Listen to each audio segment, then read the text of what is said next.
Part 1. From Capital to Marx's Philosophy, Louis Althusser. Part 2.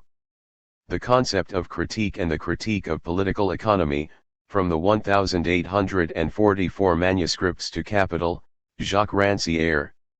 1. The Critique of Political Economy in the 1844 Manuscripts. 2. Critique and Science in Capital.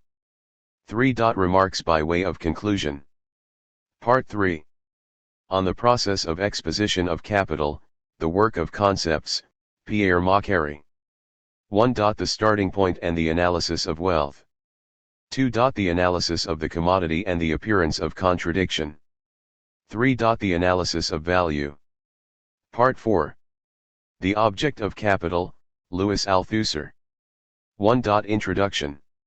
2. Marx and his discoveries. 3. The merits of classical economics. 4. The errors of classical economics, outline of a concept of historical time. 5. Marxism is not a historicism.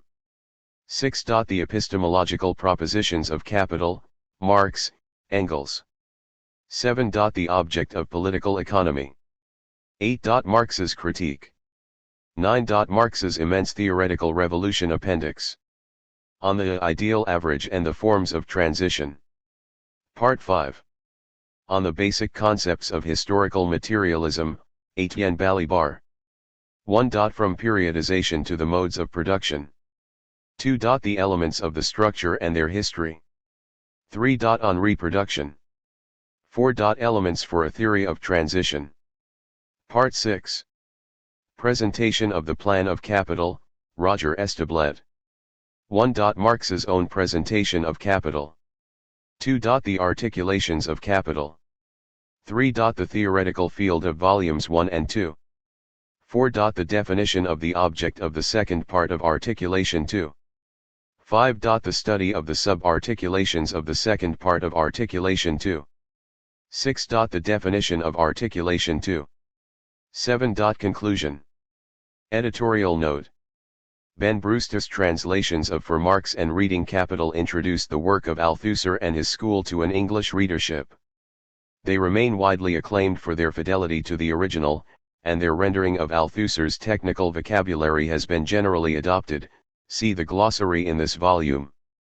45 years ago, however, many texts of Marx, including Capital itself, were available in English only in outdated translations, and others such as the Grundriss not at all. The decision has been made for this anniversary edition to replace all quotations using the Penguin editions of Capital and the Grundriss, and for other writings the Marx and Engels collected works. This has required some correlative changes to the translation of the main text, for example the substitution of worker for laborer, and a few minor adjustments have also been made in the interest of maximum clarity. In the case of Volume 1 of Capital, Althusser and his colleagues quoted throughout the French edition of Le Capital translated by Joseph Roy and revised by Marx himself. In the situation at that time, Ben Brewster opted to translate these quotations from the French. They have now been replaced as per the Penguin translation, but in cases where Marx made changes for the French edition, this has been indicated. 1. Finally, in quotations from Marx, emphases in the original have been indicated by underlining, to distinguish them from emphases in italics by Althusser and his co-authors. Presentation. The collective work Lire Le Capital, which is given here in a new edition, has been out of print and unobtainable for several years. Yet it continues to serve as a marker and reference in debates and research over the interpretation of Marx's thought, even beyond the different currents of Marxism, whether the object and status of epistemology, caught between internalist and externalist models, or questions of political philosophy and theory of history raised by the critique of the category of subject, for which the notion of structuralism at one time served as a signal, despite uncertainties that will be mentioned below. These three theoretical contexts were typical of the intellectual movement of the 1960s, the effects of which are still being felt today. Lire Le Capital is particularly representative of this conjunction. It is situated in fact at the point of encounter, and mutual tension, of various projects that will be found constantly intertwined in the following texts, each of its authors seeking to bring to these their own illumination and particular emphasis. The first of these is the critical rereading of Marx's scientific work and the mobilization of his concepts across the field of the human sciences. The second is the recasting of the categories and figures of dialectics, in the light of the idea of structural causality. This in its turn is inseparable from a reflection on the scope of the concepts of Freudian psychoanalysis, beyond the strict boundaries of the clinic, and a philosophical attempt to substitute for any theory of knowledge, that is, of its foundation or criteria, a problematic of the symptomatic reading of texts, theoretical practice, and the material production of knowledge effects. The final project, which at least subjectively dominated all the others, was the quest for a communist politics of Spinozist inspiration, or, as Althusser also formulated it at this time, theoretically anti-humanist, which would conceive this as the necessary becoming of freedom rather than the emergence from the realm of necessity, in the celebrated Hegelian formula employed by Marx in Volume 3 of Capital and taken up by Engels in Anti-Düring. For all these reasons, and without ever ceasing to arouse discussion and even argument, Lire Capital ended up becoming for many people a kind of classic, both in France and abroad. Yet it was originally just the transcription of a seminar held at the École Normale Supérieure under the direction of Louis Althusser, who exercised at the time the functions of an agrégé répétiteur and secretary of the Lettres section. 1. We shall briefly recall here these circumstances before giving the necessary indications on the production of the present edition and what distinguishes it from its predecessors. The seminar from which Lire Capital emerged was situated in the context of the activities of research training organized at the ends on the proposal of teachers or the request of students, and most often after consultation between them. In principle, these activities were designed for students in a particular section, in this case, the philosophy section, but they could also be open to those of other sections, science, literature, and to a greater or smaller number of listeners and participants from outside the establishment. The seminars organized by Althusser in the previous years were respectively devoted to The Young Marx, 1961-2, The Origins of Structuralism, 1962-3, Lacan and Psychoanalysis, 1963-4. That of 1964-5, devoted to the collective reading of Marx's Capital and the demonstration of its general philosophical importance, constituted a kind of recapitulation and reinvestment of the previous results. The continuity of this work was ensured by the implicit or explicit, but not exclusive, reference to Althusser's early theoretical essays, later published in Pour Marx, 1965, and Positions, 1976. 2. As well as by his continuing collaboration with a number of Normalians from the years 1958 and later, who, without strictly speaking forming a group, shared a certain number of interests and commitments. The seminar on Capital, envisaged at the end of the previous academic year, had thus been collectively prepared by Althusser, Étienne Balibar, Yves Duraud, and Jacques Rancière, then fifth-year students at the ends. Yves Duraud and Jean-Claude Milner first carried out a pioneering translation of Marx's text forms which precede the capitalist mode of production. 3. Robert Linhart, who had returned from a study trip to Algeria, was also associated with the preparatory discussions. Pierre Macquarrie, who had already left the École, returned to take part in these sessions. Roger Establet, also a former philosophy student, subsequently wrote a contribution that served as a conclusion to the volume. It was natural that a circulation of ideas, not institutionalized but sustained, should also exist with other theoretical sites. We may mention above all the seminar of Georges Canguilhem at the Institut d'Histoire des Sciences of the Université de Paris, which a number of Althusser's students attended year after year. 4. As well as that of Lacan, which transferred to the ends from January 1964. 5. However, to confine ourselves here to the themes covered in Lire Capital, exchanges of ideas or questions also took place with other groups. We may mention for example that at the time of publication of The Savage Mind, 1962, Claude Lévi-Strauss came to the ends to discuss his critique of the Sartrean conception of dialectics and history, in the presence of Lucien Goldman and Lucien Sabag in particular. We may also mention the seminar of Charles Bettelheim on the theoretical problems of socialist planning at the École pratique de hautes études, V section, and the work of Claude Malassou at the Centre d'études africaines directed by G. Ballender at the EPHE. 6. The seminar on capital was held in the Salle d'Aix of the Ens, Rue d'Ulm, with some 10 or so sessions between late January and early April 1965, in the presence of an audience that was larger than that of the usual sessions, but not more than some 30 persons. After Althusser's opening, the first presentation was given by Maurice Godelier, who took up the themes of 3 articles he had published a few years earlier in the periodical Économie et Politique. 7. He was followed, in this order, by Rancière, Macquarrie, then Rancière again with the latter part of his presentation, then Althusser himself, and finally Balibar, the presentations being on each occasion followed by discussions involving the whole audience. 8. At the conclusion of the seminar, Althusser asked the participants, with the exception of Godelier, to write out and revisit their interventions. He himself wrote the preface from Capital to Marx's Philosophy over a few days in June. Roger Esteblet, who had followed the seminar from a distance, sent his own paper presentation of the plan of Capital. The 2 volumes thus compiled would inaugurate, together with the Anthologie pour Marx, the new theory collection published by Editions François Maspero under Althusser's direction. They made up volumes 2 and 3 in the series, appearing in November 1965. 9.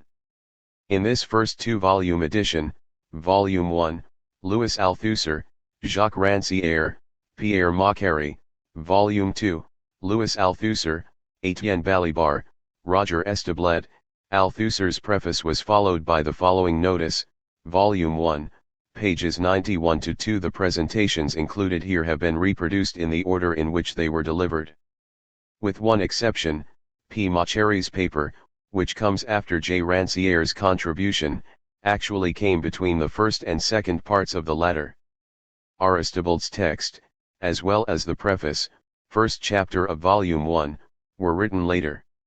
It may seem paradoxical, in a book dedicated to capital, to leave a set of remarks bearing on the plan of Marx's work to the end of the second volume. We decided on this for 2 reasons. Firstly, because the plan of capital can only itself become an object of reflection on condition of being conceived as the index of problems identified by a critical reading of the work, and secondly because a proper reading of the plan, summing up this critical reading, is the best possible introduction to a direct relation with Marx's text. The reader will be able to appreciate better than ourselves the encounters, cross-currents and divergences of our presentations. If we have each in our own way beaten our path through Marx's text, it is only natural that, whatever our freedom or stubbornness, we have noted the traces of others before us, which have served us as bearings even when we have not crossed them. Certain important concepts that have served in this way, elaborated in different circumstances and present in these texts, are for example the notions grouped around the concept of metonymic causality, defined by J. A. Milner in the course of an earlier seminar, which bears on the reading of Freud by J. Lacan. We have often had occasion to correct the standard French translations, including that of Volume 1 of Le Capital by Roy, so as to stick more closely to the German text in certain passages that are particularly dense or charged with theoretical meaning. Throughout, in our reading, we have referred to the German text published by Dietz Verlag, Berlin, in which Capital and Theories of Surplus Value both take up 3 volumes. 10 LA. Early in 1968, before the events of May, June, but after the Chinese Cultural Revolution and the establishment of Maoist organizations in France, towards which the co-authors of Le Capital took up differing positions, given that the first edition, which had been several times reprinted, was now out of print, the question arose of a new edition in small format that would make possible a wider distribution. The publisher François Maspero proposed an edition in 2 reduced volumes. On Althusser's proposal, these 2 volumes were in the end limited to his own contributions and that of Etienne Balibar, Volume 1 containing Althusser's preface, From Capital to Marx's Philosophy, and Chapter 1 through 5 of The Object of Capital, Volume 2 containing Chapters 6 to 9 and the appendix of The Object of Capital and Etienne Balibar's On the Fundamental Concepts of Historical Materialism. For this occasion the texts were revised, corrected, and modified on several points. The new edition, completely remodeled, according to the jacket, appeared in late 1968. This also served as the basis for foreign translations in 1 volume, the first of which was the Italian edition, Fultrinelli, 1968, followed by Spanish, Siglo XXI, 1969, and English, New Left Books, 1970. 11. 1. This edition of Lire Le Capital differs from the first edition in several respects. On the one hand, it is an abridged edition, since we have omitted a number of important contributions, the papers of Rancière, Macquarrie, and Esteblet, in order to allow the book to be published in a smaller format. On the other, it is a revised and corrected edition, and therefore in part a new edition. Several pages, notably in Balibar's text, were published in French for the first time in this edition.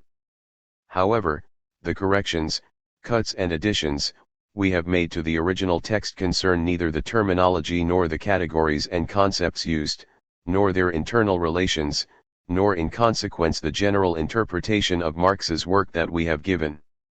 This edition of Lire Le Capital, although different from the first, and abridged and improved, therefore strictly reproduces and represents the theoretical positions of the original text. 2. This last comment was a necessary one.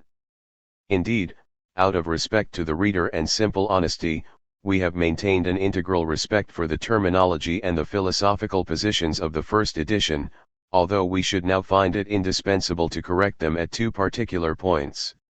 Despite the precautions we took to distinguish ourselves from the structuralist ideology, we said very clearly that the combination to be found in Marx has nothing to do with the comminatory, despite the decisive intervention of categories foreign to structuralism, determination in the last instance, domination, overdetermination, production process, etc. The terminology we employed was too close in many respects to the structuralist terminology not to give rise to an ambiguity. With a very few exceptions, some very perceptive critics have made the distinction.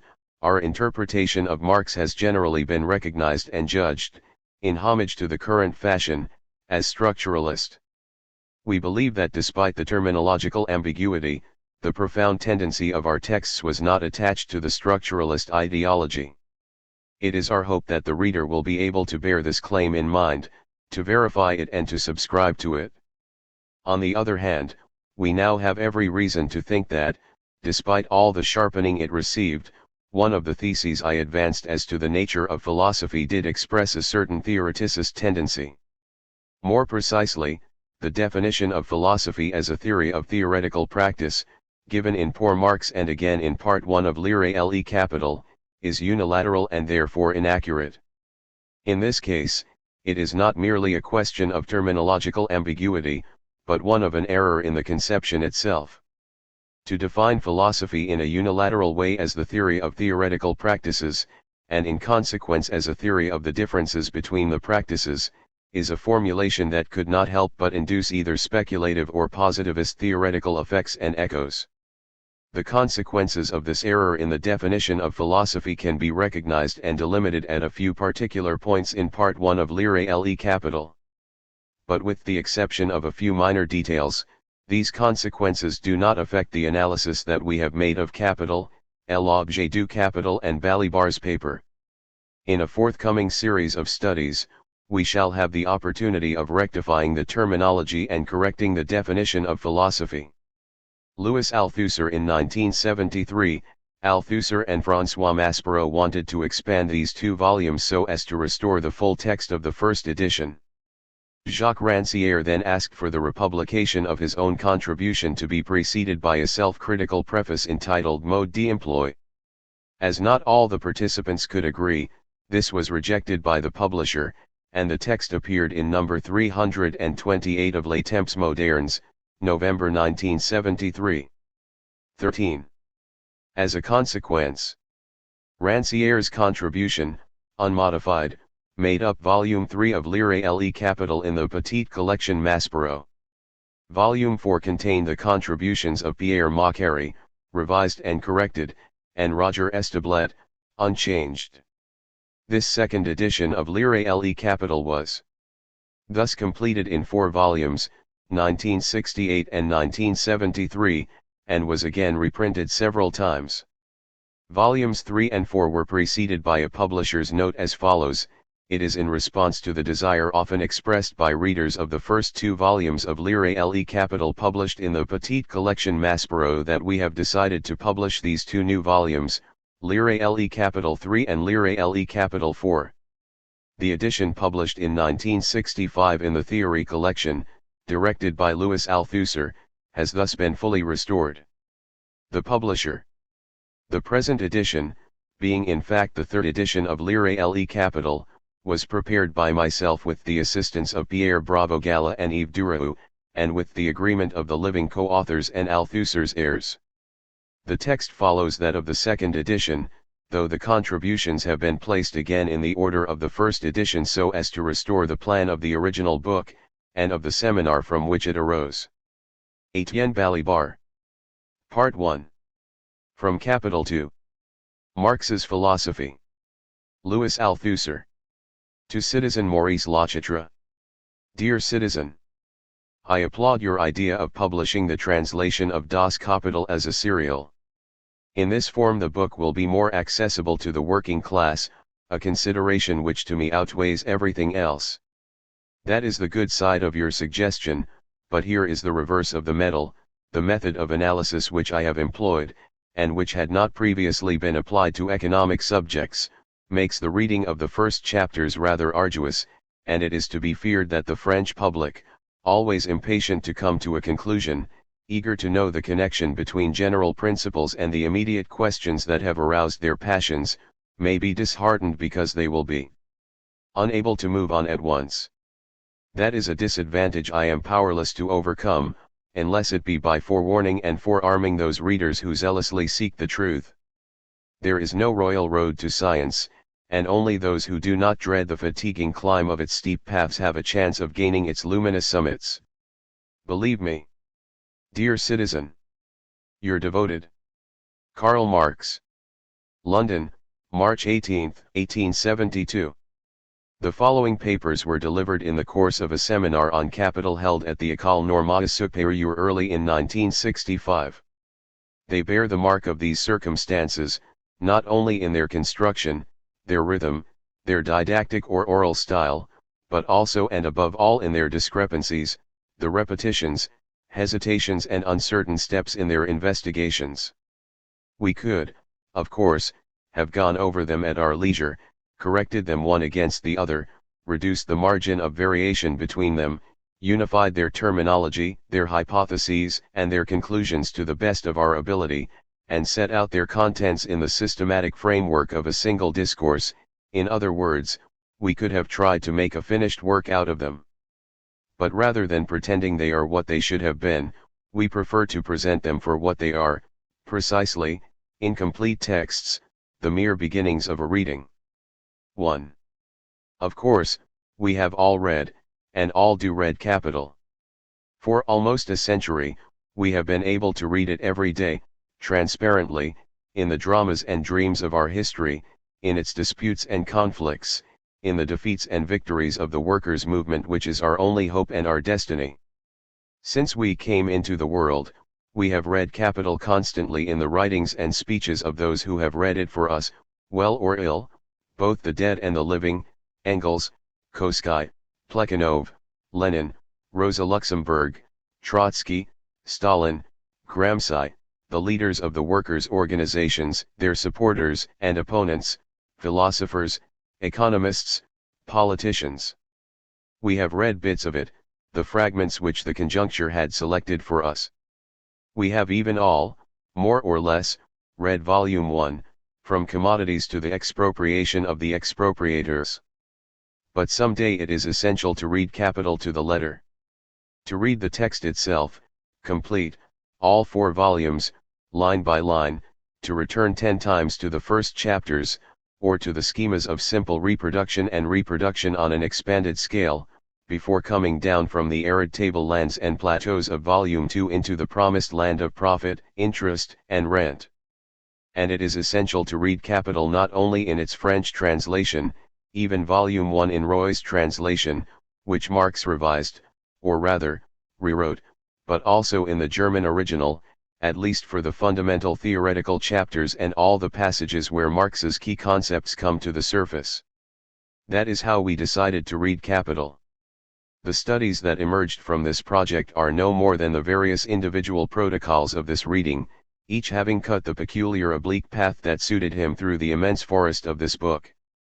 And we present them in their immediate form without making any alterations, so that all the risks and advantages of this adventure are reproduced, so that the reader will be able to find in them newborn the experience of a reading, and so that he in turn will be dragged in the wake of this first reading into a second one which will take us still further. 2. But as there is no such thing as an innocent reading, we must say what reading we are guilty of. We were all philosophers. We did not read Capital as economists, as historians, or as philologists.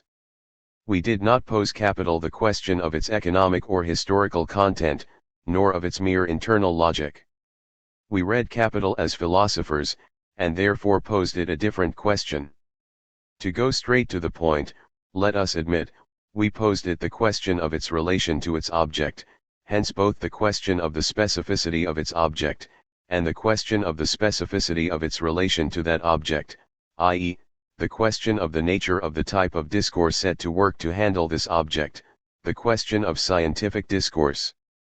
And since there can never be a definition without a difference, we posed Capital the question of the specific difference both of its object and of its discourse, asking ourselves at each step in our reading, what distinguishes the object of Capital not only from the object of classical, and even modern, political economy, but also from the object of Marx's early works, in particular from the object of the 1844 manuscripts, and hence what distinguishes the discourse of Capital not only from the discourse of classical economics, but also from the philosophical, ideological, discourse of the young Marx.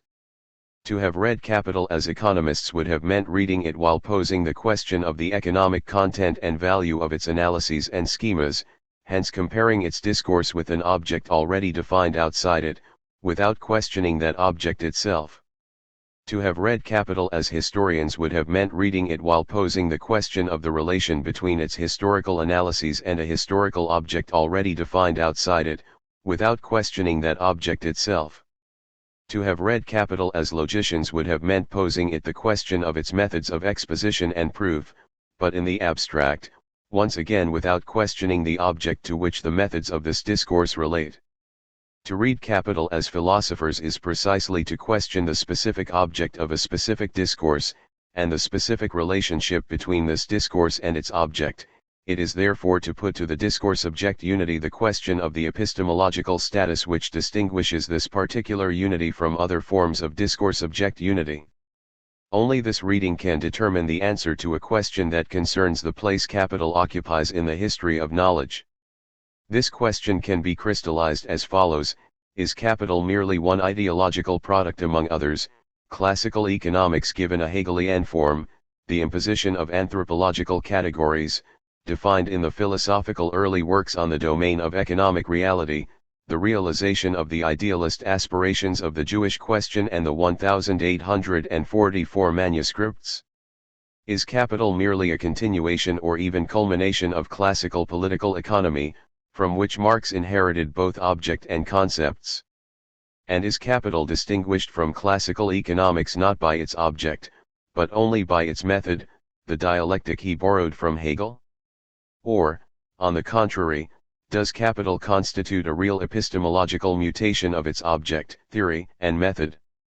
Does Capital represent the founding moment of a new discipline, the founding moment of a science, and hence a real event, a theoretical revolution, simultaneously rejecting the classical political economy and the Hegelian and Feuerbachian ideologies of its prehistory, the absolute beginning of the history of a science.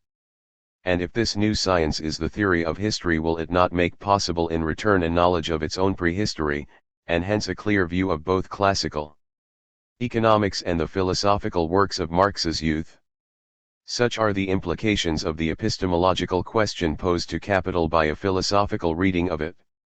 Hence a philosophical reading of Capital is quite the opposite of an innocent reading. It is a guilty reading, but not one that absolves its crime on confessing it.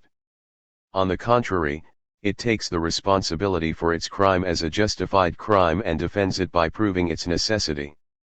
It is therefore a special reading which exculpates itself as a reading by posing every guilty reading the very question that unmasks its innocence, the mere question of its innocence: what is it to read? 3. However paradoxical it may seem, I venture to suggest that our age threatens one day to appear in the history of human culture as marked by the most dramatic and difficult trial of all, the discovery of and training in the meaning of the simplest acts of existence: seeing, listening, speaking, reading, the acts which relate men to their works, and to those works thrown in their faces, their absences of works. And contrary to all today's reigning appearances, we do not owe these staggering knowledges to psychology, which is built on the absence of a concept of them, but to a few men, Marx, Nietzsche, and Freud. Only since Freud have we begun to suspect what listening, and hence what speaking, and keeping silent, means, wird dire, that this meaning, vouloir dire, of speaking and listening reveals beneath the innocence of speech and hearing the culpable depth of a second, quite different discourse, the discourse of the unconscious. 1. I dare maintain that only since Marx have we had to begin to suspect what, in theory at least, reading and hence writing means, wird dire. It is certainly no accident that we have been able to reduce all the ideological pretensions which reigned on high over the 1844 manuscripts, and still craftily haunt the temptations to historicist backsliding in Capital, to the explicit innocence of a reading. For the young Marx, to know the essence of things, the essence of the historical human world, of its economic, political, aesthetic, and religious productions, was simply to read, lesen, herauslesen, in black and white the presence of the abstract essence in the transparency of its concrete existence. This immediate reading of essence in existence expresses the religious model of Hegel's absolute knowledge, that end of history in which the concept at last becomes fully visible, present among us in person, tangible in its sensory existence, in which this bread, this body, this face, and this man are the spirit itself. This sets us on the road to understanding that the yearning for a reading at sight, for Galileo's great book of the world itself, is older than all science, that it is still silently pondering the religious fantasies of Epiphany and parousia, and the fascinating myth of the scriptures, in which the body of truth, dressed in its words, is the book, the Bible. This makes us suspect that to treat nature or reality as a book, in which, according to Galileo, is spoken the silent discourse of a language whose characters are triangles, circles, and other geometrical figures, it was necessary to have a certain idea of reading which makes a written discourse the immediate transparency of the true, and the real the discourse of a voice. The first person ever to have posed the problem of reading, and in consequence, of writing, was Spinoza, and he was also the first in the world to have proposed both a theory of history and a philosophy of the opacity of the immediate. With him, for the first time ever, a man linked together in this way the essence of reading and the essence of history in a theory of the difference between the imaginary and the true. This explains to us why Marx could not possibly have become Marx except by founding a theory of history and a philosophy of the historical distinction between ideology and science, and why in the last analysis this foundation was consummated in the dissipation of the religious myth of reading. The young Marx of the 1844 manuscripts read the human essence at sight, immediately, in the transparency of its alienation. Capital, on the contrary, exactly measures a distance and an internal dislocation, décalage, in the real, inscribed in its structure, a distance and a dislocation such as to make their own effects themselves illegible, and the illusion of an immediate reading of them the ultimate apex of their effects, fetishism. It was essential to turn to history to track down this myth of reading to its lair, for it was from the history in which they offered it the cult of their religions and philosophies that men had projected it onto nature, so as not to perish in the daring project of knowing it. Only from history as thought, the theory of history, was it possible to account for the historical religion of reading, by discovering that the history of men, which survives in books, is however not a text written on the pages of a book, discovering that the truth of history cannot be read in its manifest discourse, because the text of history is not a text in which a voice, the logos, speaks, but the inaudible and illegible notation of the effects of a structure of structures. A reading of some of our expositions will show that, far from making metaphorical suggestions, I take the terms I am using literally. To break with the religious myth of reading, with Marx this theoretical necessity took precisely the form of a rupture with the Hegelian conception of the whole as a spiritual totality, to be precise, as an expressive totality. It is no accident that when we turn the thin sheet of the theory of reading, we discover beneath it a theory of expression, and that we discover this theory of the expressive totality, in which each part is pars totalis, immediately expressing the whole that it inhabits in person, to be the theory which, in Hegel, for the last time and on the terrain of history itself, assembled all the complementary religious myths of the voice, the logos, speaking in the sequences of a discourse, of the truth that inhabits its scripture, and of the ear that hears or the eye that reads this discourse, in order to discover in it, if they are pure, the speech of the truth which inhabits each of its words in person. Need I add that once we have broken with the religious complicity between logos and being, between the great book that was, in its very being, the world, and the discourse of the knowledge of the world, between the essence of things and its reading, once we have broken those tacit pacts in which the men of a still fragile age secured themselves with magical alliances against the precariousness of history and the trembling of their own daring, need I add that, once we have broken these ties, a new conception of discourse at last becomes possible? 4. Returning to Marx, we note that not only in what he says but in what he does we can grasp the transition from an earlier idea and practice of reading to a new practice of reading, and to a theory of history capable of providing us with a new theory of reading. When we read Marx, we immediately find a reader who reads to us, and out loud. The fact that Marx was a prodigious reader is much less important for us than the fact that Marx felt the need to fill out his text by reading out loud, not only for the pleasure of quotation, or through scrupulousness in his references. His accuracy in this was fanatical, as his opponents learned to their cost, not only because of the intellectual honesty which made him always and generously recognize his debts, alas, he knew what a debt was, but for reasons deeply rooted in the theoretical conditions of his work of discovery. So Marx reads out loud to us, not only in the theories of surplus value, a book which remains essentially in note form, but also in capital. He reads Quesnay, he reads Smith, he reads Ricardo, etc.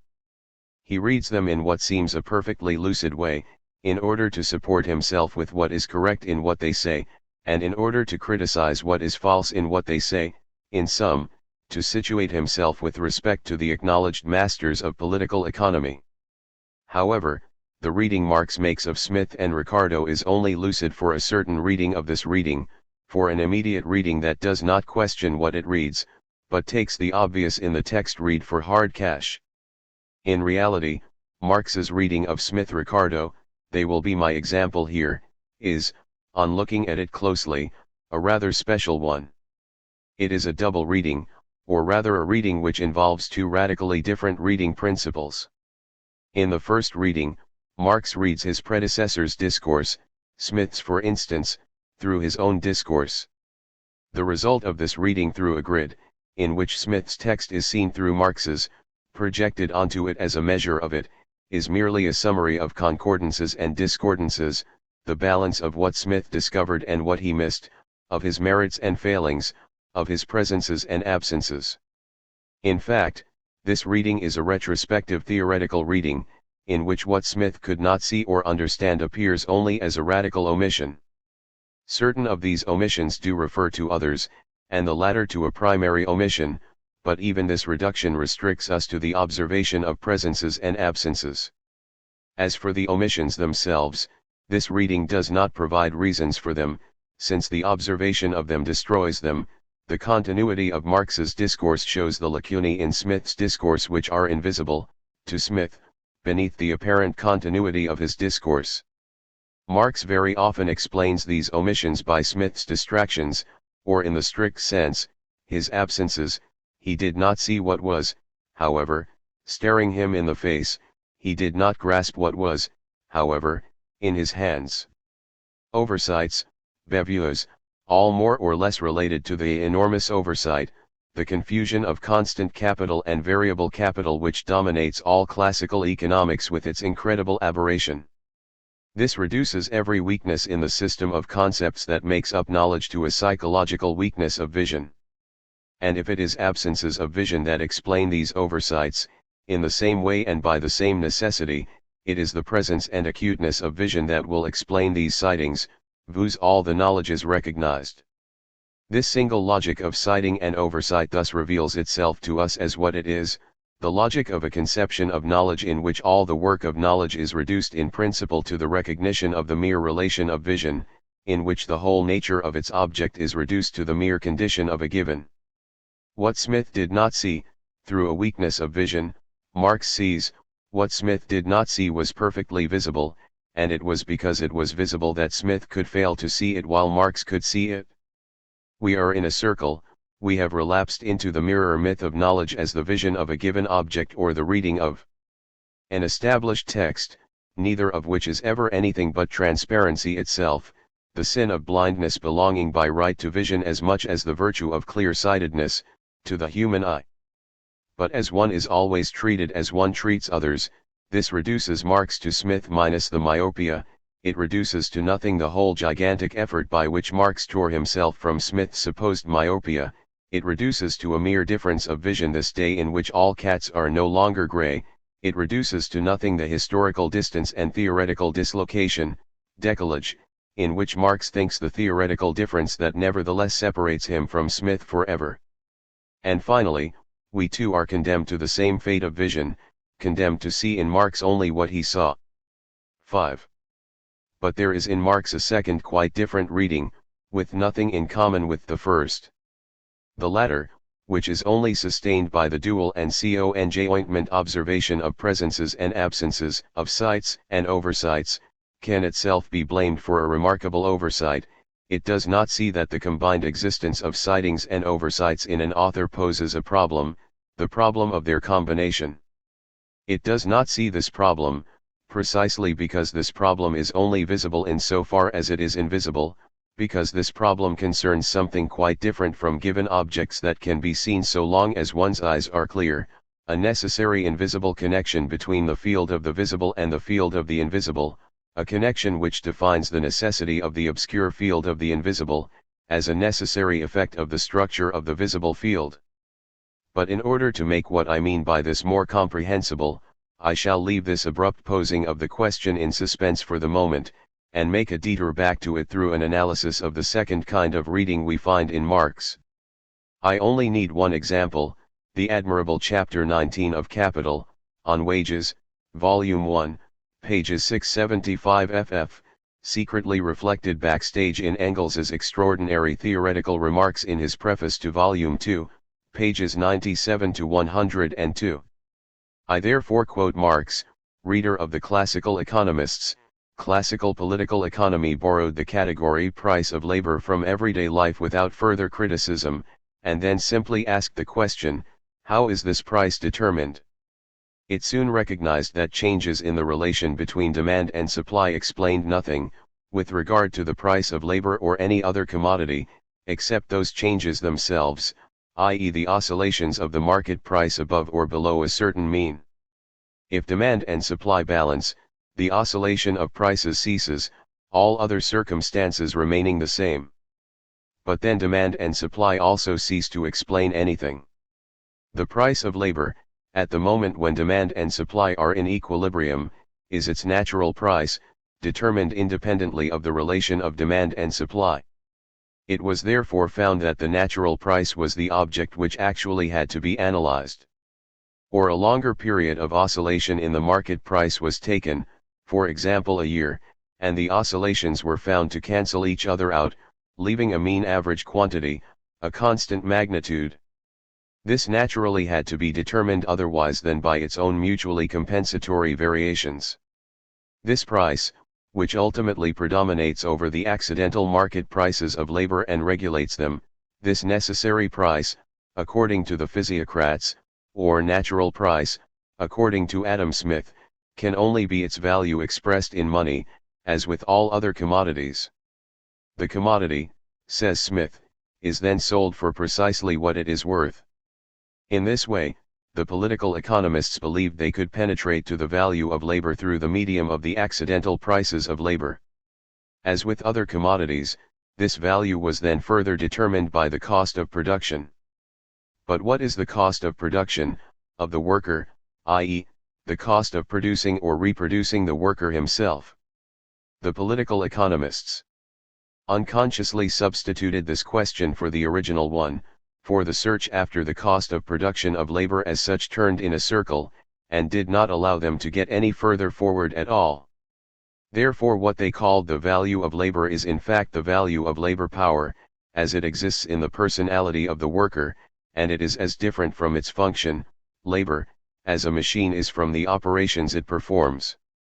Because they were concerned with the difference between the market price of labor and its so-called value, with the relation of this value to the rate of profit and to the values of the commodities produced by means of labor, etc., they never discovered that the course of the analysis had led not only from the market prices of labor to its presumed value, but also to the resolution of this value of labor itself into the value of labor power. Classical political economy's unconsciousness of this result of its own analysis and its uncritical acceptance of the categories value of labor, natural price of labor, etc. as the ultimate and adequate expression for the value relation under consideration, led it into inextricable confusions and contradictions.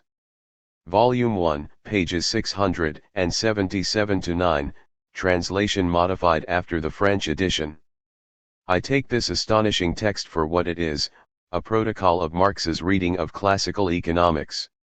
Here again it is tempting to believe that we are destined to a conception of reading which adds up the balance of sightings and oversights. Classical political economy certainly saw that, but it did not see that, it never arrived at a sight of. Here again, it seems as if this balance of sights and oversights is found beneath a grid, the classical absences revealed by the Marxist presences. But there is one very small difference, which, I warn the reader straight away, we have no intention of not seeing. It is this: what classical political economy does not see, is not what it does not see, it is what it sees, it is not what it lacks, on the contrary, it is what it does not lack, it is not what it misses, on the contrary, it is what it does not miss. The oversight, then, is not to see what one sees, the oversight no longer concerns the object, but the sight itself. The oversight is an oversight that concerns vision, non-vision is therefore inside vision, it is a form of vision and hence has a necessary relationship with vision. We have reached our real problem, the problem that exists in and is posed by the actual identity of this organic confusion of non-vision in vision. Or rather, in this observation of non-vision, or of oversight, we are no longer dealing with a reading of classical economics through the grid of Marx's theory alone, with a comparison between classical theory and Marxist theory, the latter providing the standard, for we never compare classical theory with anything except itself, its non-vision with its vision. We are therefore dealing with our problem in its pure state, defined in a single domain, without any regression to infinity. To understand this necessary and paradoxical identity of non-vision and vision within vision itself is very exactly to pose our problem, the problem of the necessary connection which unites the visible and the invisible, and to pose it properly is to give ourselves a chance of solving it. 6. How, therefore, is this identity of non-vision and vision in vision possible? Let us reread our text carefully. In the course of the questions classical economics asked about the value of labor, something very special has happened. Classical political economy produced, just as Engels will say, in the preface to Volume 2, that phlogistic chemistry produced oxygen and classical economics produced surplus value. A correct answer: the value of labor is equal to the value of the subsistence goods necessary for the reproduction of labor. A correct answer is a correct answer. Any reader in the first manner will give Smith and Ricardo a good mark and pass on to other observations. Not Marx. For what we shall call his eye has been attracted by a remarkable property of this answer: it is the correct answer to a question that has just one failing: it was never posed. The original question as the classical economic text formulated it was, what is the value of labor? Reduced to the content that can be rigorously defended in the text where classical economics produced it, the answer should be written as follows: the value of labor is equal to the value of the subsistence goods necessary for the maintenance and reproduction of labor. There are two blanks, two absences in the text of the answer. Thus Marx makes us see blanks in the text of classical economics answer, but that is merely to make us see what the classical text itself says while not saying it, does not say while saying it. Hence it is not Marx who says what the classical text does not say, it is not Marx who intervenes to impose from without on the classical text a discourse which reveals its silence, it is the classical text itself which tells us that it is silent. Its silence is its own words. In fact, if we suppress our suspension points, our blanks, we still have the same discourse, the same apparently full sentence: the value of labor is equal to the value of the subsistence goods necessary for the maintenance and reproduction of labor. But this sentence means nothing. What is the maintenance of labor? What is the reproduction of labor? The substitution of one word for another at the end of the answer, laborer for labor, might seem to settle the question. The value of labor is equal to the value of the subsistence goods necessary for the maintenance and reproduction of the laborer. But as the laborer is not the labor, the term at the end of the sentence now clashes with the term at the beginning. They do not have the same content and the equation cannot be made, for it is not the laborer who is bought for the wages, but his labor. And how are we to situate the first labor in the second term, laborer? In even uttering this sentence, therefore, precisely at the level of the term labor, at the beginning and end of the answer, there is something lacking, and this lack is strictly designated by the function of the terms themselves in the whole sentence. If we suppress our suspension points, our blanks, we are merely reconstituting a sentence which, if it is taken literally, itself designates in itself these points of emptiness, restores these suspension points as the marks of an omission produced by the fullness of the utterance itself. This omission, located by the answer in the answer itself immediately next to the word labor, is no more than the presence in the answer of the absence of its question, the omission of its question. For the question posed does not seem to contain anything by which to locate in it this omission. What is the value of labor, is a sentence identical to a concept. It is a concept sentence which is content to utter the concept value of labor, an utterance sentence which does not designate any omission in itself, unless it is itself as a whole, as a concept, a question manque, a concept manque, the omission, manque, of a concept. It is the answer that answers us about the question, since the question's only space is this very concept of labor which is designated by the answer as the site of the omission. It is the answer that tells us that the question is its own omission, and nothing else. If the answer, including its omissions, is correct, and if its question is merely the omission of its concept, it is because the answer is the answer to a different question, which has the peculiarity of not having been uttered in the suspension points of the answer, precisely in the answer's suspension points. That is why Marx can write, the result the analysis led to, therefore, was not a resolution of the problem as it emerged at the beginning, but a complete change in the terms of the problem. That is why Marx can pose the unuttered question, simply by uttering the concept present in an unuttered form in the emptinesses in the answer, sufficiently present in this answer to produce and reveal these emptinesses as the emptinesses of a presence. Marx re-establishes the continuity of the utterance by introducing/re-establishing in the utterance the concept of labor power, present in the emptinesses in the utterance of classical political economy's answer, and at the same time as establishing/re-establishing the continuity of the answer, by the utterance of the concept of labor power, he produces the as yet unposed question, which the as yet unasked for answer answered.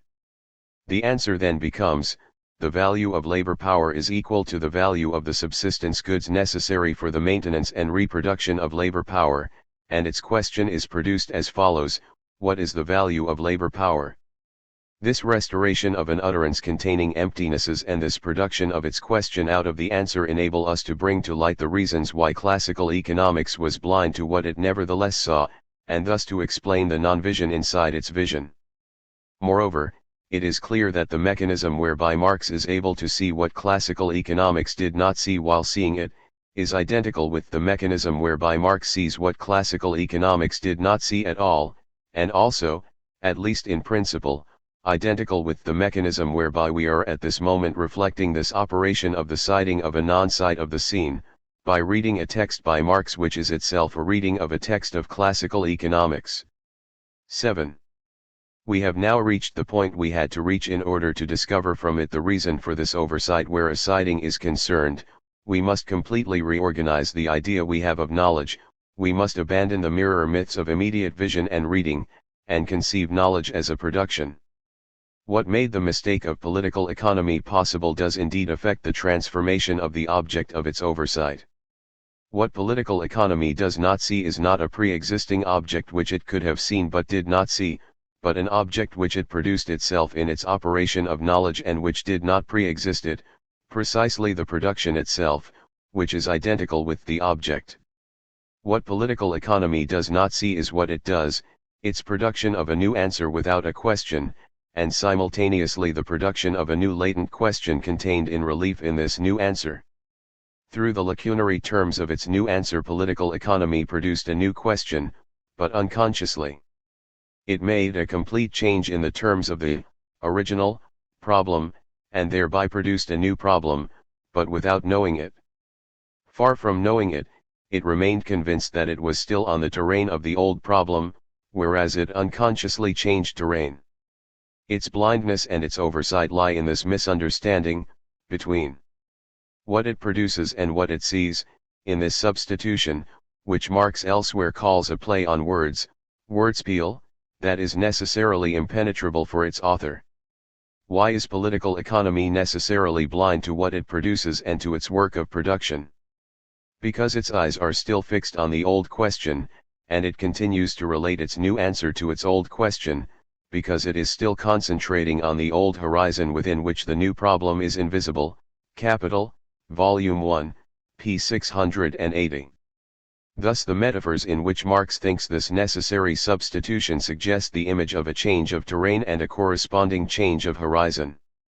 They raise a crucial point which enables us to escape from the psychological reduction of the oversight or unconsciousness. In fact, what is at stake in the production of this new problem contained unconsciously in the new answer is not a particular new object which has emerged among other, already identified objects, like an unexpected guest at a family reunion. On the contrary, what has happened involves a transformation of the entire terrain and its entire horizon, which are the background against which the new problem is produced. The emergence of this new critical problem is merely a particular index of a possible critical transformation and of a possible latent mutation which affect the reality of this terrain throughout its extent, including the extreme limits of its horizon. Putting this fact in a language I have already used. 2. The production of a new problem endowed with this critical character, critical in the sense of a critical situation, is the unstable index of the possible production of a new theoretical problematic, of which this problem is only a symptomatic mode. Engels says this luminously in his preface to Volume 2 of Capital: the mere production of oxygen by phlogistic chemistry, or of surplus value by classical economics, contains the wherewithal not only to modify the old theory at one point, but also to revolutionize all economics or all chemistry. Volume 2, p. 98. Hence what is in balance in this unstable and apparently local event is the possibility of a revolution in the old theory and hence in the old problematic as a totality. This introduces us to a fact peculiar to the very existence of science: it can only pose problems on the terrain and within the horizon of a definite theoretical structure, its problematic, which constitutes its absolute and definite condition of possibility, and hence the absolute determination of the forms in which all problems must be posed, at any given moment in the science. 3. This opens the way to an understanding of the determination of the visible as visible, and conjointly, of the invisible as invisible, and of the organic link binding the invisible to the visible. Any object or problem situated on the terrain and within the horizon, i.e., in the definite structured field of the theoretical problematic of a given theoretical discipline, is visible. We must take these words literally. The sighting is thus no longer the act of an individual subject, endowed with the faculty of vision which he exercises either attentively or distractedly. The sighting is the act of its structural conditions, it is the relation of immanent reflection. 4. Between the field of the problematic and its objects and its problems. Vision then loses the religious privileges of divine reading, it is no more than a reflection of the immanent necessity that ties an object or problem to its conditions of existence, which lie in the conditions of its production. It is literally no longer the eye, the mind's eye, of a subject which sees what exists in the field defined by a theoretical problematic, it is this field itself which sees itself in the objects or problems it defines, sighting being merely the necessary reflection of the field on its objects. This no doubt explains a substitution in the classical philosophies of vision, which are very embarrassed by having to say both that the light of vision comes from the eye, and that it comes from the object. The same connection that defines the visible also defines the invisible as its shadowy obverse. It is the field of the problematic that defines and structures the invisible as the defined excluded from the field of visibility and defined as excluded by the existence and peculiar structure of the field of the problematic, as what forbids and represses the reflection of the field on its object, i.e., the necessary and immanent interrelationship of the problematic and one of its objects. This is the case with oxygen in the phlogistic theory of chemistry, or with surplus value and the definition of the value of labor in classical economics. These new objects and problems are necessarily invisible in the field of the existing theory, because they are not objects of this theory, because they are forbidden by it. They are objects and problems necessarily without any necessary relations with the field of the visible as defined by this problematic. They are invisible because they are rejected in principle, repressed from the field of the visible, and that is why their fleeting presence in the field when it does occur, in very peculiar and symptomatic circumstances, goes unperceived, and becomes literally an undivulgeable absence, since the whole function of the field is not to see them, to forbid any sighting of them. Here again, the invisible is no more a function of a subject's sighting than is the visible. The invisible is the theoretical problematic's non-vision of its non-objects, the invisible is the darkness, the blinded eye of the theoretical problematic's self-reflection when it scans its non-objects, its non-problems without seeing them, in order not to look at them. And since, to use terms adopted from some very remarkable passages in the preface to Michel Foucault's Madness and Civilization, we have evoked the conditions of possibility of the visible and the invisible, of the inside and the outside of the theoretical field that defines the visible, perhaps we can go one step further and show that a certain relation of necessity may exist between the visible and the invisible thus defined. In the development of a theory, the invisible of a visible field is not generally anything whatever outside and foreign to the visible defined by that field. The invisible is defined by the visible as its invisible, its forbidden vision. The invisible is not therefore simply what is outside the visible, to return to the spatial metaphor, the outer darkness of exclusion, but the inner darkness of exclusion, inside the visible itself because defined by its structure. In other words, the seductive metaphors of the terrain, the horizon, and hence the limits of a visible field defined by a given problematic threaten to induce a false idea of the nature of this field, if we think this field literally according to the spatial metaphor. 5. As a space limited by another space outside it. This other space is also in the first space which contains it as its own denegation. This other space is the first space in person, which is only defined by the denegation of what it excludes from its own limits. In other words, all its limits are internal, it carries its outside inside it. Hence, if we wish to preserve the spatial metaphor, the paradox of the theoretical field is that it is an infinite because definite space, i.e., it has no limits, no external frontiers separating it from nothing, precisely because it is defined and limited within itself, carrying in itself the finitude of its definition, which, by excluding what it is not, makes it what it is. Its definition, a scientific operation par excellence, then, is what makes it both infinite in its kind, and marked inside itself, in all its determinations, by what is excluded from it in it by its very definition.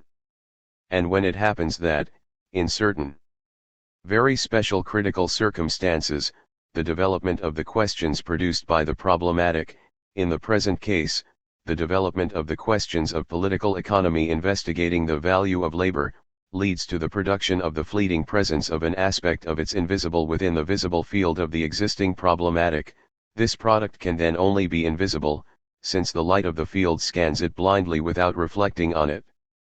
This invisible thus disappears as a theoretical lapse, absence, lack of symptom. It manifests itself exactly as it is, invisible to theory, and that is why Smith made his oversight. To see this invisible, to see these oversights, to identify the lacunae in the fullness of this discourse, the blanks in the crowded text, we need something quite different from an acute or attentive gaze, we need an informed gaze, a new gaze, itself produced by a reflection of the change of terrain on the exercise of vision, in which Marx pictures the transformation of the problematic. Here I take this transformation for a fact, without any claim to analyze the mechanism that unleashed it and completed it.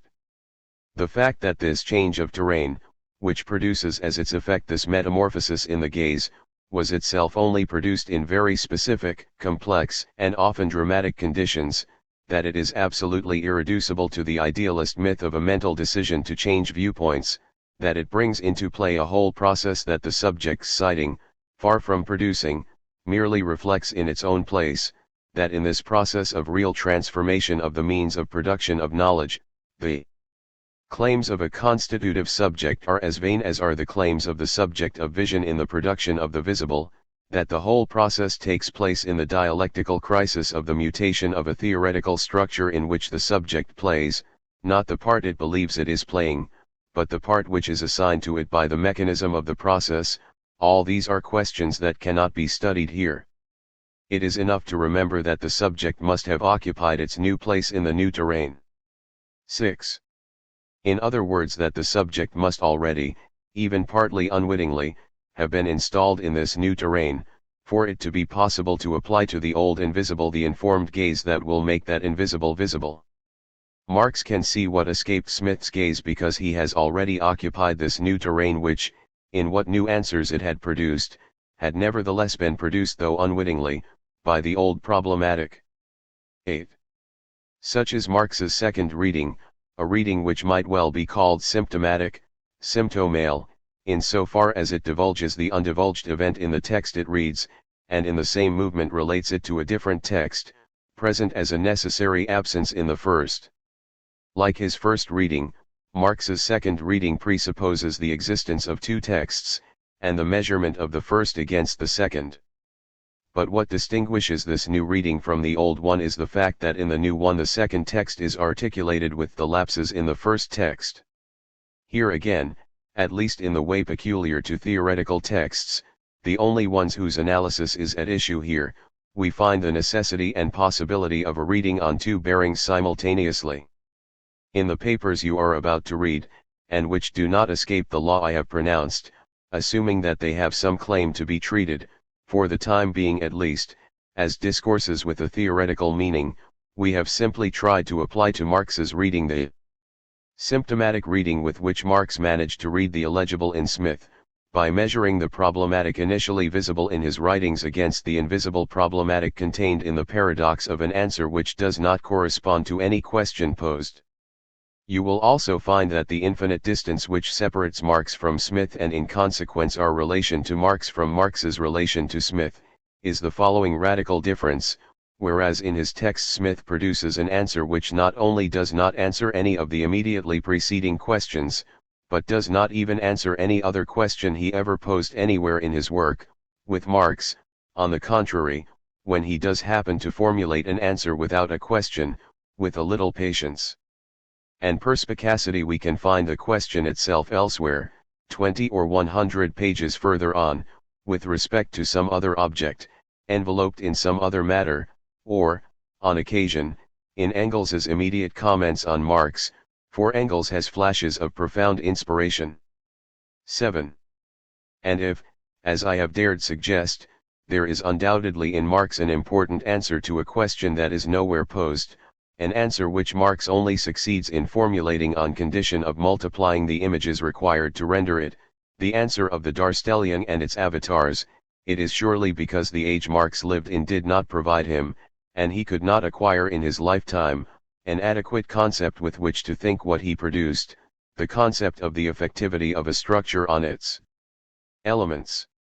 It will no doubt be said that this is merely a word, and that only the word is missing, since the object of the word is there complete. Certainly, but this word is a concept, and the repercussions of the structural lack of this concept can be found in certain precise theoretical effects on certain assignable forms of Marx's discourse, and in certain of his identifiable formulations which are not without their consequences. Which may help to illuminate, but this time from within, i.e., not as a relic of a past, a survival, a raffish flirtation, the famous coquetieren, or a trap for fools. The advantage of my dialectic is that I say things little by little, and when they think I have finished, and rush to refute me, they merely make an untimely manifestation of their asininity. Letter to Engels, June 27, 1867, the real presence of certain Hegelian forms and references in the discourse of Capital. From within, as the exact measurement of a disconcerting but inevitable absence, the absence of the concept, and of all the sub-concepts, of the effectivity of a structure on its elements which is the visible/invisible, absent/present keystone of his whole work. Perhaps therefore it is not impermissible to think that if Marx does play so much with Hegelian formulae in certain passages, the game is not just raffishness or sarcasm, but the action of a real drama, in which old concepts desperately play the part of something absent which is nameless, in order to call it onto the stage in person, whereas they only produce its presence in their failures, in the dislocation between the characters and their roles. If it is true that the identification and location of this omission, which is a philosophical omission, can also lead us to the threshold of Marx's philosophy, we can hope for other gains from it in the theory of history itself. A conceptual omission that has not been divulged, but on the contrary, consecrated as a non-omission, and proclaimed as a fullness, may, in certain circumstances, seriously hinder the development of a science or of certain of its branches. To be convinced of this we need only note that a science only progresses, i.e., lives, by the extreme attention it pays to the points where it is theoretically fragile. By these standards, it depends less for its life on what it knows than on what it does not know. Its absolute precondition is to focus on this unknown, and to pose it in the rigor of a problem. But the unknown of a science is not what empiricist ideology thinks, its residue, what it leaves out, what it cannot conceive or resolve, but par excellence what it contains that is fragile despite its apparently unquestionable obviousness, certain silences in its discourse, certain conceptual omissions and lapses in its rigor, in brief, everything in it that sounds hollow to an attentive ear, despite its fullness. 8. If it is true that a science progresses and lives by knowing how to hear what sounds hollow in it, some part of the life of the Marxist theory of history perhaps depends on this precise point where Marx shows us in 1,000 ways the presence of a concept essential to his thought, but absent from his discourse. 9. This then is the guilt of our philosophical reading of Capital. It reads Marx according to the rules of a reading in which he gave us a brilliant lesson in his own reading of classical political economy. Our admission of this crime is deliberate, we shall fetter ourselves to it, anchor ourselves in it, cling fiercely to it as the point which must be hung on to at all costs if we hope to establish ourselves on it one day, recognizing the infinite extent contained within its minute space, the extent of Marx's philosophy. We are all seeking this philosophy. The protocols of the German ideology's philosophical rupture do not give us it in person. Nor do the earlier theses on Feuerbach, those few lightning flashes which break the night of philosophical anthropology with the fleeting snap of a new world glimpsed through the retinal image of the old.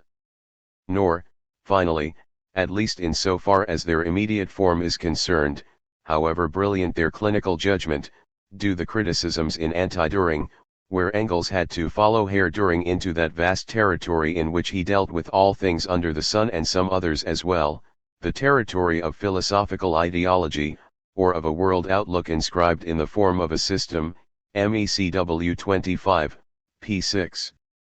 For to think that all Marx's philosophy can be found in the few quivering sentences of the theses on Feuerbach, i.e., in the works of the break.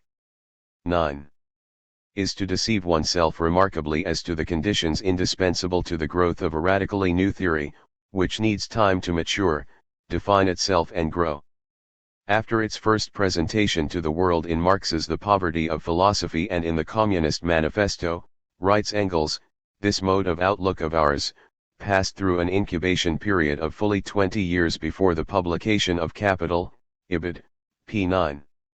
Similarly, to believe that we can get all Marx's philosophy directly from the polemical formulations of a work that joins battle on the enemy's terrain, i.e., on the terrain of philosophical ideology, as Anti-Dühring very often does, and materialism and empirio-criticism does later, is to deceive ourselves as to the laws of ideological struggle, as to the nature of the ideology which is the stage on which this indispensable struggle is fought, and as to the necessary distinction between the philosophical ideology in which this ideological struggle is fought, and the theory or Marxist philosophy which appears on this stage to give battle there. To concentrate exclusively on the works of the break or on the arguments of the later ideological struggle is in practice to fall into the oversight of not seeing that the place we are given in which to read Marx's philosophy in person is par excellence his masterpiece, Capital. But we have known this for a long time, since Engels, who told us so in black and white, particularly in the extraordinary preface to Volume 2 of Capital, which will be a school text some day, and since Lenin, who repeated that Marx's philosophy was entirely to be found in the logic of Capital, the logic Marx did not have time to write. Let no one argue against this that we are living in a different century, that much water has flowed under the bridge and that our problems are no longer the same. We are discussing living water which has not yet flowed away.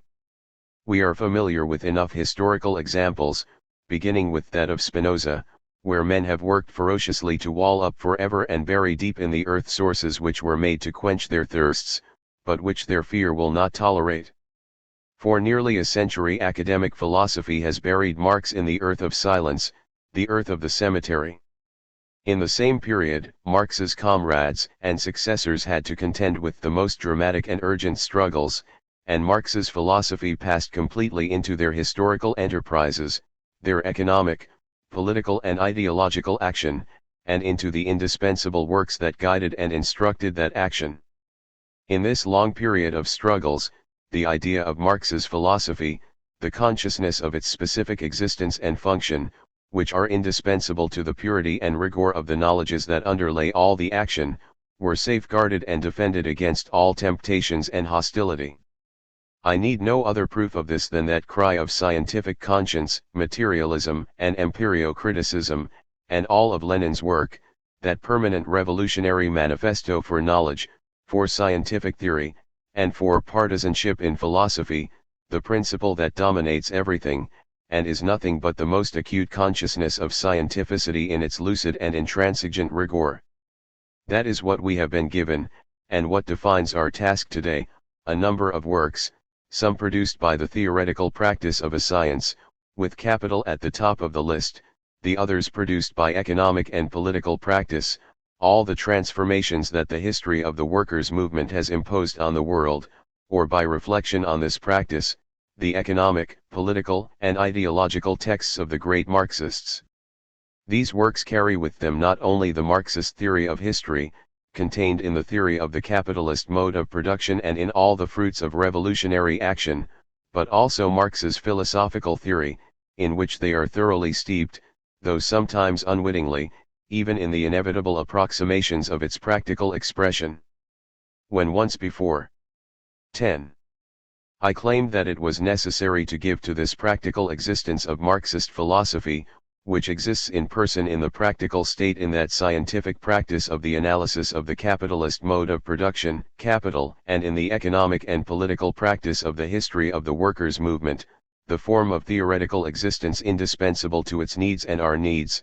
I merely proposed a labor of investigation and critical elucidation, which would analyze one with another, according to the nature of their peculiar modalities, the different degrees of this existence, i.e., the different works which are the raw material of our reflection.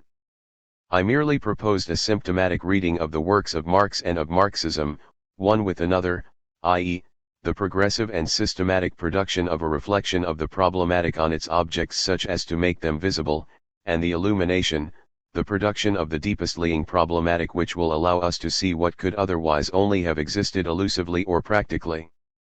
As a function of this demand, I can claim to have read the specific theoretical form of the Marxist dialectic in its directly political existence, and actively political, the policies of a revolutionary leader, Lenin, immersed in the revolution. As a function of this principle, I can claim to have treated Mao Zedong's 1937 text on contradiction as a description of the structures of the Marxist dialectic reflected in political practice. But this reading was not, nor could have been, a direct reading or the merely generalizing reading which Marxist philosophy is too often reduced to, but which, beneath the word abstraction with which it is covered, is no more than the confirmation of the religious or empiricist myth of reading, for the summation of individual readings that it resumed does not for one moment deliver us from this myth. This reading was in principle a dual reading, the result of a different, symptomatic reading, which introduced into a question an answer given to its absent question. To speak plainly, it was only possible to pose to the practical political analyses Lenin gives us of the conditions for the revolutionary explosion of 1917 the question of the specificity of the Marxist dialectic on the basis of an answer which lacked the proximity of its question, an answer situated at another place in the Marxist works at our disposal, precisely the answer in which Marx declared that he had inverted the Hegelian dialectic. This answer by inversion was Marx's answer to the following, absent, question: what is the specific difference distinguishing the Marxist dialectic from the Hegelian dialectic? But this answer by inversion, like classical political economy's answer by the value of labor, is noteworthy in that it contains inside it an internal lack. An interrogation of the inversion metaphor shows that it cannot itself think itself, and hence that it both points to a real but absent problem, a real but absent question outside itself, and to the conceptual emptiness or ambiguity corresponding to this absence, the absence of a concept behind a word. Treating this absence of the concept beneath the presence of a word as a symptom put me onto the track of the formulation of the question implied and defined by its absence.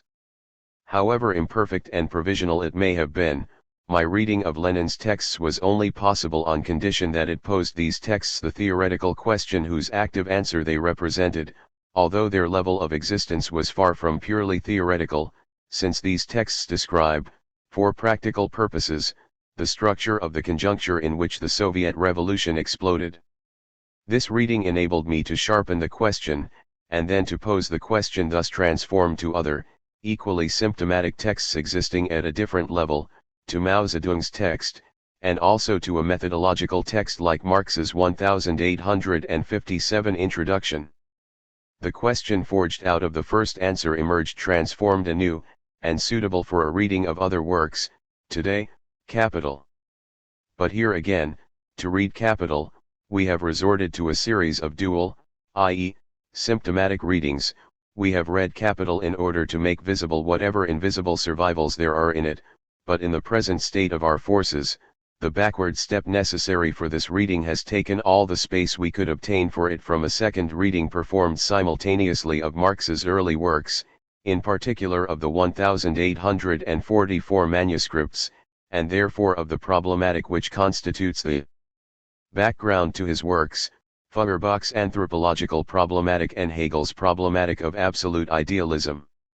If the question of Marx's philosophy, i.e., of its differential specificity, emerges even only slightly altered and sharpened from this first reading of Capital, it should make other readings possible, first other readings of Capital, which will give rise to new differential sharpenings, and then readings of other Marxist works, for example, an informed reading of Marxist texts which are philosophical, but trapped in the inevitable forms of ideological struggle, such as Engels's Anti-Düring and Dialectics of Nature, and Lenin's Materialism and Empirio-Criticism, and his philosophical notebooks, or again a reading of those other practical works of Marxism which are so abundant today and exist in the historical reality of socialism and of the newly liberated countries advancing towards socialism. I have deliberately left these classical philosophical texts so late for the simple reason that, before the definition of the essential principles of Marxist philosophy, i.e., before managing to establish the indispensable minimum for the consistent existence of Marxist philosophy in its difference from all philosophical ideology, it was not possible to read these classical texts, which are not scholarly but militant texts, other than to the enigmatic letter of their ideological expression, without being able to show why this expression had necessarily to take the form of ideological expression, i.e., without being able to isolate this form in its real essence. The same is true for the reading of the still theoretically opaque works on the history of the workers' movement, such as the Cult of Personality or a very serious conflict of this kind which is our present drama. Perhaps this reading will one day be possible on condition that we have correctly identified in the rational works of Marxism the resources for the production of the concepts indispensable to an understanding of the reasons for this unreason. 11. May I sum up all this in one sentence? This sentence describes a circle.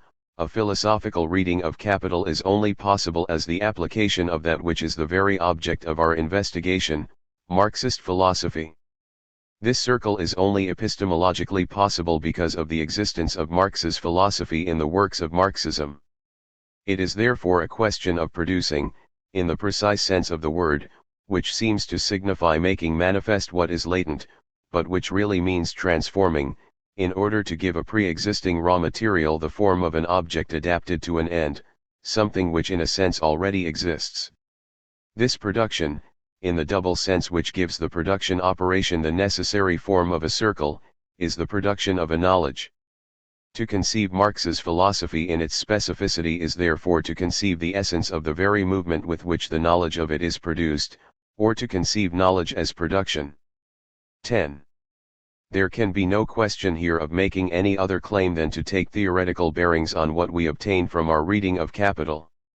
Just as these papers are only a first reading, from which it must now surely be clear why we have presented them precisely in their hesitant form, so the specifications in this paper are merely the first strokes in a drawing which can as yet be no more than a sketch. One point of principle has, I think, been established.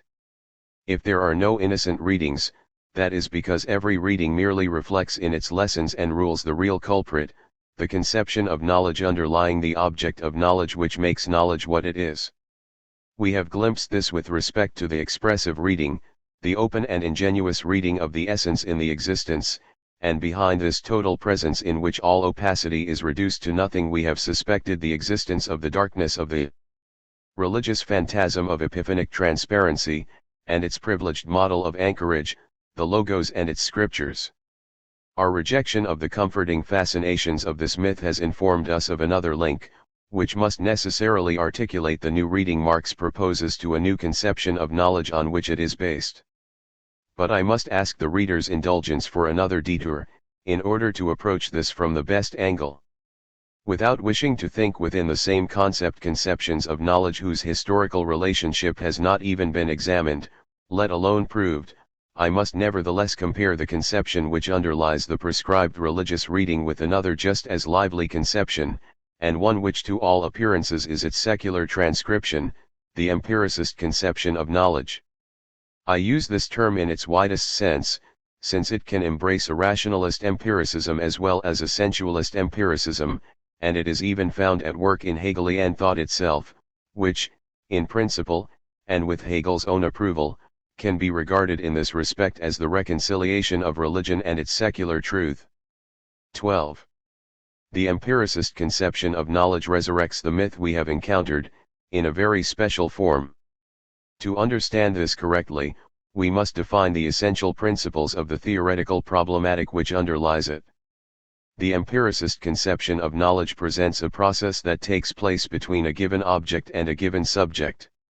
At this level, the status of this subject, psychological, historical, or otherwise, and of this object, discontinuous or continuous, mobile or fixed, is not very important. This status only affects the precise definition of the variance of the basic problematic, while the basic problematic itself is all that concerns us here. The subject and object, which are given and hence predate the process of knowledge, already define a certain fundamental theoretical field, but one which cannot yet in this state be pronounced empiricist. What defines it as such is the nature of the process of knowledge, in other words a certain relationship that defines knowledge as such, as a function of the real object of which it is said to be the knowledge. The whole empiricist process of knowledge lies in fact in an operation of the subject called abstraction. To know is to abstract from the real object its essence, the possession of which by the subject is then called knowledge. Whatever particular variance this concept of abstraction may adopt, it defines an invariant structure which constitutes the specific index of empiricism. Empiricist abstraction, which abstracts from the given real object its essence, is a real abstraction, leaving the subject in possession of the real essence. We shall see that this repetition at every moment of the process of the category real is characteristic of the empiricist conception. What does a real abstraction actually mean? It accounts for what is declared to be a real fact. The essence is abstracted from real objects in the sense of an extraction, as one might say that gold is extracted, or abstracted, i.e., separated, from the dross of earth and sand in which it is held and contained. Just as gold, before its abstraction, exists as gold unseparated from its dross in the dross itself, so the essence of the real exists as a real essence in the real which contains it. Knowledge is an abstraction, in the strict sense, i.e., an extraction of the essence from the real which contains it, a separation of the essence from the real which contains it and keeps it in hiding. The procedure that makes this extraction possible, example the comparison of objects, their mutual titration to wear away the dross, etc., is of little importance. The pattern of the real, whether it is composed of discrete individuals each in its diversity containing a single essence, or of a unique individual, is of little importance. In every case, this separation, in the real itself, of the essence of the real from the dross that conceals the essence, imposes a very special representation both of the real and of the knowledge of it, as the very condition of this operation. The real, it is structured as a dross of earth containing inside it a grain of pure gold, i.e., it is made of two real essences, the pure essence and the impure essence, the gold and the dross, or, if you like, Hegelian terms, the essential and the inessential. The inessential may be the form of individuality, this fruit, these particular fruits, or materiality, that which is not form or essence, or nothingness, or anything else. It is unimportant. The fact is that the real object contains in it, really, two distinct real parts, the essence and the inessential. Which gives us our first result: knowledge, which is merely the essential essence, is really contained in the real as one of its parts, in the other part of the real, the inessential part. Knowledge, its sole function is to separate, in the object, the two parts which exist in it, the essential and the inessential, by special procedures whose aim is to eliminate the inessential real, by a whole series of sortings, sievings, scrapings and rubbings, and to leave the knowing subject only the second part of the real which is its essence, itself real. Which gives us a second result: the abstraction operation and all its scouring procedures are merely procedures to purge and eliminate one part of the real in order to isolate the other. As such, they leave no trace in the extracted part. Every trace of their operation is eliminated along with the part of the real they were intended to eliminate. However, something of the reality of this elimination work is represented, but not at all as one might expect, in the result of this operation, since this result is nothing but the pure and perfect real essence, but rather in the conditions of the operation, to be precise, in the structure of the real object from which the knowledge operation has to extract the real essence. To this end, that real object is endowed with a very special structure which we have already encountered in our analysis, but which we must now examine more closely. This structure concerns precisely the respective positions in the real of the two constitutive parts of the real, the inessential part and the essential part. The inessential part occupies the whole of the outside of the object, its visible surface, while the essential part occupies the inside part of the real object, its invisible kernel.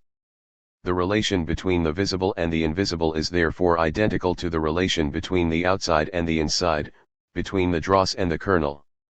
If the essence is not immediately visible, it is because it is concealed, in the strong sense, i.e., entirely covered and enveloped by the dross of the inessential.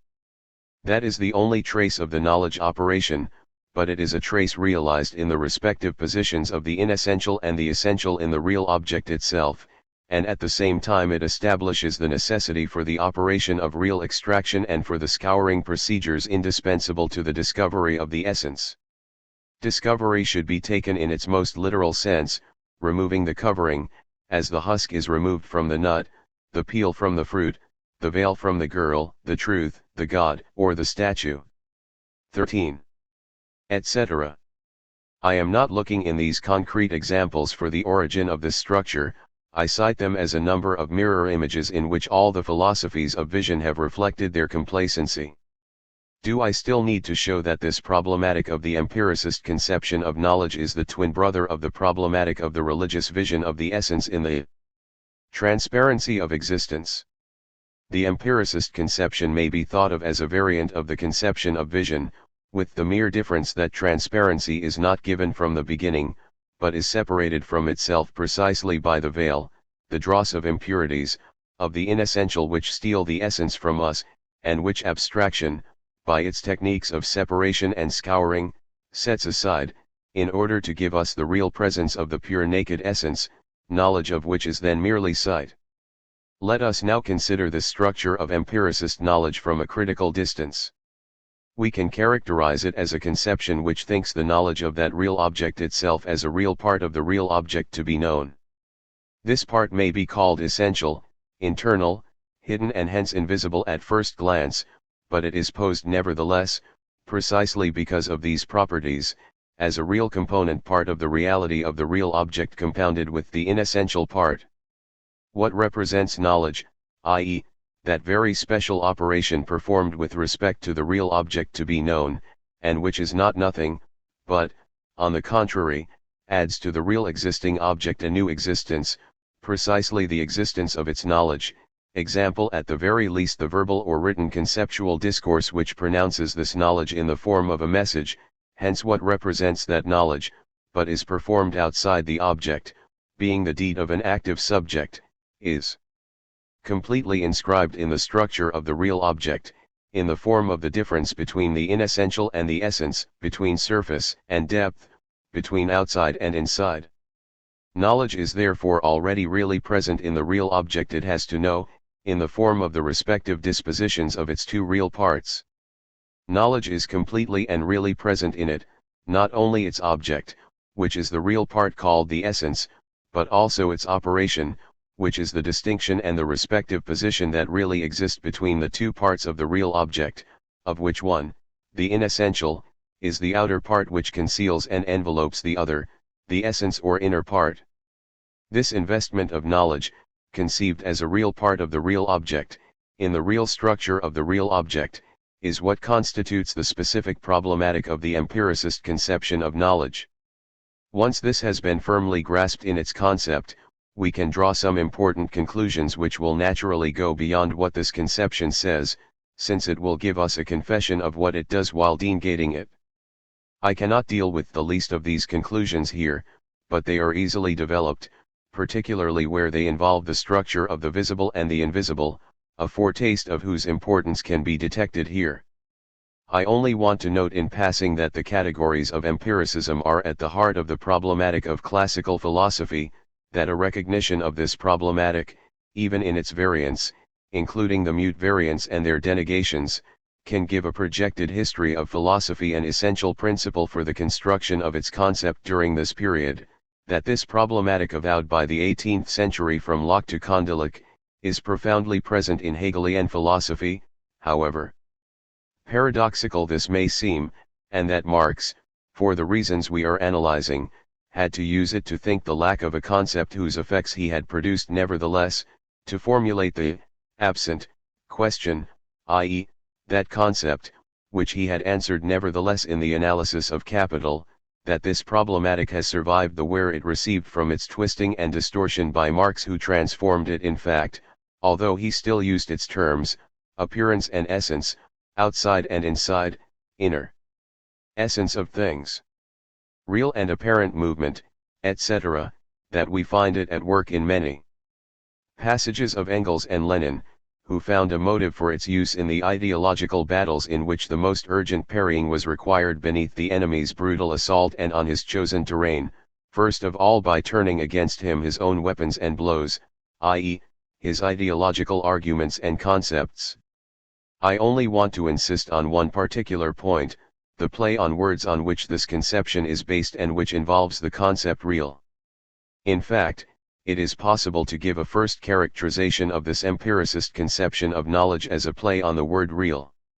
We have just seen that the whole of knowledge, both its peculiar object, the essence of the real object, and the distinction between the real object, to which its knowledge operation is applied, and this knowledge operation, a distinction which is the side itself of the operation of knowledge, we have just seen that the object as well as the operation of knowledge in its distinction from the real object, knowledge of which it proposes to produce, are posed and thought as belonging by right to the real structure of the real object.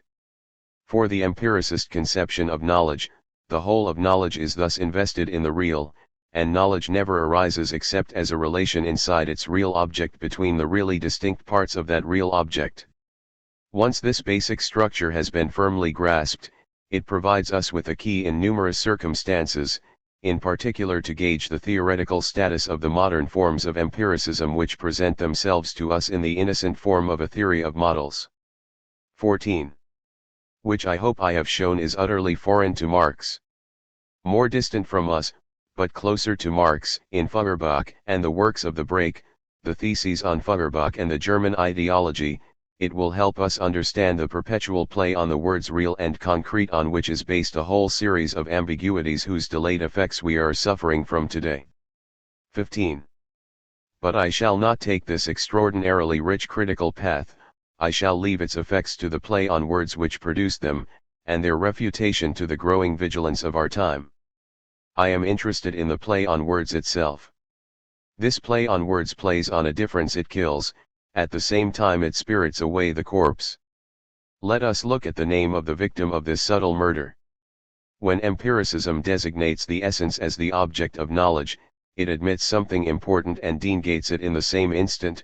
It admits that the object of knowledge is not identical to the real object, since it declares that it is only a part of the real object. But it negates what it has admitted, precisely by reducing this difference between two objects, the object of knowledge and the real object, to a mere distinction between the parts of a single object. The real object. In the admitted analysis, there are two distinct objects, the real object which exists outside the subject, independent of the process of knowledge, Marx, and the object of knowledge, the essence of the real object, which is quite clearly distinct from the real object. In the denegation, there is no longer more than one object, the real object. Hence we are within our rights in concluding that the true play on words has deceived us as to its site, its bearer, trigger, the word which is its ambiguous seed. The true play on words is not a play on the word real, which is its mask, but on the word object. It is not the word real which needs to be interrogated in connection with the murder, but the word object. The difference of the concept of object must be produced to deliver it from the fraudulent unity of the word object. 11. This sets us off on a path which was opened for us almost without our knowledge, I think, for we have not really considered it, by two philosophers in history, Spinoza and Marx. Against what should really be called the latent dogmatic empiricism of Cartesian idealism, Spinoza warned us that the object of knowledge or essence was in itself absolutely distinct and different from the real object, for, to repeat his famous aphorism, the two objects must not be confused. The idea of the circle, which is the object of knowledge, must not be confused with the circle, which is the real object. In the third section of the 1857 introduction, Marx took up this principle as forcefully as possible. Marx rejected the Hegelian confusion which identifies the real object with the object of knowledge, the real process with the knowledge process. Hegel fell into the illusion of conceiving the real, das Reale, as the product of thought concentrating itself, probing its own depths, and unfolding itself out of itself, by itself, whereas the method of rising from the abstract to the concrete is only the way, die Art, in which thought appropriates the concrete, reproduziert, it as the concrete in the mind, geistig concretes, Grundriss, p. 101. This confusion, which in Hegel takes the form of an absolute idealism of history, is in principle simply a variant of the confusion which characterizes the problematic of empiricism. Against this confusion, Marx defends the distinction between the real object, the real concrete or the real totality, which retains its autonomous existence outside the head, Kopf, just as before, and the object of knowledge, a product of the thought which produces it in itself as a thought concrete, Gedankenkonkretum, as a thought totality, Gedankentotalitat, i.e., as a thought object, absolutely distinct from the real object, the real concrete, the real totality, knowledge of which is obtained precisely by the thought concrete, the thought totality, etc. Marx goes even further and shows that this distinction involves not only these two objects, but also their peculiar production processes. While the production process of a given real object, a given real concrete totality, example a given historical nation, takes place entirely in the real and is carried out according to the real order of real genesis, the order of succession of the moments of historical genesis, the production process of the object of knowledge takes place entirely in knowledge and is carried out according to a different order, in which the thought categories which reproduce the real categories do not occupy the same place as they do in the order of real historical genesis, but quite different places assign them by their function in the production process of the object of knowledge. Let us look closely at all these themes for a moment. When Marx tells us that the production process of knowledge, and hence that of its object, as distinct from the real object which it is its precise aim to appropriate in the mode of knowledge, takes place entirely in knowledge, in the head or in thought, he is not for 1 second falling into an idealism of consciousness, mind, or thought, for the thought we are discussing here is not a faculty of a transcendental subject or absolute consciousness confronted by the real world as matter, nor is this thought a faculty of a psychological subject, although human individuals are its agents. This thought is the historically constituted system of an apparatus of thought, founded on and articulated to natural and social reality. It is defined by the system of real conditions which make it, if I dare use the phrase, a determinate mode of production of knowledges. As such, it is constituted by a structure which combines, Verbindung, the type of object, raw material, on which it labors, the theoretical means of production available, its theory, its method, and its technique, experimental or otherwise, and the historical relations, both theoretical, ideological, and social, in which it produces. This definite system of conditions of theoretical practice is what assigns any given thinking subject, individual, its place and function in the production of knowledges. This system of theoretical production, a material as well as a mental system, whose practice is founded on and articulated to the existing economic, political, and ideological practices which directly or indirectly provide it with the essentials of its raw materials, has a determinate objective reality. This determinate reality is what defines the roles and functions of the thought of particular individuals, who can only think the problems already actually or potentially posed. Hence it is also what sets to work their thought power, in the way that the structure of an economic mode of production sets to work the labor power of its immediate producers, but according to its own peculiar mode. Far from being an essence opposed to the material world, the faculty of a pure transcendental subject or absolute consciousness, i.e., the myth that idealism produces as a myth in which to recognize and establish itself, thought is a peculiar real system, established on and articulated to the real world of a given historical society which maintains determinate relations with nature, a specific system, defined by the conditions of its existence and practice, i.e., by a peculiar structure. A determinate type of combination, Verbindung, between its peculiar raw material, the object of theoretical practice, its peculiar means of production and its relations with the other structures of society. Once it is accepted that this is how thought, the very general term Marx used in the passage we are analyzing, must be defined, it is perfectly legitimate to say that the production of knowledge which is peculiar to theoretical practice constitutes a process that takes place entirely in thought, just as we can say, mutatis mutandis, that the process of economic production takes place entirely in the economy, even though it implies, and precisely in the specific determinations of its structure, necessary relations with nature and the other structures, legal, political and ideological, which, taken together, constitute the global structure of a social formation belonging to a determinate mode of production. It is therefore perfectly legitimate, richtig, to say, as Marx does, that the concrete totality is a totality of thoughts, concrete in thought, in fact, in der Tat, a product of thinking and comprehending, ein Produkt des Denkens, des Begriffens.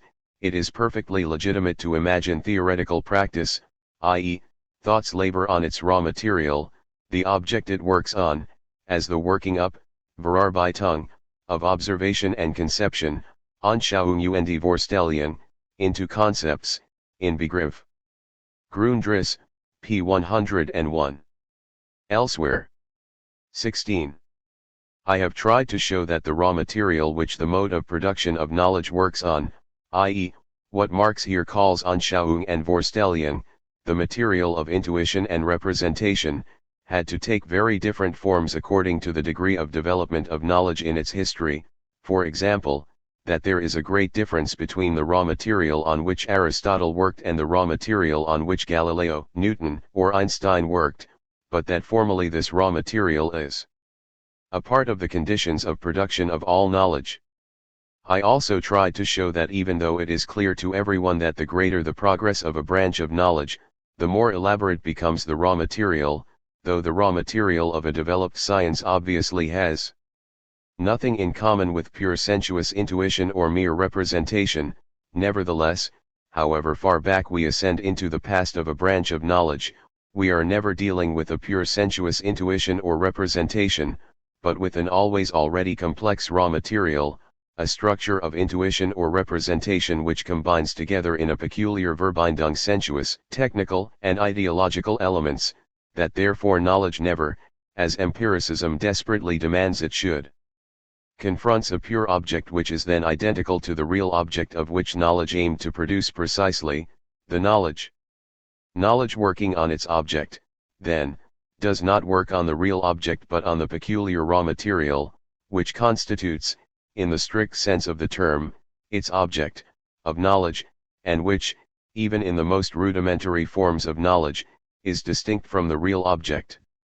For that raw material is always already, in the strong sense Marx gives this in capital, a raw material, i.e., matter already elaborated and transformed, precisely by the imposition of the complex, sensuous technical ideological, structure which constitutes it as an object of knowledge, however crude, which constitutes it as the object it will transform, whose forms it will change in the course of its development process in order to produce knowledges which are constantly transformed but will always apply to its object, in the sense of object of knowledge. 12. It would be rash to go any further for the moment. The formal concept of the production conditions of theoretical practice alone cannot provide the specific concepts which will enable us to constitute a history of theoretical practice, let alone the history of the different branches of theoretical practice, mathematics, physics, chemistry, biology, history, and the other human sciences. To go beyond the merely formal concept of the structure of theoretical practice, i.e., of the production of knowledges, we must work out the concept of the history of knowledge, the concepts of the different modes of theoretical production, most important the concepts of the theoretical modes of production of ideology and science, and the peculiar concepts of the different branches of theoretical production and of their relations, the different sciences and their specific types of dependence, independence and articulation. This work of theoretical elaboration presupposes a very long-term investigation which will have to build on the valuable work that has already been done in the classical domains of the history of the sciences and of epistemology, i.e., an investigation which appropriates all the raw material provided by the facts that have already been collected or await collection and by the first theoretical results established in these domains. But the mere collection of these facts, these empirical givens, which, with a very few remarkable exceptions, 17. Are generally only presented in the form of simple sequences or chronicles, i.e., in the form of an ideological conception of history, or even in the a priori of a philosophy of history, the mere collection of these facts is not enough to constitute a history of knowledge, the concept of which must be constructed, at least in a provisional form, before it can be undertaken. In the papers you are about to read we have paid great attention to the concepts in which Marx thinks the general conditions of economic production and the concepts in which Marxist thought must think its theory of history, not only in order to grasp the Marxist theory of the economic region of the capitalist mode of production, but also to ascertain as far as possible the basic concepts, production, structure of a mode of production, history, whose formal elaboration is equally indispensable to the Marxist theory of the production of knowledge, and to its history. We are now beginning to get some idea of the path these investigations are taking and will take. This path leads us to a revolution in the traditional concept of the history of the sciences, which today is still profoundly steeped in the ideology of the philosophy of the Enlightenment, i.e., in a teleological and therefore idealist rationalism. We are beginning to suspect, and even to be able to prove in a number of already studied examples, that the history of reason is neither a linear history of continuous development, nor, in its continuity, a history of the progressive manifestation or emergence into consciousness of a reason which is completely present in germ in its origins and which its history merely reveals to the light of day. We know that this type of history and rationality is merely the effect of the retrospective illusion of a given historical result which writes its history in the future anterior, and which therefore thinks its origin as the anticipation of its end. The rationality of the philosophy of the Enlightenment to which Hegel gave the systematic form of the development of the concept is merely an ideological conception both of reason and of its history. The real history of the development of knowledge appears to us today to be subject to laws quite different from this teleological hope for the religious triumph of reason. We are beginning to conceive this history as a history punctuated by radical discontinuities, example when a new science detaches itself from the background of earlier ideological formations, profound reorganizations which, if they respect the continuity of the existence of regions of knowledge, and even this is not always the case, nevertheless inaugurate with their rupture the reign of a new logic, which, far from being a mere development, the truth or inversion of the old one, literally takes its place. We are thereby obliged to renounce every teleology of reason, and to conceive the historical relation between a result and its conditions of existence as a relation of production, and not of expression, and therefore as what, in a phrase that clashes with the classical system of categories and demands the replacement of those categories themselves, we can call the necessity of its contingency.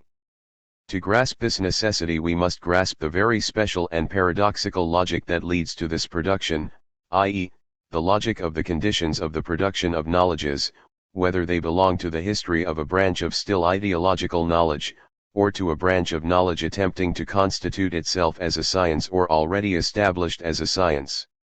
We can expect many surprises from this series, like those we have had from Canguilhem's work on the history of the production of the reflex concept, which, despite what all the appearances, i.e., the dominant ideological conceptions, would lead us to think, was the fruit, not of a mechanistic, but of a vitalist philosophy.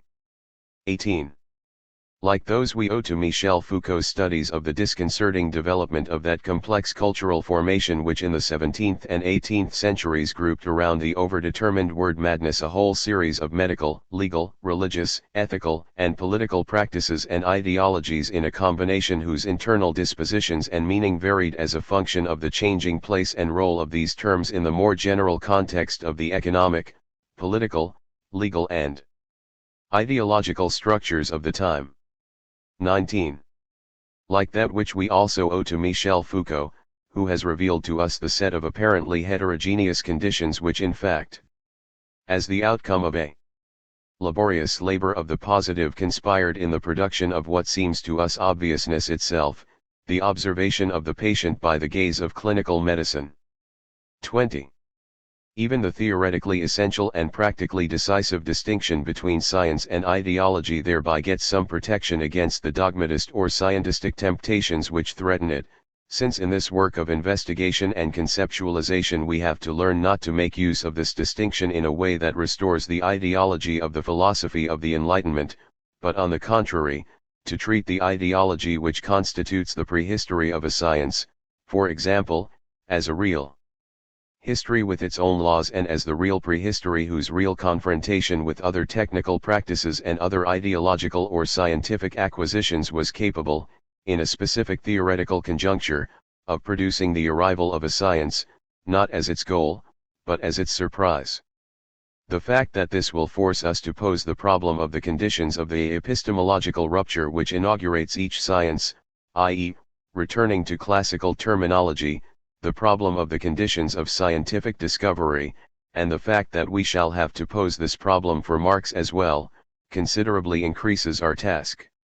The fact that just as we are studying this problem we have to think, in a completely novel way, the relation between a science and the ideology which gave rise to it and which continues to accompany it silently more or less throughout its history, the fact that such an investigation confronts us with the observation that every science, in the relationship it has with the ideology it emerged from, can only be thought as a science of the ideology.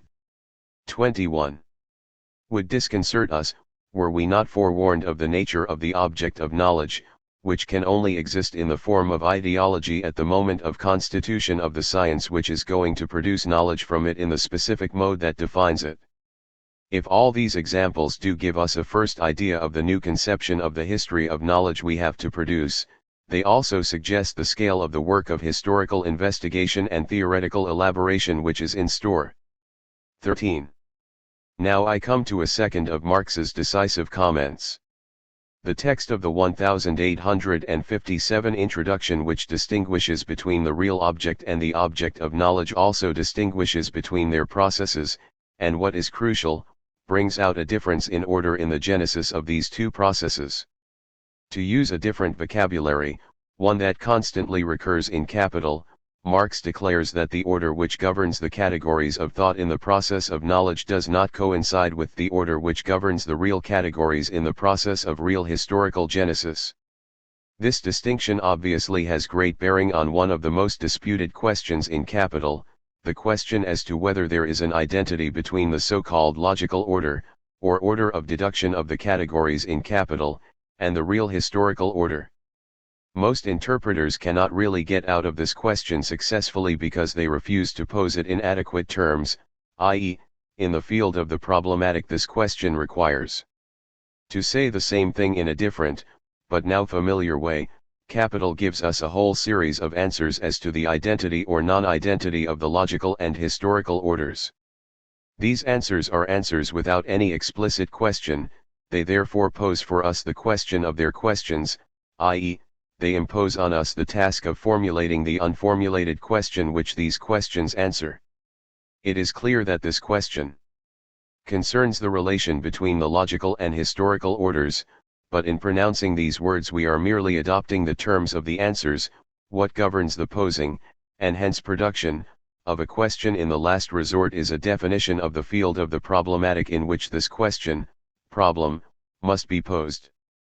But most interpreters pose this question in the field of an empiricist problematic or, its inversion in the strict sense, in the field of a Hegelian problematic, seeking to prove, in the first case that the logical order, being identical in essence with the real order and existing in the reality of the real order as its essence itself, can only follow the real order, in the second case that the real order being identical in essence with the logical order, the real order, which is then merely the existence of the logical order, must follow the logical order. In both cases the interpreters are obliged to do violence to certain of Marx's answers which manifestly contradict their hypotheses. I propose to pose this question, this problem, not in the field of an ideological problematic, but in the field of the Marxist theoretical problematic with its distinction between the real object and the object of knowledge, registering the fact that this distinction of objects implies a radical distinction between the order in which categories appear in knowledge, on the one hand, and in historical reality on the other. Once the so-called problem of the relation between the order of real historical genesis and the order of development of the concepts in scientific discourse in the field of this problematic, the radical distinction between these two orders, has been posed, we can conclude that the problem we are discussing is an imaginary one. Given this hypothesis, we can respect the variety of the answers Marx gives, i.e., both the cases of correspondence and those of non-correspondence between the logical order and the real order, so long as we can admit no one-to-one correspondence between the different moments of these two distinct orders. When I say that the distinction between the real object and the object of knowledge implies the disappearance of the ideological, empiricist or absolute idealist, myth of a one-to-one correspondence between the terms of these two orders, I include every form, even an inverted one, of one-to-one correspondence between the terms of the two orders, for an inverted correspondence is still a term-by-term correspondence according to a common order, with only a change in the sign. I evoke this last hypothesis because it has been held, by Della Volpe and his school, to be essential to understanding not only the theory of capital, but also the Marxist theory of knowledge. This interpretation depends on a few sentences from Marx, the clearest of which appears in the 1857 introduction, Grundriss, p. 107. It would therefore be unfeasible and wrong to let the economic categories follow one another in the same sequence as that in which they were historically decisive. Their sequence is determined, rather, by their relation to one another in modern bourgeois society, which is precisely the opposite, umgekehrt, of that which seems to be their natural order or which corresponds to historical development. By appeal to this Umkehrung, this inversion of sense, the logical order can be claimed to be a term-by-term inversion of the historical order. On this point, I refer the reader to Rancière's paper in this volume. But what immediately follows this passage in Marx's text leaves us in no doubt, for we learn that this dispute over the direct or inverted correspondence between the terms of the two orders has nothing to do with the problem under analysis.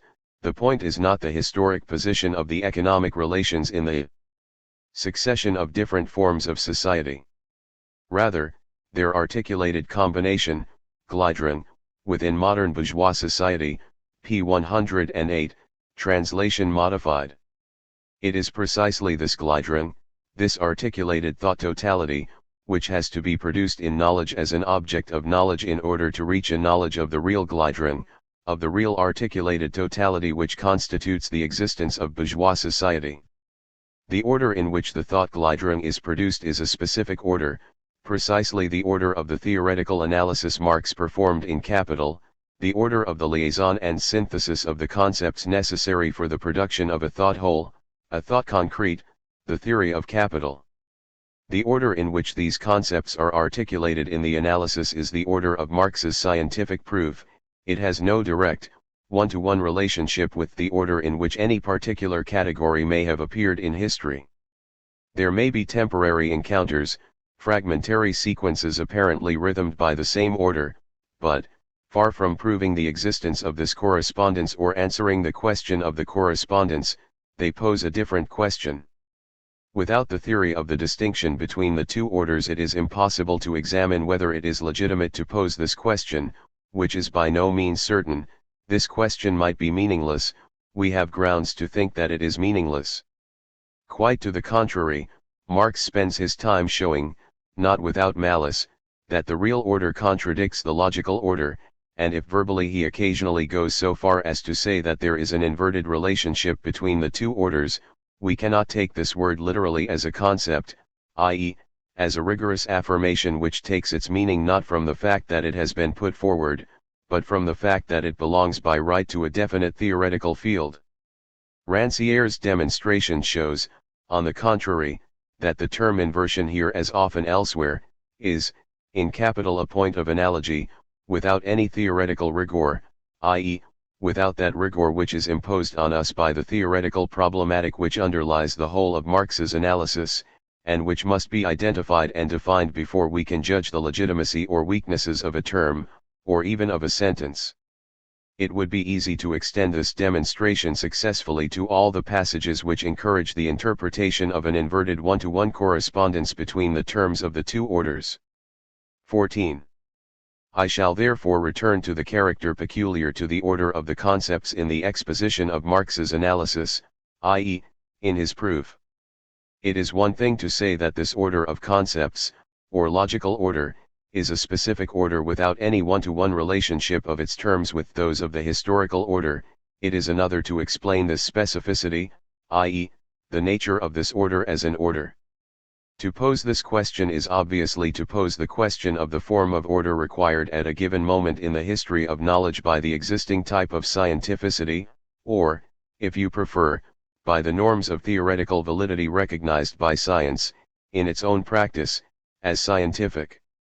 This is still a problem of great scope and complexity, and one which presupposes the elucidation of a number of preliminary theoretical problems.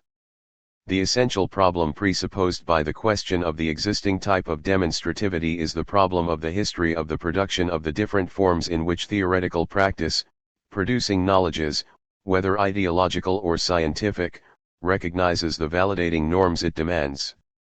I propose to call this history the history of the theoretical as such, or the history of the production, and transformation, of what at a given moment in the history of knowledge constitutes the theoretical problematic to which are related all the existing validating criteria, and hence the forms required to give the order of theoretical discourse the force and value of a proof. This history of the theoretical, of the structures of theoreticity and of the forms of theoretical apodicticity, has yet to be constituted, and there, too, as Marx said when he began his work, there exists an enormous literature at our disposal. But these elements at our disposal, often of considerable value, particularly in the history of philosophy treated as the history of the theory of knowledge, are one thing, and their theoretical organization, which presupposes precisely the formation, the production of this theory, is another. I have only made this detour in order to be able to say, on returning to Marx, that the apodictic character of the order of his theoretical discourse, or the logical order of the categories in capital, can only be thought against the background of a theory of the history of the theoretical, which would show what effective relationship there is between the forms of proof in the theoretical discourse of capital on the one hand, and the forms of theoretical proof contemporaneous with it and close to it, on the other. In this perspective, the comparative study of Marx and Hegel is indispensable once again. But it does not exhaust our object. For we are often warned, by Marx's constant references to forms of proof other than the forms of philosophical discourse. 22. That he also uses forms of proof borrowed from mathematics, physics, chemistry, astronomy, etc. We are therefore constantly warned by Marx himself of the complex and original character of the order of proof he installs in political economy.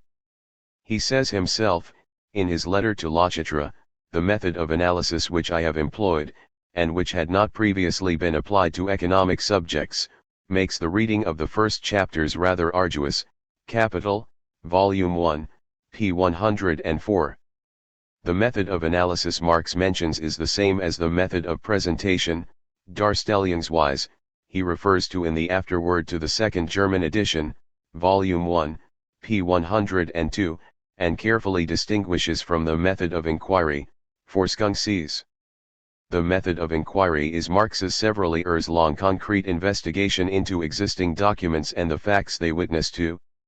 This investigation followed paths which disappear in their result, the knowledge of its object, the capitalist mode of production. The protocols of Marx's inquiry are contained in part in his notebooks. But in Capital we find something quite different from the complex and varied procedures, the trials and errors that every investigation contains and which express the peculiar logic of the process of the inventor's discovery at the level of his theoretical practice. In Capital we find a systematic presentation, an apodictic arrangement of the concepts in the form of that type of demonstrational discourse that Marx calls analysis. What is the provenance of this analysis, which Marx must have regarded as pre-existent since he only demanded its application to political economy? We pose this question as one indispensable to an understanding of Marx, and one which we are not yet in a position to give an exhaustive answer. Our papers do bear on this analysis, on the forms of reasoning and proof which it sets to work, and in the first place on those almost inaudible words, those apparently neutral words which Macquarrie studies in the first sentences of Capital and to which we have all tried to lend our ears. Literally, in the actual discourse of Capital, these words carry the occasionally semi-silent discourse of its proof. If, even despite the letter of Marx's work, we have succeeded in reconstituting the sequence and the peculiar logic of this silent discourse in certain delicate points, if we have managed to identify and fill these blanks, if we have been lucky enough to replace some of these still hesitant words by other, more rigorous terms, then that is all we have done. If we have been able to establish with enough proof to state it, that Marx's discourse is in principle foreign to Hegel's, that his dialectic, the afterword identifies it with the mode of exposition we are discussing, is quite different from the Hegelian dialectic, then that is all we have done. We have not gone on to see whence Marx took this method of analysis which he presents as if it were pre-existent, we have not posed the question as to whether Marx, far from borrowing it, did not himself invent this method of analysis which he thought he was merely applying, as he really did invent the dialectic which he tells us he took from Hegel, in certain well-known passages which are too often rehashed by hurried interpreters. And if this analysis and this dialectic are simply, as we believe, one and the same thing, it is not a sufficient explanation of their original production to stress that it was only possible at the cost of a rupture with Hegel. We must also exhibit the positive conditions for this production, the possible positive models which, reflecting themselves in the personal theoretical conjuncture to which Marx's history had led him, produced this dialectic in his thought. We were not in a situation to do this. Of course, the differences we have brought to light will be able to serve as indices and as a theoretical guide to such a new investigation, but they cannot take its place. And there is a more than even chance that, if as we believe this first attempt at a philosophical reading suggests, Marx really did invent a new form of order for axiomatic analysis, what is true of the majority of the great inventors in the history of the theoretical must be true of him as well. Time is needed before his discovery will even be accepted, and only then will it pass into normal scientific practice. A thinker who installs a new order in the theoretical, a new form of apodicticity or scientificity, has quite a different fate from a thinker who establishes a new science. He may long remain unknown and misunderstood, particularly if, as is the case with Marx, the revolutionary inventor in the theoretical happens to be masked in the same man by the twin who is a revolutionary inventor in a branch of science, here the science of history. The more partial his reflection of the concept of the revolution he has inaugurated in the theoretical, the greater the risk that he will suffer.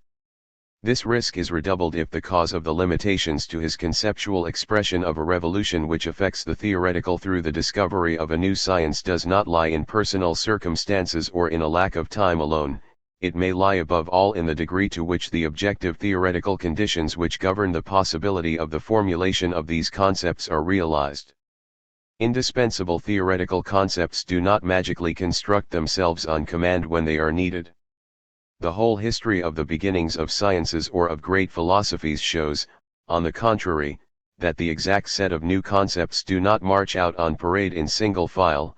On the contrary, some are long delayed, or march in borrowed clothes before acquiring their proper uniforms, for as long as history fails to provide the tailor and the cloth. In the meantime, the concept is certainly present in its works, but in a different form from that of a concept, in a form which is looking for itself inside a form borrowed from other custodians of formulated and disposable, or fascinating concepts. This goes to show that there is nothing incomprehensible in the paradoxical fact that Marx treated his original method of analysis as a method that already existed even in the instant when he invented it, and in the fact that he thought he was borrowing from Hegel even in the instant when he broke his Hegelian moorings. This paradox alone requires an amount of work which we have hardly more than outlined here, and which undoubtedly contains many surprises for us. 15. But we have gone far enough in this work for a return to the difference between the order of the object of knowledge and that of the real object to enable us to approach the problem whose index this difference is, the problem of the relation between these two objects, the object of knowledge and the real object, a relation which constitutes the very existence of knowledge. I must warn the reader that we are here entering a domain which is very difficult to approach, for two reasons. First, because we have very few Marxist reference points with which to stake out its space and orientate ourselves within. In fact, we are confronted by a problem which we not only have to solve but also to pose, for it has not yet really been posed, i.e., uttered on the basis of the required problematic and in the rigorous concepts required by this problematic. Second, and paradoxically this is the most serious difficulty, because we are literally swamped by the abundance of solutions offered to this as yet not rigorously posed problem, swamped by these solutions and blinded by their obviousness. These solutions are not, like those we have discussed with respect to Marx, answers to absent questions which can, however, be formulated in order to express the theoretical revolution contained in their answers. On the contrary, they are answers to questions and solutions to problems which have been formulated perfectly, since these questions and problems have been handpicked by these answers and solutions. I am alluding precisely to what the history of ideological philosophy classifies as the problem of knowledge or theory of knowledge.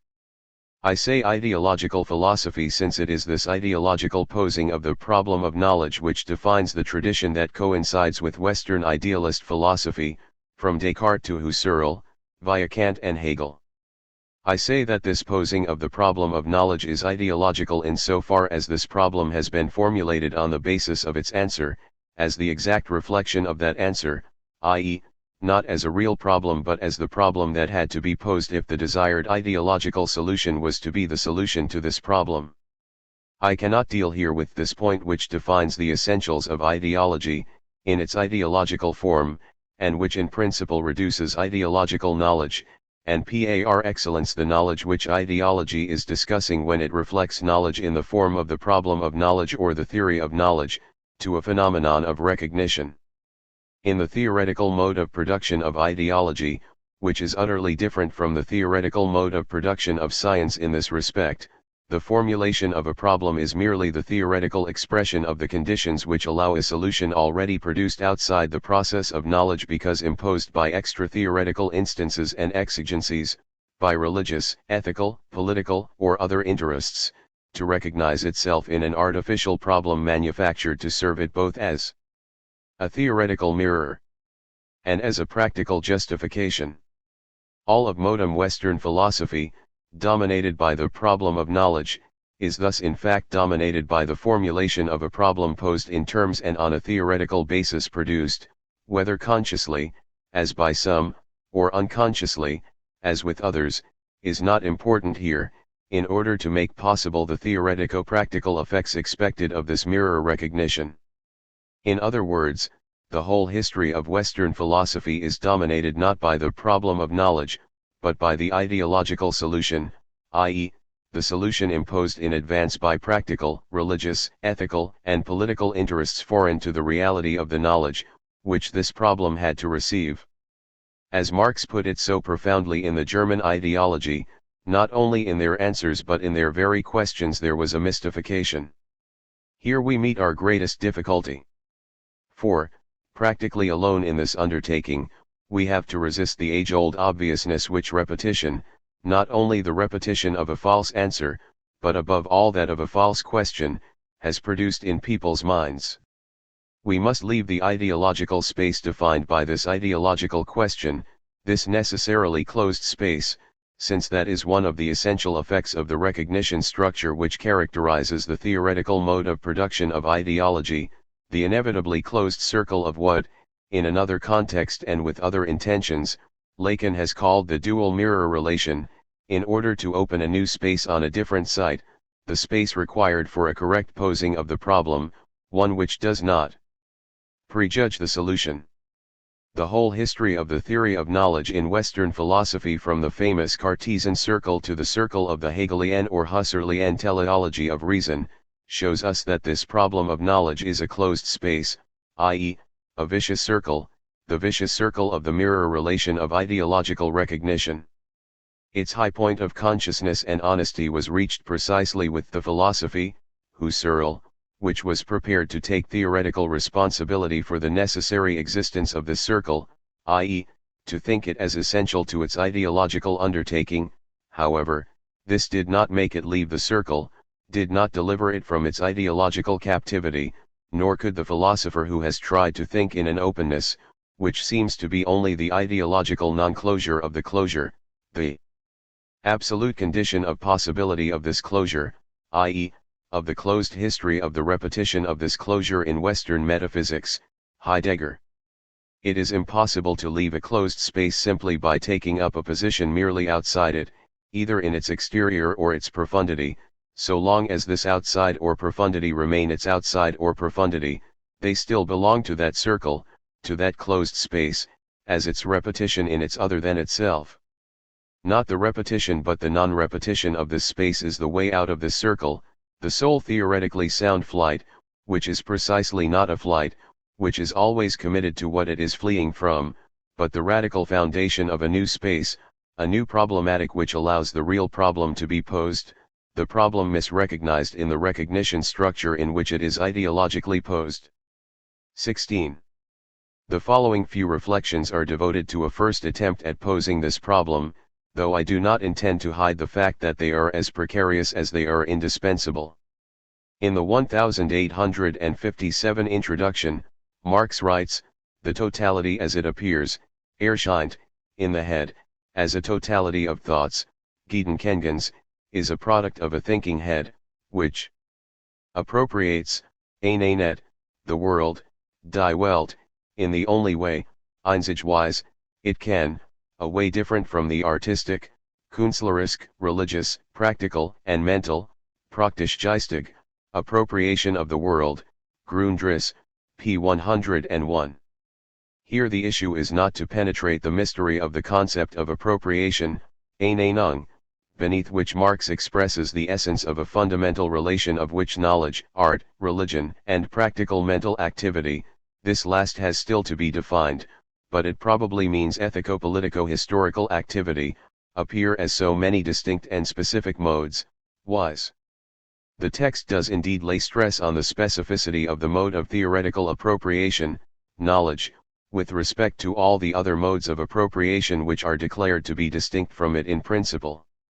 But the expression of this distinction reveals precisely the common background of a relation to the real world against which this distinction is made. This clearly indicates that knowledge is concerned with the real world through its specific mode of appropriation of the real world, which poses precisely the problem of the way this function works, and therefore of the mechanism that ensures it.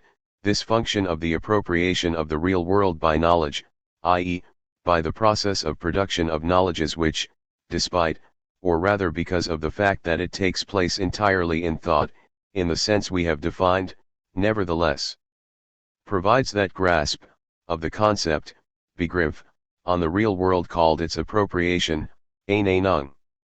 This poses on its true terrain the question of a theory of the production of a knowledge which, as the knowledge of its object, an object of knowledge, in the sense defined, is the grasp or appropriation of the real object, the real world. Need I comment that this question is quite unlike the ideological question of the problem of knowledge? That it is not a matter of an external reflection on the a priori conditions of possibility which guarantee the possibility of knowledge. That it is not a matter of staging the characters indispensable to the scenario, a philosophical consciousness, which is very careful not to pose the question of its status, its place, and its function, since in its own eyes it is reason itself, present in its objects since the origin, and having no dealings except with itself even in its question, i.e., posing the question to which it is itself the obligatory answer, posing scientific consciousness the question of the conditions of possibility of its knowledge relation to its object? Need I comment that the theoretical characters cast in this ideological scenario are the philosophical subject, the philosophizing consciousness, the scientific subject, the knowing consciousness, and the empirical subject, the perceiving consciousness, on the one hand, and, on the other, the object which confronts these three subjects, the transcendental or absolute object, the pure principles of science and the pure forms of perception, that the three subjects for their part are subsumed under a single essence, while the three objects, for their part, are subsumed under a single essence. Example: this identification of the three objects as it is seen, with significant variation, in Kant as well as Hegel and Husserl, depends on a persistent identification of the object perceived and the object known, that this parallel distribution of attributes disposes subject and object face to face, that this conjures away the difference in status between the object of knowledge and the real object on the object side, and the difference in status between the philosophizing subject and the knowing subject, on the one hand, and between the knowing subject and the empirical subject on the other, on the subject side. That thereby the only relation which is thought is a relation of interiority and contemporaneity between a mythical subject and object, required to take in charge, if need be by falsifying them, the real conditions, i.e., the real mechanism of the history of the production of knowledges, in order to subject them to religious, ethical, and political ends, the preservation of the faith, of morality or of freedom, i.e., social values. I am not posing the question I have posed in order to produce an answer fixed in advance by instances other than knowledge itself. It is not a question closed in advance by its answer. It is not a question of guarantees. On the contrary, it is an open question. It is the very field that it opens, and one which, if it is to be so, if it is to escape the pre-established closure of the ideological circle, must reject the services of those theoretical characters whose sole function was to ensure this ideological closure, the characters of the different subjects and objects, and the duties it was their mission to respect in order to play their parts, in the complicity of the ideological pact signed by the Supreme instances of the subject and the object, with the blessing of the Western freedom of man. It is a question which is posed and demonstrated as open in principle, i.e., as homogeneous in its structure of openness to all the actual questions posed by knowledge in its scientific existence, a question which has to express in its form this structure of openness and which must therefore be posed in the field and in the terms of the theoretical problematic which demands this structure of openness. In other words, the question of the mode of appropriation of the real, specific object of knowledge has to be posed. 1. In terms which exclude any recourse to the ideological solution contained in the ideological characters subject and object, or to the mutual mirror recognition structure, in the closed circle of which they move. 2. In terms which form the concept of the knowledge structure, an open specific structure, and which, at the same time, are the concept of the question knowledge poses itself, which implies that the place and function of this question be thought even in posing the question. This last demand is indispensable in order to establish the distinction between the theory of the history of the production of knowledge, or philosophy, and the existing content of knowledge, the sciences, without thereby making philosophy that legal instance which in theories of knowledge makes laws for the sciences in the name of a right it arrogates to itself. This right is no more than the fait accompli of mirror recognition stage direction, which ensures philosophical ideology the legal recognition of the fait accompli of the higher instances it serves. Posed in these strict conditions, the problem we are concerned with can be expressed in the following form: by what mechanism does the process of knowledge, which takes place entirely in thought, produce the cognitive appropriation of its real object, which exists outside thought in the real world? Or again, by what mechanism does the production of the object of knowledge produce the cognitive appropriation of the real object, which exists outside thought in the real world? The mere substitution of the question of the mechanism of the cognitive appropriation of the real object by means of the object of knowledge, for the ideological question of guarantees of the possibility of knowledge, contains in it that mutation of the problematic which rescues us from the closed space of ideology and opens to us the open space of the philosophical theory we are seeking. 17. Before I go on to our question, let me run through the classic misunderstandings which lead us precisely back into the vicious circle of ideology. Our question is often given a straight answer simply by saying, in the plain language of the pragmatism of obviousness, the mechanism with which the production of the object of knowledge produces the cognitive appropriation of the real object? Why, it is practice. It is the role of the criterion of practice. And if this dish does not fill us, they are pleased to vary the menu or provide as many accessories as are required to satisfy us. We are told, practice is the touchstone, the practice of scientific experiment. Economic, political, technical practice, concrete practice. Or else, to convince us of the Marxist character of the answer, social practice. Or as a make-weight, the social practice of humanity repeated billions and billions of times for millennia. Or else we are served Engels's unfortunate pudding. Manchester provided him with this alimentary argument: the proof of the pudding is in the eating.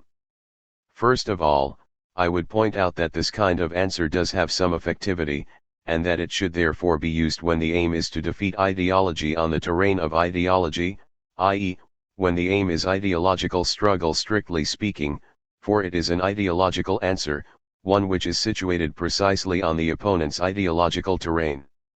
In major historical situations it has happened and may happen again that one is obliged or forced to fight on the terrain of the ideological opponent, when it has proved impossible to draw him onto one's own terrain, if he is not ready to pitch his tents there, or if it is necessary to descend onto his terrain.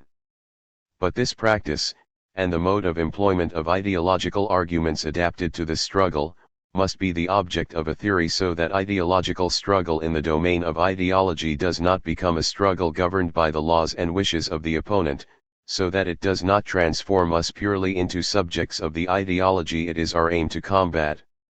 And I would add at the same time that it is not surprising that this kind of pragmatist answer leaves us hungry as far as our theoretical question is concerned.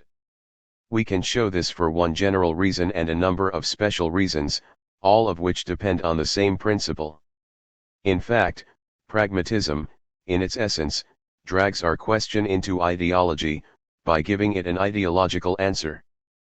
Pragmatism does nothing but set out, like the ideology of the idealist theory of knowledge, on a hunt for guarantees. The only difference is that classical idealism is not content with a de facto guarantee but wants a de jure guarantee, though, as we know, this is merely the legal disguise for a de facto situation, that is its business, whereas pragmatism sets out in search of a de facto guarantee, success in practice, which often constitutes the sole content assignable to what is called the practice criterion. At any rate, we are served with a guarantee which is the irrefutable index of an ideological question and answer, whereas we are in search of a mechanism. The proof of the pudding is in the eating. So what? We are interested in the mechanism that ensures that it really is a pudding we are eating and not a poached baby elephant, though we think we are eating our daily pudding. Proof by repetition for hundreds or thousands of years of the social practice of humanity, that night in which all the practices are gray. So what? For hundreds and thousands of years this repetition has produced, for example, truths such as the resurrection of Christ, the virginity of Mary, all the truths of religion, all the prejudices of Human spontaneity, i.e., all the established obviousnesses of ideology, from the most to the least respectable. Not to speak of the trap laid jointly by idealism and pragmatism in the complicity of their action, which obeys the same rules. By what right do you tell us that practice is right? Says idealism to pragmatism. Your right is no more than a disguised fact, answers pragmatism. And we are back on the wheel, the closed circle of the ideological question. In all these cases, the common rule which permits this action is in fact the question of the guarantees of the harmony between knowledge, or subject, and its real object, or object, i.e., the ideological question as such.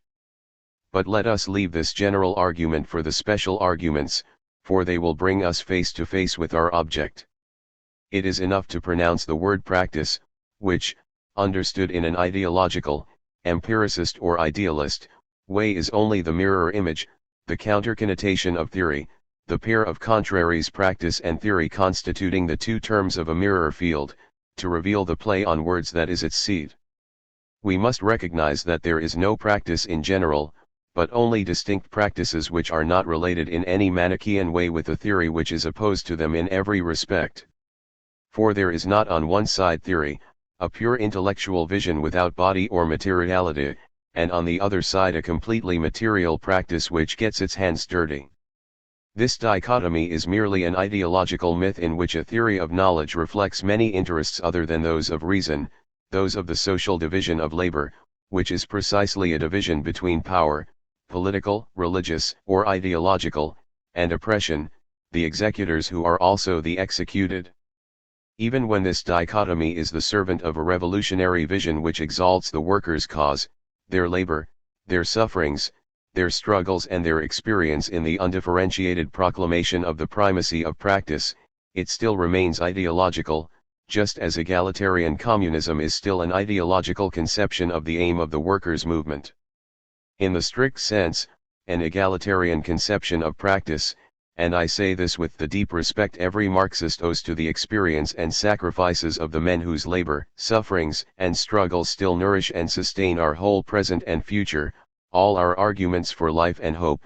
An egalitarian conception of practice is to dialectical materialism what egalitarian communism is to scientific communism, a conception to be criticized and superseded in order to establish a scientific conception of practice exactly in its place.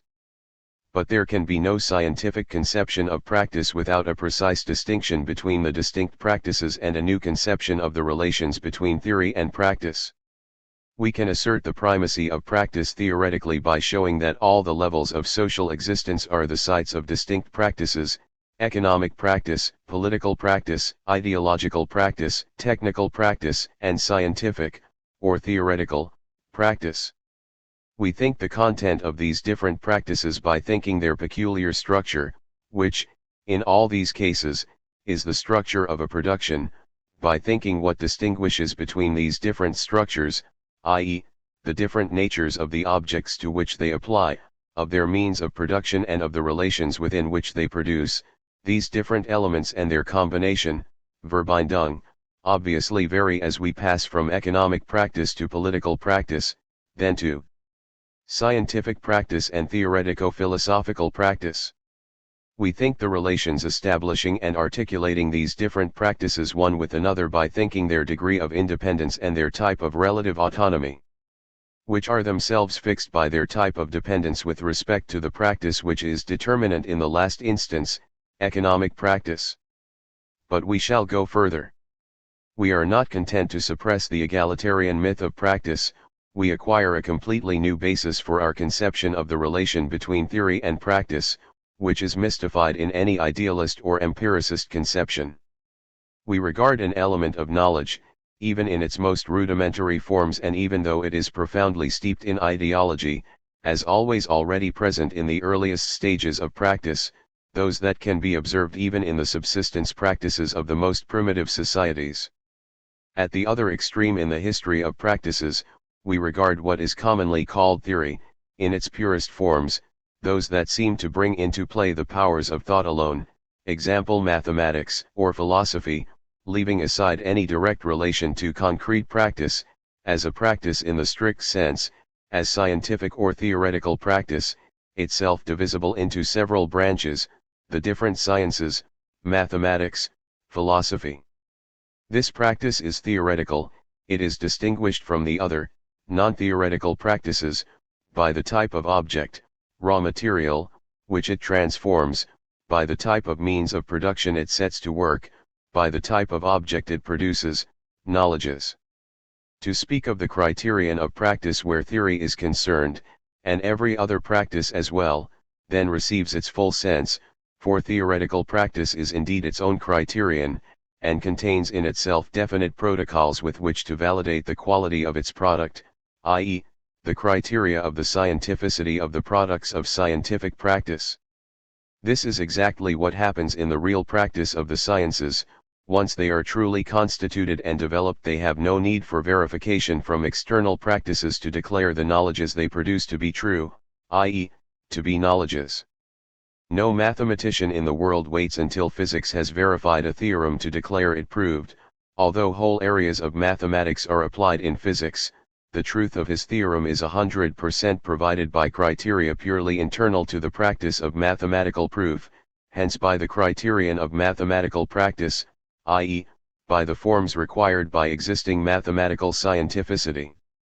We can say the same for the results of every science, at least for the most developed of them, and in the areas of knowledge which they have sufficiently mastered, they themselves provide the criterion of validity of their knowledges, this criterion coinciding perfectly with the strict forms of the exercise of the scientific practice considered. We can say this of the experimental sciences.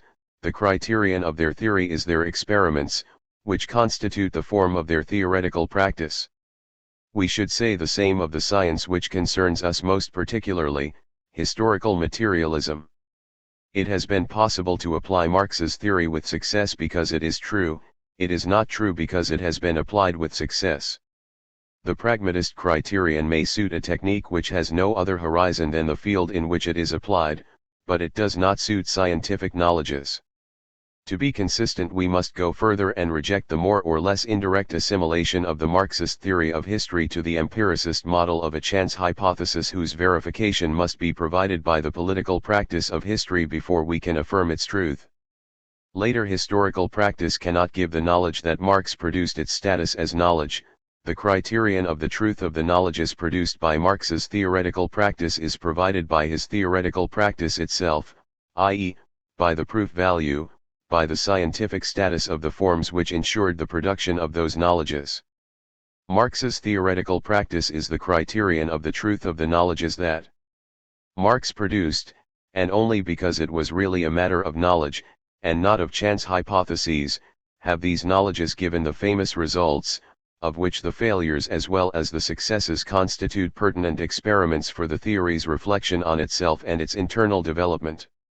In those sciences in which it is unrestrictedly valid, this radical inwardness of the criterion of practice for scientific practice is not at all exclusive of organic relations with other practices which provide these sciences with a large proportion of their raw material, and occasionally go so far as to induce more or less profound reorganizations in their theoretical structure. I have demonstrated this sufficiently elsewhere to prevent any misunderstanding of the meaning of what has just been said. In embryonic sciences, and a fortiori in regions still dominated by an ideological knowledge, the intervention of other practices often plays a determinant critical role which may even be revolutionary. I have suggested this in unambiguous terms. But here, too, there can be no question of drowning in an egalitarian conception of practice either the specific mode of intervention of a determinate practice in the field of a theoretical practice which is still ideological or only just becoming scientific, or of drawing the precise function of this intervention, nor above all the theoretical form in which this intervention is effected. Taking Marx as an example, we know that his most personally significant practical experiences, his experience as a polemicist of the embarrassment of having to take part in discussions on so-called material interests in the Reinigungszeitung, his direct experience of the earliest struggle organizations of the Paris proletariat, his revolutionary experience in the 1848 period, intervened in his theoretical practice, and in the upheaval which led him from ideological theoretical practice to scientific theoretical practice, but they intervened in his theoretical practice in the form of objects of experience, or even experiment, i.e., in the form of new thought objects, ideas, and the concepts, whose emergence contributed, in their combination, Verbindung, with other conceptual results, originating in German philosophy and English political economy, to the overthrow of the still ideological theoretical base on which he had lived, i.e., thought, until then. 18. I make no apology for this long detour. It was not a detour. It was essential to clear from our way the ideological answers to our question, and to this end it was essential to reckon with an ideological conception of practice which even Marxism itself has not always avoided, and which everyone will admit reigns supreme today and surely for a long time to come, over contemporary philosophy, even over its most honest and generous representatives such as Sartre. By avoiding this marketplace of egalitarian practice, or, as it has to be called in philosophy, of praxis, we have won through to a recognition of the fact that there is only one path before us, a narrow path certainly, but an open, or at least openable one. Let us therefore return to our question: by what mechanism does the production of the object of knowledge produce the cognitive appropriation of the real object which exists outside thought in the real world? I say a mechanism, and a mechanism which must explain a specific fact, the mode of appropriation of the world by the specific practice of knowledge, whose entire space is its object, the object of knowledge, as distinct from the real object of which it is the knowledge. Here we run the greatest risks. The reader will understand that I can only claim, with the most explicit reservations, to give the first arguments towards a sharpening of the question we have posed, and not an answer to it. The first step in our formulation of this sharpening must be a very important distinction. When we pose the question of the mechanism by which the object of knowledge produces the cognitive appropriation of the real object, we are posing a quite different question from that of the conditions of the production of knowledge. This latter question is derived from a theory of the history of theoretical practice, which, as we have seen, is only possible given the application of the concepts which enable us to think the structure of that practice and the history of its transformations. The question we are posing is a new one which is precisely passed over in silence in the other. The theory of the history of knowledge or theory of the history of theoretical practice enables us to understand how human knowledges are produced in the history of the succession of different modes of production, first in the form of ideology, then in the form of science. It makes us spectators of the emergence of knowledges, their development, their diversification, the theoretical ruptures and upheavals within the problematic that governs their production, and of the progressive erection, in their domain, of a division between ideological knowledges and scientific knowledges, etc. At each moment of the history of knowledges, this history takes knowledges for what they are, whether they declare themselves knowledges or not, whether they are ideological or scientific, etc., for knowledges. It considers them solely as products, as results. This history really does enable us to understand the mechanism of the production of knowledges, but, given a knowledge existing at a given moment in the process of the history of its production, it does not enable us to understand the mechanism by which the knowledge considered fulfills its function as a cognitive appropriation of the real object by means of its thought object for whoever is handling it as knowledge. But it is precisely this mechanism which interests us. Need we sharpen our question even further? A theory of the history of the production of knowledges can only ever give us an observation: here is the mechanism by which these knowledges have been produced. But this observation treats the knowledge as a fact, whose transformations and variations it studies as so many effects of the structure of the theoretical practice which produces them, as so many products which happen to be knowledges, without ever reflecting the fact that these products are not just any products, but precisely knowledges. A theory of the history of the production of knowledges therefore does not account for what I propose to call the knowledge effect, which is the peculiarity of those special products which are knowledges. Our new question deals precisely with this knowledge effect, what Marx called the mode of appropriation of the world peculiar to knowledge. The mechanism I propose to elucidate is the mechanism which produces this knowledge effect in those very special products we call knowledges. Here too, we shall never escape the destiny of having constantly to avoid false representations in order to clear the path that opens up the space of our investigation. We are confronted by illusions to be revoked and destroyed. We might indeed be tempted to refer the mechanism we are trying to discover to its origins, to say that this knowledge effect, which, as far as we are concerned, is exercised in the pure forms of some strict science, comes to us, via an infinite series of mediations, from reality itself. Thus, in mathematics it is tempting to think the knowledge effect of such and such an especially abstract formula as the extremely purified and formalized echo of such and such a reality, whether it is concrete space or the first concrete manipulations and operations of human practice. We can readily admit that at a certain moment a dislocation, décalage, intervenes between the concrete practice of the land surveyor and Pythagorean and Euclidean abstraction, but we can think this dislocation as a transfer, décalage, a retracing, décalque, of the concrete forms and gestures of an earlier practice in the element of ideality.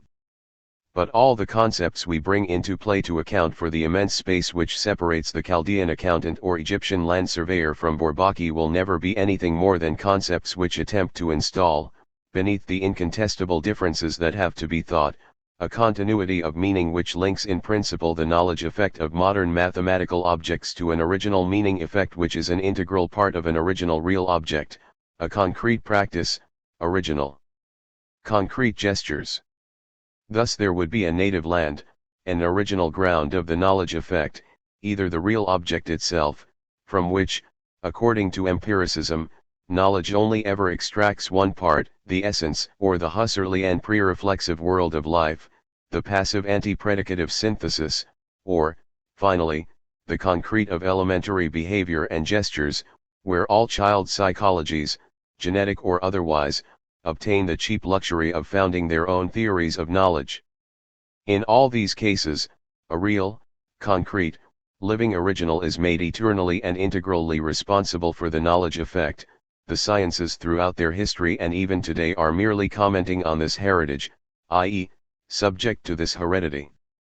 Just as in good Christian theology, humanity lives only in original sin, there would be an original knowledge effect, emerging from the more concrete forms of the real, from life, from practice, i.e., losing itself in them, identical with them, an original knowledge effect whose indelible mark would still be borne today by the most abstract scientific objects, destined as they are to its fate, condemned to knowledge. Need I set out the problematic presupposed by this model? The reader will have guessed that its consistency requires support from the myth of the origin, from an original unity undivided between subject and object, between the real and its knowledge, that they have the same birth, that, as someone well versed in theatrical effects remarked, knowledge is co-birth, la connaissance soit connaissance, from a good genesis, from all the indispensable abstractions and, above all, mediations. The reader will have recognized in this passage a set of typical concepts which 18th-century philosophy scattered over the world and which have flourished nearly everywhere, even in the works of Marxist specialists, but concepts which we can be absolutely sure, tailor-made as they are for the ideological functions expected of them, have nothing to do with Marx. And while we are here, let us be clear, Marxism cannot for one moment discover or rediscover itself along the path of this empiricism, whether it claims to be materialist or sublimates itself in an idealism of the anti-predicative, of the original ground or of praxis, in this idealism and in the concepts it has manufactured to play the star roles in its theater. The concepts of origin, original ground, genesis, and mediation should be regarded as suspect a priori, not only because they always more or less induce the ideology which has produced them, but because, produced solely for the use of this ideology, they are its nomads, always more or less carrying it with them. It is no accident that Sartre, and all those with none of his ability who feel a need to fill in the emptiness between abstract categories and the concrete abuse the terms origin, genesis, and mediation so much. The function of the concept of origin, as in original sin, is to summarize in one word what has not to be thought in order to be able to think what one wants to think. The concept of genesis is charged with taking charge of, and masking, a production or mutation whose recognition would threaten the vital continuity of the empiricist schema of history. The concept of mediation is invested with one last role, the magical provision of post-stations in the empty space between theoretical principles and the concrete, as bricklayers make a chain to pass bricks. In every case, the functions are those of masks and theoretical impostures, functions which may witness both to a real embarrassment and a real goodwill, and to the desire not to lose theoretical control over events, but even in the best of cases, these functions are more or less dangerous theoretical fictions. Applied to our question, these concepts ensure us a cheap solution on every occasion. They make a chain between an original knowledge effect and current knowledge effects, giving us the mere posing, or rather non-posing of the problem as its solution. 19. Let us therefore try taking a few steps forward into the space we have just disengaged. Just as we saw that recourse to a primitive real object could not save us from our responsibility to think the difference between the object of knowledge and the real object of which the first object gives us the knowledge, we have just seen that we cannot shift to an original knowledge effect the responsibility for thinking for us the mechanism of this contemporary knowledge effect.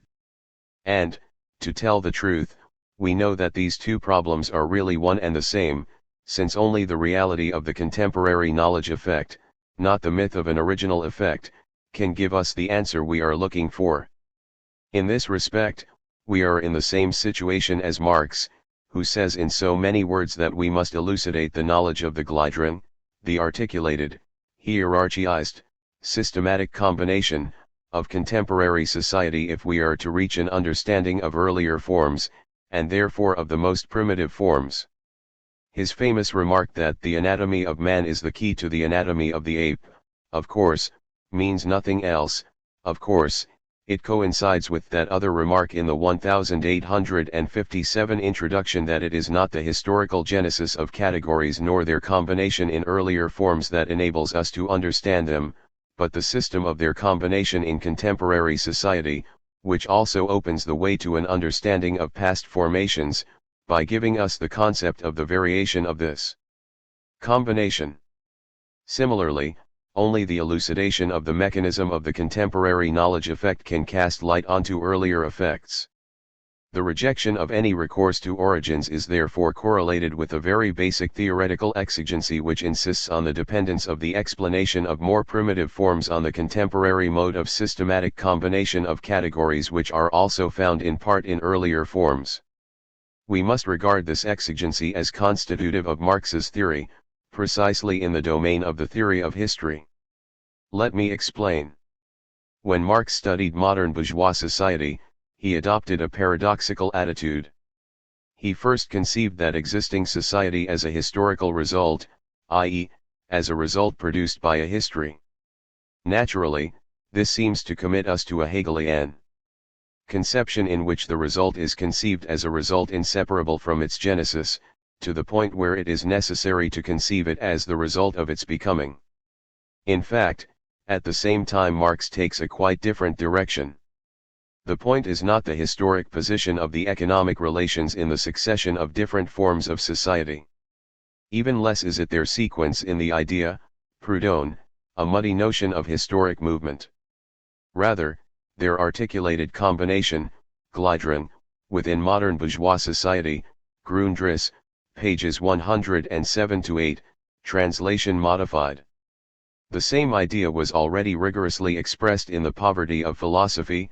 How indeed, could the single logical formula of movement, of sequence, of time, explain the body of society, in which all relations coexist simultaneously, gleichzeitig, and support one another, MECW 6, p. 167. The object of Marx's study is therefore contemporary bourgeois society, which is thought as a historical result, but the understanding of this society, far from being obtained from the theory of the genesis of this result, is, on the contrary, obtained exclusively from the theory of the body, i.e., of the contemporary structure of society, without its genesis intervening in any way whatsoever. This attitude may be paradoxical, but Marx insists on it in categorical terms as the absolute condition of possibility of his theory of history. It reveals the existence of two problems, distinct in their disjoint unity. There is a theoretical problem which must be posed and resolved in order to explain the mechanism by which history has produced as its result the contemporary capitalist mode of production.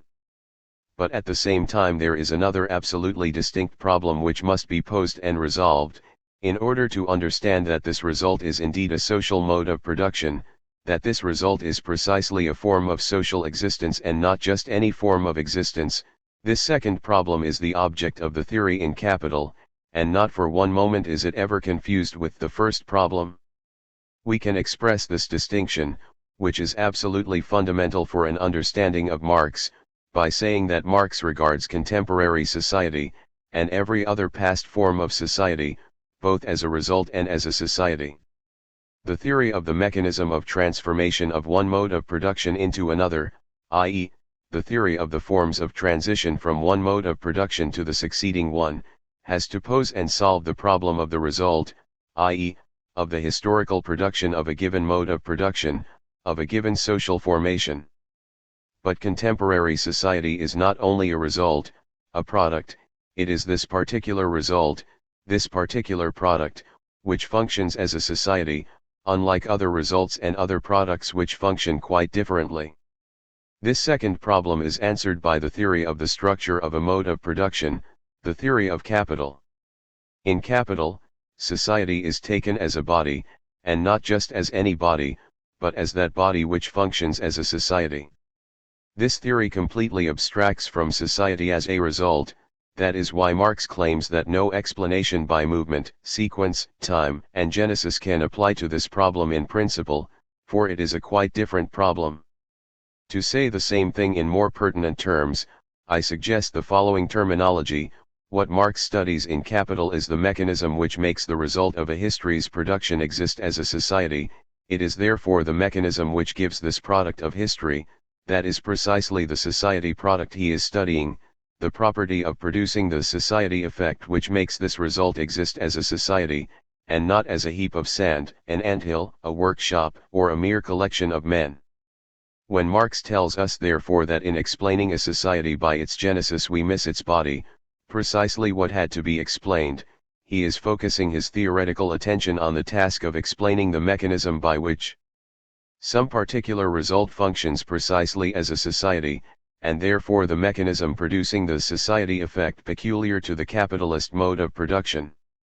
The mechanism of the production of this society effect is only complete when all the effects of the mechanism have been expounded, down to the point where they are produced in the form of the very effects that constitute the concrete, conscious, or unconscious relation of the individuals to the society as a society, i.e., down to the effects of the fetishism of ideology, or forms of social consciousness, preface to a contribution, in which men consciously or unconsciously live their lives, their projects, their actions, their attitudes, and their functions, as social. In this perspective, Capital must be regarded as the theory of the mechanism of production of the society effect in the capitalist mode of production. We are beginning to suspect, even if it is only because of the works of contemporary ethnology and history, that this society effect differs with different modes of production. Theoretically speaking, we have every reason to believe that the mechanism of the production of these different society effects differs with the various modes of production. We are beginning to see that an exact consciousness of the precise problem implied by the theory in Capital opens new horizons in front of us by posing us new problems.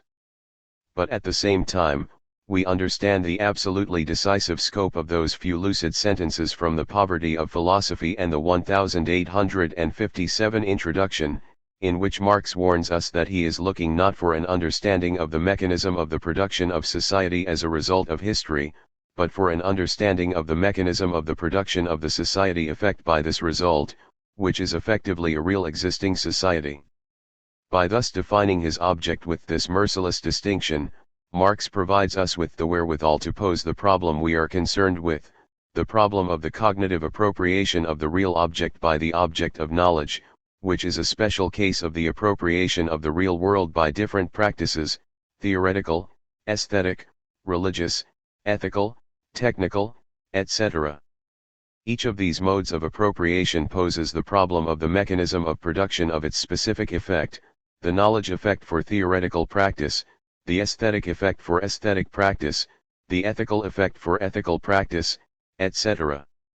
In each of these cases we cannot merely substitute one word for another, as dormitive virtue was substituted for opium. The search for each of these specific effects demands the elucidation of the mechanism that produces it, not the reduplication of one word by the magic of another. If we want to avoid prejudging the conclusion to which the study of these different effects may lead us, we must be content with a few indications as to the effect that concerns us here, the knowledge effect, produced by the existence of the theoretical object which is a knowledge. This expression knowledge effect constitutes a generic object which includes at least two sub-objects, the ideological knowledge effect and the scientific knowledge effect. The ideological knowledge effect is distinguished by its properties, it is an effect of recognition-misrecognition in a mirror relation, from the scientific knowledge effect, but insofar as the ideological effect, although it depends on other social functions which are dominant in it, really possesses its own knowledge effect, it falls in this respect within the general category with which we are concerned. I owe the reader this warning, in order to prevent any misunderstanding as to the beginnings of an analysis that follows, for it is centered solely on the knowledge effect of scientific knowledge. How can we explain the mechanism of this knowledge effect? We can now return to something we have just established, the inwardness of the criterion of practice to the scientific practice under consideration, and suggest that our present question is related to this inwardness. We showed that the validity of a scientific proposition as a knowledge was ensured in a determinate scientific practice by the action of particular forms which ensure the presence of scientificity in the production of knowledge, in other words, by specific forms that confer on a knowledge its character as a true knowledge. Here I am speaking of forms of scientificity, but I am also echoing this by thinking of the forms that play the same part, ensuring a different but corresponding effect, in ideological knowledge, and indeed in all forms of knowing.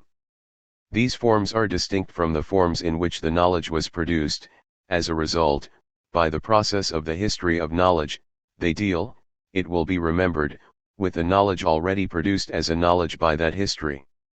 In other words, we consider the result without its becoming, ignoring any accusations of lais Hegelianism or lais geneticism, for this double crime is merely a single good deed, a liberation from the empiricist ideology of history.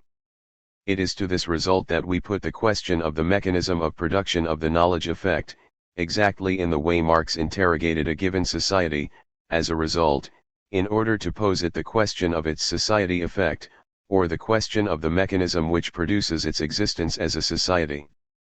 We see these specific forms in action in the discourse of scientific proof, i.e., in the phenomenon which imposes on thought categories, or concepts, a regular order of appearance and disappearance. We can say, then, that the mechanism of production of the knowledge effect lies in the mechanism which underlies the action of the forms of order in the scientific discourse of the proof.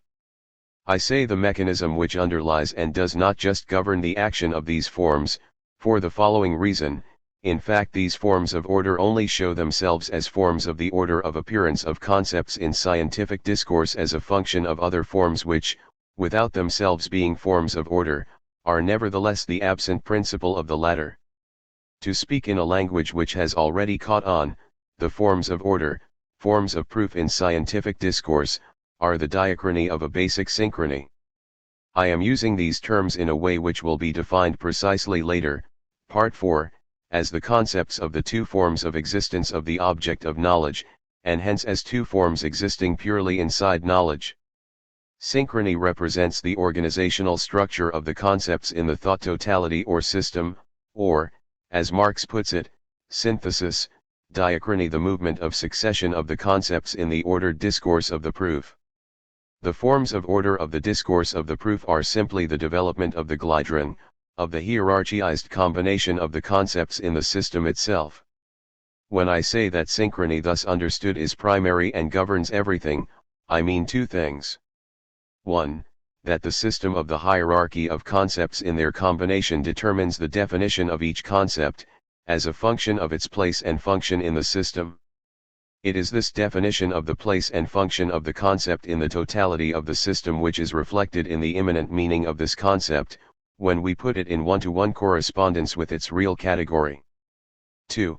That the system of the hierarchy of concepts determines the diachronic order of their appearance in the discourse of the proof. It is in this sense that Marx speaks of the development of the forms, of the concept, of value, surplus value, etc. This development of the forms is the manifestation, in the discourse of the scientific proof, of the systematic dependence which links the concepts together in the system of the thought totality. The knowledge effect, produced at the level of the forms of order of the discourse of the proof, and then at the level of some isolated concept, is therefore possible given the systematicity of the system which is the foundation of the concepts and their order of appearance in scientific discourse.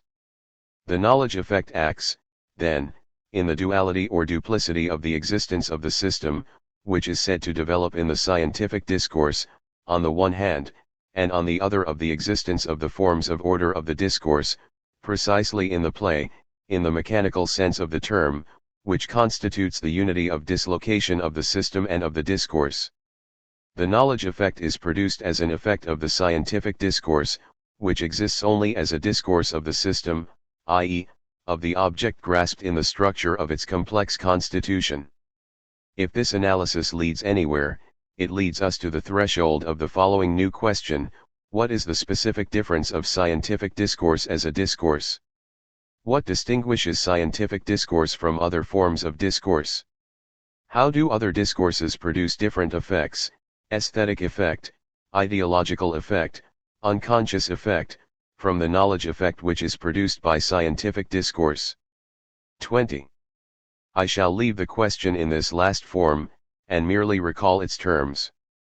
Unlike the theory of knowledge of ideological philosophy, I am not trying to pronounce some de jure, or de facto, guarantee which will assure us that we really do know what we know, and that we can relate this harmony to a certain connection between subject and object, consciousness and the world.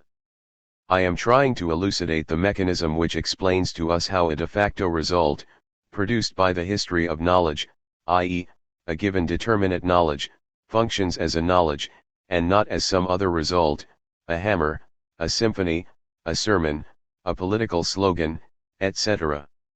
I am therefore trying to define its specific effect, the knowledge effect, by an understanding of its mechanism. If this question has been properly put, protected from all the ideologies that still weigh us down, i.e., outside the field of the ideological concepts by which the problem of knowledge is usually posed, it will lead us to the question of the mechanism by which forms of order determined by the system of the existing object of knowledge, produce, by the action of their relation to that system, the knowledge effect considered. This last question confronts us definitively with the differential nature of scientific discourse, i.e., with the specific nature of a discourse which cannot be maintained as a discourse except by reference to what is present as absence in each moment of its order, the constitutive system of its object, which, in order to exist as a system, requires the absent presence of the scientific discourse that develops it. If I stop here, before a threshold we shall still have to cross, allow me to recall that it is the peculiarity of scientific discourse to be written, and that it therefore poses us the question of the form of its writing. The reader will probably remember that we began with its reading. We have therefore not left the circle of one and the same question. If, without leaving it, we have avoided turning round in this circle, it is because this circle is not the closed circle of ideology, but the circle perpetually opened by its closures themselves, the circle of a well-founded knowledge. June 1965. Part 2. The concept of critique and the critique of political economy, from the 1844 manuscripts to Capital Jacques Rancière. The subtitle of Capital, A Critique of Political Economy, provides the justification for this exposition. The subtitle requires the consideration of two matters. 1. The concept of a critique is a concept we find throughout Marx's work. He made use of it to refer to his specific activity at all stages in the evolution of his thinking. However, although this concept was always present in Marx's mind, we know that it was worked out by him explicitly at a precise stage in his development, i.e., during the years 1842 to 1845. During this whole period it was the central concept in his thinking. Hence the question arises, what is the connection between the subtitle and the working out of the concept of a critique which we find in the works of Marx's youth? 2. Let us specify the problem. The plan for a critique of political economy was formulated for the first time by Marx in 1844. This plan dominated his work from then until the end of his life. It gave rise successively to the 1844 manuscripts which proclaim explicitly that they are a critique of political economy, to a contribution to the critique of political economy in 1859, and to Capital. Hence the problem, what is the connection between Capital and the plan which was Marx's in 1844? Naturally I shall not relate the whole history of the development of this plan, the successive elaborations to which it gave rise. I shall restrict myself to bringing together two texts, on the one hand Capital, and on the other hand the 1844 manuscripts, the first critique of political economy which followed strictly from the young Marx's critical theory. In the first part I shall try to define the overall characteristic features of the critical theory at work in the manuscripts. And having done so, I shall establish a certain number of reference points, example the problem of the economic subject. In the second part, where there can be no question of giving such an overall picture, I shall take 2 or 3 problems in Capital and attempt to link them up with the same reference points established in the first part, to show the movement of the concepts and of their relationships which constitutes the transition to Marxist scientificity, the transition from the ideological discourse of the young Marx to the scientific discourse of Capital. In this study I shall rely on already established theoretical knowledge constituted by the work of Althusser, cf. for Marx, and the concepts established and worked out by J.A. Miller on the occasion of unpublished papers read during the year 1964, and devoted to the theory of Jacques Lacan and to the critique of Georges Politzer's psychology.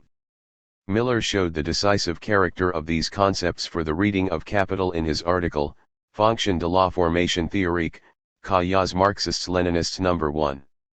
1.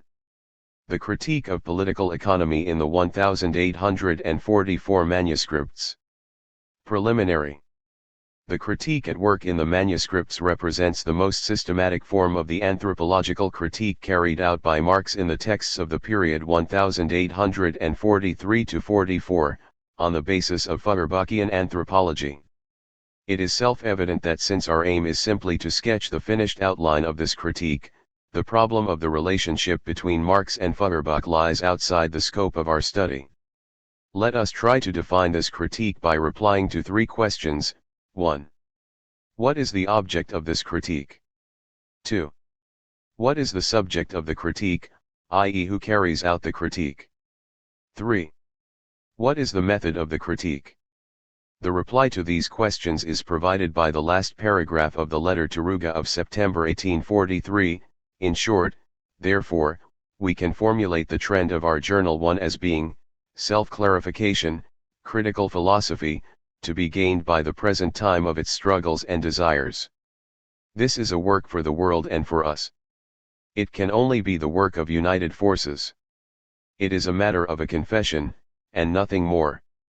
In order to secure remission of sins, mankind has only to declare them for what they actually are, sich ihr Sünden vergeben lassen, braucht die Menschheit sie nur für das zu erklären, was sie sind, MECW 3, p. 145.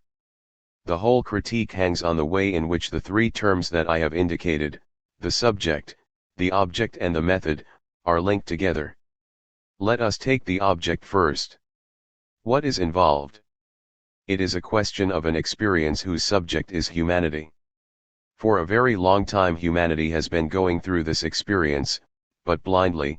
Now however, we have reached the point where it is possible for humanity to understand itself.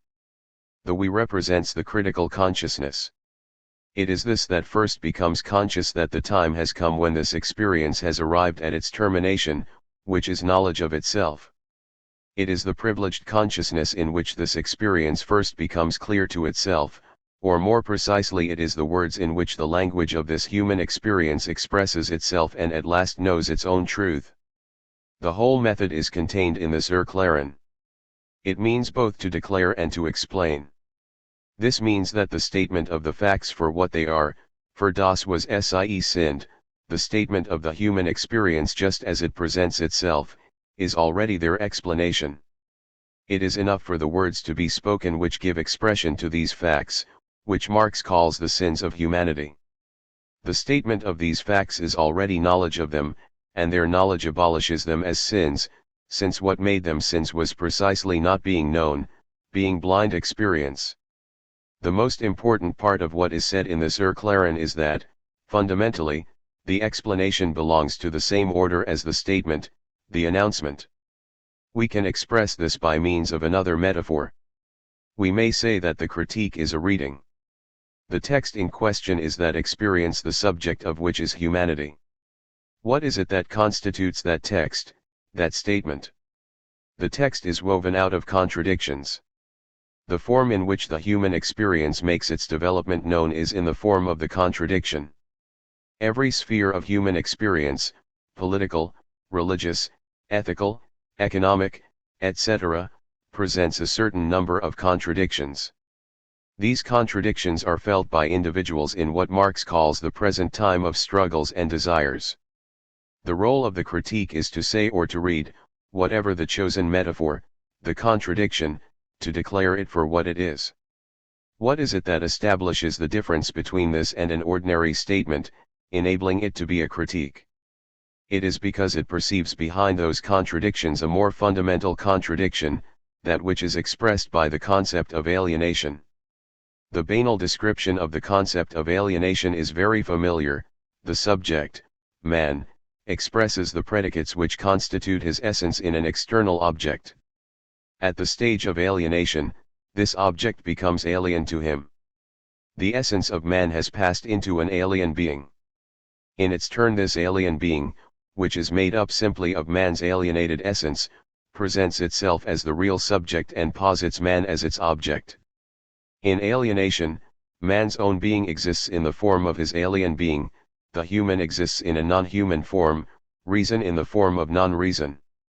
It is this identification of man's essence with his alien being which defines the position of the contradiction.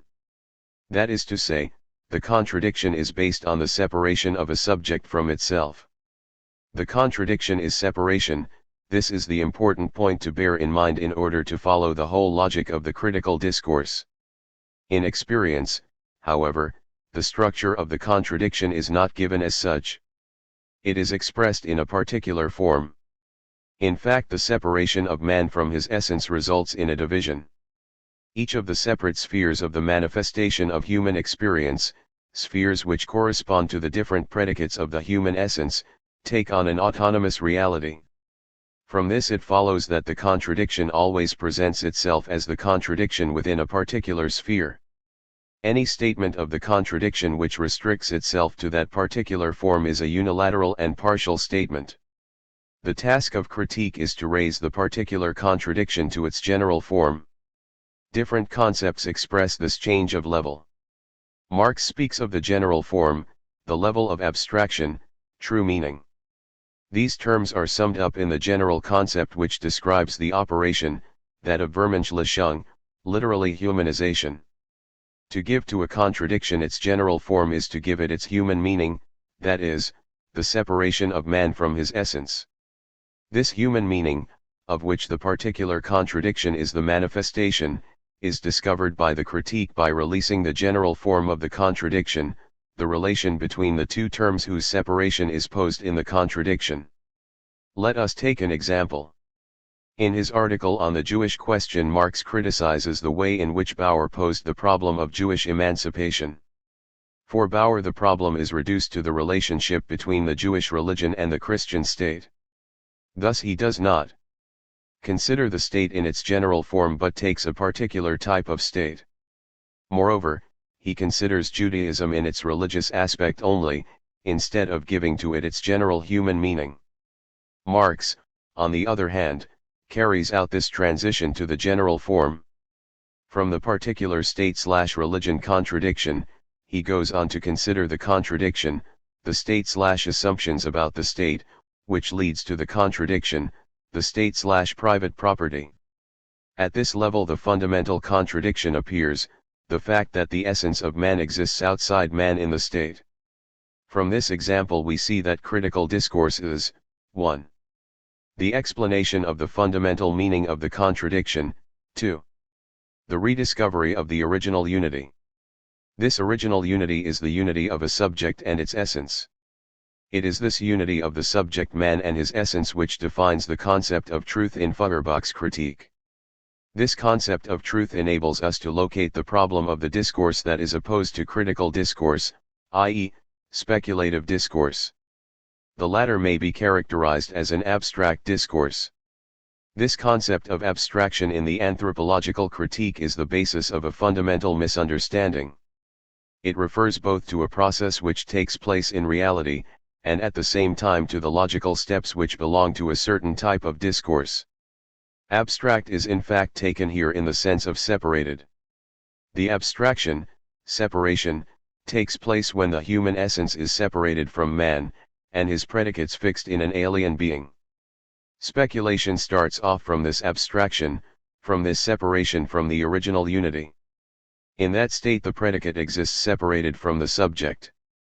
But this separation from the original unity is at the same time the setting up of a new unity, to the advantage of the estranged being in which the essence of the subject is alienated. That is what enables the predicate to pose as the true subject. That is how theologians, who start off from the division between man and his essence alienated in God, make God the real subject. In the same way speculative philosophy, i.e., Hegelian philosophy, starts off from thought separated from its subject, man, in order to make the abstract ideas the real subject of the experience. Thus we read in Feuerbach's Principles of the Philosophy of the Future, Thesis 23 he being of God, according to Hegel, is actually nothing other the being of thought, or thought abstracted from the ego, that is, the thinker. The Hegelian philosophy has turned thought, that is, the subjective being, this, however, conceived without subject, that is, conceived as a being different from it, into divine and absolute being. 2. What is important here is that abstraction as an instrument of thought is disqualified. All thinking which seeks to proceed by scientific abstraction, in the sense explained by Marx in the general introduction of 1857, is accused of maintaining the separation of the abstract moments from the human experience. Thus in the preliminary theses on the reform of philosophy, Feuerbach characterizes abstraction as alienation. To abstract means to posit the essence of nature outside nature, the essence of thought outside the act of thinking. The Hegelian philosophy has alienated man from himself in so far as its whole system is based on these acts of abstraction.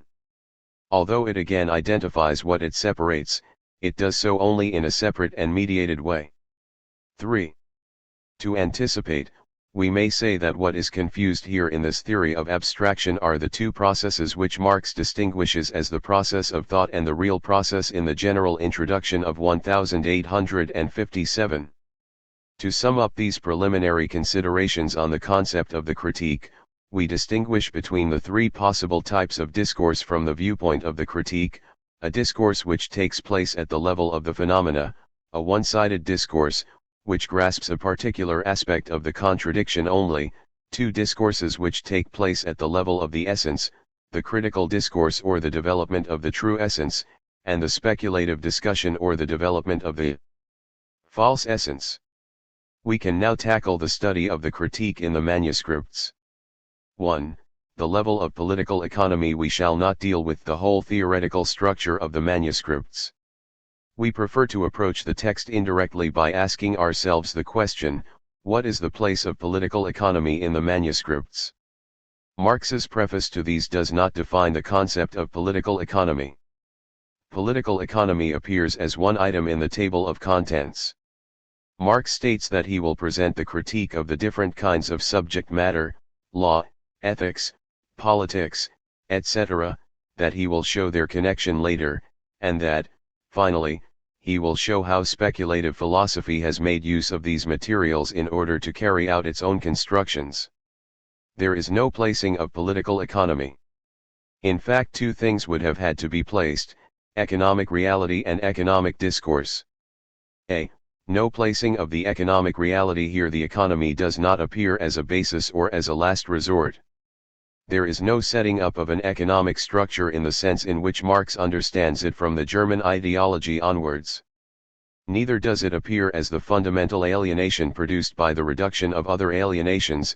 Here I refer to Cave's outline. 4. The alienations are presented right from the beginning as being all on the same level. As a first placing, we may define political economy, law, ethics, politics as different spheres of human experience. Let us emphasize here the importance of this concept of experience, which comes really from Hegel. It is this concept, which is not worked out theoretically by Marx, which makes his theorizing possible. In his critical examination of Hegel in the third manuscript, this is what is not criticized. It is the implicit presence of this unrecognized and uncriticized concept that constitutes the condition which makes the young Marx's critical discourse possible, and makes a scientific discourse impossible. For economic reality appears only as one of the spheres, which express, each in its own way, the development and alienation of the human essence. Nevertheless, this first placing is contradicted by a second placing.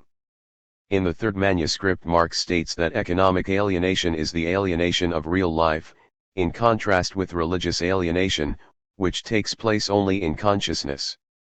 Therefore, the abolition of economic alienation involves the abolition of all other alienations. How is this transition possible? What we have is an expansion of the concept of the economy, in such a way that it comes to include all the relations of man with nature, in the concepts of production and consumption, and all the relations of men between themselves, in the concept of exchange. Hence the economy covers the whole field of human experience. It is merely the form taken by the very concept of experience.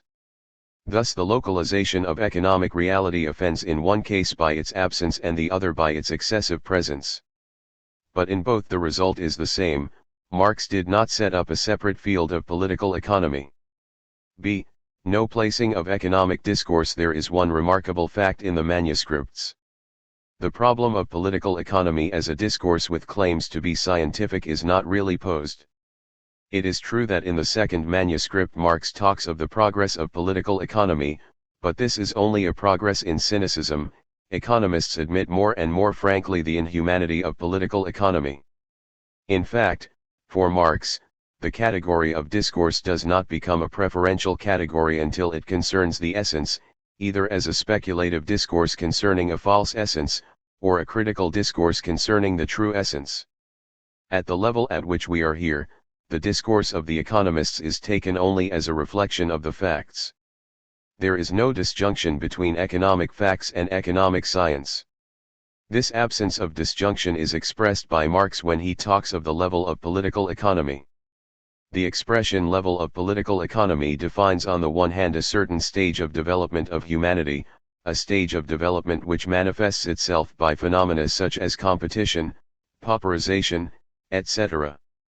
But it also refers to the conceptual level at which the economist's discussion takes place. A considered consciousness proper to it corresponds to this order of the phenomena. In other words, the considered perception of phenomena which in capital Marx characterizes as the simple conscious expression of the apparent movement is validated here, and the concepts of classical economy seem only to express this perception. Note for example in the first manuscript what Marx calls the laws of the economy.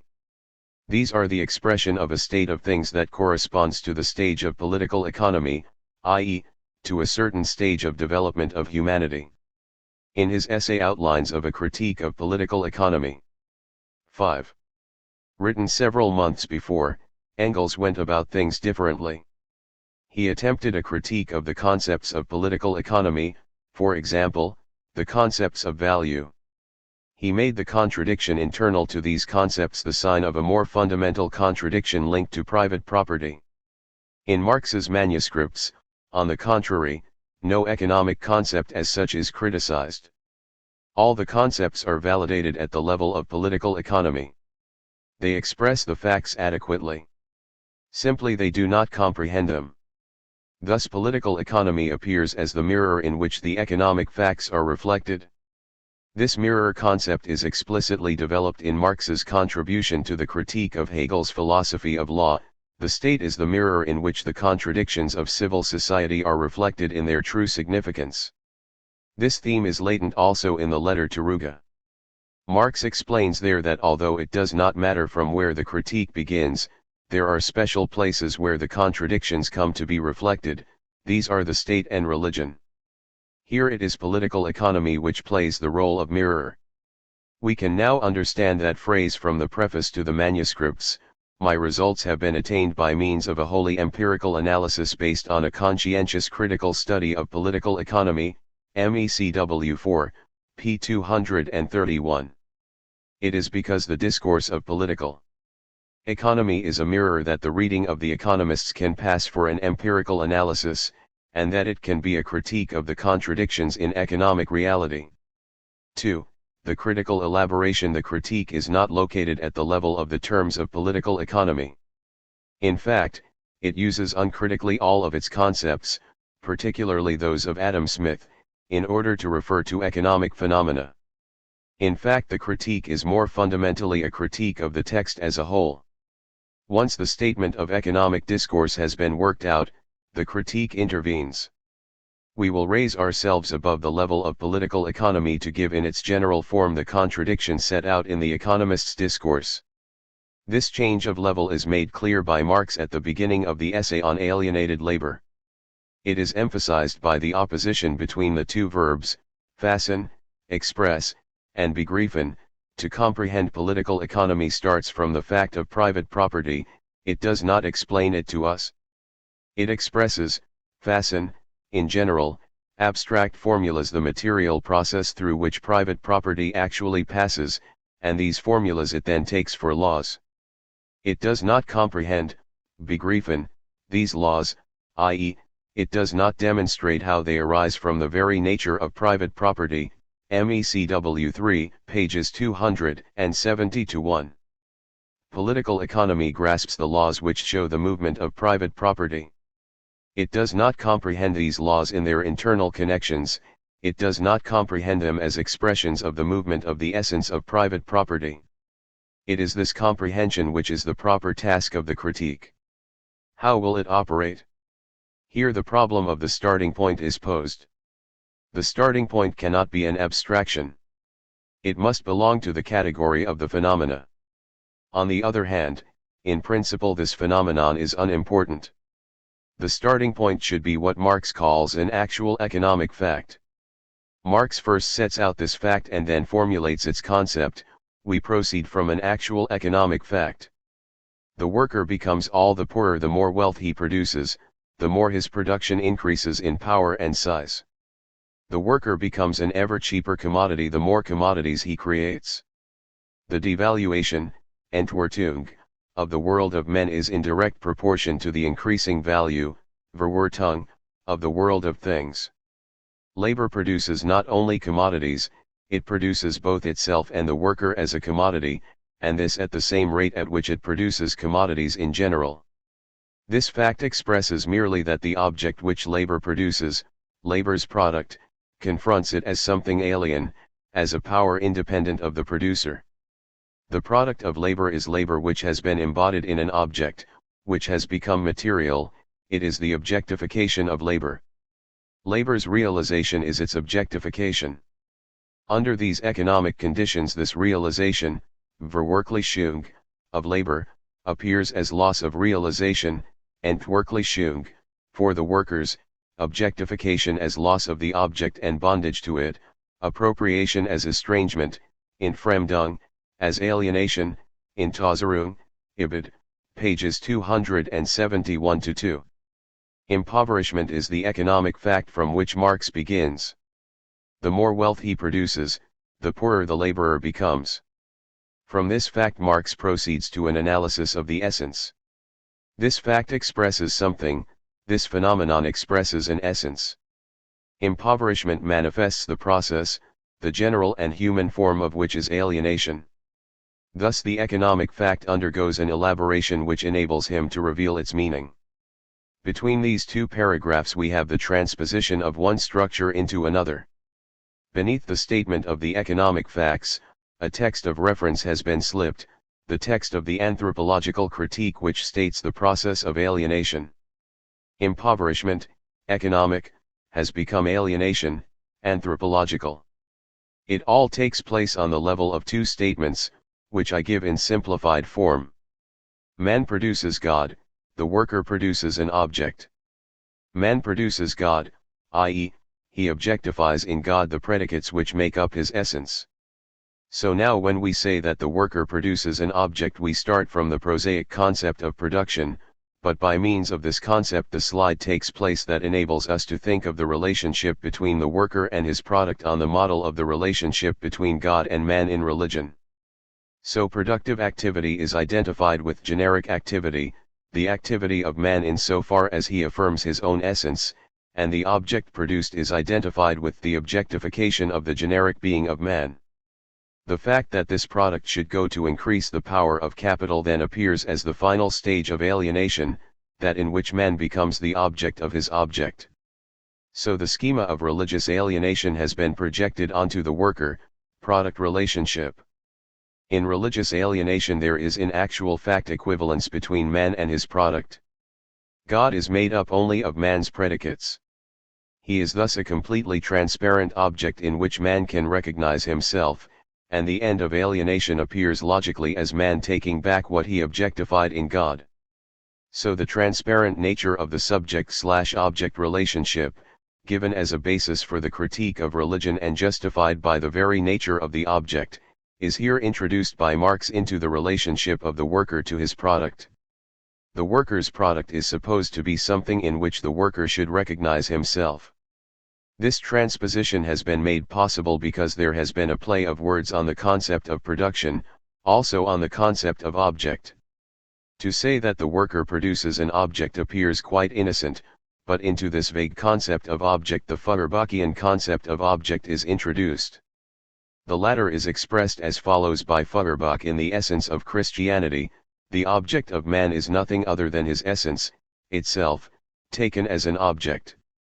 The object to which a subject relates by its essence and of necessity is none other than the subject's own essence, but which has been objectified.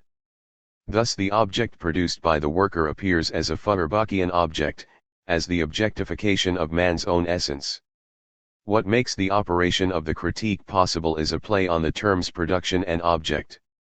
By moving from their vague, undetermined, economic meaning to their anthropological meaning, these two concepts overturn the discussion given in the discourse referred to.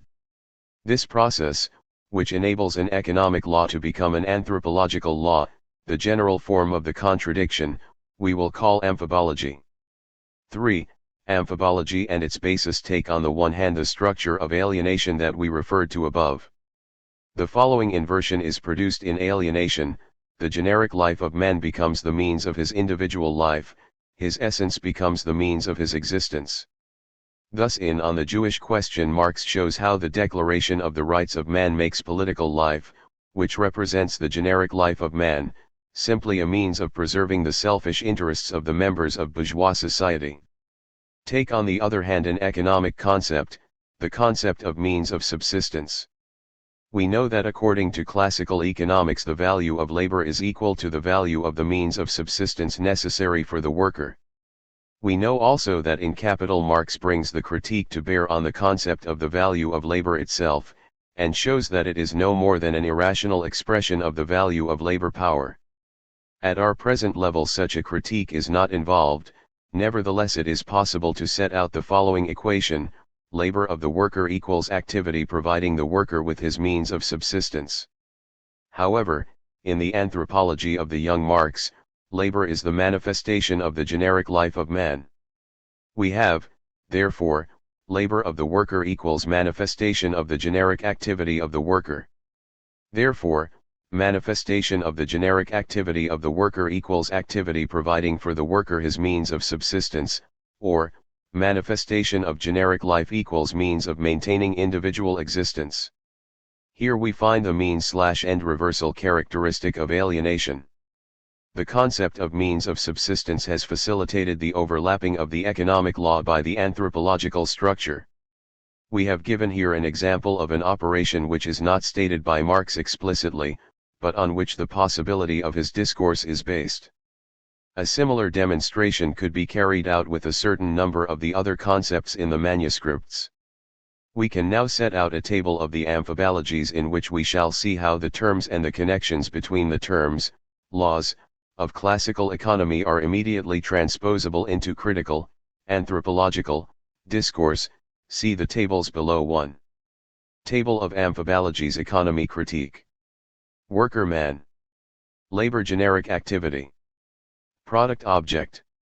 Capital estranged being, Fremdwesen. Means of subsistence, means of life, Lebensmittel. Value, word, equals dignity, wordy. Exchange community. Trade intercourse, Verkehr. Wealth, Verbruchssinnlichkeit. 2. Table of relevant oppositions. Man thing. Means end. Remarks. A. The first amphibology is the worker/man amphibology. The subject of the process at the beginning is the worker. So we might think we are starting here from a point of view which is that of class struggle. In fact, this is not so. In the second paragraph of our text, that worker becomes a producer. Later, that producer becomes simply a man. Let us reread the beginning of our text. The worker becomes all the poorer the more wealth he produces, the more his production increases in power and size. MECW 3, p. 271. Let us compare now the text of the third manuscript with this phrase. Man becomes ever poorer as man, his need for money becomes ever greater if he wants to master the hostile power.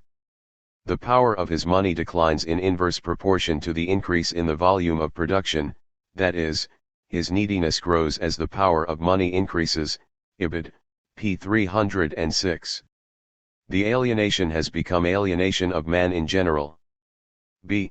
The amphibology of value is tangible in the Perverwertung/Entwertung to which we referred above.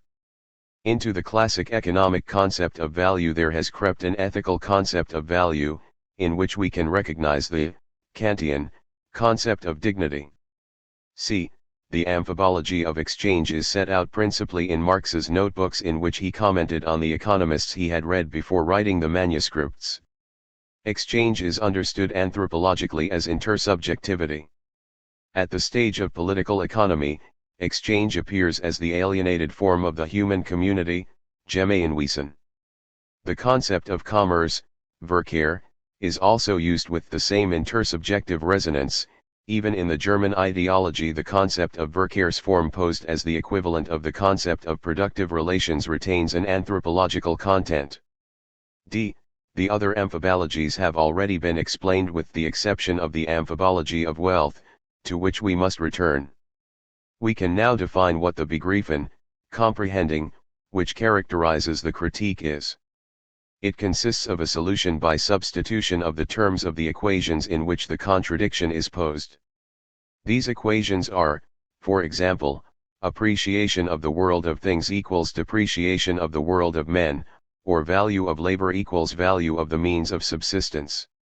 The solution is found when we state the fundamental equation of identity, human essence equals alien being. This equation indicates to us in fact the principle of the contradiction, the separation of the human essence from the human subject. In the manuscripts this separation is expressed by the concept of alienated labor. Also, alienated labor is the concept, Begriff, which is propounded as the solution for all the equations. How is it possible, starting from this definition of the concept, to set up the critical discourse of political economy? Marx indicates this to us, just as we have derived the concept of private property from the concept of estranged, alienated labor by analysis, so we can develop every category of political economy with the help of these two factors, and we shall find again in each category, example trade, competition, capital, money, only a particular and developed expression of the first elements, ibid. p. 281. This means that we shall discover the same structure to which we have referred in all the categories of political economy. This should not surprise us. The study of the process of amphibology has shown us that by starting from each category, we may discover an expression of the fundamental contradiction, the separation of the essence from the subject. We can express what this begriffen is in another way by returning to our first metaphor of language. The begriffen consists in revealing the more fundamental language which is contained within the economic statement. The movement of begriffen, which includes the connections of the facts, is the elaboration of the language in which human experience expresses itself. Or, if you like, the critique is the translation, and our table of amphibologies is a dictionary. But it is a very remarkable dictionary. In it we find a term-by-term equivalence, and not just the terms, but the statements themselves correspond to them and are equivalent. This is only possible through a special kind of encounter, the encounter of an explicit anthropological discourse and the anthropological discourse which is implicit in classical economics. In fact, the political economy with which we are concerned here is the pre-critical economy, which has not yet been subjected to the decisive critique which Marx makes of it in Capital. It is a political economy which speaks of production in general, without being able to formulate the concept of the specificity of a mode of production, which conceives of economic development by starting from the activity of economic subjects. Let us take one of the definitions of classical economics, that which defines capital as accumulated labor. We see clearly the anthropological schema which can insinuate itself here, the amphibology which will not be removed until in Capital Marx defines capital as a relation of production, so carrying out the radical change which brought the economic discourse over from the field of anthropology into that of science. In the same way, texts such as the celebrated passage in Bois-Guilbert about money, which should be the servant of man and which has become his master, present themselves for the examination of the anthropological critique. The political economy with which Marx is concerned is thus saddled with a whole implicit anthropology. It usually presents itself in a more or less explicit fashion, varying in particular cases, within the framework of a theory of society. This theory of society refers back to a theory of human subjectivity, which may be presented as a theory of needs, a theory of interests, a theory of passions, etc., to a theory of intersubjectivity, of relationships between human subjects, and to a theory of the relationships of man to nature. The very concepts which make up its field, those of exchange, industry, etc., are far from being untainted by psychological or anthropological implications. So the anthropological theory of the young Marx presents itself precisely as a general theory of the relationships of man with nature and with man. In the same way there is in classical economics a more or less implicit theory of the natural order and of its perversion. We have an example of this in the text of Bois-Guilbert mentioned already. So the theory of alienation is the systematization of this theory of the perversion. In this way the anthropological critique may be presented as the clarification and systematization of the anthropological discussion implicit in classical economics. I only raise this problem in a very general way. Naturally it ought to be studied much more deeply. Perhaps it could also be approached differently by posing the question of a double relationship, the relationship of the concepts of labor, alienation, etc., in the manuscripts with the theoretical working out of these concepts in Hegel, and the relationship of Hegel to political economy. Let us try now to work out more precisely what it is that makes possible the overlapping of the two discourses. Consider the above table of amphibologies. What makes the translation possible, the transition from one column to the other, is the existence of a common bearer. The bearer of the amphibology is a subject, the subject man. In order to see how this bearer operates, let us study the following sentence. We took our departure from a fact of political economy, the estrangement of the worker and his product. We have formulated this fact in conceptual terms as estranged, alienated labor, MECW 3, p. 278. The necessary condition of the critical transposition is that the subject-predicate-object structure should function. This is made possible thanks to the introduction of the possessive, his product. However little thought we may give to it, we know that this relationship of possession is one merely of appearance, and in relation to the worker in large-scale industry it has very little meaning. But by introducing it the field of economic phenomena, it is possible to center around a subject. This subject is not given in the worker. It is in his production. In other words, it is the release of the predicate which determines the subject. How can this relationship of subject/predicate possession, be introduced? It is the concept of production itself from which it is inferred. Because it is not defined scientifically, as it will be in capital, i.e. situated within a process, this concept has only to indicate an act taking place in the sphere of activity of a subject, in a subject/object relationship. More generally, the concepts of classical economics, society, product, wealth, revenue, etc., because they have not been subjected to a critique, determine the place of a subject. If we anticipate and confront the concept of production which is involved here with the concept of process of production in capital, we see that it is the concept of relationship of production which makes it possible to cancel the amphibologies by carrying out the desubjectification of the economic categories. Here it is its absence which determines the subject/man as the necessary bearer of these categories. We see now why the non-critique of the terms of political economy is the condition for the critique of political economy, how the non-determination of a domain of political economy is the condition for the determination of economic phenomena as expressions of an anthropological process. In this connection it is not unimportant to ask who the representatives of political economy in the manuscripts are. If we refer to the texts quoted in the first manuscript we find that they belong to two categories. Some, the majority, are taken from Adam Smith, others are taken from Buret and Sismondi, representing the humanist critique of Ricardo's cynicism. It is from these texts that Marx derives the laws of political economy, which he transposes in the anthropological theory. On the other hand, we may note in this same collection of first manuscript texts an almost complete absence, that of Ricardo. No doubt, Ricardo is mentioned several times, mainly in the second manuscript.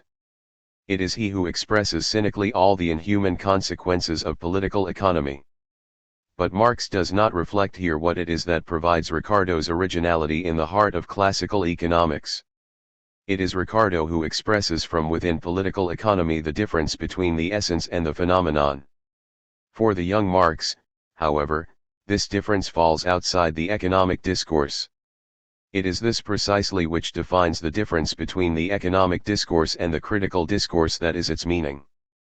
In Capital, Marx grasps Ricardo's originality and locates at this level his own differences with the conceptions of Ricardo, insofar as they represent what is most fundamental in classical economics. At the level of the manuscripts Ricardo appears as the man of abstraction, he who, having defined competition as something accidental, denies the apparent economic phenomena in order to impose his own abstractions. This is what Marx reproaches him with in his notebooks. In the same way it is Ricardo who reduces the importance of subjective factors in economics. The young Marx thinks of this reduction only as an expression of the inhumanity of the laws of political economy. And if Marx does not grasp the importance of Ricardo at his true level, it is because we are involved in the manuscripts less with a critique of the principles of political economy than with a real theory of wealth. We shall see later what we must understand by this. Below the table of the amphibologies I have written what I call the table of relevant oppositions, person/thing and means/end. It is these oppositions which give the anthropological discourse its meaning. At the same time we are directed by them to the field in which the relevance of these oppositions is located, that of Kantian ethics. Here I want only to draw attention to a problem. Although there has been abundant theorizing about the problem of the relationship between Marx and Hegel, No one has thought about the relationship which is, perhaps, decisive in order to be able to understand the break between the critique of the young Marx and that of the mature Marx, the Kant/Marx relationship. We may wonder whether the territory in which the young Marx stands is not that outlined by the Kantian oppositions, heteronomy/autonomy, person/thing, means/end. It would then be necessary to study the displacement of these oppositions in Capital, for example the displacement of the opposition person/thing in the concepts of bearer and personification. Likewise we would have to ask to what extent the concepts of means and ends of the mode of capitalist production bring about this desubjectification of the means/end contradiction. These few remarks may help to explain why the supersession of the problematic of the first manuscript carried out in the third manuscript is a Hegelian supersession. 4. Development of the contradiction, history and subjectivity, or motors and motives. This critical discussion has enabled us to define the fundamental contradiction, the loss of man in his object, his separation from himself, the alienation of the human essence in the movement of private property. We know how the theoretical method of the problematic of the manuscripts develops. Alienated labor appears first as a consequence of private property, but the analysis reveals that private property is itself a consequence of alienated labor. The problem of the origin of alienated labor is then posed. Either alienated labor is an accident, and we are then driven back to a problematic of the origin of bad history, similar to that of the philosophy of the Enlightenment, or alternatively alienation is a necessary process, which is inherent in the development of humanity. It is this second solution which is chosen by Marx in the third manuscript, in which the alienation of the human essence appears as the condition of the realization of a human world. Here again we are not going to take up a position at the center of Marx's explicit problematic. Our purpose is to reply to the following question: what is there in the relationship between the activity of economic subjects and the historical development of private property which makes possible the setting up of the field of political economy? We will pose this problem by following the misfortunes of a particular character, and about whom we shall have to speak again with regard to capital, the capitalist. We will begin with a phrase from Adam Smith which Marx quotes: "The plans and speculations of the employers of capitals regulate and direct all the most important operations of labor." MECW 3, p. 250. We see that Marx returns in several places to settle accounts with this determination of the subjectivity of the capitalist as the motor for the development of the economy, declaring that the working of the economy is regulated by the decisions of the capitalist.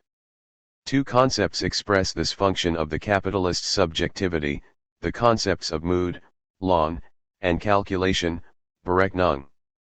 This theory of subjectivity and calculation is particularly clear in the text of the third manuscript entitled Human Requirements and Division of Labor under the Rule of Private Property. It involves a new definition of political economy. It now appears as the science of calculation. For example, the law of the value of labor shows the fact that political economy calculates for the worker the most restricted life possible. Political economy is thought of here, which was already the case in Engels's text, as the direct expression of capitalist subjectivity. The laws of political economy then appear to be orders expressing the will of the capitalist. These laws express economic phenomena to the extent that they are those which determine the development of private property. This is where in the text such expressions as to obey the laws of the economy come from, as well as to conform to the lessons of the economy. Thus the worker obeys the laws of the economy in obeying the orders of capitalist calculation, of which the economist is the spokesman. But should this capitalist subjectivity, the role of which we have just examined, be itself lost in the movement of private property, in the development at the stage of political economy? It is not without interest to see how this loss takes place. A first model which presents itself to Marx to conceive this is the Adam Smith model of competition, bringing about the balancing of subjective attitudes and so establishing the harmony of society as the result of egotistical interests. This model is recalled by Marx, MECW 3, p. 250. We may make a remark on this subject. The importance accorded to competition in the manuscripts, and even more in Engels's text, marks the still ideological nature of this critique of political economy, the confusion between what Marx in Capital distinguishes as the real movement and the apparent movement. However, in this manuscript Adam Smith's model is not retained by Marx. He criticizes Adam Smith's thesis of the fall in profit due to competition. Also Marx makes use of a second model which we can see at work in the text Human Requirements and Division of Labor under the Rule of Private Property. Here Marx develops the idea of the transition from squandered wealth to industrial wealth. The first stage of this dialectic is that of squandered wealth, the capitalist who enjoys himself. This first stage is called on to disappear into the second stage, that of calculation. The calculating capitalist is the industrial capitalist. He carries out the subordination of enjoyment to calculation to wealth. The stage of the calculating capitalist is the last stage in the development of private property. Pleasure is therefore subsumed under capital, and the pleasure-taking individual under the capital-accumulating individual, whilst formerly the contrary was the case. The decrease in the interest rate is therefore a symptom of the annulment of capital only inasmuch as it is a symptom of the growing domination of capital perfecting itself, of the estrangement which is growing and therefore hastening to its annulment. MECW 3, p. 316. Why is this stage of capitalist calculation that which precedes the suppression of the capitalist? It is because capitalist subjectivity, calculation, has created the objectivity in which it will disappear, which will make possible the end of alienation, i.e., wealth. Let us make clear the amphibology which is posed above. The wealth which is the result of calculation is the deployed wealth of human powers. It represents the humanization of the perceptible world which alienation has made possible, the end of the movement by which the natural objects of the world have become natural human objects, constituting a world in which man can discover and recognize his own essence, that alienated essence which, in the form of alienated labor, constituted wealth. The amphibology consists in this: that which is included in the economic concept of essence is the concept of Sinnlichkeit. The Sinnlichkeit is for Feuerbach the perceptible externality in which man recognizes himself. For Marx, this recognition, this identity of the Sinnlichkeit, perceptible reality, and the human can be only a result. It is the result of alienated labor, the creator of wealth. Only through the objectively unfolded richness of man's essential being is the richness of subjective human sensibility, a musical ear, an eye for beauty of form, in short, senses capable of human gratification, senses affirming themselves as essential powers of man, either cultivated or brought into being. MECW 3, p. 301. We see here what this loss of the economic subject in the development of private property means. In its disappearance the real subject of the movement, humanity, appears. Through the motives of capitalism it is the development of the human essence which has made a path for itself, which has played the part of motor. What we find here is the Hegelian model of the preface to the lectures on the philosophy of history. The real subject of history makes use of illusory subjective states in order to impose its laws. The real motor of history is human essence. And the stage of wealth is that in which humanity can recapture it, by recognizing itself in the perceptible world. So, now we can state precisely what the level of political economy is. The stage of political economy is that in which the subjective essence of wealth appears, i.e., labor. The discourse of political economy recognizes the essence of man as the essence of wealth, but it does not know the alienation of that essence. It does not recognize that labor, the source of wealth, is alienated labor. What the economy knows as the essence of man is his alienated essence. At the same time we understand the basis of the difficulty which we emphasized in the first section, the absence of a dislocation between the economic reality and the economic discourse, which is expressed in the concept of the level of political economy. That concept expresses a certain stage in the development of that human experience, of which we spoke at the beginning. It expresses a certain consciousness of itself, of humanity. But this self-awareness of humanity is an indirect consciousness of itself. humanity only knows its essence in the form of alienation, or, what expresses the same situation, it knows it only as one of its determinations. Political economy, says Marx, knows man only as a capitalist or as a worker, it knows labor only as activity directed towards profit, etc. By making the economy an anthropological history of the relationships of man with nature and with man, and so by knowing economic objectivity only in the form of intersubjectivity and feeling, Sinnlichkeit, Marx made possible the approach which caused this objectivity to disappear into a dialectic of human experience, which finally is no more than a dialectic of consciousness of self. 5. Critical discourse and scientific discourse. If we collect together all the elements of the critical discourse, we see that they assume a certain shape, which is the shape of the conditions of the impossibility of scientific discourse. The starting point of the critical discourse is the rejection of abstraction. What is involved is in effect the history of a subject. The abstraction of thought being identified with the separation from the elements of reality, this abstraction can only consider a separate stage of the history of the subject. It does not allow the attainment of an understanding of that history. But because of its theory of the concrete, the critique condemns its discourse to be only reduplication. It is a reduplication of its own starting point, i.e., what is provided for it by ordinary experience and the already established discourses. To try to show this, we refer to the scheme provided by Althusser to think out the concept of theoretical practice, on the materialist dialectic, in for Marx. We know that theoretical practice is a process of transformation which produces a specific object, knowledge.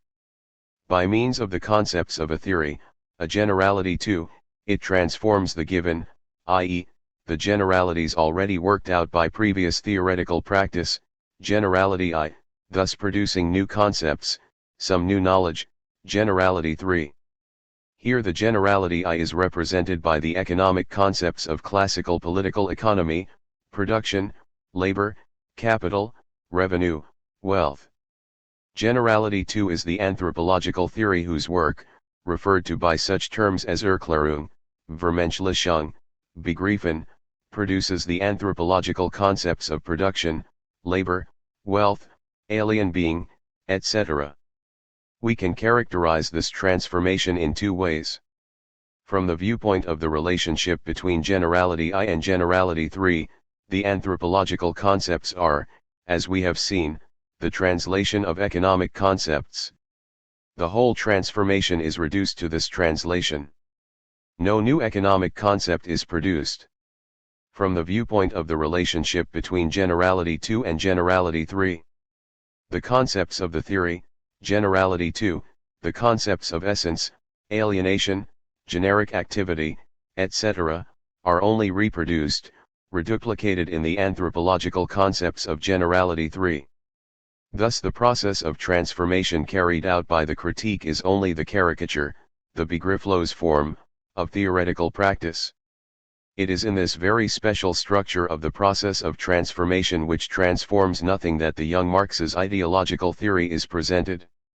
We see everything that is implied in the young Marx's theory of abstraction. It is not by chance that, in the 1857 Introduction to a Contribution to the Critique of Political Economy, the touchstone which distinguishes science from ideology is the theory of abstraction. Neither is it by chance that most of the distortions of Marxist theory have in common that they are based on a certain ideology of the concrete.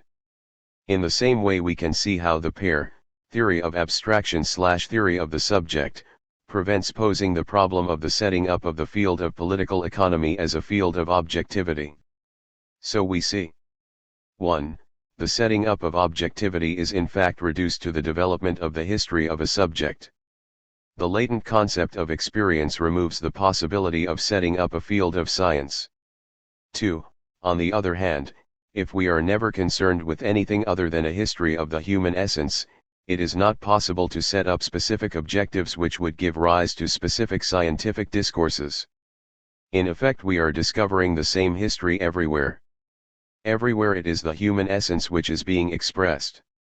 This is what Feuerbach expresses in his preliminary theses, number 62. According to language, the name man is clearly a particular one, but according to truth it is the name of all names. The predicate many-named duly belongs to man. Whatever man names or expresses, he always expresses his own essence. 6. In the same way as it is the name of man which we should discover in each object, so, also, it is a theory of man which we rediscover in each of the theses in which the young Marx's critical theory is expressed. We can now set them out in a sort of table. Theory of critique. Thesis of the irrelevance of the starting point. Thesis of the mirror. Thesis of non-abstraction. Theory of contradiction. Concept of contradiction as the separation of subject from its essence, and the inversion of act and subject. Theory of objectivity. Objectivity is made up by the development of the history of a subject. There are no specific fields of objectivity. All of these theses which sketch out the form of the critical theory reflect one another, and all express the same theory of man. This theory reaches its ultimate point in the manuscripts. It finds its complete form in the text of the third manuscript on communism.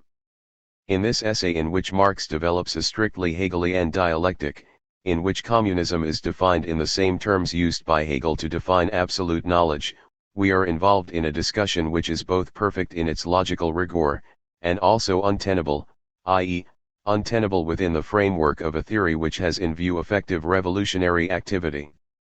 In addition, this discussion has no sequel.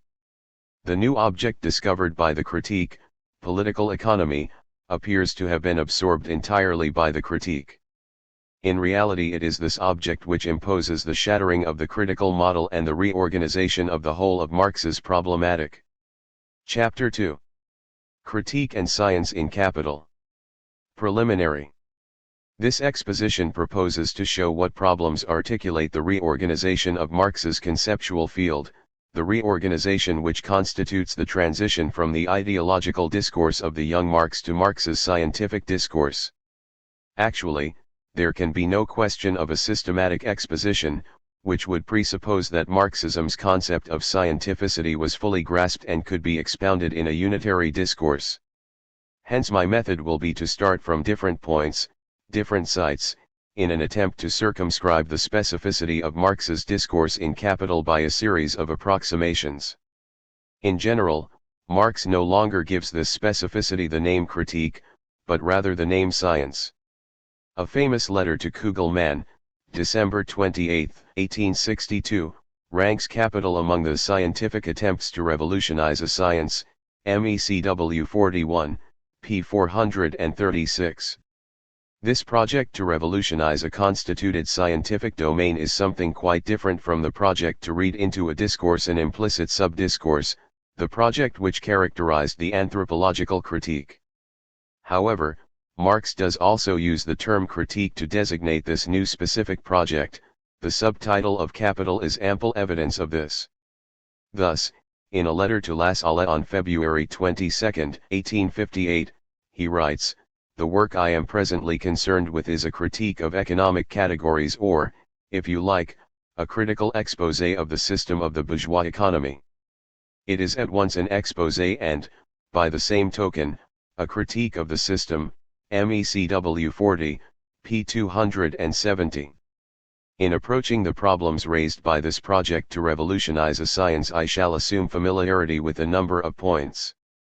These are, essentially, the location of what I have called economic reality in the economic structure of society as defined by Marx in the preface to a contribution to the critique of political economy, 1859, i.e., I shall presuppose familiarity with the concepts of historical materialism, the problematic of the method expounded in the general introduction of 1857. The questions I shall attempt to pose are therefore as follows. If Marx revolutionized a science, founded a new scientific domain, what is the configuration of that domain? How are its objects and the relations between those objects defined? If Marx founded this new science by the critique of economic categories, what is the basis for the essential difference between this new science and classical economics? Further, what in its theory will enable us to understand the economic discourses it refutes, that of classical economics and that of vulgar economics? At the same time, I shall tender another question, as I promised: what becomes of the anthropological problematic of the 1844 manuscripts in Capital? This last question can be posed by using a particular interpretation of Marx as a reference, the interpretation developed by Della Volpe's school. According to this interpretation, to criticize economics in Capital, Marx used the critical model he had worked out in the manuscript of 1843 entitled Contribution to the Critique of Hegel's Philosophy of Law, MECW 3, pages 3 to 129. In this text, in order to criticize Hegel's philosophy of Staatsrecht, Marx used the Feuerbachian critical model, the model of the subject-predicate inversion. This model aimed to show that Hegel everywhere turned the autonomized predicate into the true subject. As a concrete example, Marx takes the concept of sovereignty. Sovereignty, he says, is nothing but the spirit of the subjects of the state. It is therefore the predicate of a substantial subject. Marx defines this subject as hypokaimenon, as a substance. In alienation, this predicate, this spirit of the subjects of the state, is separated from its subject. It appears as the essence of the state. This separate existence of the subject and the predicate enables Hegel to make the speculative operation. By a new separation he separates sovereignty from the real state, he makes it into an idea, an autonomous being. This autonomous being has to have a support. This support is provided by the Hegelian idea, what Marx calls the mystical idea. Sovereignty becomes a determination of this mystical idea. Once he has completed this movement of abstraction, Hegel has to make the inverse movement and redescend towards the concrete. The link between the abstract idea and the concrete empirical reality can only be made in a mystical way, by an incarnation. This incarnation allows the abstract determination to exist in the concrete. The mystical idea is incarnated in a particular individual, the monarch. The latter then appears for Hegel as the immediate existence of sovereignty. Let me summarize this movement in the figure below. Marx calls this movement hypostatization. It consists of the separation of a predicate from its subject, its hypostatization into an abstract category which is then incarnated in some empirical existence. Marx also says that we are dealing with an inversion of the empirical into speculation, abstraction and autonomization, and of speculation into the empirical, incarnation. This critical model is thus governed by two oppositional couples, subject/object and empirical/speculation. According to Della Volpe, this is the model Marx used to criticize classical political economy in A Contribution and in Capital. Classical political economy separates the economic categories from their subject, which is a determinate society, and hypostasizes them into general conditions, eternal laws of production. It then moves from speculation to the empirical by making the determinate, historical, economic categories of the capitalist mode of production into a mere incarnation of general categories which are those of all production. A particularly clear example of the use of this schema can be found in Marx's critique of John Stuart Mill in the 1857 introduction. Thus, in Mill, private property appears as the empirical existence of the abstract category of appropriation. There is no production, says Mill, without the appropriation of nature by man. Hence property is a general condition of all production. This abstract category is then incarnated in a very special type of property, capitalist private property. Using passages such as this, and the pages from the general introduction on determinate abstraction, Della Volpe sums up the critical work carried out by Marx. He opposed classical economics by everywhere substituting determinate, historical, abstraction for indeterminate general abstractions or hypostases. Such an interpretation seems to neglect one essential problem, that of the theoretical conditions necessary for the model of the 1843 text to be able to work. For this, the two oppositions, subject/object and empirical/speculation, must be pertinent oppositions within the theoretical field of capital. First of all, we must be dealing with the subject. For the model to be able to work, society has to play the part of a subject which humanity played in the anthropological discourse.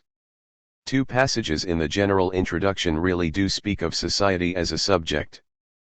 But this definition of society as a subject is condemned by Marx elsewhere and, as we shall see, it is incompatible with the concepts he sets to work in Capital. On the other hand, the application of the empirical/speculation model presupposes a certain kind of relation between economic reality and economic discourse. If this relation no longer exists in Capital, this couple ceases to be operational. It is on the basis of this problematic that I shall seek to define the specificity of the critique of political economy constituted by Capital. This will give us an index which enables us to determine whether we really are dealing with a change of theoretical terrain. 1. The problem of the starting point and the critical question. A. Value and value form. We know the importance Marx attributed to the problem of the starting point of a science in the general introduction of 1857. The fundamental character of this question is confirmed in Capital. Thus when Marx is criticizing Smith in Volume 2, for example, he states that the source of his errors and contradictions has to be looked for in his scientific starting points. Hence this is the level at which we ought to be able to find the difference between Marx and classical economics. What defines the scientificity of classical economics for Marx? Classical economics seeks to reduce the various fixed and mutually alien forms of wealth to their inner unity by means of analysis and to strip away the form, Gestalt, in which they exist independently alongside one another. It seeks to grasp, begreifen, the inner connection, in hier Zusammenhang, in contrast to the multiplicity of outward forms, Erscheinungsformen, theories of surplus value, MECW 32, p. 499. In Capital, Volume 3, p. 969, Marx uses the word Auflösen, dissolve, to designate the work of classical economics. Classical economics dissolves the fixed forms of wealth, an operation which, in the same text, Marx describes as a critical operation. This dissolution is a return to an inner unity, the determination of value by labor time. Classical political economy is thus constituted as a science by its installation of a difference between the diversity of phenomenal forms and the inner unity of the essence. But it does not reflect the concept of this difference. Look at its application in Ricardo. Ricardo starts out from the determination of the relative values, or exchangeable values, of commodities by the quantity of labor. Their substance is labor. That is why they are values. Their magnitude varies, according to whether they contain more or less of this substance, theories of surplus value, MECW 31, p. 389. Ricardo determines two things, the substance of value which is labor, and the magnitude of value which is measured by labor time. But he neglects a third term. Ricardo does not examine the form, the peculiar characteristic of labor that creates exchange value or manifests itself in exchange values, the nature of this labor, ibid. In the analysis of value, which is Ricardo's scientific starting point, there is thus an absent term in the first chapter of Capital. The substance of value and the magnitude of value have now been determined. The form of value remains to be analyzed, LE Capital, T1, p. 62, not in the English edition. This is the work Ricardo never did. He was satisfied with the restored unity.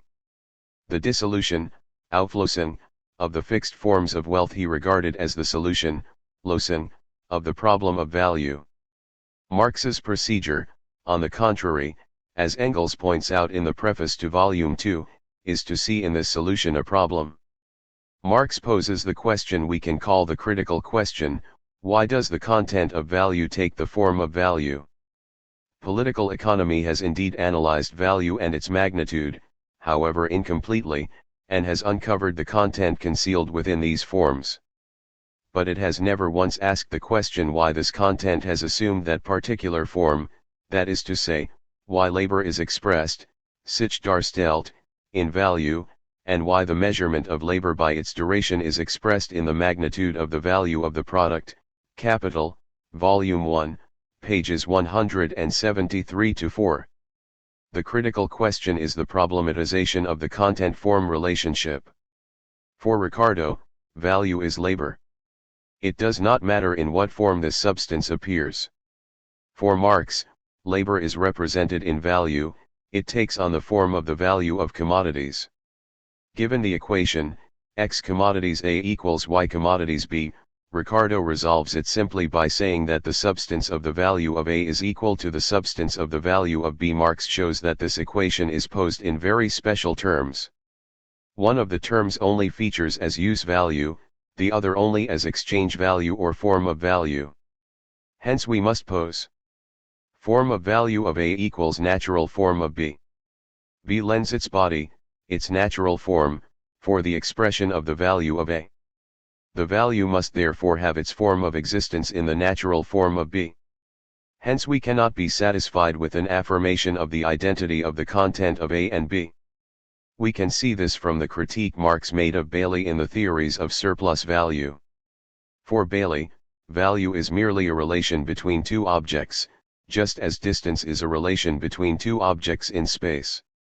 A thing cannot be valuable in itself without reference to another thing, any more than a thing can be distant in itself without reference to another thing. Cit Marx, Theories of Surplus Value, MECW 32, p. 329. Look how Marx refutes this argument. If a thing is distant from another, the distance is in fact a relation between the one thing and the other, but at the same time, the distance is something different from this relation between the two things.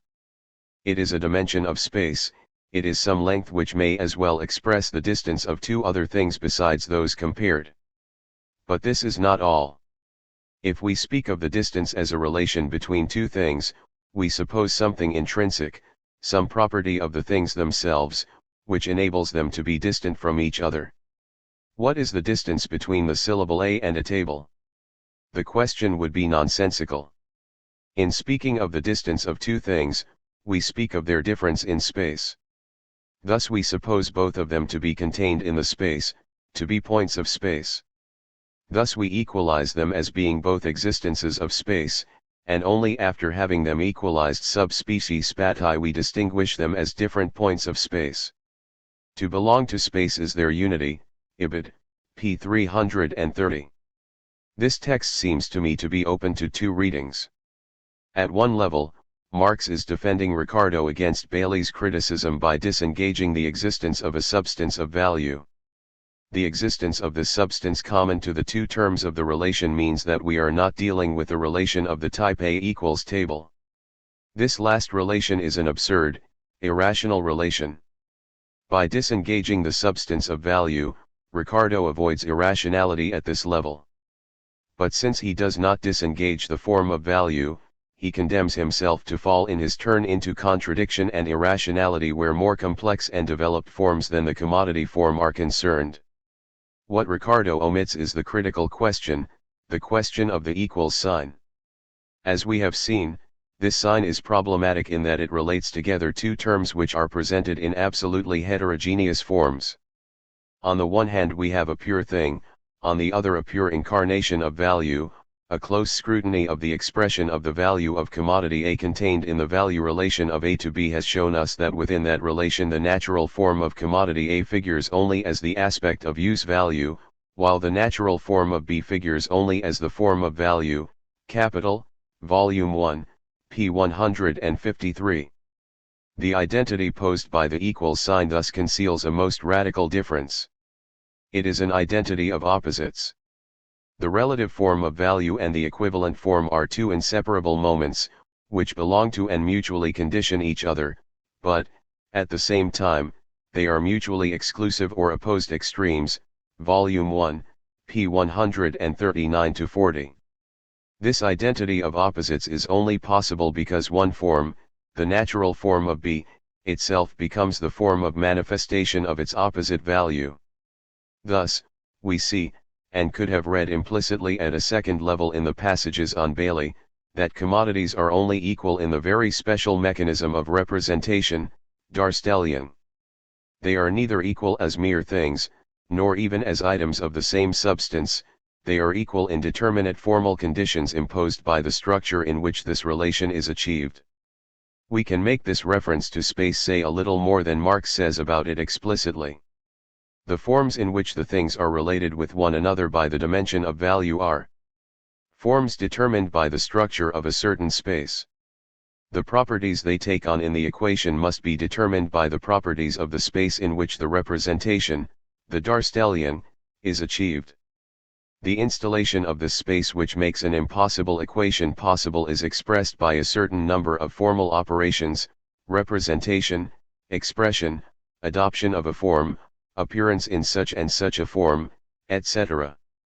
Let us consider one of these operations. Value takes on the form of a thing. This examination will enable us to make the meaning of the content/form relation clear. It is a matter of the relation between the inner determination and the mode of existence, the phenomenal form, Erscheinungsform, of this determination. In fact, the expression means that value has its mode of existence, its phenomenal form, or form of manifestation, in the natural form of the equivalent commodity. The paradox is that value is unable either to appear or to exist. In so far as it appears in the natural form of a commodity, it disappears in it as value, and takes the form of a thing. Value thus has its form of manifestation in the exchange relation only in so far as it is not manifested there. We are dealing with a type of causality quite new in relation to the 1844 manuscripts.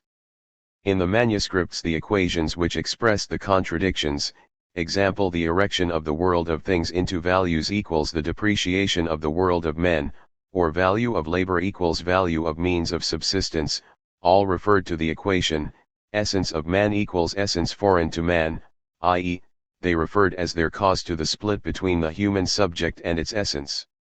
The solution of the equation lay in one of its parts. The essence of man separated from the human subject provided the cause of the contradiction and the solution to the equation. The cause was referred to the act of subjectivity separating from itself. Here, in the equation, or, what amounts to the same thing, the contradiction, x commodities A equals y commodities B, the cause is not in the equation. The latter presents a relation between things, a connection between effects determined by the absence of the cause. This cause lies in the identity of useful labor, creative of use values, and labor creative of exchange values, of concrete labor and abstract labor. It is well known that, in a letter to Engels dated January 8, 1868, Marx declared that the discovery of the double nature of labor, concrete labor and abstract labor, is the whole secret of the critical conception, MECW 42, p. 514. This distinction is indeed what enables us to problematize the unity of the two determinations. Classical economics took the concept of labor without making the distinction. Hence it could not understand the specific character of the unity, abstract labor/concrete labor, and fell into inextricable difficulties. Having thought the distinction, Marx can think the unity. The latter is the result of a social process. The absent cause to which we are referred is the social relations of production. Thus the formal operations which characterize the space in which economic objects are related together manifest social processes while concealing them. We are no longer dealing with an anthropological causality referred to the act of a subjectivity, but with a quite new causality which we can call metonymic causality, borrowing this concept from Jacques-Alain Miller, who formulated it in the exposition he devoted to the critique of Georges Politzer. Here we can state it as follows: what determines the connection between the effects, the relations between the commodities, is the cause, the social relations of production, in so far as it is absent. This absent cause is not labor as a subject, it is the identity of abstract labor and concrete labor inasmuch as its generalization expresses the structure of a certain mode of production, the capitalist mode of production. 1. In other words, the equation, x commodities A equals y commodities B is, as we have seen, an impossible equation. What Marx does, and what distinguishes him radically from classical economics, is to theorize the possibility of this impossible equation. Without this theory, classical economics could not conceive the system in which capitalist production is articulated. By not recognizing this absent cause, it failed to recognize the commodity form as the simplest and the most general form of a determinate mode of production, the capitalist mode of production. Even if it did recognize the substance labor in the analysis of the commodity, it condemned itself to incomprehension of the more developed forms of the capitalist production process. In his critique of the starting point of classical economics, Marx disengages a problem which is that of the mode of manifestation of a certain structure within a space which is not homogeneous with it. We must now make clear the terms of this last problem. b. The problem of economic objects. Take the commodity object. 3 statements of Marx enable us to define its object character. 1. The products of labor take on the commodity form. Here we see that strictly speaking there is not a commodity object but a commodity form. 2. The products of labor, when they become values, change into things which transcend sensuousness or social things. Sinnliche oder Gesellschaft like Dinge, Volume 1, pages 163-4. 3. Commodities possess an objective character as values, Wertgegenständlichkeit, only in so far as they are all expressions of an identical social substance, human labor, Volume 1, p. 138. The question is to define the Gegenständlichkeit of commodities, i.e., their reality as objects. 2. The latter is a very special reality. The thingness of commodities is a social thingness, their objectivity an objectivity of value. Elsewhere Marx says that they have a phantasmagoric objectivity. This objectivity only exists as the expression of a social unity, human labor. We can therefore no longer have a subject-object couple like that of the 1844 manuscripts. In the manuscripts, the term Gegenstand was given a sensualist meaning, whereas here it is no more than a phantom, the manifestation of a characteristic of the structure. What takes the form of a thing is not labor as the activity of a subject but the social character of labor. And the human labor in question here is not the labor of any constitutive subjectivity. It bears the mark of a determinate social structure. It is only a historically specific epoch of development which presents, darstellt, the labor expended in the production of a useful thing as an objective, gegenstandlich, property of that article, i.e., as its value. It is only then that the product of labor becomes transformed into a commodity, Volume 1, pages 153-4. 3. It is therefore a historically determined epoch, i.e., a determinate mode of production, which achieves the darstelling of labor in the phantasmagoric objectivity of the commodity. The status of this Gegenständlichkeit is made even clearer when Marx speaks of an illusion of objectivity, Gegenstandlichkeit, the belated scientific discovery that the products of labor, in so far as they are values, are merely the material expressions of the human labor expended to produce them, marks an epoch in the history of mankind's development, but by no means banishes the semblance of objectivity possessed by the social characteristics of labor, den Gegenständlichen der Gesellschaftlichen Charakter der Arbeit, Volume 1, p. 167. The character of this Gegenständlichkeit is such that it is only recognized for what it is, i.e., as a metonymic manifestation of the structure, in science. In ordinary perception it is taken for a property of the thing as such. The social character of the products of labor appears as a natural property of these products as mere things. This theory of the sensuous-supersensuous object enables us to mark the difference between the problematic of capital and that of the 1844 manuscripts. In the manuscripts, economic objects were treated in an amphibological fashion because the theory of wealth was overlaid by a Feuerbachian theory of the sensuous. The sensuous character of the objects of labor referred to their human character, to their status as objects of a constitutive subjectivity. Here objects are no longer taken for anything sensuous human. They are sensuous-supersensuous. This contradiction in the mode of their appearance refers to the type of objectivity to which they belong. Their sensuous-supersensuous character is the form in which they appear as manifestations of social characteristics. The substitution of the relationship sensuous/supersensuous rightward arrow social, for the relationship human/sensuous, is fundamental for an understanding of what Marx calls the fetishism of commodities. To show this, let us examine the beginning of section 4 from the first chapter entitled The Fetishism of the Commodity and Its Secret. A commodity appears at first sight an extremely obvious, trivial thing. But its analysis brings out that it is a very strange thing, abounding in metaphysical subtleties and theological niceties. Volume 1, p. 163. I think it may be instructive to take this last phrase absolutely to the letter. It means that the commodity is theological in the sense the concept of theology has in the anthropology of Feuerbach and the young Marx.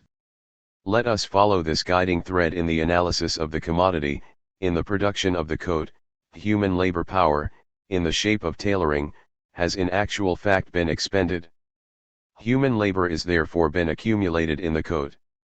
From this point of view the coat is a bearer of value, Wertreger, although this property never shows through, even when the coat is most threadbare. Volume 1, p. 143. The object is no longer transparent. The whole theory relating the sensuous and the object to the human subject collapses. The coat has a quality which it does not get from the act of a subject, a supernatural quality. It is the bearer, trigger, of something which has nothing to do with it. Here we have come once again upon the concept of the bearer which we located in the diagram of the anthropological critique of speculation, and with it we return to a function which corresponds to the function of incarnation in this same diagram. The empirical thing, the coat, becomes the bearer of the supernatural abstraction value just as the empirical existence of the monarch became the incarnation of the abstract category sovereignty in Hegel. Nevertheless, the coat cannot represent value towards the linen unless value, for the latter, simultaneously assumes the form of a coat. An individual, A, for instance, cannot be your majesty to another individual, B, unless majesty in B's eyes assumes the physical shape of A. Volume 1, p. 143. It is not just because it is a question of majesty here and of sovereignty in the contribution to the critique of Hegel's philosophy of law of 1843 that we can affirm the homology between the structure of the manifestation of value and the structure of incarnation which constituted an element of the general structure of speculation in the 1843 text. Value is incarnated in the empirical existence of the coat, just as majesty is incarnated in the empirical existence of A, and sovereignty is incarnated in the empirical existence of the Hegelian monarch. Thus we see emerging an identical form to that of 1843. But it has neither the critical function that it had in the anthropological critique of speculation, nor the function which the Della Volpe school wanted to play as a critique of the speculative operation performed by classical political economy. The union of the sensuous and the supersensuous here expresses the phenomenal form of value itself, and not its speculative translation. In the 1843 critique this union was presented American Samoa as speculative operation. Hegel transformed the sensuous, the empirical, he found at the starting point so as to make a supersensuous abstraction from it which he then incarnated in a sensuous existence which served as a body for this abstraction. This means that the pattern which designated the speculative procedure in the anthropological critique, here designates the process which takes place in the field of reality itself. This concept of reality, Wirklichkeit, must be understood to mean precisely the space in which the determinations of the structure manifest themselves, the space of phantasmagoric objectivity. We must carefully distinguish between this Wirklichkeit, real with respect to perception, and the Wirkliche Bewegung, real movement, which constitutes the real with respect to science. We see that the properties which define the Wirklichkeit, the space of appearance of the determinations of the economic structure, are the properties which define the operations of speculative philosophy for the young Marx. The commodity is theological, i.e., reality is of itself speculative, it itself presents itself in the form of a mystery. There is another example of this change in function of the structure of incarnation in the text entitled Die Word Form, the first draft of chapter 1 of Capital. This inversion, Verkehren, by which the sensibly concrete counts only as the form of appearance of the abstractly general and not, on the contrary, the abstractly general as property of the concrete, characterizes the expression of value. At the same time, it makes understanding it difficult. If I say, Roman law and German law are both laws, that is obvious. But if I say, law, das Recht, this abstraction, abstractum, realizes itself in Roman law and in German law, in these concrete laws, the interconnection becomes mystical. The value form, capital and class, number 4, Spring 1978, p. 140. The process which characterizes the mode of existence of value here is the one which characterized the speculative Hegelian operation for the young Marx, and which he illustrated in the Holy Family by the dialectic of the abstract fruit realizing itself in concrete pears and almonds. If reality is speculative, an extremely important consequence follows: every critical reading which claims, along the lines of the letter to Ruga, to speak or read things as they are, is invalidated. The ambitions of the letter to Ruga are refuted in one short sentence which tells us that value does not carry what it is written on its forehead. Es steht der dem Wort nicht auf der Stirn geschrieben was ist.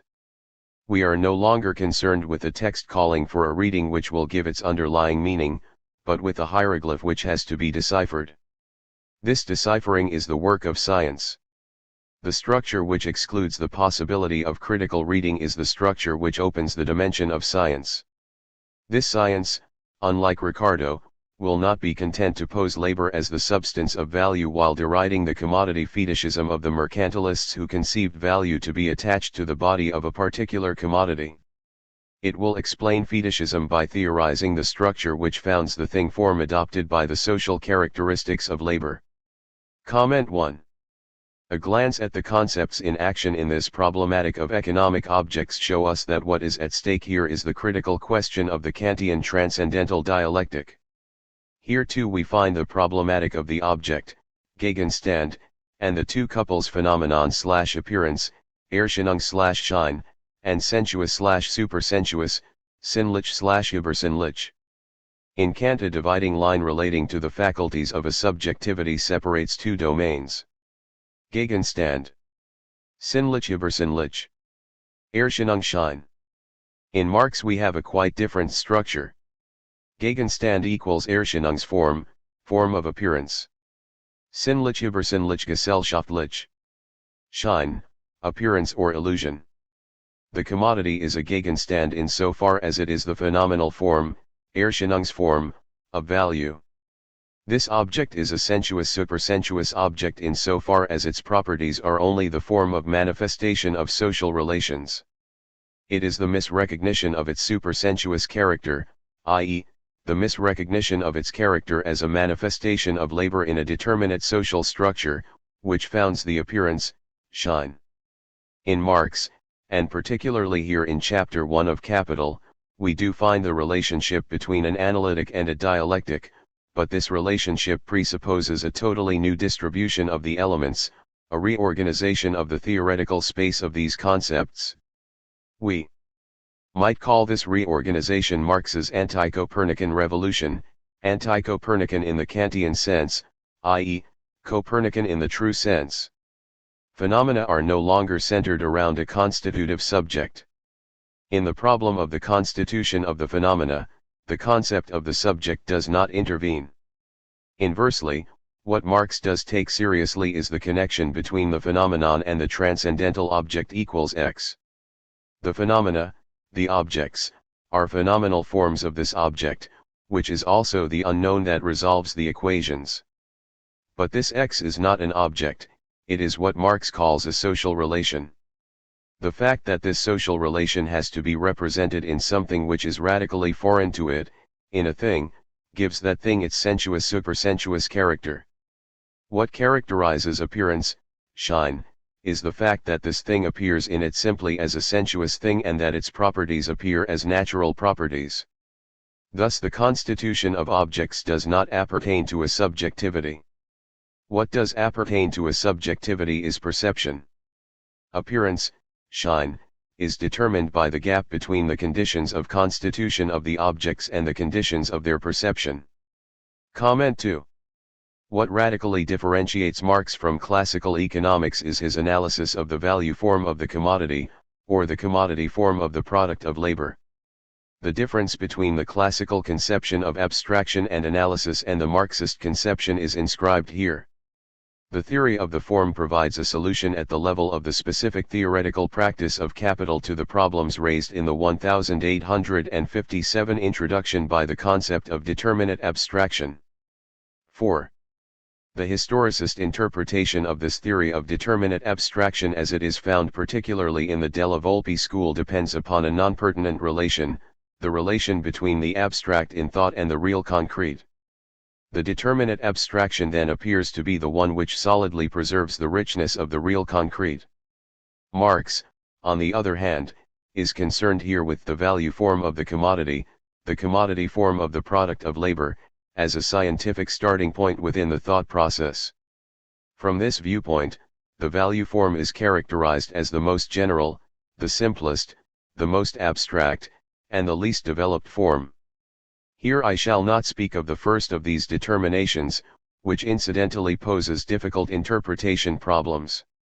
Simple and abstract are situated in the oppositions abstract/concrete and simple/complex, which define the field of what is thought in the 1857 introduction. But the meaning of these two oppositions is made clearer here by the concept of development. This form is the least developed, and the task of science, a task which was never undertaken before Marx, is to develop this simple form. Now, however, we have to perform a task never even attempted by bourgeois economics.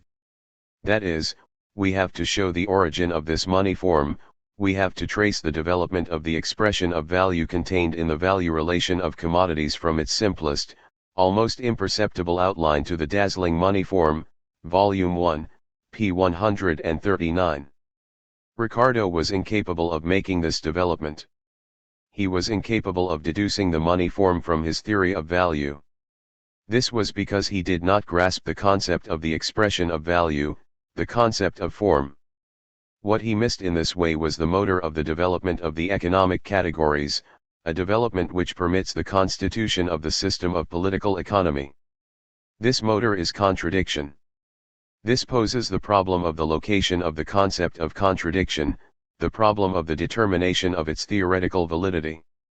What is it that Marx, in the first chapter of Capital, calls sometimes contradiction, Widerspruch, and sometimes merely opposition, Gegensatz? There can be no question of providing a definitive solution to this problem here, but only of presenting certain givens and indicating a possible direction for inquiry. Take the relationship, X commodities A equals Y commodities B. It can be said to be contradictory insofar as one of the terms appears only as use value and the other only as exchange value. This contradiction refers to the internal contradiction of the commodity, to its duplication into use value and exchange value, and from here we are referred to the identity of opposites which characterizes the labor represented in the value form of the commodity, the identity of concrete labor and abstract labor. 3 comments can be made here. 1. The contradiction posed here cannot be reduced to the order of appearance and ideology, as was the case with the pseudo-contradiction in adjecto implied, according to Bailey, by the concept of an exchange value intrinsic to a commodity. On the contrary, this contradiction only occurs in the scientific discourse. It is not perceived by the subjects of the exchange, for whom the relation XA equals YB is quite natural. 2. It does not consist of a split. In the equations in the 1844 manuscripts which express the contradiction, the latter amounted to the separation of an original unity. The contradiction lay in the separate existence of complementary terms. Here, on the contrary, it lies in the union of two mutually exclusive terms. This identity of two opposites exposes the hidden existence of a third term which supports their union, i.e., of the term social, which supports the sensuous-supersensuous contradiction. 3. Nor does the contradiction consist of the fact that concrete labor is inverted into abstract labor, in the way that, with Hegel, being is inverted into nothingness, or the concrete here now into the abstract universal.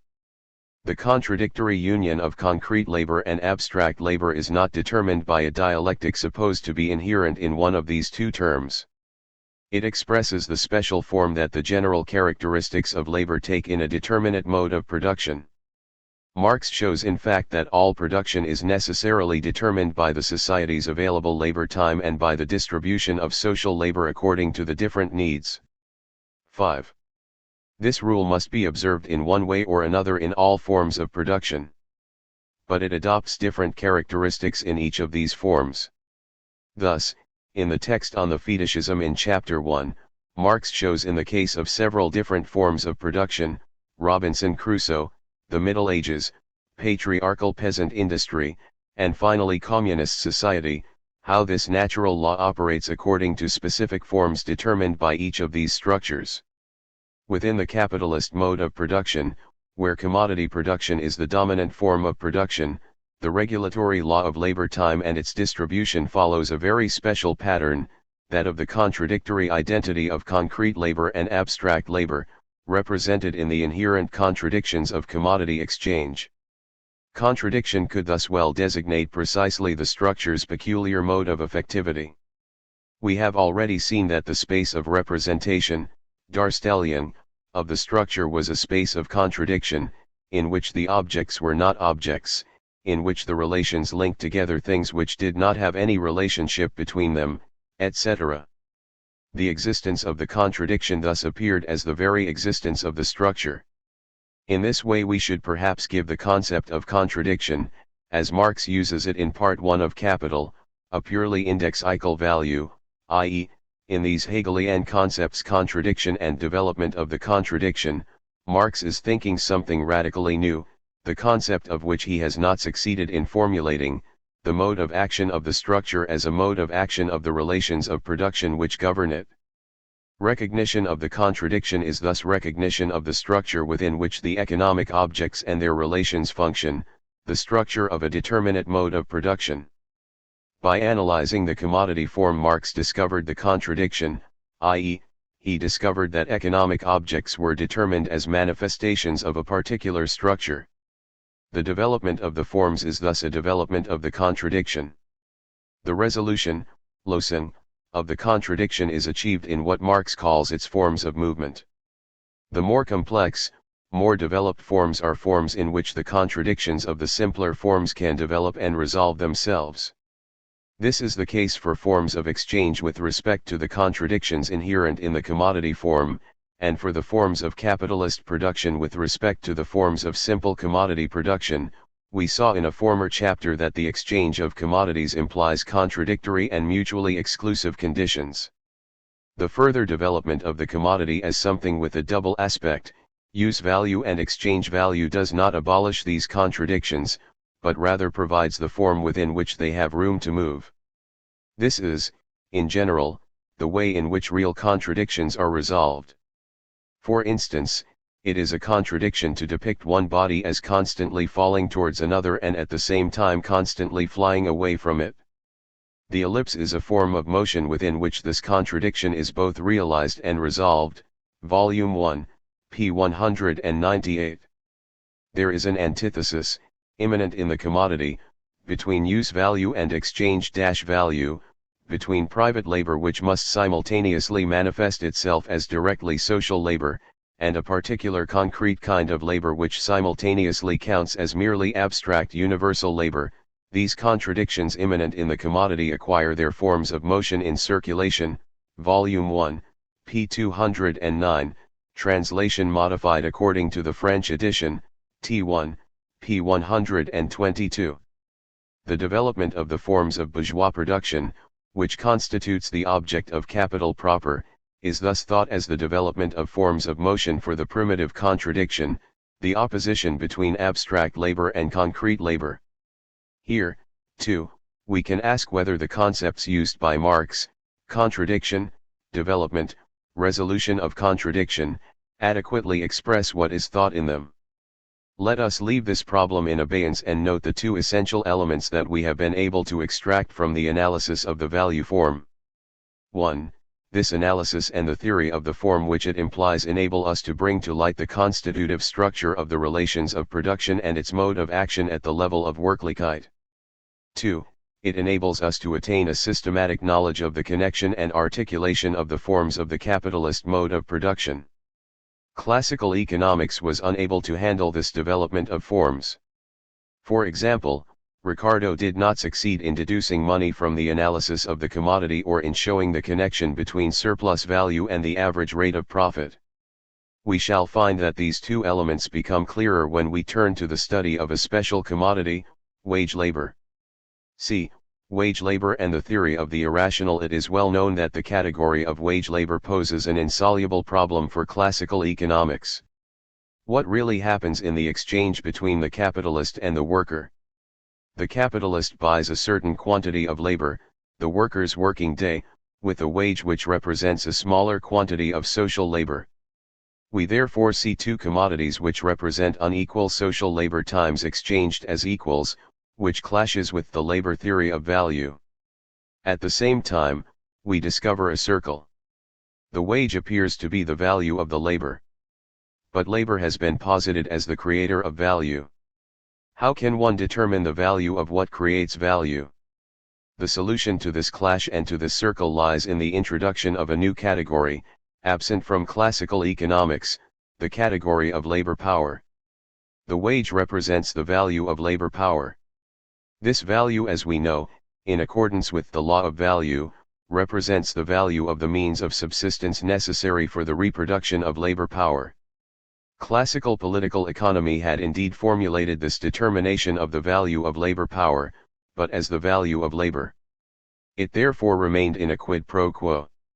In the 1844 manuscripts, Marx, too, remained in this quid pro quo, tied to the non-critique of the concept of the value of labor and of the concept of labor itself. Here, on the contrary, Marx attacks the concept itself and with the help of the concepts of form and relation works it over so that a new concept appears, that of labor power, so that the concept of the value of labor can be understood in its inadequacy. Marx grasped the difference between the exchange value of labor power, the quantity of social labor necessary for its reproduction, represented in wages, and its specific use of value, to create value.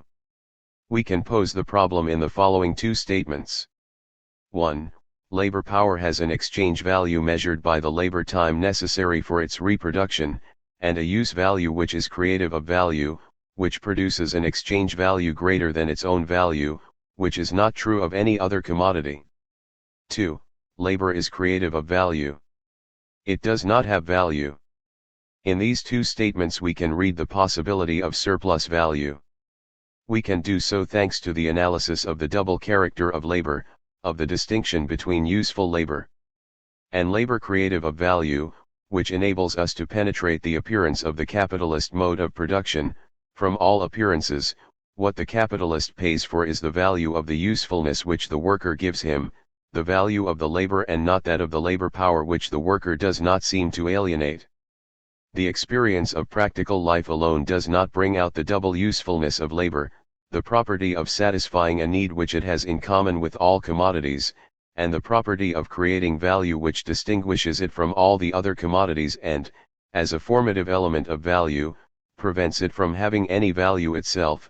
Le Capital, Lever 1, T2, p. 211, the English edition, Volume 1, p. 681 reads differently. We are confronted with the following contradiction: labor appears as a commodity whereas it cannot ever be a commodity. That is, we are dealing with a structure which is impossible.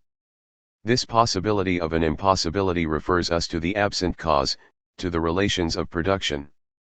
The immediate producers, separated from their means of production as a result of primitive accumulation, are constrained to sell their labor power as a commodity.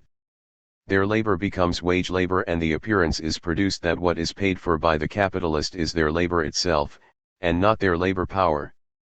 The revelation of the category value of labor power concealed behind the category value of labor is the revelation of the determinant character of capitalist relations of production.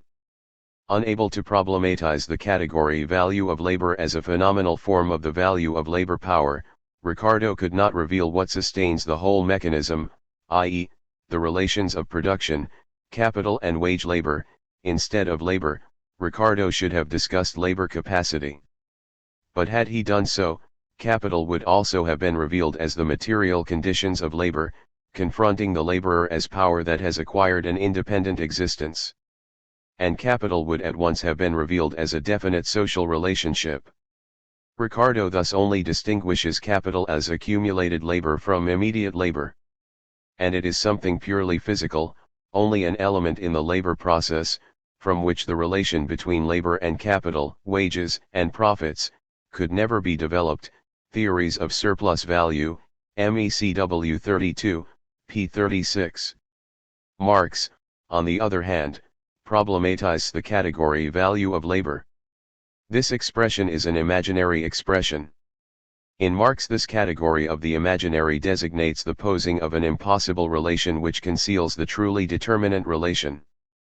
There is a naive way of thinking the imaginariness of this expression.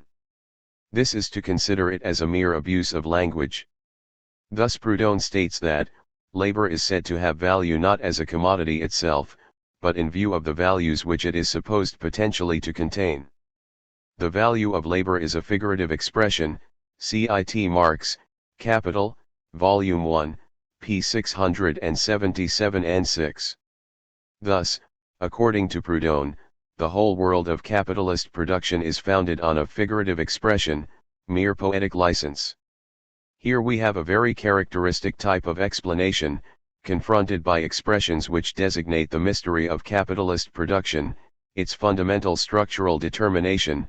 It is said that these constitute only figurative expressions or subjective distinctions. In Capital, Marx repeatedly calls attention to this type of explanation by the arbitrary and subjective. Ricardo, for example, states that the distinction between fixed and circulating capital is a wholly subjective one. For Marx, on the contrary, the imaginary expressions are not at all arbitrary. They express a rigorous necessity, that of the mode of action of the relations of production. In the expression value of labor, the concept of value is not only completely extinguished, but inverted, so that it becomes its contrary. It is an expression as imaginary as the value of the earth. These imaginary expressions arise, nevertheless, from the relations of production themselves. They are categories for the forms of appearance of essential relations, sie sind Kategorien für Erscheinungsformen wesentlicher Verhältnisse, Volume 1, p. 677. Here the theory of the form and of the development of forms acquire precision. The expression value of labor presupposes a change of form. The value of labor power appears, manifests itself in a form of manifestation, Erscheinungsform, which is the value of labor. As a form of manifestation of labor power, the value of labor is a form of manifestation of that relation of production essential to the capitalist mode of production, wage labor.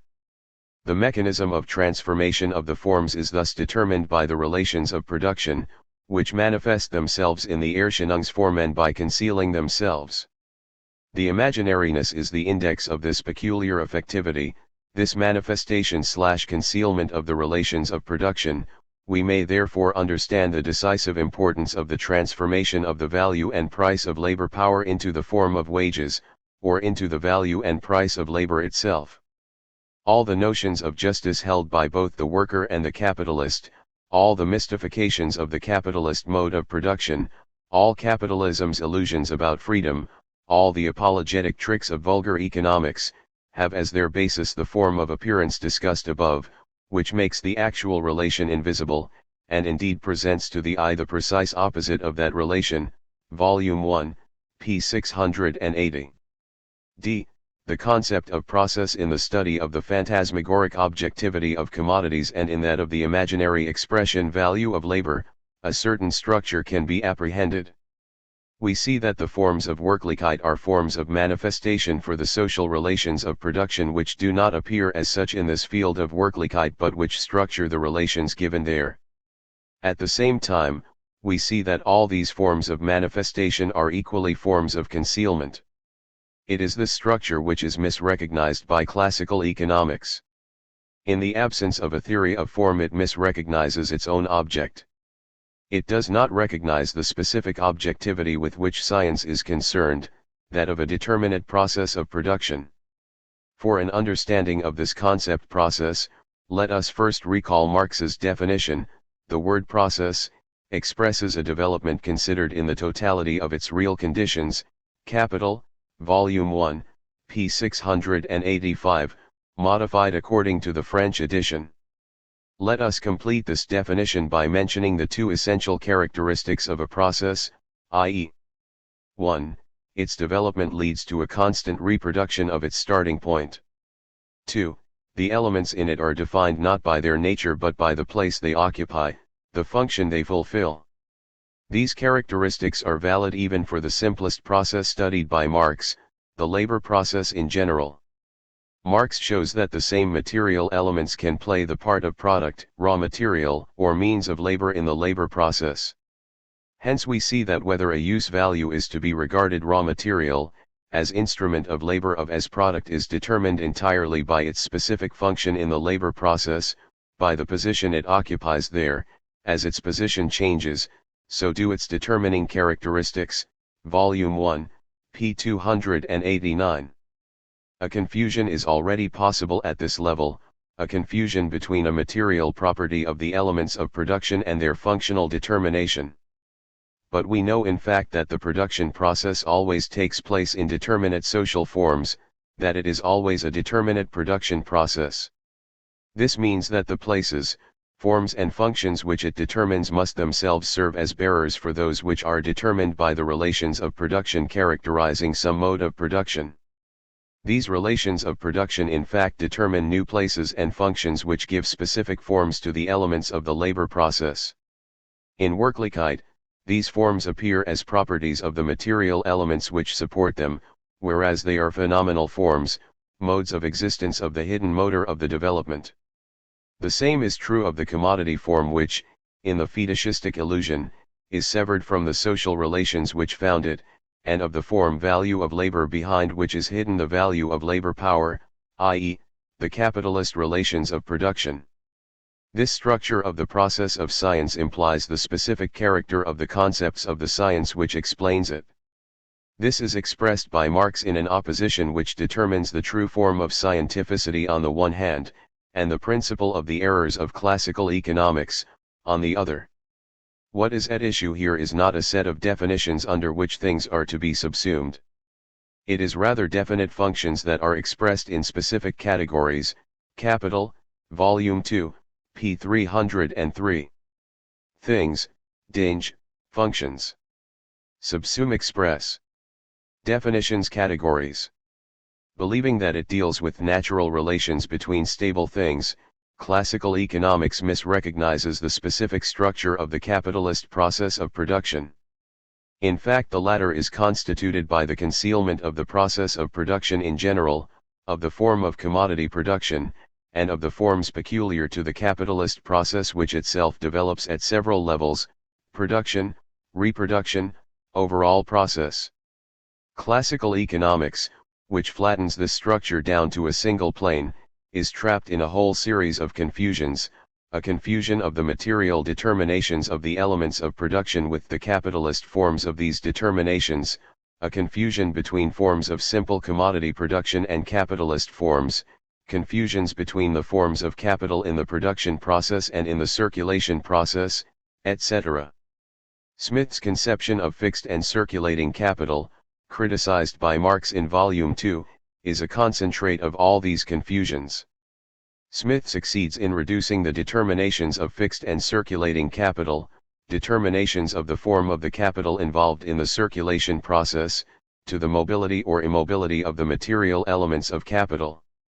Thus we see how the study of the starting point of capital leads us to recognize the peculiar objectivity with which science is concerned, and to understand the basis of the errors of classical economics. Appendix: Commodity relations and capitalist relations are analysis of the value form. Raised the following objection. In order to explain the identity abstract labor/concrete labor which determines the value form of commodities, we introduced the capitalist relations of production. Now it is evident that the commodity form existed long before the capitalist mode of production, and it seems that the analysis made of the commodity in the first part of Capital only introduces the characteristics of commodity production in general, independently of the part this form of production may play in different modes of production. First, let me restrict the range of the objection. It does not contradict at all what seems to me to be the fundamental point, namely the fact that the phenomena of economic reality, Wirklichkeit, are only comprehensible insofar as they manifest, in a specific distortion, the effectivity of the relations of production. However, what is at issue is the exact meaning of the function that the analysis of the commodity plays in the theory of the capitalist process of production, the function of the starting point. In fact, it seems at first that in Capital Volume 1, Part 1 it is only a question of commodity production in general, insofar as it is a necessary presupposition of the capitalist mode of production. Thus we are concerned with the commodity in general and not with the commodity as an element of a capital commodity. The identity of useful labor and labor creative of value simply defines commodity production, capitalist production being defined by the identity of useful labor and labor creative of surplus value.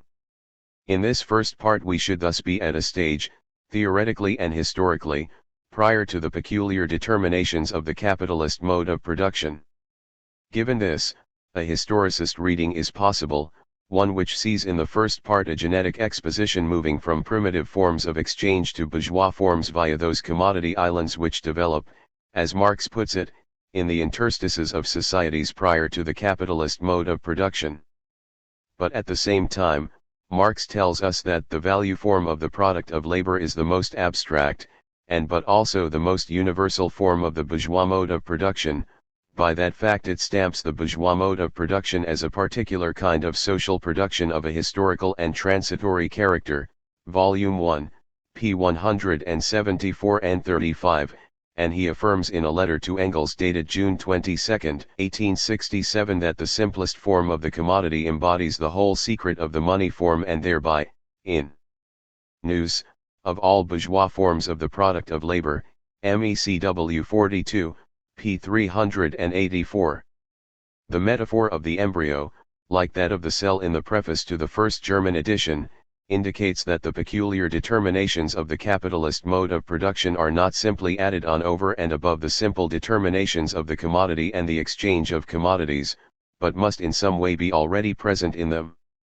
If so, we should have in the first chapter of Capital not at all an analysis of the general characteristics of all commodities but an analysis of the commodity form insofar as it is the simplest form of a determinate mode of production, the capitalist mode of production. The accuracy of such an interpretation is clearly confirmed by Marx's praise of Steuart in the first chapter of A Contribution. Steuart knew very well that in pre-bourgeois eras also products assumed the form of commodities and commodities that of money, but he shows in great detail that the commodity as the elementary and primary unit of wealth and alienation as the predominant form of appropriation are characteristic only of the bourgeois period of production, and that accordingly labor, which creates exchange value, is a specifically bourgeois feature, MECW 29, p. 298. However, we must avoid the trap of a Hegelian reading of Capital, according to which the commodity form contains in embryo, in its interiority, all the contradictions of the capitalist mode of production, of which capital is only the development, with the corollary, inevitable in a discourse of the Hegelian type, that this starting point is itself mediated by the destination point, that the commodity presupposes the whole development of the capitalist production process. Note that Marx provides at least as many arguments for this Hegelian interpretation as he does for the historicist interpretation, and let me show the way I believe the problem can be posed correctly. To do so I can draw on the indications that Marx gives us in the chapter in Volume 3 entitled Relations of Distribution and Relations of Production. Capitalist production produces its products as commodities. The fact that it produces commodities does not in itself distinguish it from other modes of production, but that the dominant and determining character of its product is that it is a commodity certainly does so. This means, first of all, that the worker himself appears only as a seller of commodities, and hence as a free wage laborer, i.e., labor generally appears as wage labor, Volume 3, p. 1019. What is also implied already in the commodity, and still more so in the commodity as the product of capital, is the reification of the social determinations of production and the subjectification, Versubjektifierung, of the material bases of production which characterize the entire capitalist mode of production, p. 1020. The particular form in which social labor time plays its determinant role in the value of commodities coincides with the form of labor as wage labor, and the corresponding form of the means of production as capital, in so far as it is on this basis alone that does commodity production become the general form of production, p. 1022. Only on the basis of the capitalist relations of production does the form of commodity production become the dominant form of production and the commodity form appear in a general way and with all the determinations to which it is susceptible as a form of the product of labor. Or, to put it another way, the identity of useful labor with labor creative of value only determines social production overall on the basis of the identity of useful labor and labor creative of surplus value. This confirms the determinant character of the capitalist relations of production. Given the separation of immediate producers and means of production, the conversion of the means of production into capital, achieved in the process of the constitution of the capitalist mode of production, primitive accumulation, the useful labor of the worker, of the immediate producer, can be manifested only as labor creative of value. This creates the condition which allows the identity of useful labor and labor creative of value to become the general law of production. It is in this way that the characteristics of the capitalist mode of production can be found already implied, in Gesklassen, in the simple commodity form of the product of labor. 2. Structure of the process and perception of the process. A. The development of forms and the inversion. We have established a first concept expressing the relation between the internal determination of the process and its forms of appearance, or forms of manifestation, the concept of concealment. In doing so, we have provisionally left in the shade a second concept which defines this relation, the concept of inversion, Verkehrung. Studying the change in form which converts the value of labor power into value of labor, Marx declares, this form of appearance makes the actual relation invisible, and indeed presents to the eye the precise opposite of that relation, Volume 1, p. 680. In the expression value of labor, the concept of value is not only completely extinguished, but inverted, so that it becomes its contrary, Volume 1, p. 677. What does this inversion consist of? What appears in the form of wages is the fact that the worker is paid for the whole of his working day without distinction, whereas in reality the wages correspond to the value of the labor power, and therefore to the part of the working day during which the worker reproduces the value of his own labor power. In the form of wages, the basis for the understanding of surplus value, the division of the working day, is thus reversed. One of the essential points of the revolution brought about by Marx in political economy consists of his bringing to light in its domain this connection of inversion between scientific determination and phenomenal form, which is for him a general law of scientificity. That in their appearance things are often presented, sich darstellt, in an inverted way is something fairly familiar in every science, apart from political economy, Volume 1, p. 677. The inversion of the inner structural determinations, which bear witness to the constitutive character of the relations of production, in their forms of manifestation, thus appears as a fundamental characteristic of the process. It is this law which determines the development of its forms. We already have an illustration of this even at the level of mere monetary circulation. Money is in fact a form of existence of the value of commodities and monetary circulation a form of motion for the contradictions in commodities. But an examination of the movement of circulation as it is given in ordinary experience reveals a different presentation. The circulation of money is the constant and monotonous repetition of the same process. The commodity is always in the hands of the seller, the money, as a means of purchase, always in the hands of the buyer. And money serves as a means of purchase by realizing the price of the commodity. By doing this, it transfers the commodity from the seller to the buyer, and removes the money from the hands of the buyer into those of the seller, where it again goes through the same process with another commodity.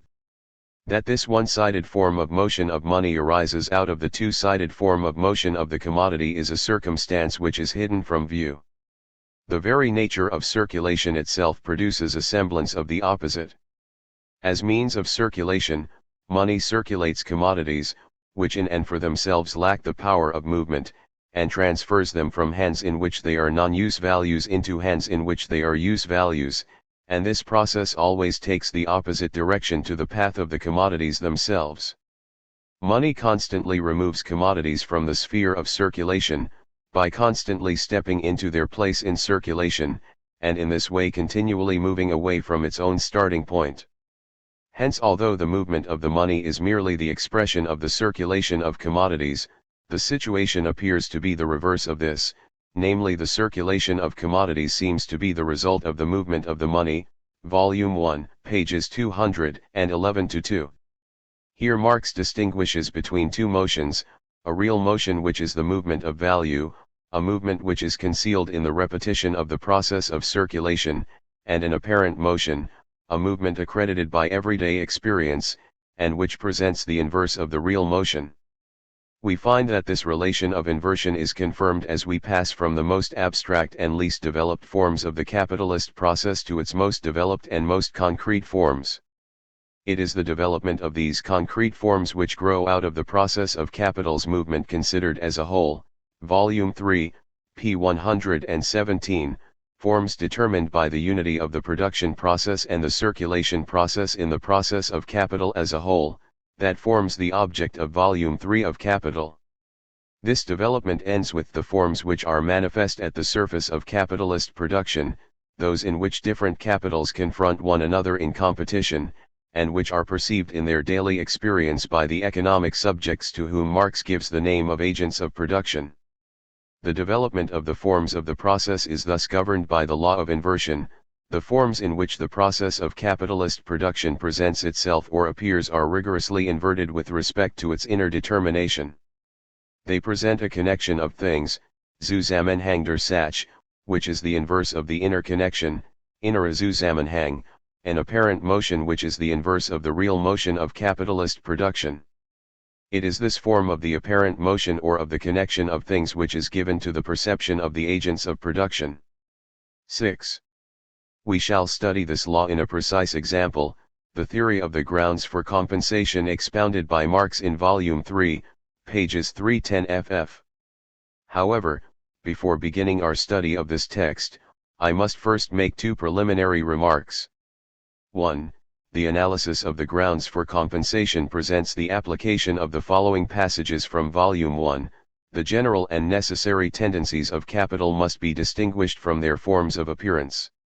While it is not our intention to consider the way in which the immanent laws of capitalist production manifest themselves in the external movement of the individual capitals, assert themselves as the coercive laws of competition, and therefore enter into the consciousness of the individual capitalist as the motives which drive him forward, this much is clear: a scientific analysis of competition is possible only if we can grasp the inner nature of capital, just as the apparent motions of the heavenly bodies are intelligible only to someone who is acquainted with their real motions, Volume 1, p. 433. In the relation between these three terms, tendencies immanent to capitalist production, real motion, movements of individual capitals, apparent motion, and the motives of the capitalists, we can see the outline of a theory of capitalist subjectivity, a theory of motors and motives, completely different from that of the 1844 manuscripts.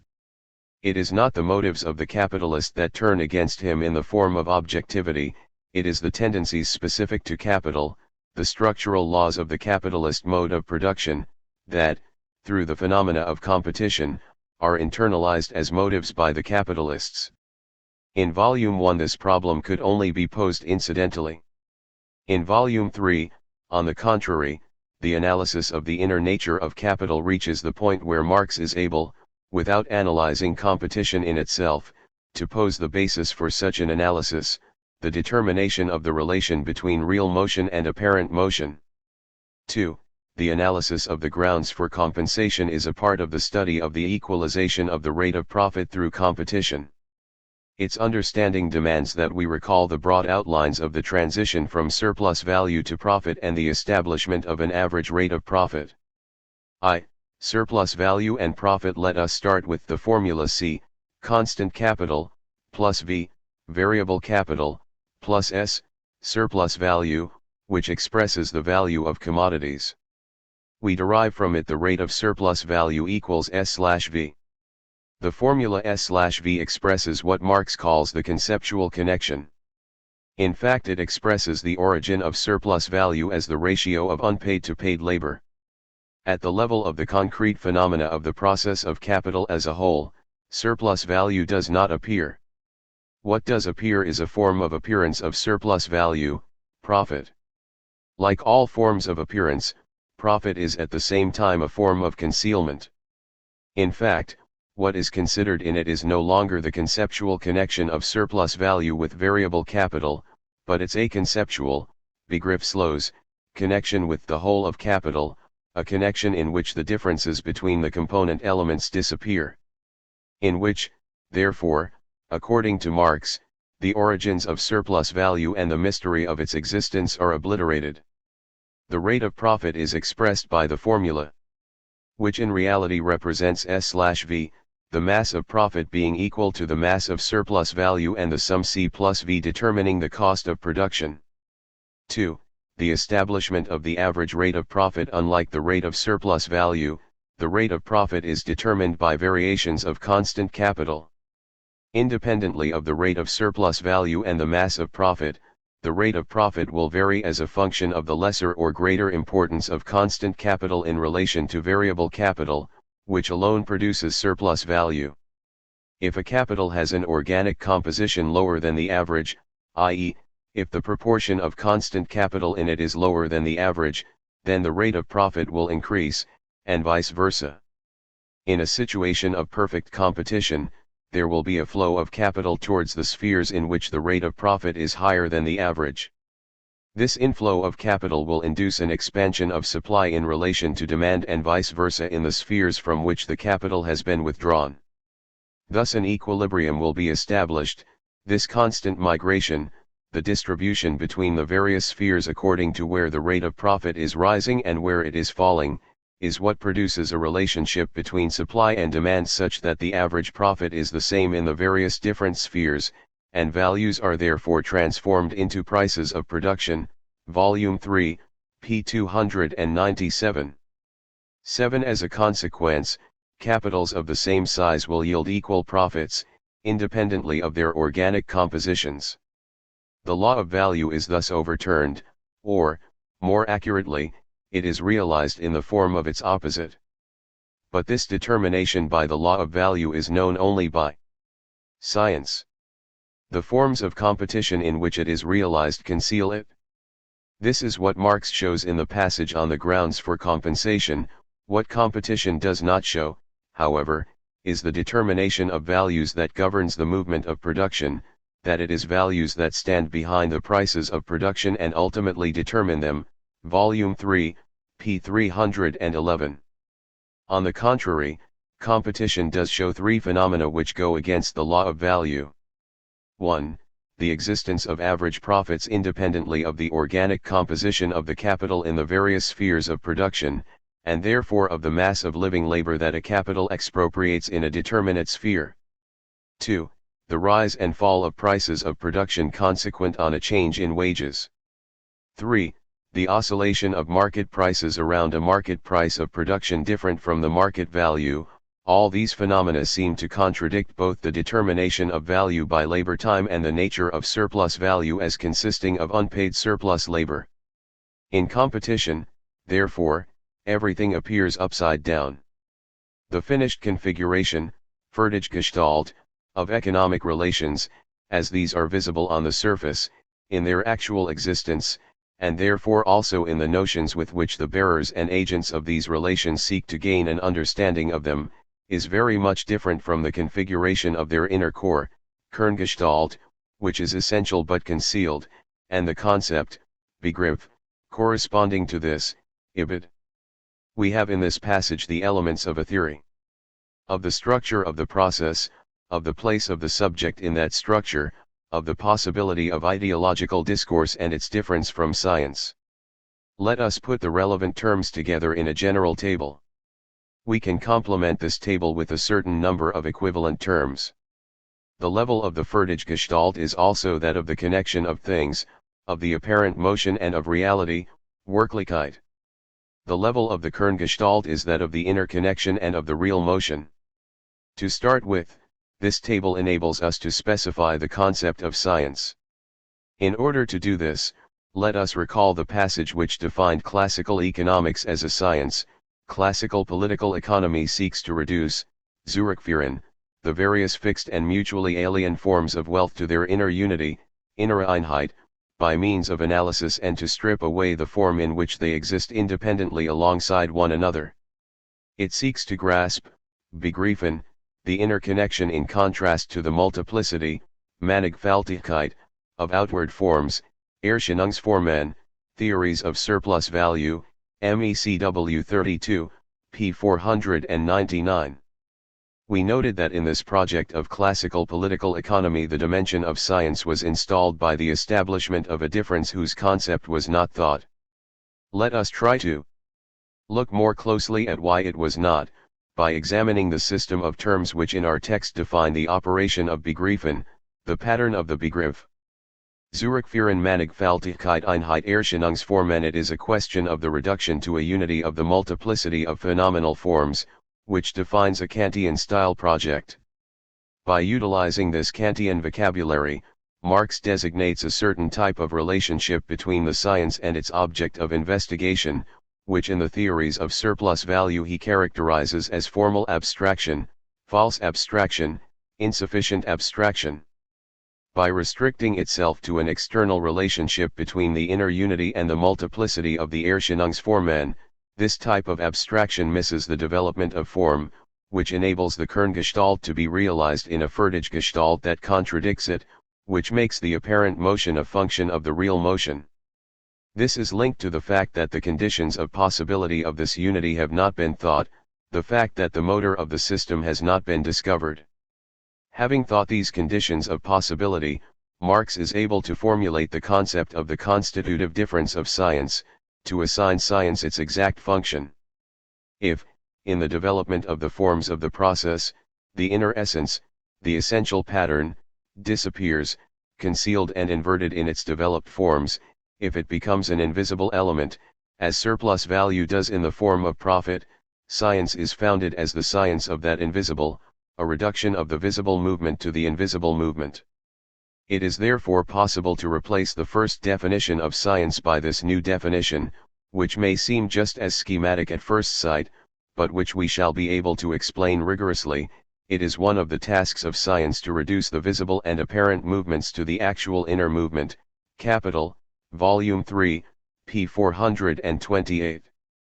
This reduction of the apparent motion is in fact no more than the presentation of the real motion. That is why the term which designates scientific activity, in our text, is that of Begriff. It is a matter of grasping the movement by which the inner determination of the process manifests itself. It is by no means useless to situate the concepts of Begriff and Begriffen in relation to the 1844 manuscripts. There the operation of Begriffen designated a translation into an anthropological discourse of reference. From then on all the categories of political economy could be rediscovered as expressions of the same concept, alienated labor. Each was only a developed and determinate expression of those prime bases constituted for Marx by private property and alienated labor. He gave as examples of categories which could thus be developed, commerce, competition, capital, money. In this developed and determinate expression we have a formulation very close to that of capital. But what it in fact designated was a simple relationship between the anthropological essence and the phenomenon which was its particularized expression. Begriffen merely established a difference of level between an essence and phenomena which for their part were all at the same level, expressions of the essence with the same status. What was neither developed nor determined in the enumeration of categories. Commerce, competition, capital, money, was precisely the difference of levels between money and capital, between the movement of capital and the movement of competition. It was the articulation of these categories in the system of capitalist production. In capital, Begriffen consists on the contrary of the location of each of these categories by grasping the movement of the forms by which the process of capitalist production takes place. The conceptual work grasps the articulation of the forms insofar as it grasps what determines their articulation, i.e., the social relations. Thus the conceptual connection of the rate of surplus value makes it possible to apprehend the social relation concealed by the aconceptual connection of the rate of profit. By this conceptual grip the science is able to grasp the articulation of the structure. By that very fact it can provide the conditions of possibility of the discourses which can be sustained about it by determining the site from which those discourses are sustained, the site in which are active the representations, Vorstellungen, of the subject. b. The function of subjectivity. The subject, the agent of production, is defined here and in numerous other passages as a bearer, trigger. This concept is crucial. We have already seen Marx use it to define the economic objects. That this concept serves to define both the subject and the object clearly shows the displacement of concepts that has been brought about. In the 1844 manuscripts the central couple was the couple subject/object, or person/thing. The relations defining economic reality existed in the sphere determined by the subject/object couple, action of the subject on the object, inversion of the subject/object relation, recognition of the subject in the object.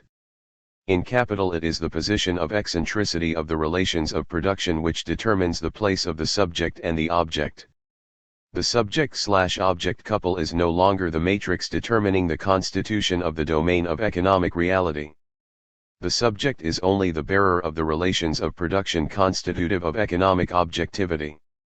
We are dealing with the following series of transformations: subject rightward arrow agent of production, bearer, act rightward arrow process object rightward arrow sensuous supersensuous thing, bearer. In the first column it is the subject which is the motor, in the second, the relations of production. We can measure the distance between the theory of subjectivity in capital and the theory of subjectivity of the young Marx with reference to the schema of his critique of Hegel's philosophy of law. We can see what a gap there was in this schema between the real, substantial subject which Marx defined as the hypokaimenon, and the mystical subject, that bearer of the autonomous idea, the mystical idea. Here the substantial subject comes to coincide with the bearer. The concept of the bearer, which designated one of the terms of the speculative operation that confirmed the separation of the subject and its essence, here serves to situate the determination of the subject in the real process. By a double movement, Marx closes the structure of speculation while opening the structure of a process in which the subject finds its place. On the one hand, the subject loses the substantial density which made it the constitutive principle of all objectivity, of all substantiality, retaining only the meager reality of a bearer. On the other hand, if, as we have shown, speculation and mystification, far from being the result of a transformation produced on the basis of Wirklichkeit by a certain discourse, characterize the very mode in which the structure of the process presents itself in Wirklichkeit, the essential content of the subject function will consist of being mystified. We observe a transformation of the same order if we envisage the second concept which determines this subject function. This is the concept of personification, which also finds a counterpart in the model of the critique of Hegel's philosophy of law. The capitalist and the worker are found to be determined as personifications of those relations of production, capital, and wage labor. In this way, Marx writes, in a text all the more interesting in that we rediscover in it the problematic of enjoyment and calculation founded on a new basis. Except as capital personified, the capitalist has no historical value, and no right to that historical existence. It is only to this extent that the necessity of the capitalist's own transitory existence is implied in the transitory necessity of the capitalist mode of production. But, in so far as he is capital personified, his motivating force is not the acquisition and enjoyment of use values, but the acquisition and enjoyment of exchange values. Moreover, the development of capitalist production makes it necessary constantly to increase the amount of the capital laid out in a given industrial undertaking, and competition subordinates every individual capitalist to the immanent laws of capitalist production, as external and coercive laws. Capital, Volume 1, p. 739. The agent of production is thus defined as a personification or bearer of the relations of production. He intervenes here not as a constitutive subject but as a perceiving subject trying to explain to itself the economic relations that it perceives. The verb erklären, which was the young Marx's expression for the critical activity, here designates the necessarily mystified manner in which the capitalist subject tries to understand the structure in which it is caught, befangen. Its representations are, indeed, according to Marx, only the conscious expression of the apparent motion. Its instruments of knowledge are intuition and especially experience, linked to the regularity of the apparent motion, to the stable forms of the fertige Gestalt. Experience teaches certain regular connections, for example a connection between wages and the prices of commodities from which can be drawn the conclusion that an increase in wages raises prices. Let us see how this system works in the case of the grounds for compensation. As soon as capitalist production has reached a certain level of development, the equalization between the various rates of profit in individual spheres which produces the general rate of profit does not just take place through the interplay of attraction and repulsion in which market prices attract or repel capital. Once average prices and the market prices corresponding to them have been established for a certain length of time, the various individual capitalists become conscious that certain differences are balanced out in this equalization, and so they take these into account in their calculations among themselves. These differences are actively present in the capitalist's view of things and are taken into account by them as grounds for compensation. The basic notion is this connection is that of average profit itself, the idea that capitals of equal size must yield equal profits in the same period of time. Capital, Volume 3, p. 311-2. The illusion of the capitalist subject can be broken down into two elements. 1. It internalizes as the motives for its actions the phenomena of the apparent motion through which is realized the law of the real motion, of which it is ignorant. Thus the grounds for compensation are merely the phenomenon of the equalization of the rate of profit by competition internalized by the capitalist as the motive determining his calculations. This idea is then the basis of the capitalist's calculation, for example, that a capital that turns over more slowly, either because the commodity in question remains in the production process for a longer period or because it has to be sold on distant markets, still charges the profit it would otherwise lose by raising its price and compensates itself in this way. Volume 3, p. 312. 2. On this basis, capitalism imagines that it is the grounds for compensation which determine the existence of the profit, whereas they do no more than translate the distribution of the mass of profit constituted by the total exploited surplus labor in all spheres as a function of the importance of the individual capitals. The capitalist simply forgets, or rather he no longer sees it.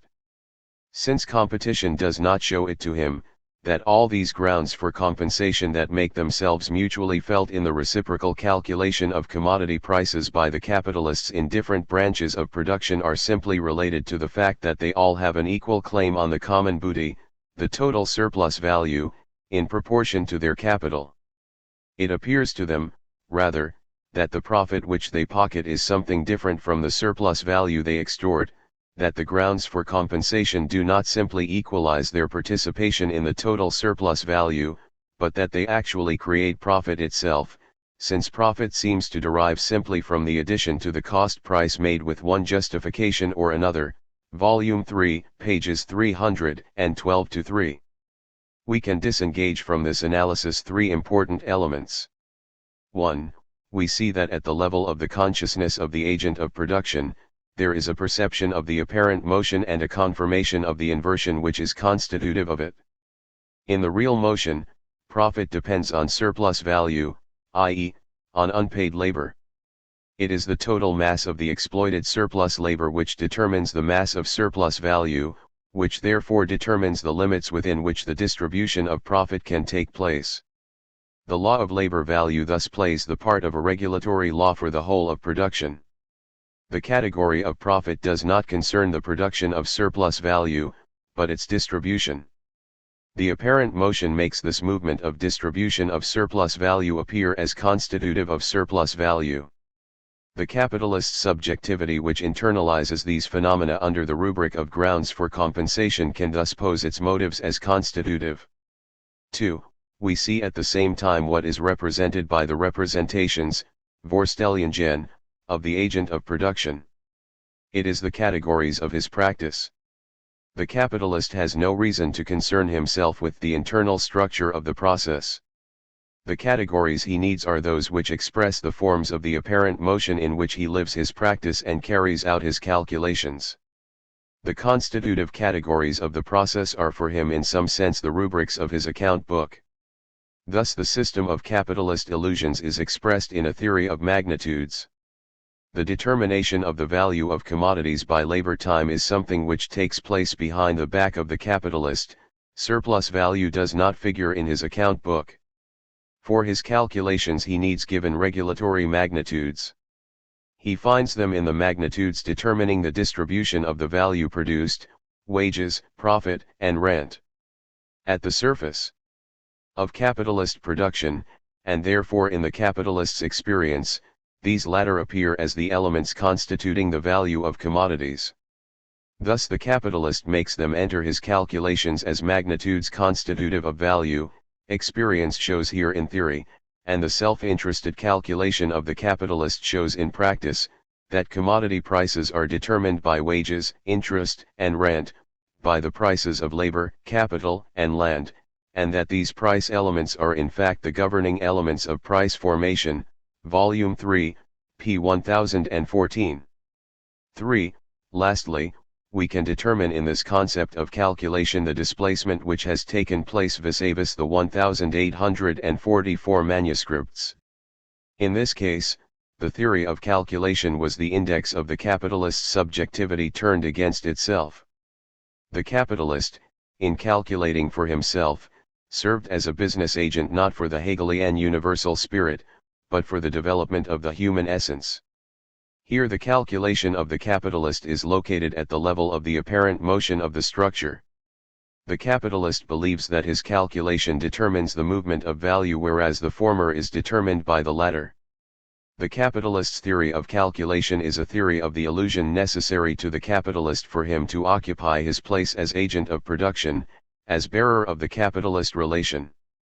We rediscover here the mechanism of appearance, shine, as a dislocation between the constitution of forms and their perception. The capitalist subject qua perceiving subject becomes conscious of certain relations presented by the apparent motion. When he makes them the motives for his action, he comes to take himself for a constitutive subject.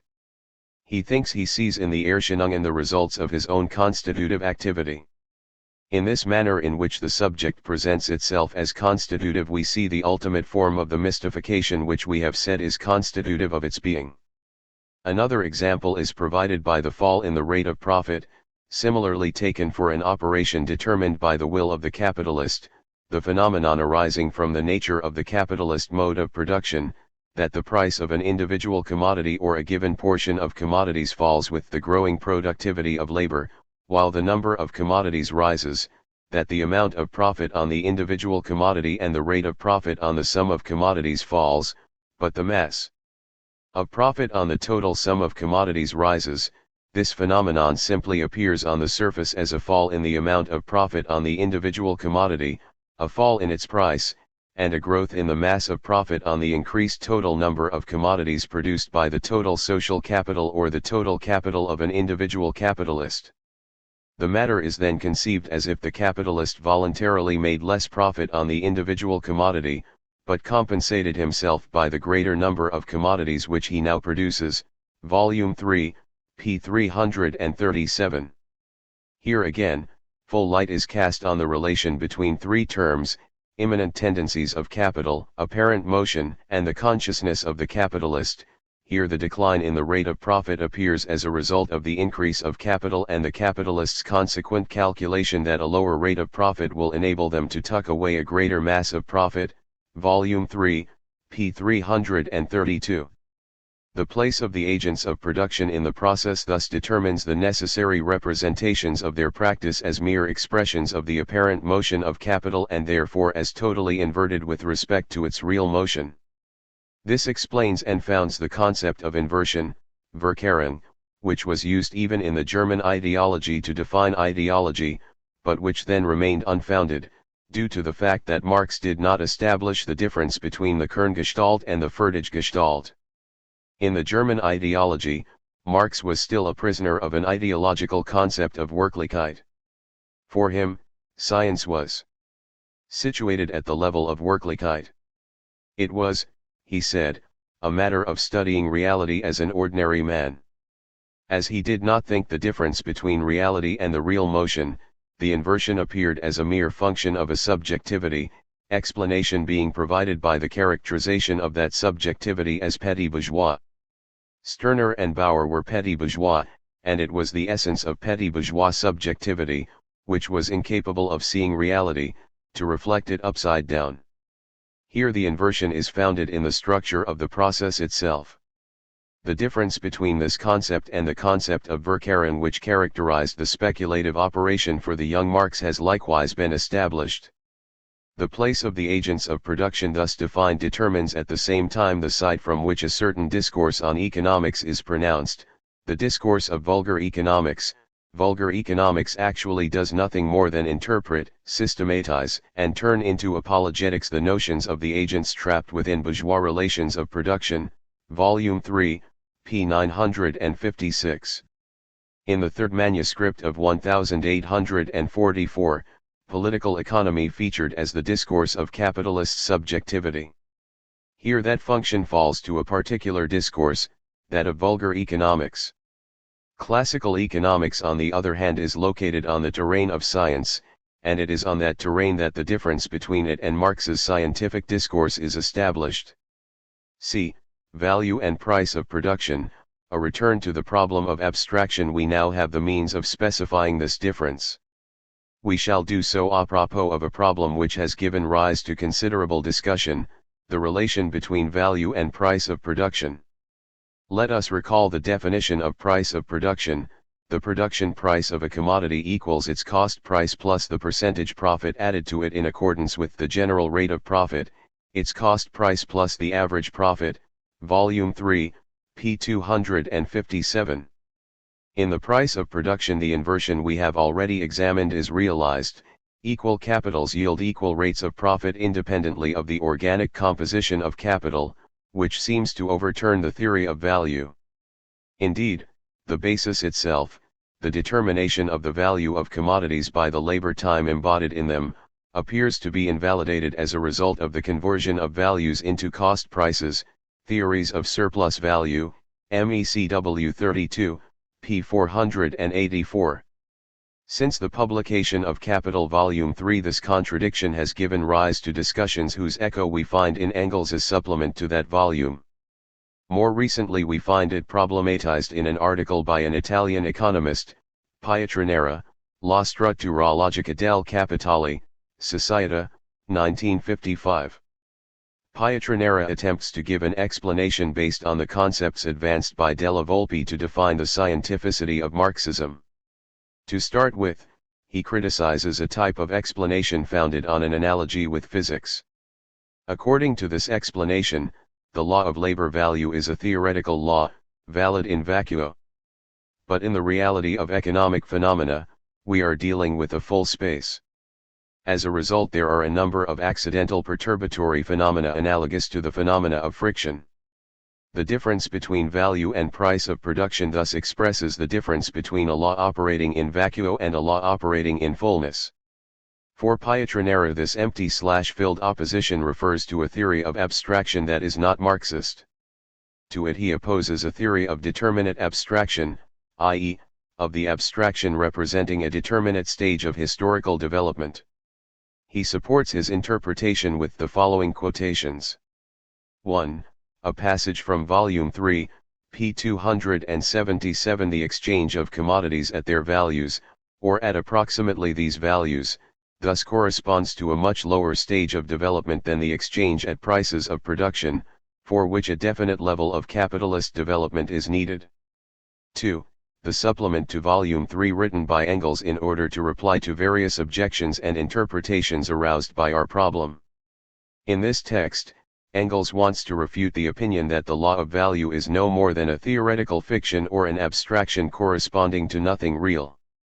This leads him to write, Marx's law of value applies universally, as much as any economic laws do apply, for the entire period of simple commodity production, i.e., up to the time when this undergoes a modification by the onset of the capitalist form of production. Thus the Marxian law of value has a universal economic validity for an era lasting from the beginning of exchange that transforms products into commodities down to the 15th century of our epoch, Volume 3, p. 1037. If Engels's commentary is correct, we have the rather surprising result that the law of labor value was valid before capitalism but stopped being so with the development of the capitalist mode of production. Within developed capitalism, the dominant category is no longer value but price of production. Pietranera takes this interpretation of Engels's as his basis. For him, value is a determinate abstraction corresponding to an earlier stage of development. Price of production, on the other hand, presupposes the average rate of profit. It presupposes the existence of different branches of industry characterized by the different technical compositions of their capitals and thus by different organic compositions and different rates of profit. It is thus the determinate abstraction which accounts for the stage of development which is that of capitalism in the 19th century. Given this, Pietranera sets to work one of Della Volpe's essential theses, according to which the scientificity of Marxism is characterized by the establishment of a logical order of categories which is the inverse of the chronological order of appearance. This thesis depends on a famous passage from the 1857 introduction, where Marx declares, "It would therefore be unfeasible and wrong to let the economic categories follow one another in the same sequence as that in which they were historically decisive. Their sequence is determined, rather, by their relation to one another in modern bourgeois society, which is precisely the opposite of that which seems to be their natural order or which corresponds to historical development." Grundriss, p. 107. This text refers to the theory of the Grund form, fundamental form. It is clarified by the preceding paragraph, where Marx declares in particular that, in all forms of society there is one specific kind of production which predominates over the rest, whose relations thus assign rank and influence to the others, ibid. In the capitalist mode of production, the fundamental form is the form of industrial capital. It is the last in order of appearance. The forms of commercial capital and finance capital are older. It was these forms which made possible the birth of industrial capital. But insofar as industrial capital becomes the fundamental form of the capitalist mode of production, it subjugates these pre-existing forms, it makes them particular forms of its process. Thus industrial capital has, says Marx, a way of its own to subjugate interest-bearing capital. This is the creation of a form which is peculiar to it, the credit system. In the form of credit, interest-bearing capital appears merely as a particular form subordinate to industrial capital. This is the schema that Pietranera uses for the relation value/price of production, without taking into account the level at which these categories are situated. He establishes the same relation between value and price of production as that which Marx established between interest-bearing capital and industrial capital. Thus, given a chronological sequence, market price rightward arrow, value rightward arrow, price of production rightward arrow, monopoly price, or, what is just another way of expressing it, surplus rightward arrow, surplus value rightward arrow, profit rightward arrow, Monopoly revenue. By inverting the sequence, the order of historical appearance of the categories, we obtain the theoretical order of their subordination in capitalist society. Each category historically subordinates the preceding category and enables us to understand it theoretically. At the time Marx was writing, the dominant category was that of price of production. The category of value, the dominant category of earlier stages, was then theoretically and historically subordinate. Here, too, we have reached a very surprising result, and one not easily reconcilable with the theory of forms of manifestation. Why is this application of the passage from the 1857 introduction illegitimate? In the first case, we were concerned with the relation between forms of existence of value. Industrial capital, the fundamental form of existence of value in the capitalist mode of production, made commercial capital and interest-bearing capital forms of existence of value which were subordinate to it. In the second case, the value/price of production relation, we are concerned with the relation between value and its forms of existence, with the relation between the Kerngestalt, the essential pattern of the process, and its most developed and concrete forms. Profit does not represent a perturbed form vis-a-vis surplus value. No more does it represent the dominant form which succeeded surplus value. It is its form of manifestation. Value and surplus value are the motors of the system. But as such they are its hidden element. Surplus value and the rate of surplus value are, relative to this, the invisible essence to be investigated, whereas the rate of profit and hence the form of surplus value as profit are visible surface phenomena, Volume 3, p. 134. Likewise, Marx says of the price of production that it is a completely externalized, Veraußerlicht, and at first sight a conceptual, begriffslos, form of the value of commodities. In moving from surplus value to profit, from value to price of production, we do not move to a more advanced historical stage but to another level of the process. We are at the level of the phenomena of the Fertiggestalt and no longer at the level of the essence, of the Kerngestalt. But the inversion of the phenomena is the realization of the law of the essence. What determines the production of surplus value for the whole of the capitalist class is the law of value. Profit and price of production are categories which concern only the distribution of surplus value between the members of the capitalist class. They are the forms taken by surplus value and value at the level of the process as a whole. Thus what Pietranera overlooks is the radical difference which enables Marx to explain what had remained inexplicable to classical economics, because of an inadequate theory of abstraction, the relation of value and surplus value to their modified forms. The classical economists faced the following problem: how to reconcile the law of labor value with the phenomena of bourgeois production which negate it. Here in particular is how the problem was posed for Adam Smith. According to Marx, although Adam Smith determines the value of commodities by the labor time contained in them, he then nevertheless transfers this determination of value in actual fact to pre-Adamian times. In other words, what he regards as true when considering simple commodities becomes confused as soon as he examines the higher and more complex forms of capital, wage labor, rent, etc.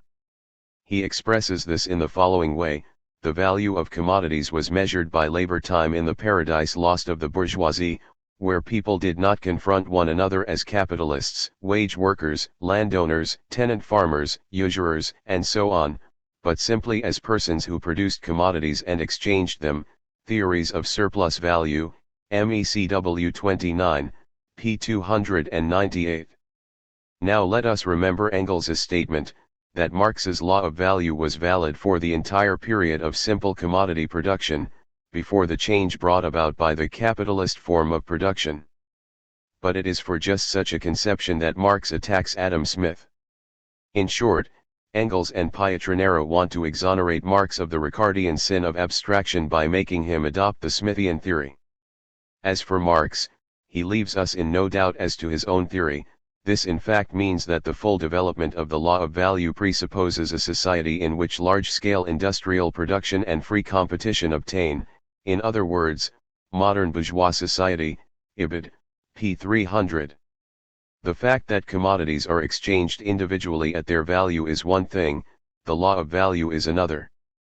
The theory of the process and of the development of forms makes it possible to understand that, in its full development, the law of value is realized in its opposite, the exchange of commodities at their prices of production.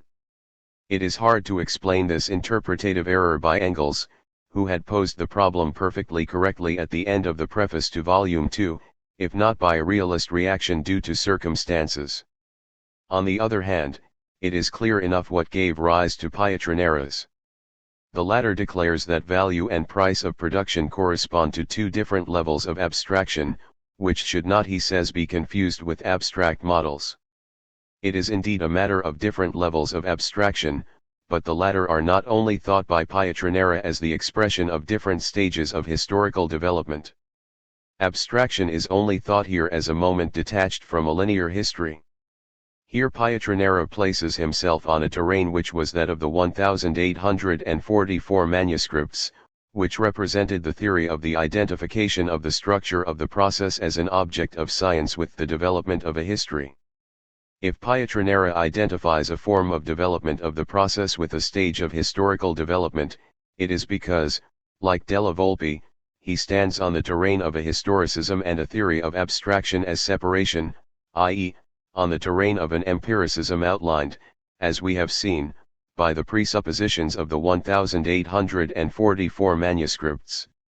In struggle against abstract dialectics, he cannot conceive of the constitution of an objectivity which does not coincide with the development of a history.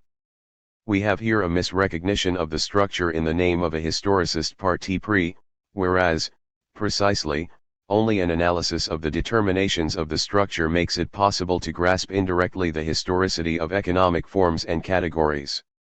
The same goes for the analysis of the commodity as a sensuous-supersensuous object, which made it possible to pose it as the expression of certain social relations, that is, of a certain stage of historical development.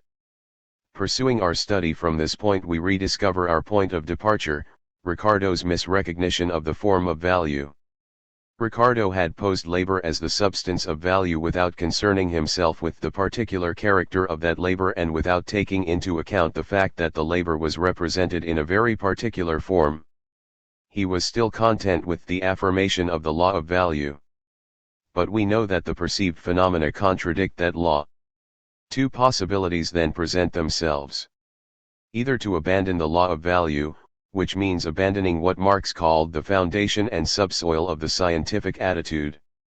This was the solution of vulgar economics, it was also that of the exoteric Adam Smith, who, having sent the law of value packing to pre-Adamian times, determined the value of commodities by the theory of the three sources, wages, profit, and rent. Or alternatively, to maintain the law of value, like Ricardo, but then violence was needed to make the law fit facts which are in contradiction to it, such as the average rate of profit. Ricardo did this violence by a double negation. A negation of the difference between surplus value and profit. For him profit was merely a different expression for surplus value, and price of production, which Ricardo called natural price, the money expression of value. A negation of the inversion. Thus the average profit, which appears as the contradiction of the law of value, was for Ricardo a confirmation of it. More generally, in Ricardo, the apparent motion was presented as the confirmation of the real motion. This double operation reveals Ricardo's method, the type of abstraction he resorted to. Ricardo consciously abstracts from the form of competition, from the appearance of competition, in order to comprehend the laws as such. On the one hand, he must be reproached for not going far enough, for not carrying his abstraction to completion. On the other hand, one must reproach him for regarding the phenomenal form as immediate and direct proof or exposition of the general laws, and for failing to interpret it. In regard to the first, his abstraction is too incomplete; in regard to the second, it is formal abstraction which in itself is wrong. Theories of Surplus Value, MECW 31, p. 338. On the first point, Marx takes a position opposed to the normal criticism of Ricardo, which was also that of the young Marx. Ricardo was not too abstract, he was not abstract enough. One can see that though Ricardo is accused of being too abstract, one would be justified in accusing him of the opposite. Lack of the power of abstraction, inability, when dealing with the values of commodities, to forget profits, a factor which confronts him as a result of competition, Ibid, p. 416. In fact, in his first chapter, which should only have treated the value of commodities, determined by labor time, Ricardo introduced, says Marx, categories such as wages, capital, profit, the general rate of profit, etc. In opposition to his principle, the dissolution of the fixed forms of wealth, Ricardo took as given the particular forms of surplus value which he did not distinguish from the pure form. Thus, from the first chapter, he presupposed the general rate of profit. Marx, on the contrary, proceeds to a radical dissolution. Look how, in a letter to Engels of January 8, 1868, he defines one of the three fundamentally new elements of capital. That in contrast to all previous political economy, which from the very outset treated the particular fragments of surplus value with their fixed forms of rent, profit, and interest as already given, I begin by dealing with the general form of surplus value, in which all these fragments are still undifferentiated, in solution as it were, MECW 42, p. 514. If Ricardo did not distinguish general form from particular forms, this was fundamentally linked to his misrecognition of the determination of form, Formbestimmungen. Here we touch on the second point. Ricardo's abstraction was formal and false in itself. Further on, Marx counterposes it to true abstraction, and elsewhere he characterizes it as a forced abstraction. The foundation of this false abstraction is analyzed by him at the beginning of his study of Ricardo in the theories of surplus value. Ricardo's method is as follows. He begins with the determination of the magnitude of the value of the commodity by labor time and then examines whether the other economic relations contradict this determination of value or to what extent they modify it. MECW 31, p. 390. Ricardo's abstraction did not constitute the simple element whose development permits the reconstruction of the concrete process. Ricardo took the economic categories one by one and sought to find in each the determination of labor value. According to him, it should have been possible to find the abstract essence in the phenomena. To do so, it was enough to eliminate the interfering elements. This presupposed that the phenomenon was constituted by an essence, various inessential accidents. Everything which apparently contradicted the law was an accident, it fell within the inessential. An invariant had been posed which was value. Everything which did not reproduce this invariant belonged to the inessential.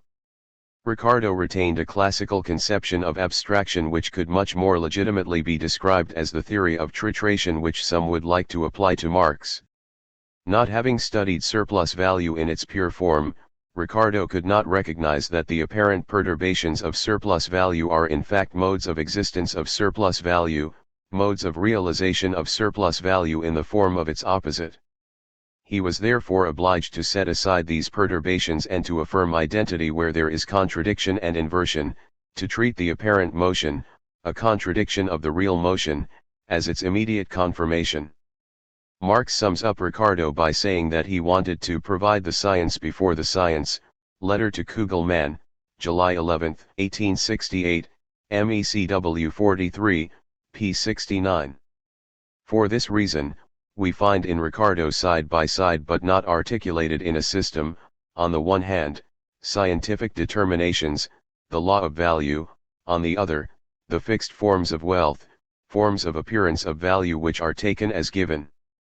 If we follow the advice to seek the source of the errors of the economists in their points of departure, we shall establish that the situation in which Ricardo found himself was due to the misrecognition that Marx has registered here at the level of the point of departure. Ricardo did not understand the true relation between profit and surplus value for the same reason as that which prevented him from understanding the relation between the simple value form of the commodity and its money form.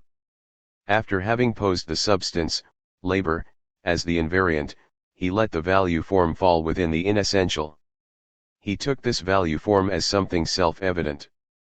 It was necessary to problematize this form, to pose the critical question and thus to expose all the secrets of the critical conception, the dual character of the labor represented in the value of the commodity. From here on, it is possible to understand the development of forms of capitalist production. Marx indicates this in a footnote to Chapter 1, the value form of the product of labor is the most abstract form of the capitalist mode of production. Its analysis enables us to understand the later development of its forms, the money form, the capital form, etc. On the contrary, if this analysis is lacking, if the critical question of the form is not posed, then the problem of the relation between the essential form and the concrete forms cannot be posed either.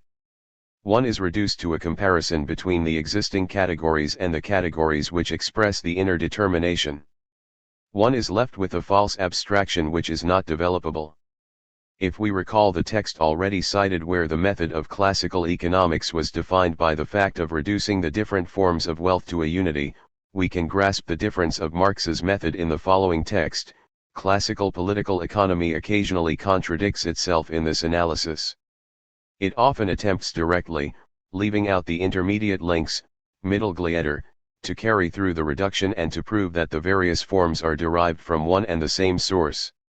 This is however a necessary consequence of its analytical method, with which criticism and understanding must begin. Classical economy is not interested in elaborating how the various forms come into being, but seeks to reduce them to their unity by means of analysis, because it starts from them as given premises. But analysis is the necessary prerequisite of genetical presentation, and of the understanding of the real, formative process, Gestaltungsprozess, in its different phases, theories of surplus value, MECW 32, p. 500. If we were to restrict ourselves to the letter of Marx here, classical economics would simply be incomplete. It would fulfill only the first of the two tasks of science, analysis, the reduction to a unity, and neglect the second, the genetical development of forms. In fact, as we have seen, it is the analysis itself, the manner of investigating the unity and determining its mode of existence which separates Marx from Ricardo. Only the analysis of form Marx performs makes possible the second movement, the genetical development. From here on, the genetical development makes it possible to escape the juxtaposition, comparison, and iteration which, in Ricardo's theory, characterize the relations between economic categories, that is, alone make it possible to constitute a system of political economy. But this constitution is only possible given the renunciation of an understanding of this genetical development as the forward or backward reproduction of a real historical process. Here again, it is necessary to protect oneself against a historicist interpretation. According to such an interpretation, Marx's abstraction is developable because it is historical and thus receives from history its movement. What in fact distinguishes Marx's abstraction is the fact that it grasps the formal properties of a space, the constitution of a domain of objectivity. It is this that enables Marx to develop the complex categories from simple categories. The difference between Marx and Ricardo is not a difference between a system posed as eternal and a historical system in which the categories have been marked with a plus sign, the sign of their historicity.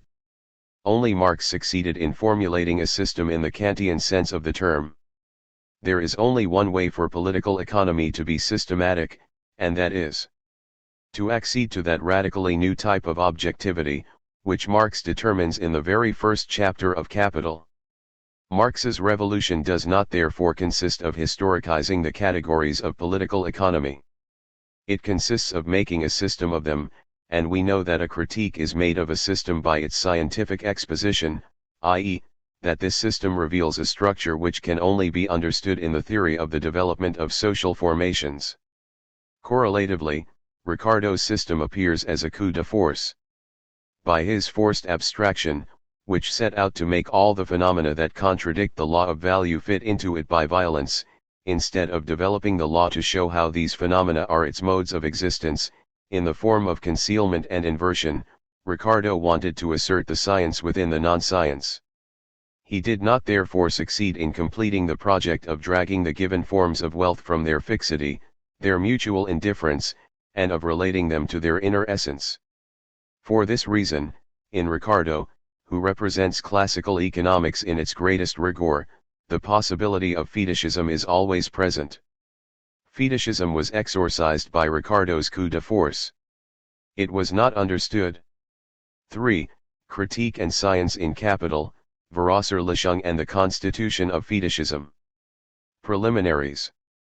The concept of fetishism in Capital poses a problem which can be initially formulated in the naive form: what is involved in fetishism? We know that this is the conception which acts as a foothold for those who interpret Capital on the basis of the anthropology of the young Marx. For them, fetishism is only a new name for alienation. In fetishism, relations between men become relations between things. Thus the activity of men passes into an alien being, it becomes a determination of things, and men are dominated by these relations between things. Fetishism is therefore an anthropological process analogous to that of alienation. An opposite interpretation denies fetishism any of the character of a real process and says that it is only a conception of economic relations, an ideology. In fact, we shall only understand fetishism if we think of it in continuity with what I have said about the structure of the process and the development of its forms. We have seen that as we pass to more and more concrete forms of the process of capitalist production, the inner determination that governs their motion disappeared, that the nuclear form disappeared in the completed form. It is this movement that is constitutive of fetishism. A certain connection presents itself on the surface of the process that we can call a fetishistic structure. The fetishistic discourse is the elaboration of this connection of concrete forms presented on the surface of the capitalist process and reflected in the consciousness of the agents of production. This fetishistic discourse is summed up by Marx in what he calls the Trinity formula. The latter is constituted by three couples: capital/profit, land/rent, labor/wages. The three elements, capital, land, and labor, appear as three sources, each of which produces a revenue.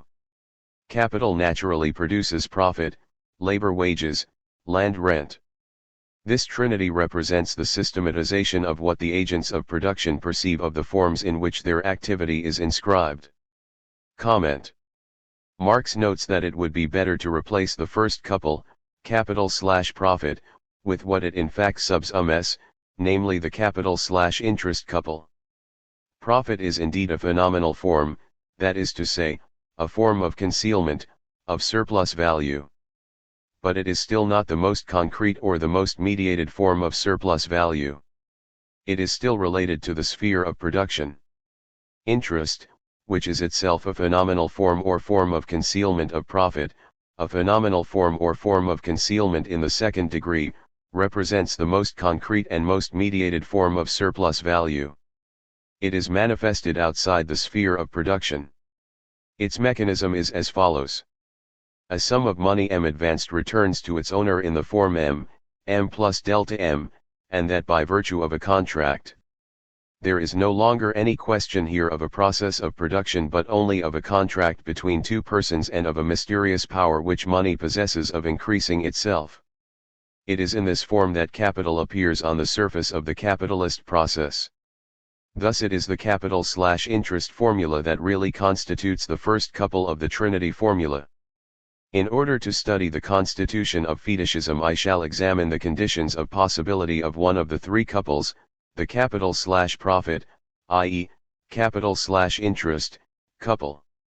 This condition of possibility is what Marx calls the Verosserlichung of the relations of capital. In order not to anticipate my elucidation of the meaning of this concept, I shall translate it directly as externalization. The problem of the Verosserlichung of the relations of capital, by which should be understood capital as a relation of production, is thematized by Marx particularly in chapter 24 of volume 3, interest-bearing capital as the superficial form of the capital relation. In this text the form of interest-bearing capital is characterized as the most externalized, außerlich sein, form of the relations of capital. On the basis of this text and other texts in Capital Volume 3 and in Theories of Surplus Value, I can give a certain number of synonyms for this superlative.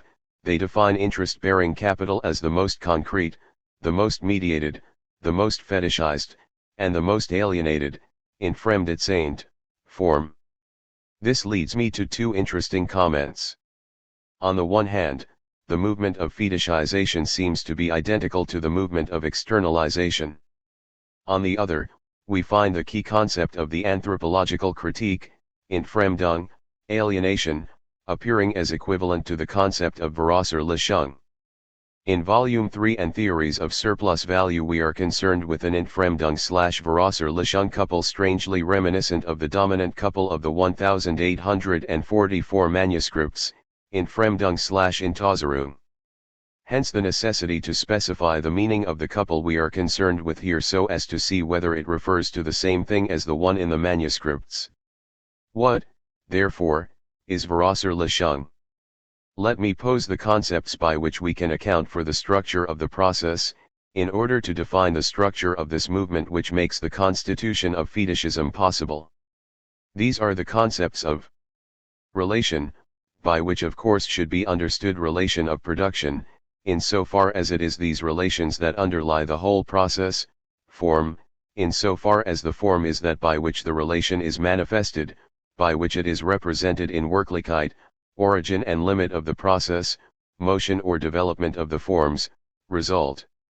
I propose to study the transformation of these elements which make possible the fetishized form, figure, of the process. A. The Begriffslosigkeit of the form. The externalization of the relations of capital depends first of all on the fact that the form of interest-bearing capital is a Begriffslos form, an aconceptual form, or, if you prefer, a form deprived of a concept.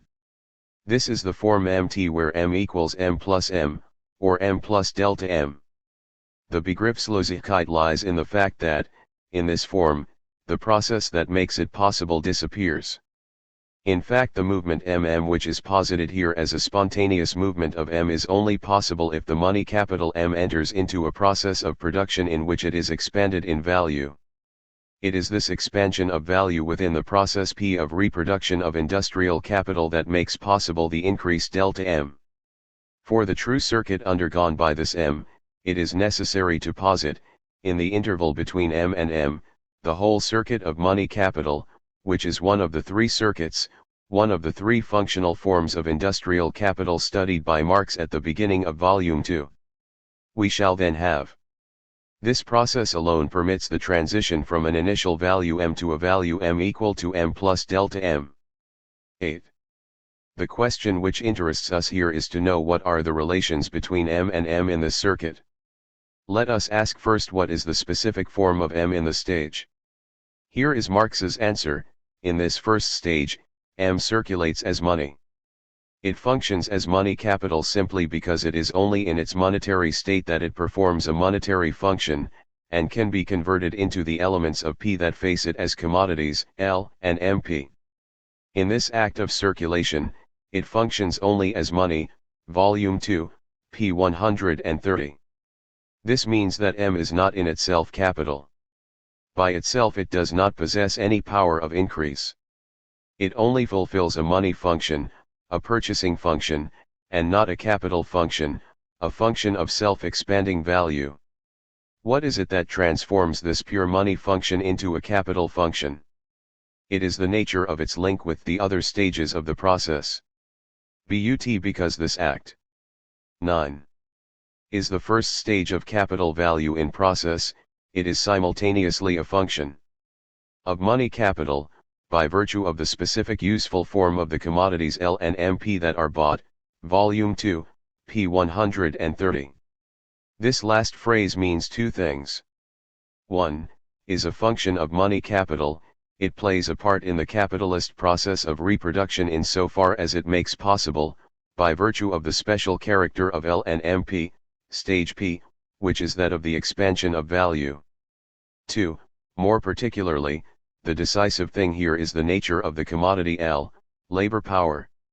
The process of the expansion of the value of M is made possible by the presence on the market of this absolutely unique commodity, labor power.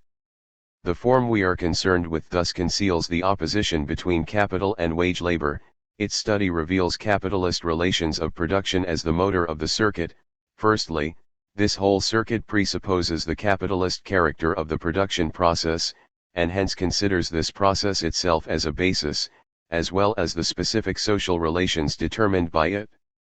MC equals, but L implies that the wage laborer, and therefore the means of production too, are apart the productive capital, hence the labor and valorization process, the production process, is already a function of capital. Volume 2, p. 142. Now let us consider M. It can neither be said to be the product of M nor even that of P, except in certain special cases such as the production of gold. It is the converted form of C. The return to the money form is a function not of money capital but of commodity capital C. The difference M, the money form of the difference C produced by stage P, does not represent a movement which is attributable to M itself. Within the circuit of industrial capital, money capital performs no other functions than those of money, and these money functions have the significance of capital functions only through their connection with the other stages of the circuit. The representation, Darstellian, of M as a relation between M and M, as a capital relation, is not a direct function of money capital, but rather of the commodity capital C, which in turn expresses, as a relation between C and C, only the result of the production process, of the self-valorization of the capital value that takes place within it. Volume 2, p. 157. It follows that in the formula M equals M plus delta M, which expresses the result of the circuit, there is no relation between M and M. The equation is an impossible one. This positing of an impossible relation is, as we know, expressed by Marx in the concept of the imaginary or irrational. Naturally, a reason for this irrational or imaginary is found in the conceptual formula which expresses the totality of the circuit of money capital and its link with the other circuits. The imaginary and a conceptual formula M equals M plus delta M is explained by the complete formula. This formula expresses the conceptual relation, that is, 1. It grasps the set of permutations and changes of form which constitute the circuit and unite it to the other circuits in the ensemble of the process of reproduction of capital. 2. It indicates the determinant character of the relation of production which underlies the whole process of the self-expansion of value. The impossible relation of M to M can only be sustained by what governs the whole capital, capital as a relation of production, with its complement, wage labor.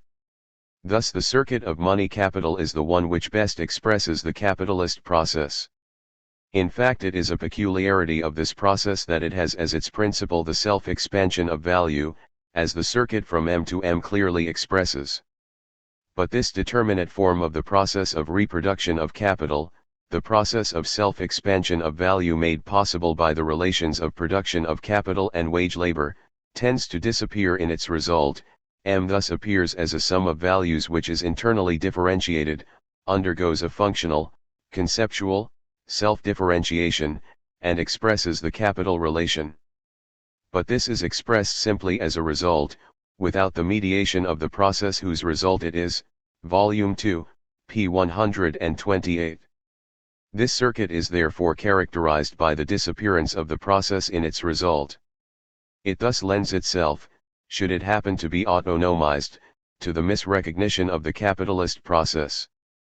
In the ensemble of the process of reproduction studied by Marx in Volume 2, there is no risk of this autonomization occurring. The autonomy of the circuit of money capital disappears in the circuit of commodity capital.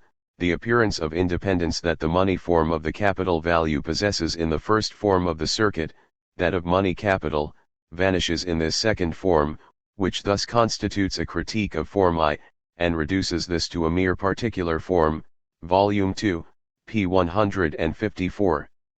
The criticism of this form, figure, is performed by the development of the whole process of reproduction. But this development only appears in science. In reality, this autonomization, this loss of concept, Begriffslosigkeit, and imaginariness, will in fact manifest themselves the closer one gets to the more concrete and more mediated forms of the capitalist process. This sequence reaches its extreme in the form of interest-bearing capital. This form is indeed the most concrete and mediated form of capital. It not only presupposes the transformation of surplus value into profit, but the division of profit into profit of enterprise and interest. The finance capitalist who advances the sum of money M remains outside the whole process of production and reproduction. All he does is to advance a sum M and withdraw a sum M. What happens between these two acts does not concern him. Thus the whole capitalist process has disappeared in the von MM. The Begriffslosigkeit expresses the disappearance of all the intermediary terms whose connection makes the relation of M to M possible. It thereby expresses the disappearance of what underlies this connection and makes it possible, the capitalist relations of production. This disappearance of the relations of production in the Begriffslosigkeit of the form is the basis for the externalization, Veraußerlichung, of what Marx calls the relations of capital. We know that this disappearance is made possible by the development of forms which leads to the most concrete, most mediated form, that of interest-bearing capital. This development of forms and this concatenation of mediations themselves disappear in the resultant form. This form, which is the most mediated form of the capitalist process, presents itself as pure immediacy, as a pure relation of money capital itself to itself. Starting from here we can understand the concept of Veraußerlichung. We know in fact that it marks a relation between relation of production and form of the process. Moreover, we have already recognized the general mechanism of the link relation/form and characterized it as a link of metonymic causality.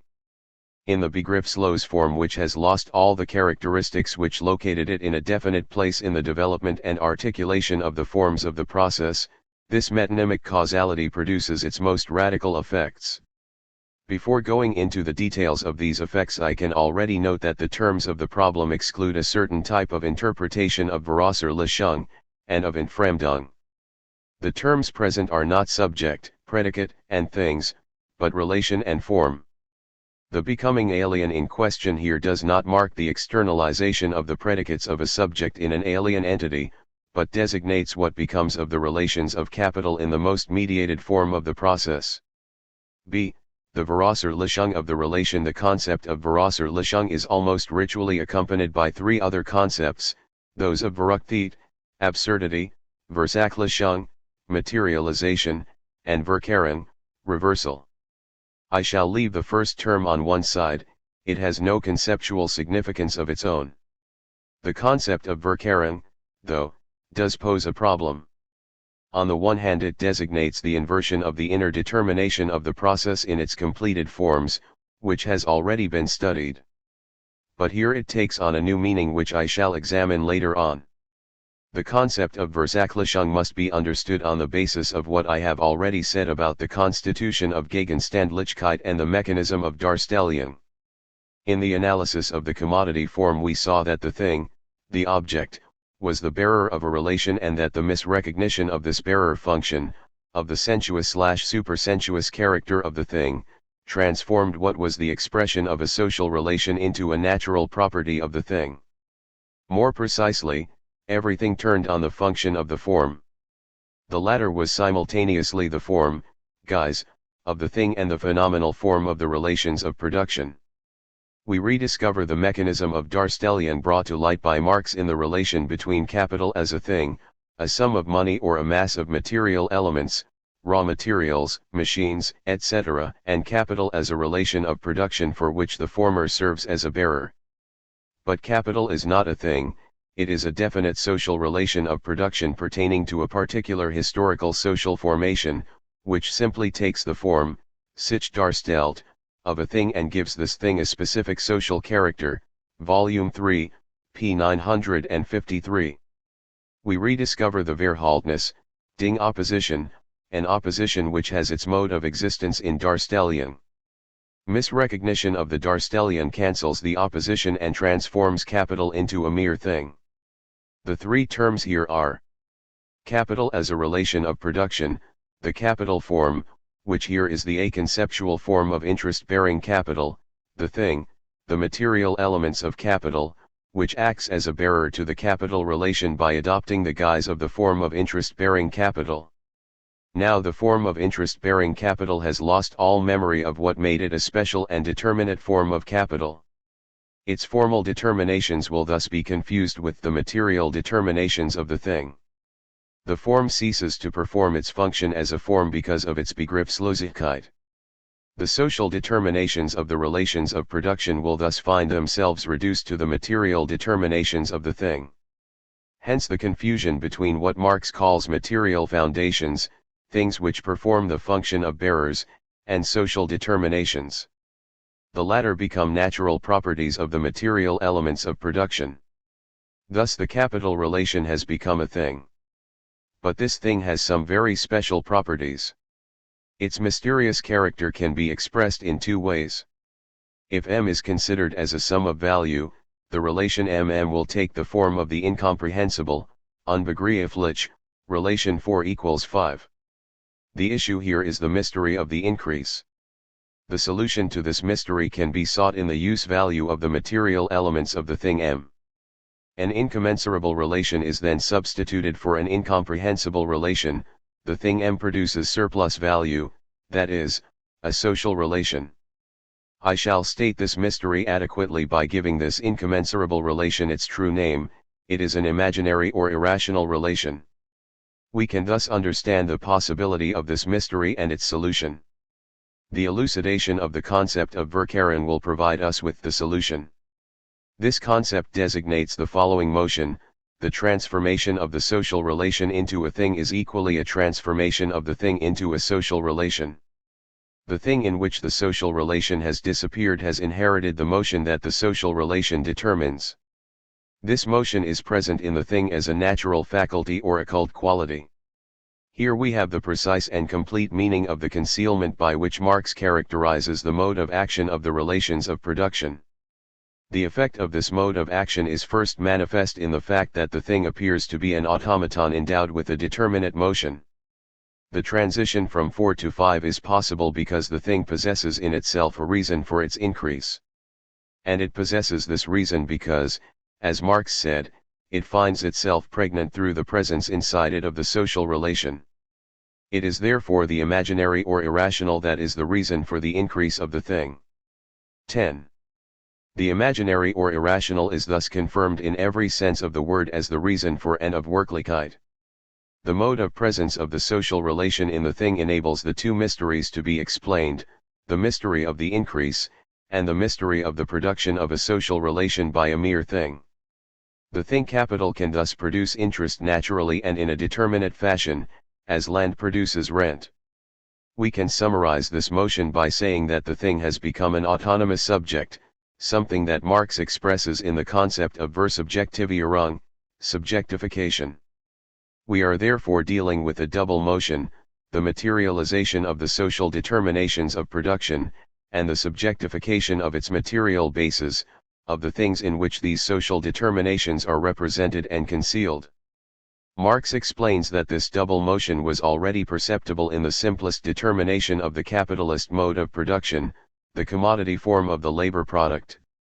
What is also implied already in the commodity, and still more so in the commodity as the product of capital, is the reification, Vertinglichung, of the social determinations of production and the subjectification, Versubjektivierung, of the material bases of production which characterize the entire capitalist mode of production, Volume 3, p. 1020.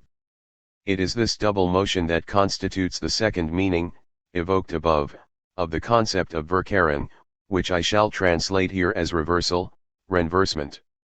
The result of this reversal is the bewitched, distorted and upside-down world, Volume 3, p. 969. I believe that it is essential to distinguish between these two functions of the concept of Verkehren, because only the first, inversion as a function determined by the development of forms, by the transition from the Kerngestalt to the Fertiggestalt, is capable of receiving a rigorous conceptual determination. The second function fulfilled by the Verkehren, double motion of materialization of social relations and subjectification of material bearers, is the one surrounded by a whole anthropological halo, marked by an unreflected and uncriticized reference to an earlier conceptual domain. We must here examine closely the relation between this image of reversal as a characteristic of the Verwasserlichung of the relations of capital and the classical image of alienation as it is expressed in the 1844 manuscripts. All the terms of the motion described here by Marx seem to find their equivalents in these manuscripts. The structure here constituted by the pair of synonyms Entfremdung/Verwasserlichung and the concept of Verkehren corresponds in the 1844 manuscripts to the structure constituted by the couple Entfremdung/Entäußerung and the same concept of Verkehren. This reversal designates, in the anthropological critique, the ne plus ultra of the process of alienation by which the subject becomes the object of its object and at the same time the speculative procedure that confirms the separation and the reversal. On the other hand, here, as in the 1844 manuscripts, the reversal is situated on the terrain of a person/thing relation. Hence the necessity to specify the significance of the concepts in play here. Let us first consider the motion of materialization, Versaglichung or Verdinglichung. What passes into the thing is not the essence of a subjectivity but a relation. In the Verwasserlichung it is not a subject which is separated from itself, whose predicates pass into an alien entity. It is a form which becomes alien to the relation that it supports and, in becoming alien to it, becomes a thing and leads to the materialization of the relation. This definition of Verwasserlichung applies equally to Entfremdung. What is lost in fetishism is the structural implication that founds the distance of the thing from itself, a distance which is precisely the site at which the economic relations are in play. This distance is suppressed in fetishism, but it is arguable that it was suppressed just as much in the 1844 manuscripts, where the thing was seen directly as the object of a subjectivity. It was the suppression of this distance, of this special dimension of the thing manifesting the grip of the structure, that made possible the amphibology of object and product. Thus the Versaglichung of the relations of capital cannot be understood as an objectification of the predicates of a subject, except by suppressing the specific dimension in which capital determines economic relations. As for subjectification, we can see that it is no more the reversal of the predicate of a substantial subject into a subject. What Marx designates as the subjectification of the thing is the acquisition by the thing of the function of motor of the process. In the process, this function does not belong to a subject or to the reciprocal action of a subject and an object, but to the relations of production which are radically removed from the space of subject and object in which they can only find bearers. The properties received by the thing are not the attributes of a subject but the motive power of the relations of production. It is in so far as the thing inherits the motion that it presents itself as a subject. The concept of a subject designates a function which has its place in an illusory motion. I can conclude from this that if, in a theoretical field like that of the 1844 manuscripts, the concepts of subjectification, materialization, and reversal adequately express a certain conceptual content, in the theoretical field of capital they only designate a different conceptual content. In capital their register is no longer that of a conceptual adequation to their objects, but rather that of analogy. That is how the terms materialization, subjectification, and reversal mask what everything hinges on, the function of motor of the process and the peculiar effectivity of the relations of production. 11. Let me briefly express the difference between the two motions. In the 1844 manuscripts the subject, the worker, invests an object with his essence. This object increases the power of the alien entity, capital, which poses itself as subject in the movement of reversal and reduces the worker to being the object of his object. In capital the Verwasserlichung lies in the fact that through the Begriffslosigkeit of the form, the relation sees its determinations reduced to material properties of the thing. Materialization, the thing in which the relation has disappeared then presents itself as an automaton subject. Subjectification. The worker and the capitalist do not intervene in this motion. Thus the worker appears here as a bearer of the wage-labor relation of production and not as the primordial subject of the process. The mechanism of Entfremdung does not concern him. We can therefore easily define two different structures. But Marx tends constantly to confuse them, to think the Entfremdung of the relations of capital according to the model of the alienation of the substantial subject, to think the Verkehrung inversion as a Verkehrung reversal. I should like to take an example of this slide from Chapter 2 of Volume 3, which deals with the question of the transformation of surplus value into profit. We have seen that profit is a phenomenal form of concealment of surplus value in which the determination of value by labor time and of surplus value by surplus labor has disappeared, a form characterized by the inversion of the real motion of capitalist production. Now in this text we shall see how this inversion reverts to the anthropological image of the reversal, and likewise how the first and second models of Entfremdung are confused in that indeterminacy which is characteristic of anthropological discourse. Yet the way that surplus value is transformed into the form of profit, by way of the rate of profit, is only a further extension of the inversion of subject and object which already occurs in the course of the production process itself. We saw in that case how all the subjective productive forces of labor present themselves as productive forces of capital. On the one hand, the value, i.e., the past labor that dominates living labor, is personified into the capitalist. On the other hand, the worker conversely appears as mere objectified labor power, as a commodity. Volume 3, p. 136. We are confronted with the following motion. Dead labor, living labor. Personification in the capitalist living labor, mere material of labor power, commodity. The scheme used here is the classical anthropological scheme. Thing, object, person, subject. Person, subject, thing, object. The development of the forms of the process of capitalist production, with the inversion which is characteristic of it, is the development of this initial subject/object reversal. If this schema is consistent, my whole proof has been destroyed. But in reality it is not consistent. In fact, what corresponds to the transformation of living labor into a commodity is the transformation of past labor into capital and not into the capitalist.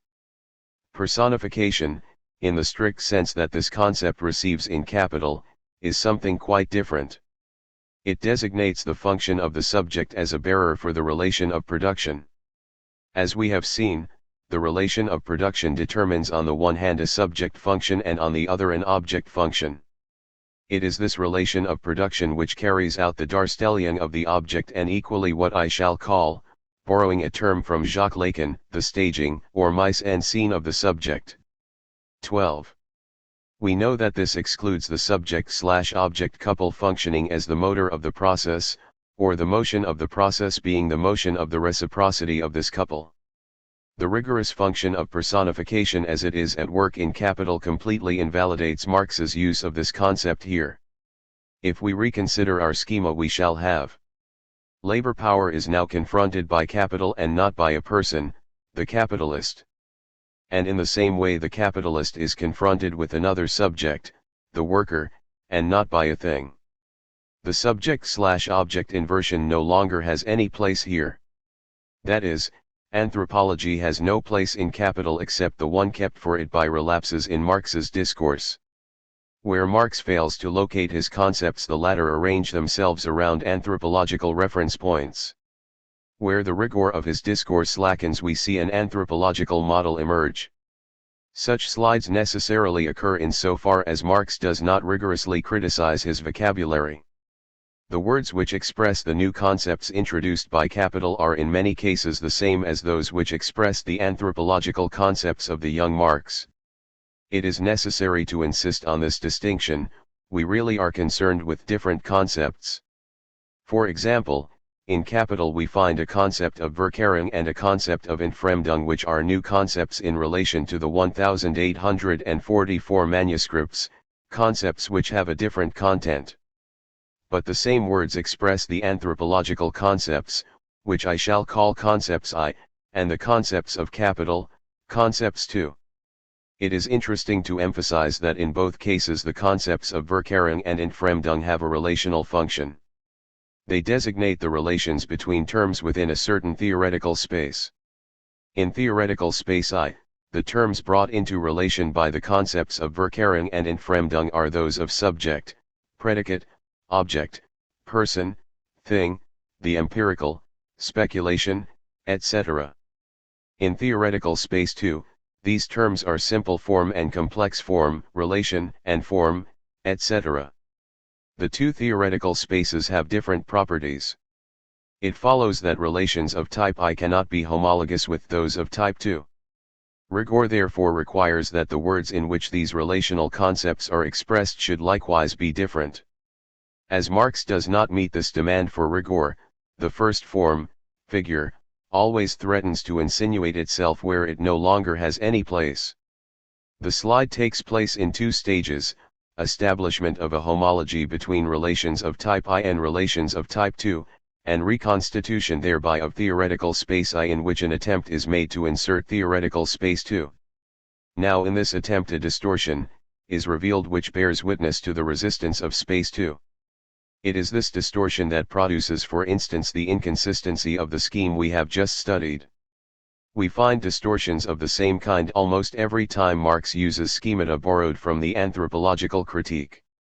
The texts which take up the old schema of the critique of religious alienation are particularly significant here.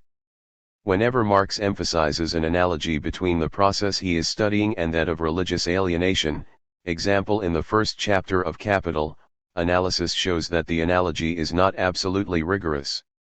Another notable distortion is presented by the formula often used by Marx to characterize fetishism: relations between men become relations between things, a formula in which the two complements surreptitiously take the place of subjects. The deeper reason for these slides remains to be seen. I have argued that Marx did not carry out a critique of his vocabulary.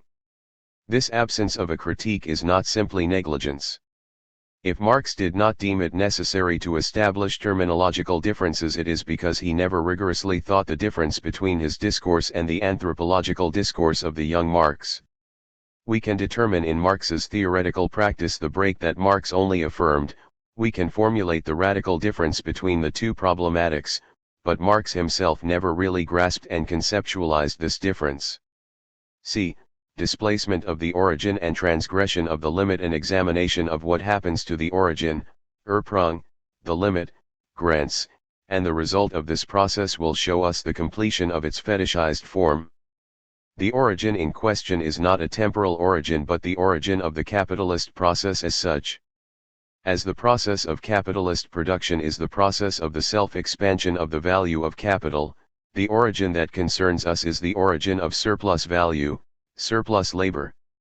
This origin is not revealed in the concrete forms of the capitalist process. What is given are the results of this process, that is, the fractions into which the total surplus value is broken down: profit, interest, and rent. A study of the grounds for compensation has shown us that these fractions expressing the distribution of surplus value present themselves as its constitutive elements. It is this appearance that constitutes the basis for vulgar economics, which finds its systematic origin in the theory of the three sources of the exoteric Adam Smith. Adam Smith's project is to make wages, profit, and rent, elements resulting from the breakdown of the value produced in a determinate period, the constitutive elements of this value. 13. Adam Smith's operation can be divided into two stages. First, wages, profit and rent are detached from their origin, total social labor time realized in the value whose breakdown they represent. They are then autonomized and present themselves as forms indifferent to one another. It is therefore necessary to find an origin of its own for each one of these elements which have lost the formal determination conferred on them by their place in the process. The theory of the three sources does this when it makes labor the origin of wages, land the origin of rent, and capital the origin of profit. The three sources thus take the place of the misrecognized origin. The opposition Ursprung/Quelle is not found in Marx by accident. It marks the transition from a process of socially determined production to a sort of natural process. The displacement from the origin to the source is complementary to the Versachlichung, to the transformation of the social relations of production into things defined by material properties. It completes the naturalization of the process. This disappearance of the origin is simultaneously a disappearance of the limit.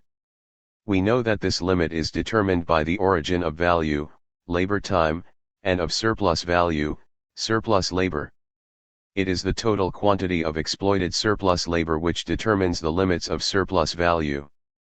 In this way the law of value acts as a regulatory law which specifies the limits within which the distribution of surplus value into profit, interest, and rent can take place. All the illusions engendered by a theory of three sources, each naturally producing a revenue, are thus shattered. A qualitative conceptual limit determines the total quantity of value and surplus value produced. On the contrary, if capital naturally produces profit, if it functions as an automaton, every qualitative limit is suppressed and the production of profit appears to follow the pure laws of a geometric progression. Hence the ingenious discovery by which Price thought he was able to resolve all the problems of state treasuries. Money-bearing compound interest increases at first slowly. But, the rate of increase being continually accelerated, it becomes in some time so rapid, as to mock all the powers of the imagination. 1 shilling put out to 6% compound interest at our Saviour's birth would have increased to a greater sum than the whole solar system could hold, supposing it a sphere equal in diameter to the diameter of Saturn's orbit. A state need never therefore be under any difficulties, for with the smallest savings it may in as little time as its interest can require pay off the largest debts, quoted by Marx in Capital, Volume 3, pages 519 to 20. Here we see the form, figure, of the capitalist automaton at its most extreme. The illusion of geometric increase is possible because the qualitative limits on the expansion of the value of capital have been misrecognized. The identity of surplus value and surplus labor sets a qualitative limit to the accumulation of capital, the total working day, the present development of the productive forces and population, which limits the number of working days that can be simultaneously exploited. But if surplus value is conceived in the irrational form of interest, the limit is only quantitative, and beggars all fantasy. Volume 3, p. 523. The obliteration of origin and limit thus put the cap on the fetishized form, figure, of the process, the form, figure, behind which the economic relations are given to the perception of the agents of production. Interest-bearing capital, however, displays the conception of the capital fetish in its consummate form, the idea that ascribes to the accumulated product of labor, in the fixed form of money at that, the power, craft, of producing surplus value in geometrical progression by way of an inherent secret quality. Volume 3, p. 523. 4. The bewitched world. I have described the constitution of one of the three couples of the Trinity formula. I can draw two important conclusions from this analysis. 1. The process of this constitution introduces quite a different structure from the subject/predicate/object structure of the 1844 manuscripts. 2. The forms that fetishism presents are not forms deformed by speculation. They are the very forms in which the capitalist process exists for the agents of production, in the same measure as the form of profit hides its inner core. Capital more and more acquires a material form, is transformed more and more from a relationship into a thing, but a thing which embodies, which has absorbed, the social relationship, a thing which has acquired a fictitious life and independent existence in relation to itself, a natural supernatural entity. In this form of capital and profit it appears superficially as a ready-made precondition. It is the form of its reality, or rather its real form of existence. And it is the form in which it exists in the consciousness and is reflected in the imagination of its representatives, the capitalists. Theories of Surplus Value, MECW 32, p. 484. Here we return to our starting point, namely, the fact that the relations which determine the capitalist system can only exist in the form of their concealment. The form of their reality is the form in which their real motion disappears. The analysis of fetishism confirms that the mystification is a mystification of the structure, that it is its very existence.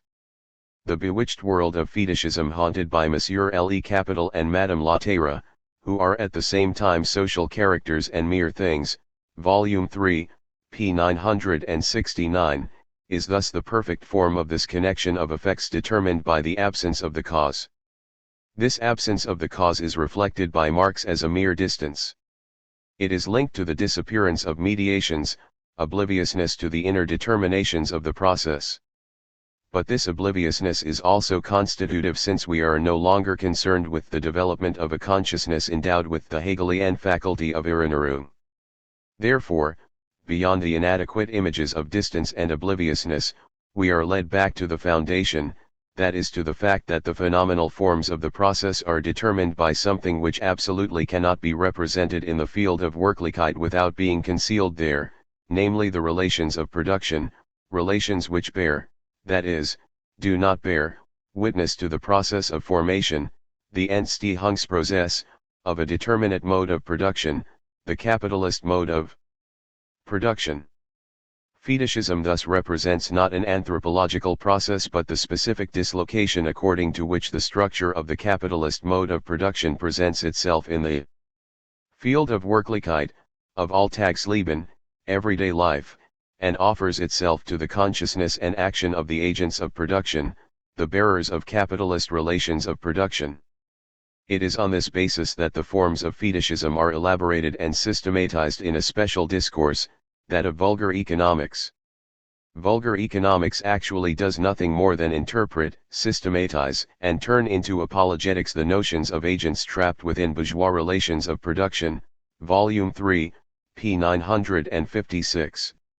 Starting from the forms of Wirklichkeit, of Alltagsleben, vulgar economics systematizes them in the three couples of the Trinity formula, the alienated and irrational forms in which mere things, the material elements of capital, land, engender social relations, surplus value, rent. These incommensurable relations represent the rational kernel of the system for vulgar economics. As soon as this incommensurability is attained, everything becomes clear to the vulgar economist, and he feels no need for any further reflection.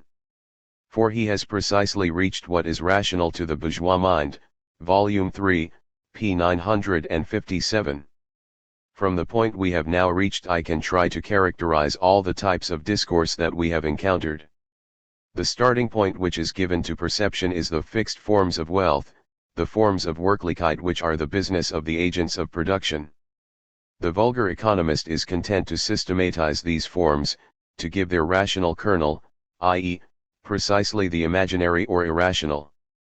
His discourse is a reflection of the apparent motion and a negation of the inner essence and real motion of the process. Classical economics proposes to dissolve these fixed forms, to restore them their essential inner unity. Thus, for example, it reduces rent to surplus profit. But it cannot carry out its project because it does not understand these forms as phenomenal forms of the inner essence of the process. It thus affirms the inner essence by the dogmatic negation of appearances and can only exorcise the forms of fetishism without understanding them. Marx's theory, on the contrary, understands these alienated and imaginary forms as the phenomenal forms of the inner essence of the process. It can constitute simultaneously the theory of the process and the theory of its misrecognition. Here we can return to a fourth discourse, that of the 1844 manuscripts.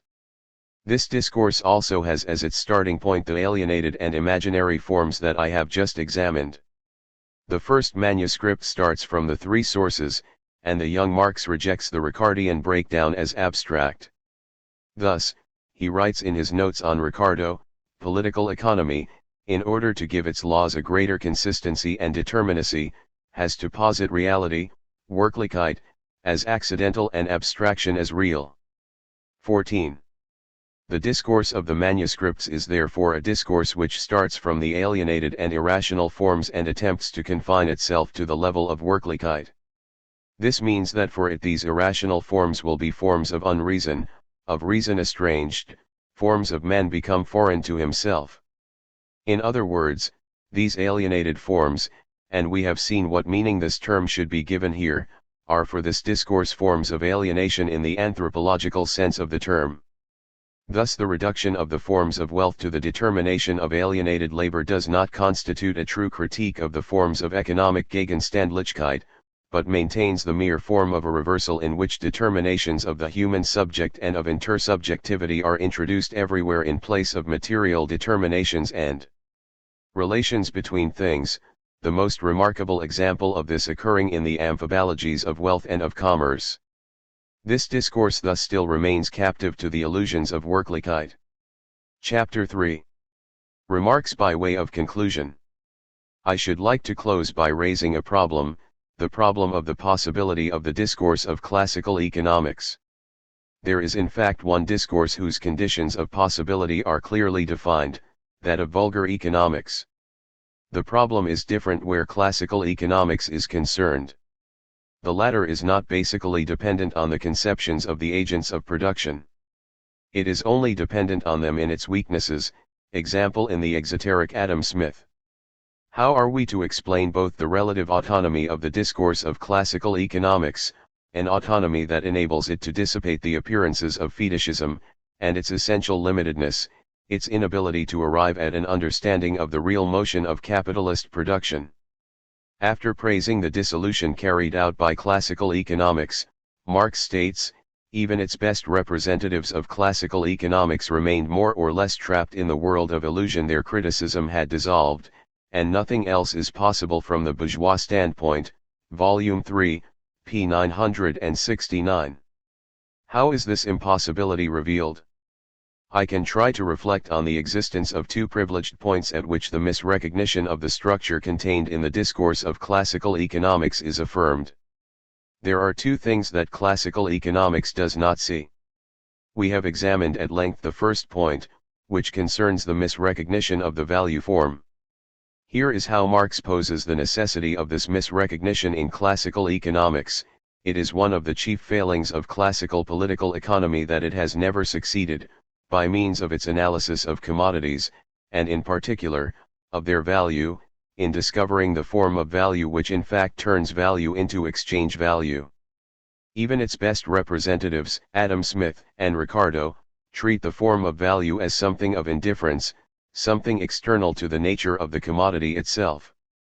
The explanation for this is not simply that their attention is entirely absorbed by the analysis of the magnitude of value. It lies deeper. The value form of the product of labor is the most abstract, but also the most universal form of the bourgeois mode of production. By that fact it stamps the bourgeois mode of production as a particular kind of social production of a historical and transitory character. If we then make the mistake of treating it as the eternal natural form of social production, we necessarily overlook the specificity of the value form, and consequently of the commodity form together with its further developments, the money form, the capital form, etc. Volume 1, p. 174 and 34. What classical economics misrecognizes by allowing the value form to be classified as inessential is the special historical character of the capitalist mode of production. The same is true in the analysis of the second point, which concerns the origin of surplus value. Practically all the errors of Smith and Ricardo, all the false formulations that they give to different problems have this same consequence, to obscure the formation of surplus value. There is a distinction absent from the whole discourse of classical economics, the distinction between variable capital and constant capital. Now positing this distinction dissipates the mystery of surplus value. It reveals the motor of this process of capitalist production, the opposition between capital and wage labor. It reveals capitalist production as determined by determinate historical relations of production. Thus all the omissions and contradictions of the discourse of classical economics which turn on these 2 points, tend to conceal this fact, the existence of a historically determinate mode of production. In classical political economy's game of hunt the thimble, this is a point at which it must always get warm. There is something that it cannot see, and this something that it cannot see is also what it has not to see. The concept of this having not to see is not in fact formulated by Marx. 1. He does not reflect conceptually the specific conditions of possibility of the discourse of classical economics. The way he thinks the intrinsic limitedness of classical economies is analogical. This will emerge from a study of a text in Volume 3, commenting on Ricardo's position on the problem of the falling rate of profit. It is the rate of profit that is the driving force in capitalist production, and nothing is produced save what can be produced at a profit. Hence the concern of the English economists over the decline of the profit rate. If Ricardo is disquieted even by the very possibility of this, that precisely shows his deep understanding of the conditions of capitalist production.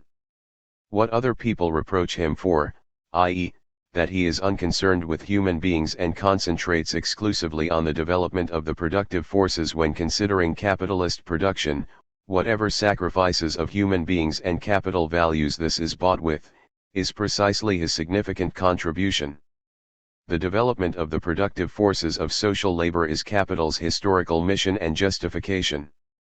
For that very reason, it unwittingly creates the material conditions for a higher mode of production. What disturbs Ricardo is the way that the rate of profit, which is the stimulus of capitalist production and both the condition for and the driving force in accumulation, is endangered by the development of production itself. And the quantitative relation is everything here. In actual fact, the underlying reason is something deeper, about which he has no more than a suspicion. What is visible here in a purely economic manner, i.e., from the bourgeois standpoint, within the limits of capitalist understanding, from the standpoint of capitalist production itself, are its barriers, its relativity, the fact that it is not an absolute but only a historical mode of production, corresponding to a specific and limited epoch in the development of the material conditions of production, Volume 3, p. 368. Let us note the concepts in play here. First we have Ricardo's mere suspicion, Annung. The presence of this concept is not neutral. Marx uses it precisely every time he wishes to point out Ricardo's forebodings, his intuitions about the intrinsic nature of the capitalist mode of production which go beyond his limited standpoint. This necessary limitedness is marked here by three expressions, in rein ökonomischer Weise, im bourgeois Standpunkt, innerhalb der Grenzen des kapitalistischen Verstands. We can compare these expressions with a text from Volume 1 to be found at the end of the chapter on wages. Classical political economy stumbles approximately onto the true state of affairs, but without consciously formulating it. It is unable to do this as long as it stays within its bourgeois skin, Volume 1, p. 682. A comparison of these two texts enables me to bring out the analogical model Marx uses to think the limitedness of classical economics. We have here the definition of a capitalist understanding, kapitalistisch Verstand, which must not be confused with the conceptions, Vorstellungen, of a capitalist subject. Marx thought this capitalist understanding in terms of the model of the development of modes of production. We know that in a determinate mode of production, the productive forces develop up to a certain point where their development is fettered by the relations of production. The latter constitute the peculiar limit or barrier of a mode of production, a limit or barrier which is manifest in the phenomenon of the restriction of the productive forces. Now, the kapitalistisk Verstand is thought precisely as a theoretical mode of production within which the theoretical productive forces can develop only up to a certain point, remaining subject to the absolute barrier peculiar to this mode of production. It is in this non-explicit analogical model that Marx thinks the intrinsic possibility and limitedness of the discourse of political economy, a prisoner of its bourgeois skin as the productive forces are prisoners of bourgeois relations of production. If this is so, we can indeed affirm that Marx does not give us the concept of the possibility of the discourse of classical economics. In order to be able to formulate this concept, it is necessary to think the common ground on which Marxist science parts with classical political economy. That is to say, in order to understand the possibility of classical economics, it is necessary to pose the problem of the possibility of that science itself, of its relation to its historical conditions of possibility. Marx by no means resolves this problem by resorting to a parallel between the development of the contradiction inherent to the capitalist mode of production and the development of its critique. I am referring to those famous texts where Marx explains that the scientific critique of the capitalist mode of production is possible from the moment that that system is itself in crisis. It may be asked whether this link between crisis and critique is not a leftover from the historicist ideology characteristic of the German ideology. Moreover, this conception comes into contradiction with another conception in Marx, that of the purity of science. The possibility of this science is then linked to a sort of breathing space in history. Ricardo can conduct a scientific discourse because he is writing at a time of stability in which history is in some sense neutralized. As soon as the crises of capitalism and class struggles worsen, this discourse ceases to be possible and Ricardo's successors collapse into apologetics and vulgar economics. Generally speaking, a historicist conception, the one that accompanies the concept of critique, is opposed in Marx by a conception which founds the science in a radical rupture with the conditions of existence of historical agents. The problem is then to think the conditions of this rupture. If in Capital Marx determines the side of the science and the forms of its scientificity, it can be asked if he answers the question, how does one reach the side of the science? In vulgar economics we see that the question is resolved by the determination of the place of the capitalist subject in Wirklichkeit. One can reach the domain whence comes the discourse of vulgar economics because one is already there. On the other hand, there is no answer to the question of the access to the scientific discourse. And I do not think that the question is resolved by the famous passages in the 1857 introduction. We know that this question has been posed in the form Theory and History, notably by Della Volpe's school. But the answer this school gives it in the theory of the concrete abstract concrete circle, or the theory of the transition from historico-material instances to historico-rational instances, tends to fall behind the radical distinction established by Marx between the thought process and the real process. On the one hand, the determinations of the abstract and the concrete are confused with those of thought and reality, empiricist subreption. On the other hand, the epistemological model proposed here is wholly permeated by the ideological categories past, present and future, which are imposed by the fact that the given object, history, has been accepted uncritically in its vulgar ideological definition. This reflection in the epistemological statement of the ideological properties of the ideological object that Della Volpe has adopted is manifested on the one hand in the conception of concrete abstract concrete movement and on the other hand in the antecedents consequence structure supposed to define the form of scientificity. The relations between economic categories are thus thought on the model of a succession of antecedents and consequents situated in a linear continuum.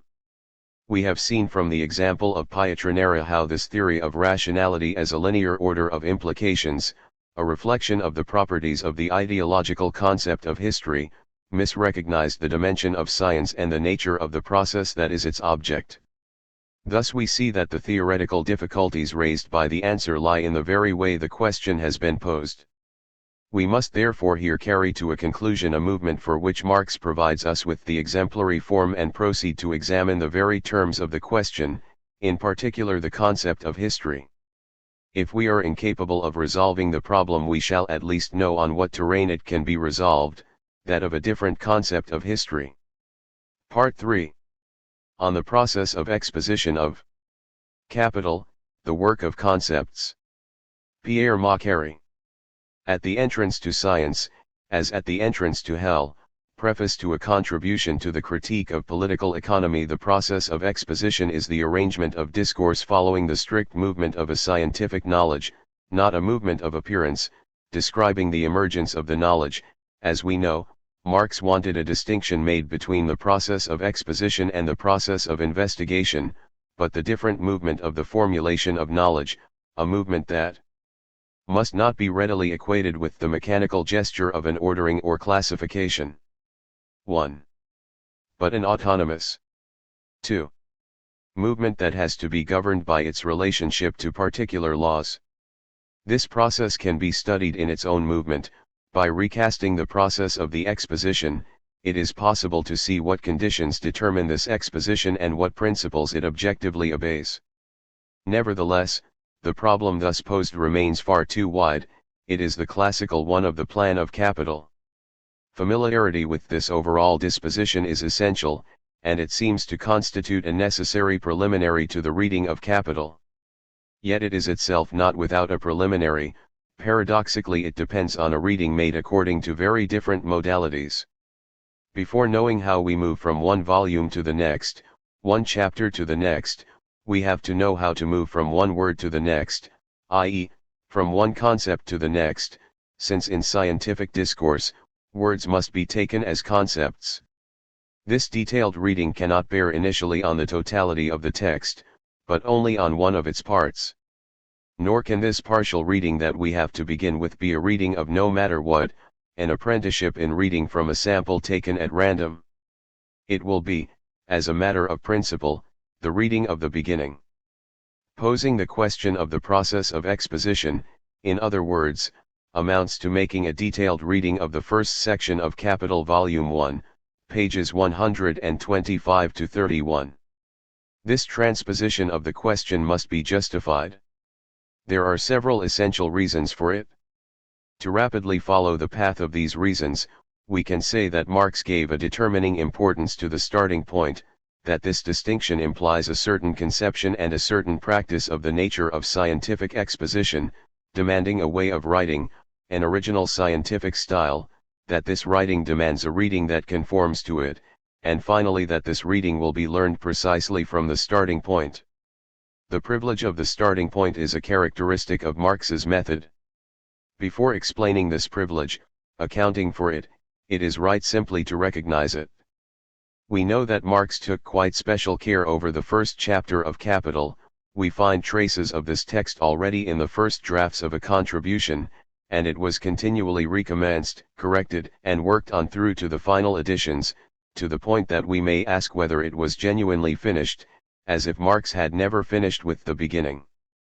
But, as we shall see in due course, scientific discourse draws its value more from its actual incompletion than from its finished appearance. The difficulty of putting an end to the beginning is not in any way due to the fact that everything has to be given in the beginning, so that the exposition then unfolds as if from a seed. An organic conception of discourse of this kind is completely foreign to the idea that Marx has of the establishing of knowledge. The beginning has the value of a setting, an arrangement of concepts and of method, analysis. This beginning has a twofold inaugural value.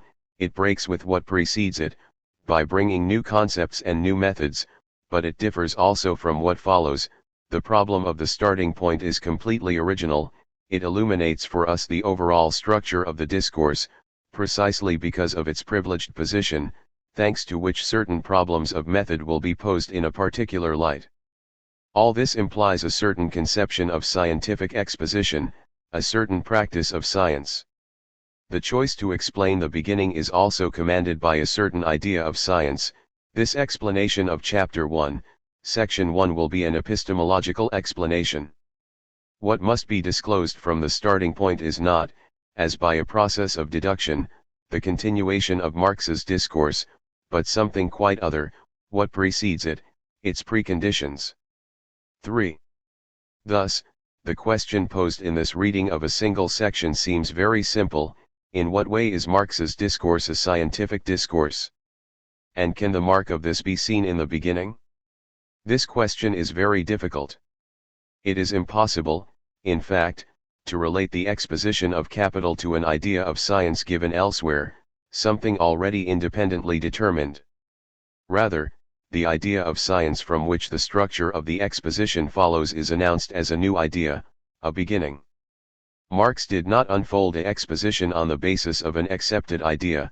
He wanted both to constitute a certain idea of science and to realize a scientific discourse. The one thing did not come without the other, and it is clear that it could not be otherwise. That is why there can be no question of studying the process of exposition for itself, any more than it is possible to present separately and as a whole the conception and overall structure of Capital, and the Marxist theory of science. These theories go together with their practice. it is necessary to set out on the path of this practice to be able to trace that of the theory that alone makes it possible to account for this practice. In this way, we already see in what way Marx breaks with a certain conception, a classical presentation of science, no discourse on science before the discourse of science, but the two things together, which does not mean that they are merged. The privileged value of the starting point is then easily justified. It is here above all that it will be possible to distinguish, though not to separate, these two things that necessarily go together, the theory and the practice of science. Explaining the beginning, however, presupposes a method of reading, which raises a new question: how to read a scientific discourse. How to read science in a discourse. All scientific language is defined by its relationship to norms of validity. It is these norms that determine the forms of reading of this language. Against all economic techniques and ideologies, Marx himself presents capital as a theoretical enterprise. The question is to know what are the norms in relation to which this theory is defined as a scientific theory, and to deduce from these norms one or several ways of entering into theory. A theoretical work, in fact, presupposes a mode of apprehension that is itself theoretical.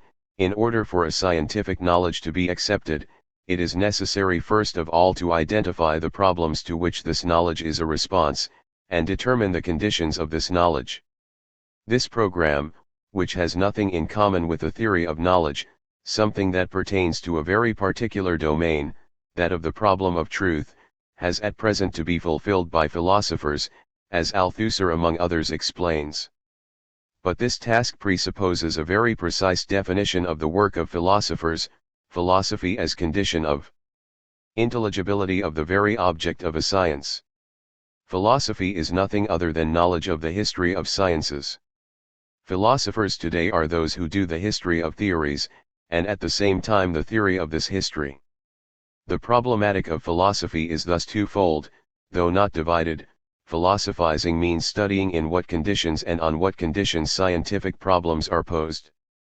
For a materialist, these conditions are not purely theoretical, they are above all objective and practical. Such a definition of philosophy is clearly not self-evident. It even seems to run against the traditional philosophical legacy. This is not just a question of appearance, but a situation of fact that expresses a necessity of right. What in fact has philosophy brought us up till now, not to resolve but to raise the problem of scientific problems?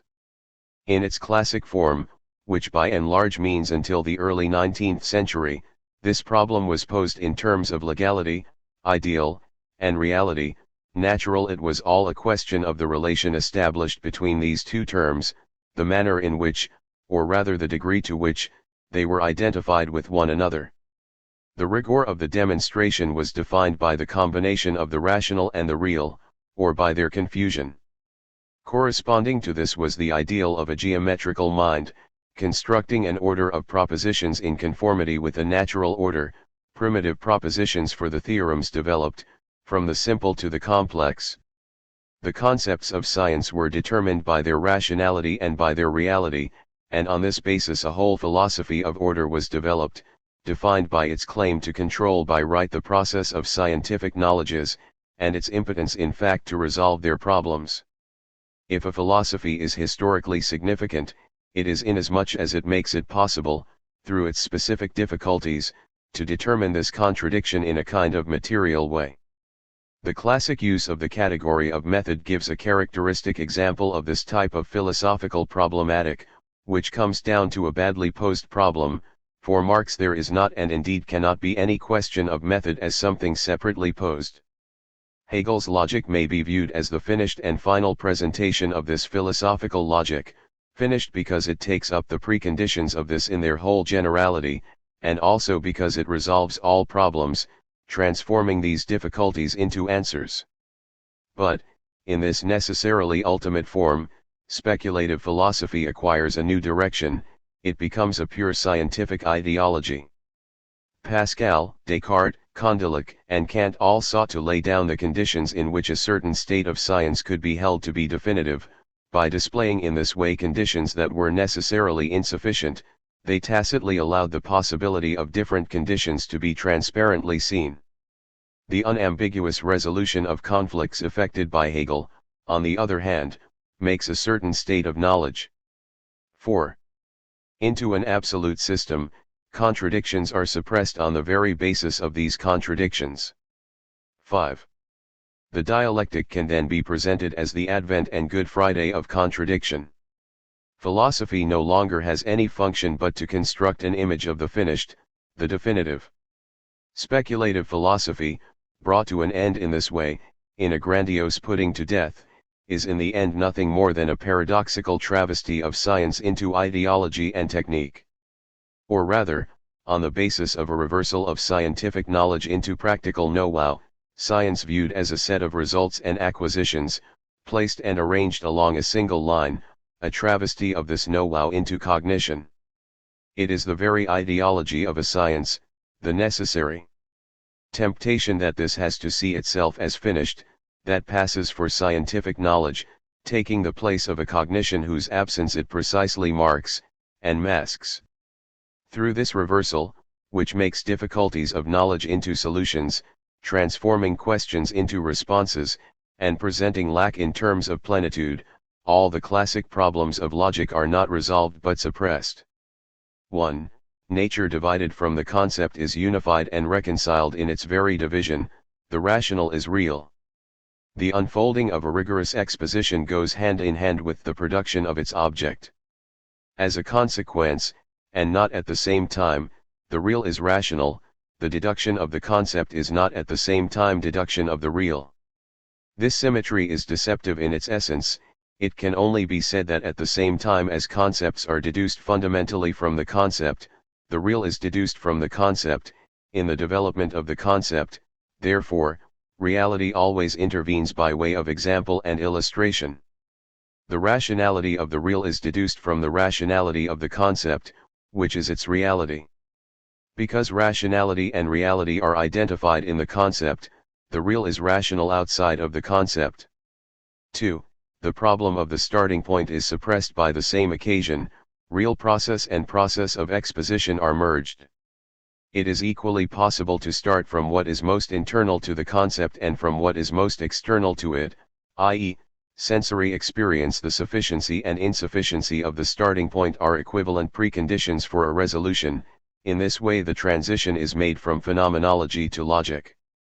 The classic problem of conformity, accordingly, the problem of the rightness of reasoning, is dialecticized, as the expression goes, by the effectiveness of the system of resolution, any order no matter what is natural. With Marx, something essential happens in the history of sciences and in the theory of this history. 6.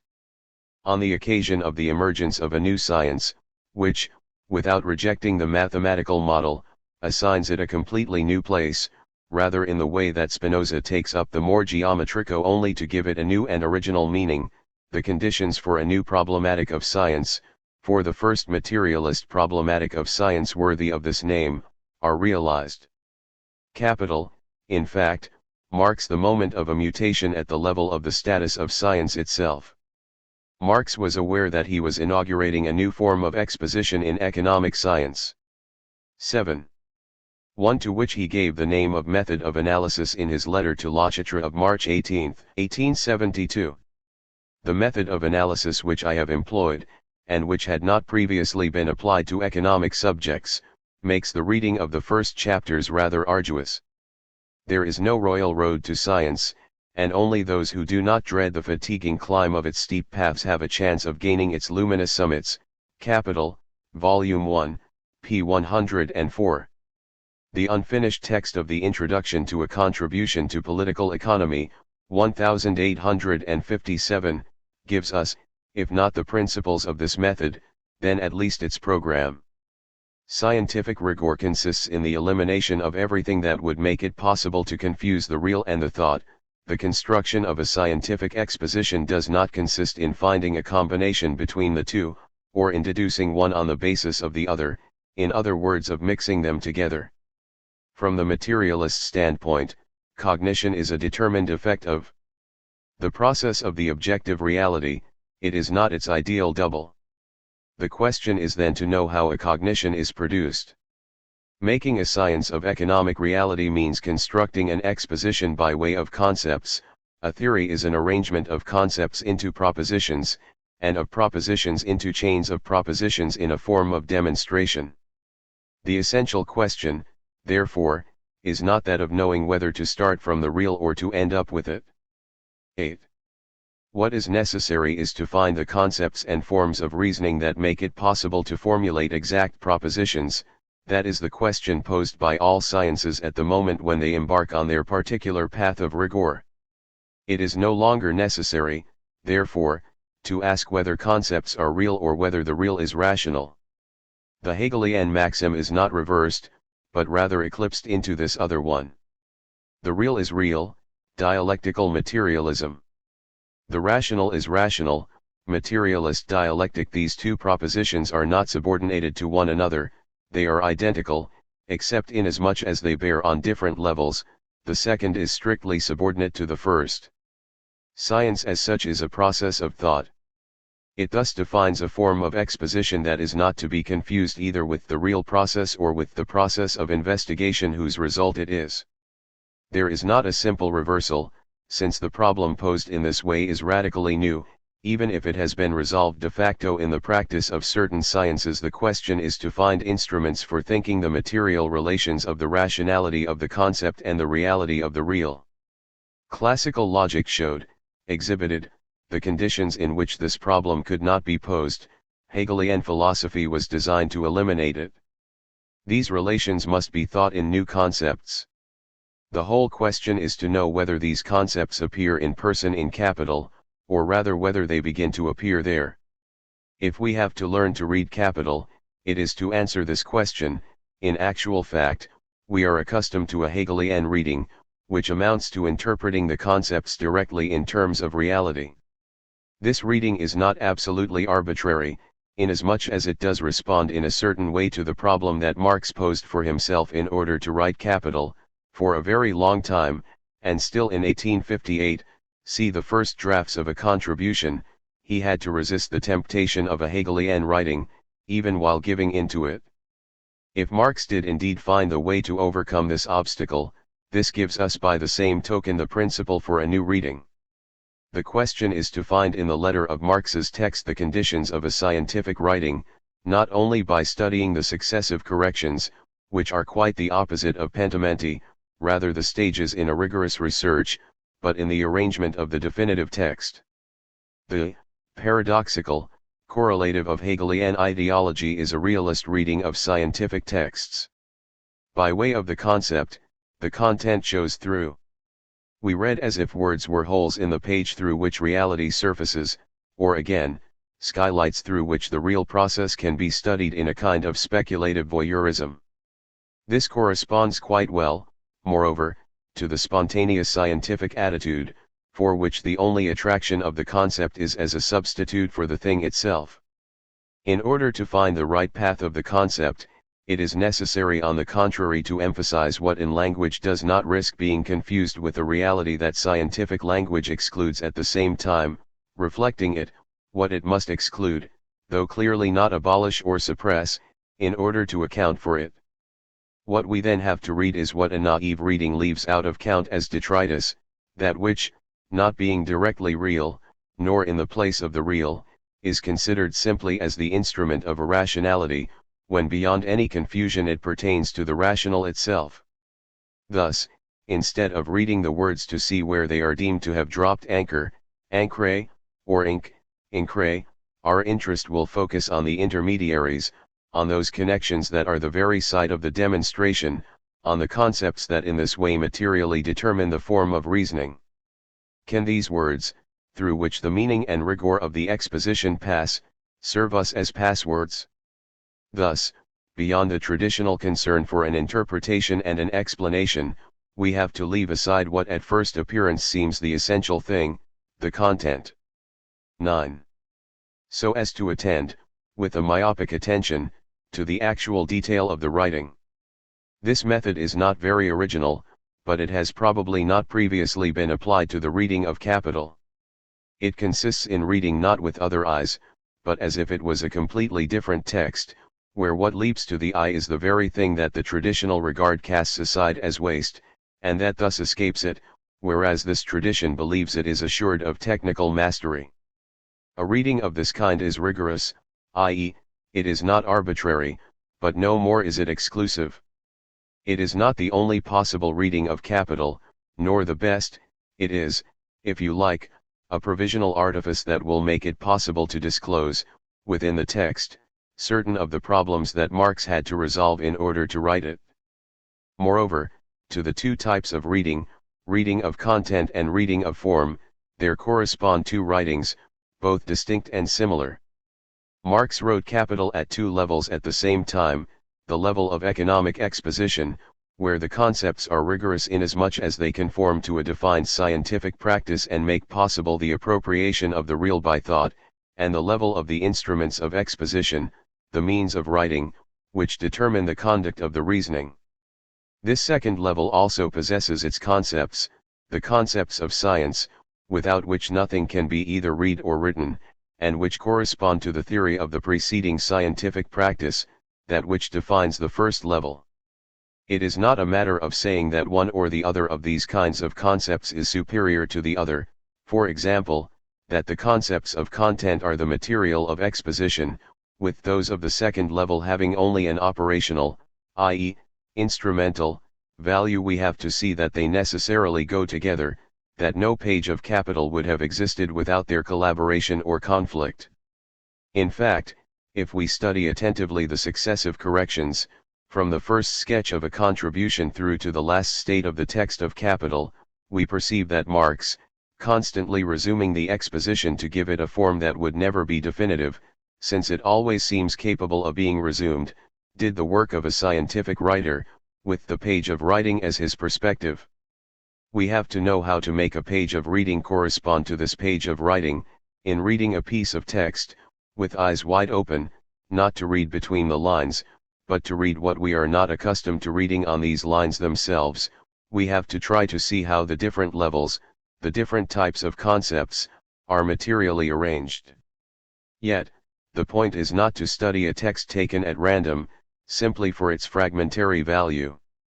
On our hypothesis, it is the beginning, what is presented in the first pages, which must be the most significant, since it is perhaps here that scientific exposition experiences its roughest adventure, the entry into science. This first section of Capital, Part 1, Chapter 1, Section 1, a literal explanation of which, as we have explained, is the point here, can be broken down into three parts of unequal importance. The unity of the text is conferred on it by the constancy of a unique method. We shall have to ask whether this unity is simple or complex, whether the method is as unique as it certainly would like to maintain. Taken as a whole, we shall say that Marx proceeds to an analysis that is successively applied to three objects: the analysis of wealth, the first four lines, the analysis of the commodity, to p. 127, the analysis of value. These three analyses have to be studied separately, which will necessarily lead to inquiring how the transition is made from one to another. Chapter 1. The starting point and the analysis of wealth. 1. The starting point is what is theoretically the most difficult. Beginnings are always difficult in all sciences, p. 89. This is why Marx himself gives a number of warnings. The reading of the first volume, and particular its first chapter, is particularly arduous, and he was particularly worried about this difficulty for the French readership, which is why this chapter was the object of repeated revisions. Marx did everything to give these pages an accessible presentation, but, as he himself admitted, there is a level of difficulty that cannot be further reduced. It was impossible to defer the scientific exposition until later, so as to precede it with an initiation, a vulgarized, and thus not rigorous, presentation or a propedeutic of method. As we know, the famous introduction to a contribution, significantly unfinished, was not resumed in Capital. And so, no initiation into the object, no introduction to the method, simply encouraging prefaces. Science has to be directly entered, beginning with what Marx calls an analysis of elements, a microscopic analysis, preface to the first German edition. An analysis of this kind bears on the most general, most abstract elements. This text, which basically follows on from the introduction to a contribution, teaches us that the beginning of science is steep, the power of abstraction must replace microscopes and chemical reagents, p. 90. The book opens not with a transition but with a break. It is necessary to be broken into a theoretical practice that can make the leap. Once these principles of exposition have been defined, the task is to know how to apply them.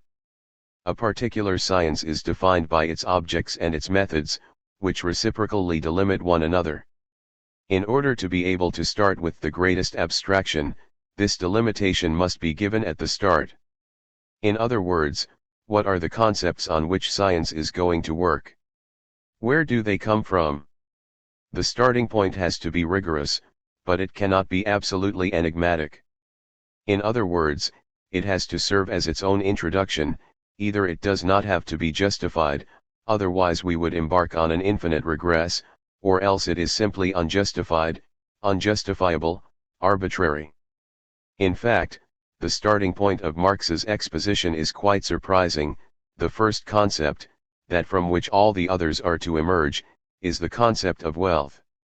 This is clearly not a scientific abstraction, but an empirical concept, falsely concrete, and close to those that the 1857 introduction has taught us to denounce. See for example Marx's critique of the idea of population. Wealth is an empirical abstraction. It is an idea that is falsely concrete, empirical, and incomplete in itself. It has no autonomous meaning, only in relation to a set of concepts that reject it. Wealth is an ideological notion, from which at first sight nothing can be drawn. From the standpoint of the process of investigation, the work of scientific research, it constitutes the worst possible start. But apparently this is not the case for the process of exposition, since it is starting from wealth that Marx presents the fundamental concepts of his theory. What should we think of this beginning? A number of remarks make it possible to answer this question. A. Marx does not require this idea to be actually productive. He applies to the empirical concept an empirical analysis. He breaks down wealth into its elements. In the mechanical sense of the term, the commodity is the elementary form, the cellular form of wealth. Wealth is nothing other than an accumulation of commodities. This idea is exploited within its own limits. There is no question of making it say something that it cannot say. B. This idea, inasmuch as we are content in this way to describe it without adding anything to it, without endowing it with a secret that it has on the contrary precisely eliminated, has no need for justification. It says nothing more than that which its insufficiency entails. Thus, if it is not a legitimate starting point, it is at least a practical one. It is the empirical object, immediately given, of economic science. And it is precisely in this capacity that it provides a framework for Adam Smith's analysis. For example, everything happens as if it played here the role of a reminder. What we are accustomed to understand by political economy is the study of wealth. If we start from the idea of wealth, we see that this idea breaks down into. But this concept clearly has no value in itself. It is profoundly transitive, serving as a transition to something else, and particularly to recall the link with the past of scientific research. This evocative function well shows that the concept does not owe its first place to its rigor, but on the contrary to its arbitrary character. It shows by its evident fragility the necessity to speak of something else, to enter on the difficult path that advances only on the basis of forgetting everything that preceded it. This precarious starting point, given in a few words, in 3 lines, displays one of the fundamental conditions of scientific rigor. The concepts on which rationality operates are not equivalents, placed on one and the same level of intelligibility. On the contrary, they are necessarily heterogeneous. They respond to one another only to the extent that they are mutually at odds. We shall rediscover this condition on several occasions. C. The role of the idea of wealth can also be understood by contrast. This starting point, in fact, is not without precedent in Marx's work. The reflections on economics in the 1844 manuscripts already start from this same basis. At that time, Marx took the concept of wealth from the economists because this concept deserved to be criticized. It drew its value from its critique. In fact, an analysis of this concept, not a mechanical analysis as is the case in Capital, but a critical one, displayed the contradiction that dwelled within it. Wealth is at the same time poverty, the wealth of nations is also the poverty of nations. Once this contradiction is made explicit, exhibited by criticism, the concept could be viewed as fertile. By the resolution of the contradiction it was possible to produce new concepts, filled with more meaning. In the 1844 manuscripts, in fact, by starting from this kind of analysis of the contradiction contained in the idea of wealth, Marx was able to display the actual economic fact, pauperization and, along with it, alienated labor, thus presented dialectically. By the classic paths of Hegelian analysis, not the least paradox in these manuscripts is that the Hegelian method is in fact vehemently denounced there. Marx managed to make the empty concept of wealth produce a certain knowledge. The function of the concept was not in its precariousness but its essentiality, since it was here that the whole essence of the economic process was to be found. It is very clear that in Capital Marx makes a very different use of the same starting point. He no longer applies the method of resolution, of contradictions, because this resolution, by exhibiting the reality of an appearance, is basically the greatest of illusions. Resolution makes appear as fertile an idea in which there is in fact nothing, at least nothing more than is put into it. The contradictions of wealth now no longer have anything to teach us. Marx no longer uses the idea for its supposed fertility, but on the contrary for its sterility. He makes it say precisely what has been put into it, not by going to seek by way of critique its presuppositions or conditions, but by asking it what it has to say, what meaning has been given to it. That is why he does not apply a critical analysis to it from outside, but only the mechanical analysis appropriate to it, dissecting it along its own lines.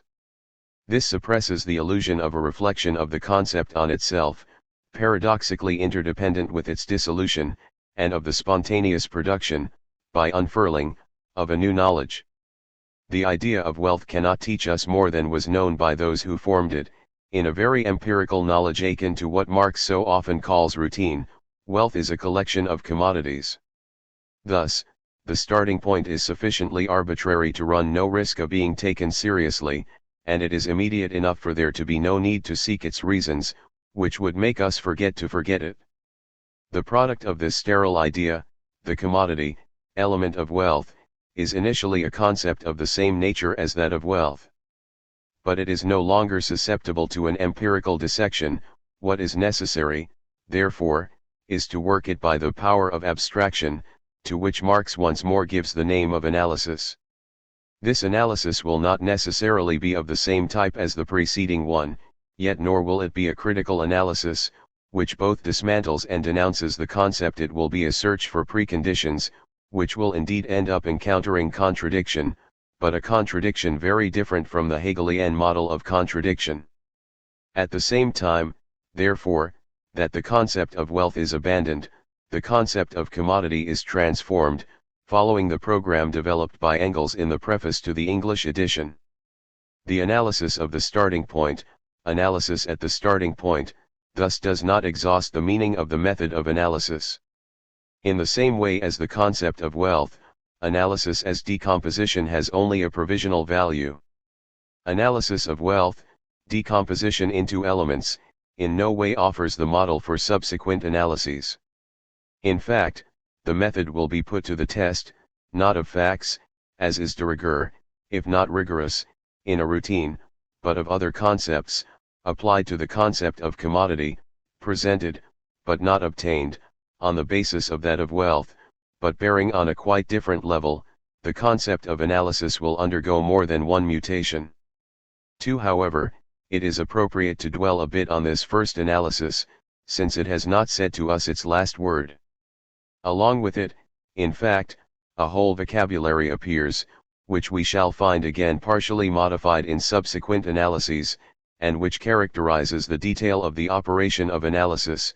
This vocabulary or conceptual repertoire will also undergo significant mutations. The question here bears on the terms that connect the matter of the analysis to its products. Wealth appears as an immense collection of commodities. This expression has a number of equivalents that together define a single semantic unit, comes into the world in the form of appears as, erscheint als, announces itself as, presents itself as, appears at first sight is initially, ist zunächst, presents itself under. The aspect of these expressions denote the same concept, which characterizes and defines the operation of analysis. This is the concept of form. The commodity is the elementary form of wealth. Analysis is a particular type of relation that brings together terms following a relation of form. A simple definition of this relation can be given. If A appears as B, it is said by definition that B is the form of A. A is the content of B. Example, see further on in the text. Value appears as a relation of exchange between two commodities. The exchange relation is the form of value. Value is the content of the exchange relation. Other examples, which show that the notion of form is not simple but complex, since it can be specified variously. The commodity is the elementary form of wealth.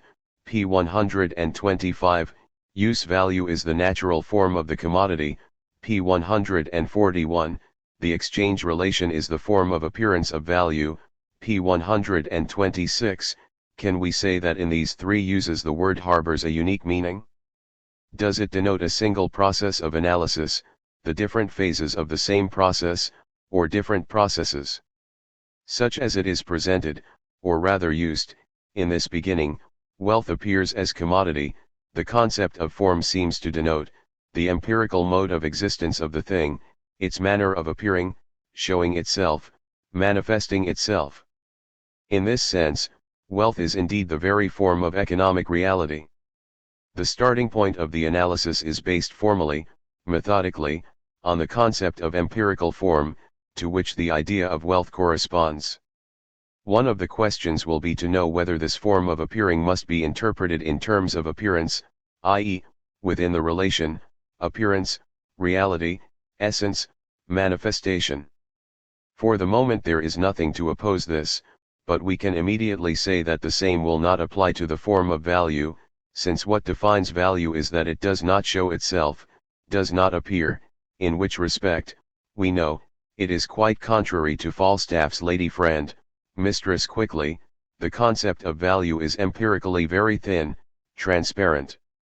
This therefore is the difficulty, either nothing has been understood at the starting point, or else the notion of form, and along with it that of analysis, receives along the way a new definition that once again we have to extract.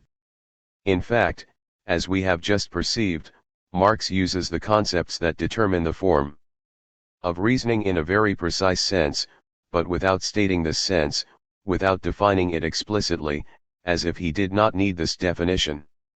That would not make too much difficulty if the concepts were homogeneous, but if they are susceptible of different definitions, according to the degree of reasoning, it is because this change also contributes to defining them. The concept of form would then have a quite particular importance, because with it the status of the concept in general, as such, would be involved, at different levels of its usage, from its natural form to its most abstract form. It is just this difficulty that Engels refers to in his preface to the English edition. There is, however, one difficulty we could not spare the reader, the use of certain terms in a sense different from what they have, not only in common life, but in ordinary political economy. But this was unavoidable. Every new aspect of a science involves a revolution in the technical terms of that science. P 111. There follows the example of revolutions in the conceptual vocabulary of chemistry.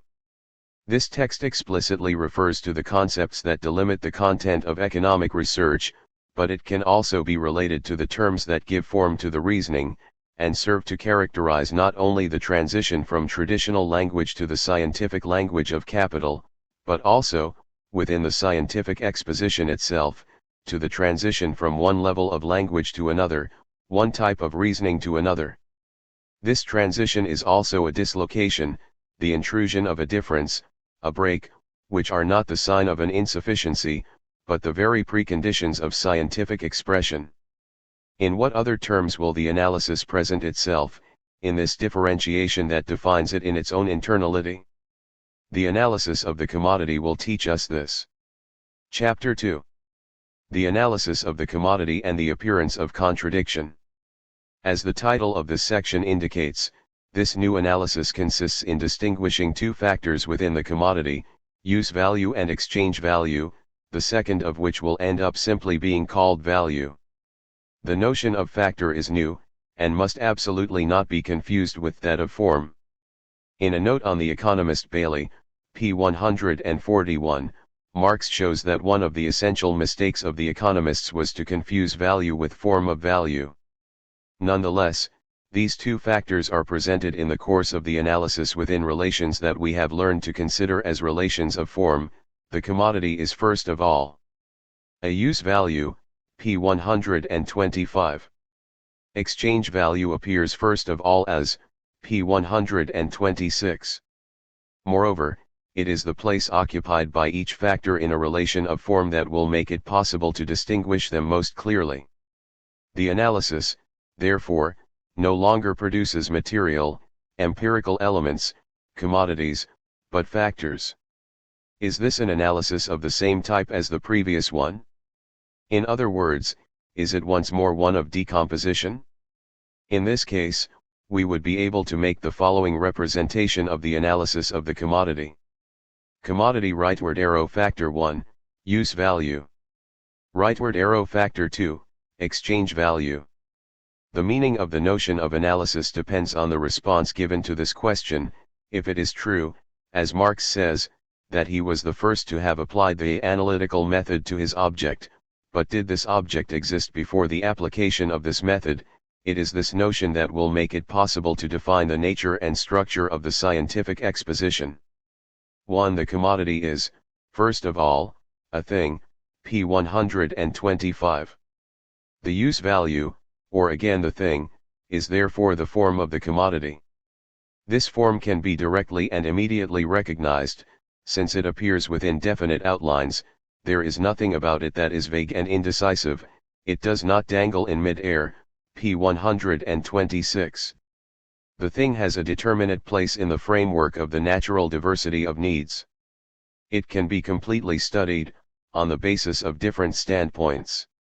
The qualitative standpoint, which reveals the various aspects of usage, and is the work of history, the quantitative point of view, which measures the quality of useful things, and is the role of commercial routine. One use value can therefore be entirely known, since it is a matter of a material determination, whatever the social form, i.e., the mode of distribution of things.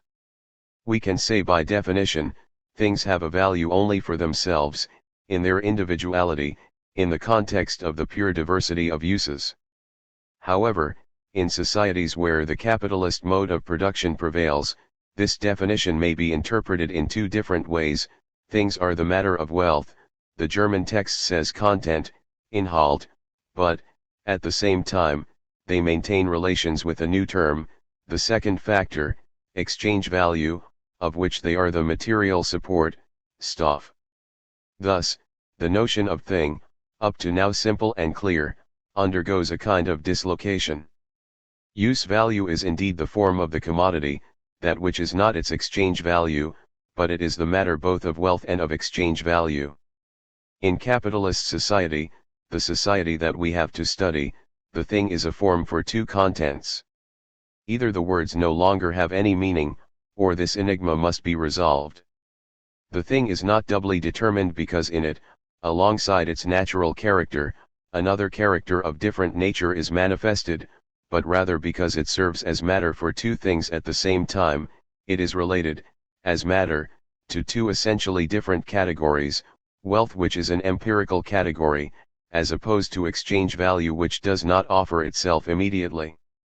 Thus for the first time, but it will not be the last time, the idea appears of a thing with two faces. According to whether it is related to an empirical category or not, the thing presents a different face. Can we say that the one is the mask of the other? At the point that we have now reached in the analysis, we can recapitulate its course as follows. To exchange value, this does not immediately present itself in its own outlines, as those pure empirical realities that are wealth and the thing seem to do. Just as the commodity needs the contours of the thing in order to appear, so exchange value only presents itself in a particular form, the exchange relation, two commodities together. To define value, therefore, a new notion has to be introduced, borrowed from classical economics, that of exchange. The commodity appears by way of the form of the thing, value appears by way of the form of exchange. Accordingly, in different relations of form, the two factors of the commodity occupy opposing places. Moreover, the apparent analogy between these two formal relations is in fact a dissymmetry. The thing gives the commodity clear outlines, in which there is nothing indecisive, apparently, but for the moment it is only a question of appearing, by exchange. On the other hand, value appears to be something accidental and purely relative, p. 126. The commodity, therefore, cannot appear as value. On the contrary, it is value that appears in the form of the exchange of commodities. We thus obtain the following definitions. The thing is the form of the commodity, the exchange of commodities is the form of value, the thing is the material support of value. From the convergence of these definitions, the notion of value emerges as if shattered. Value was initially presented as a factor of the commodity, its relation to the commodity had to signify something. But the modalities of appearance of the commodity, the thing, nothing indecisive, and value, exchange, something arbitrary, seem to exclude any common measure between value and commodity. An intrinsic exchange value, immanent to the commodity, seems to be a contradictionary in adjecto, p. 126. It seems that the commodity cannot appear as value. It is in this way that contradiction makes its appearance in capital, simply in so far as it is the appearance of a contradiction. At the same time that the contradiction is formulated, it is what structures the expression, value of the commodity. The knowledge is given that the contradiction is an apparent one. The aim of the analysis is to go beyond contradiction, and to do so, it will have not to resolve it.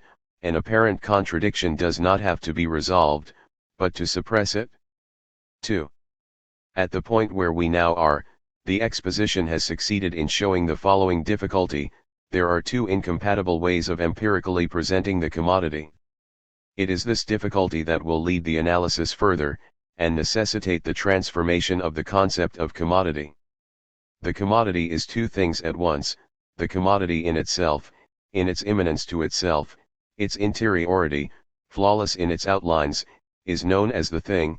The commodity, confronted with itself, or rather with its double, in the decisive experience that exchange is for it, reveals itself to be indwelled by something foreign and strange, which does not belong to it but to which it belongs, and which is called value. At the point when the commodity is abolished as such, or at least its form of appearance is abolished, by exchange, it is as if replaced, substituted by a strange double. At the point that the commodity disappears because it no longer has a proper form, it appears to be the form of something else. It is here, with the contradictionary in adjecto, that a new phase of the analysis begins, the analysis of value based on the distinction between value and the form of value. Value, accordingly, is not an empirical form as the commodity is. A new form of analysis has thus to be substituted for the analysis of the commodity. To sum up, starting from economic concepts such as they were spontaneously defined, in the context of the use that these definitions permitted, it has appeared to be impossible to speak of the value of the commodity. Paradoxically, these words cannot be uttered except in the context of an aberrant formulation. A rigorous use of the concepts brought to light their insufficiency, and it is this insufficiency that has to be suppressed, at the same time as the formal contradiction, in a new phase of the analysis, in a new analysis. It is now possible to answer the question posed at the start: the analysis of the commodity into factors is not a mechanical analysis, a breakdown into elements. The analysis has only made it possible to divide the concept because it was conducted at a double level. Factor 2 / commodity rightward arrow Factor 1. It is possible to speak of the use value of a commodity, it is not possible to speak of the value of a commodity, for the moment. Depending on whether it is related to one or the other of its factors, the concept of commodity acquires a different significance. We could say that in the one case it is developed in interiority, the commodity in itself, in its outlines, in the other case in exteriority, the commodity divided in the context of exchange. The contradiction, therefore, is not in the concept, deduced from the concept, it results from the two possible ways of treating the concept, from the possibility of applying to it two different analyses, at different levels. The contradiction here is a formal one, since it pertains to the mode of presentation of the concept. The contradiction between the terms, which is not even a contradiction between concepts but rather a difference, a break in the treatment of these concepts, properly belongs to the process of exposition and in no way refers to a real process. We could even say that it refers to the specific way that the process of exposition has of excluding the real process. Accordingly, the formal contradiction is a contradiction between the different forms of the concept, these forms being determined by different levels of the conceptualization. We should not conclude from this that the contradiction is artificial, resulting from an artifice of exposition. On the contrary, it indicates a necessary moment in the constitution of knowledge. 3. This analysis reveals, like the previous one, how the concepts that sustain the scientific exposition are not of the same kind. Thus, they do not directly proceed from one another, rather than deduced from one another, they are rubbed against one another. It is this disparity that makes it possible to advance in knowledge, producing a new knowledge. If there is a logic of exposition, it is the inexorable one that directs this work of the concepts. This logic of exposition that constitutes its own material leads to the concepts being repeatedly defined. The exposition passes from concept to concept, new not only in their content but also in their form.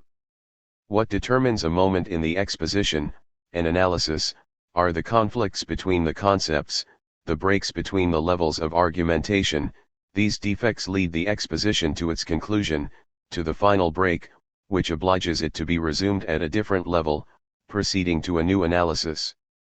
This is why the formal contradiction will not have to be resolved in a reprise, the exposition will establish it elsewhere than on the terrain of this contradiction. It is then said that the commodity is a thing with a double face, the two factors, inasmuch as it is two things at the same time, in the experience of exchange. If there is a further analysis, it can no longer bear on the commodity conceived as an abstract unity, its minimum object will now be two commodities.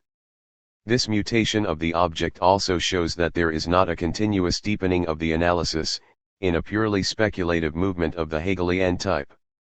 The insufficient standpoint is exchanged for a different one, incompatible with the former, and which absolutely cannot be taken as complementary to it. To speak of two commodities is to do exactly the opposite of what was done in speaking of a commodity, since it is to make abstraction of use value, CP 128, once the use value is set aside. We see what extraordinary conditions are required in order for one of the two factors of the commodity to be studied by itself. Chapter 3. The analysis of value. Let us consider the matter more closely. 1. The starting point or object of the analysis is now the exchange relation, the relation of equality between two commodities. It will not be necessary, therefore, to take into account the money form in order to define value. This form is a developed form, its analysis will be deduced from the analysis of value, this will be the genesis of money, whereas exchange is an elementary form. In order to understand this new starting point, it is interesting to refer right away to the famous passage on Aristotle that occurs 20 pages further on, pages 151-2. As we know, Aristotle was able to relate the money form of the commodity to the elementary form of the exchange relation. He understood that value appears in the purest state, we could almost say in person, if the underlying nature of value was not precisely not to show itself, in a relation of equality. This is what displays Aristotle's genius. But certain historical circumstances, which there is no need to dwell on here, prevented him from finding what was the real content of this relation. He saw very well that the form of appearance of value had the general aspect, A equals B, and he was even able to give models of this structure, but he could not say what A and B were, what they were made of. Or more exactly, he believed that he did know, he believed that A and B were as they appeared in the empirical models, that they were things. But he also saw at the same time that it was not possible to speak of equality between things. Such a thing, in truth, cannot exist, says Aristotle. Aristotle thus held the two ends of the contradiction. He went as far as his knowledge could go. It was necessary to simultaneously assert equality between two elements, so as to have value appear, and to destroy the notion of thing, thus to introduce that of commodity, so as to maintain the assertion of equality. In order to resolve the antinomy, it was enough to know that the equality was not between things, but between commodities, and for this, it was necessary to wait for the commodity form to have become the general form for the product of labor. The contradiction in terms was where Aristotle's knowledge ended, and this is also where the analysis of value begins. 2. The difficulty that makes it necessary to begin a new analysis arises from the representation of exchange in the form of two things at once. This expression, formulated in empirical terms, has no empirical meaning. Thus, the analysis must no longer be conducted in terms of experience. A thing, all things, that means something, at a pinch, but nothing makes it possible to distinguish, i.e., ultimately to explain, the relation between two things, which, at the level of experience, can have only an illusory function. In experience, it is possible to conceive that two things stand alongside the other, that they are juxtaposed, like commodities in wealth. But they do not explicitly tolerate any relation, from the standpoint of experience, between two things and one thing. There is a quantitative difference, but absolutely no qualitative difference. Let us take a given commodity, P127. It has value only if it enters into the exchange relation. The following chapter will teach us that it does not enter this by itself, it has to be brought there by its guardian, by force if need be. Marx's description of the market includes all kinds of things, including, in the words of the French medieval poet Gillet, femmes folles de leur corps. Thus there is nothing natural or immediate in the relation between two commodities. It has to be produced, materially realized, in a gesture reminiscent of that of experimentation. 3. The relation between two commodities, provoked in this way, is defined as a relation of expression. If A equals B, it is said, by definition, that B is the expression of A. The notions of form and expression must not be confused. The relation A equals B is a form, the form of appearance of value. The terms that make up the relation are not expressions of form, but of something else that still remains to be determined. By the fact that the two terms of the relation, two commodities, each express one another, in a non-reciprocal manner, as will later appear, the relation is itself a form of appearance.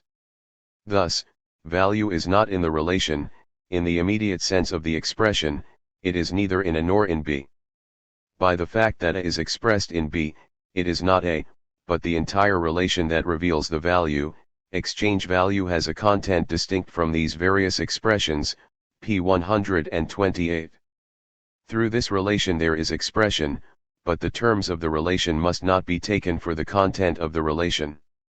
The analysis of value is thus based on a material logic that makes it possible to move from concept to concept, for example, to deduce value, but it no longer has anything in common with the empirical method of decomposition nor with the formal method of contradiction, which at different moments of the exposition were able to play an analogous role. For the relation is not realized simply in the qualitative form A equals B, A is made up of B. It is also and above all a quantitative relation, X equals by, A is so much of B. The relation is essentially the place where measurement appears. It is at this moment that the analysis undergoes a decisive mutation. The new analysis begins with a decisive choice, the refusal to study the exchange relation as a qualitative relation, to only consider in it its quantitative content. In order to know the nature of value, to understand that it is not something arbitrary, as it shows itself in the relation, it is necessary to emerge from appearances, to reject the form of appearance of value in order to examine its content, which is distinct from its various expressions, the empirical models. Behind the two things that form the immediate matter of the relation, a third must be sought, which by itself is neither the one nor the other, the structure of this relation. The equality of the relation, which defines its reality, can only be constituted and determined on the basis of a measurement, or rather a possibility of measuring, in itself distinct from all particular relations, which are applications of the measurement, its material supports. The objects that enter into the exchange relation can only be measured, which means, as we shall see, calculated, on the basis of another object different from their visible aspect. Analyzing the exchange relation between two commodities, therefore, does not mean extracting from the commodity the second factor that does not immediately appear in it, by proceeding to an empirical comparison. In order to interpret the relation, it has itself to be related to a norm of appreciation that is of a different nature.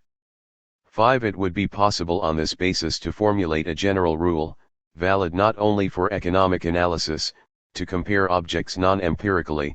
It is necessary as a preliminary to determine the general form of this measurement. We come across here for the first time this requirement that is an essential aspect of the logic of capital, which, as we know, Marx did not write. Every study of form bears at least on two distinct levels. It is not possible to make a relation of expression say what it expresses if it is examined only in its empirical reality. This leads to the elaboration of a material theory of expression that criticizes, as blindly empirical, all descriptions of meaning, therefore, all the attempts of semiology. To know what a relation expresses, it is also necessary, even first of all, to know what is expressing it.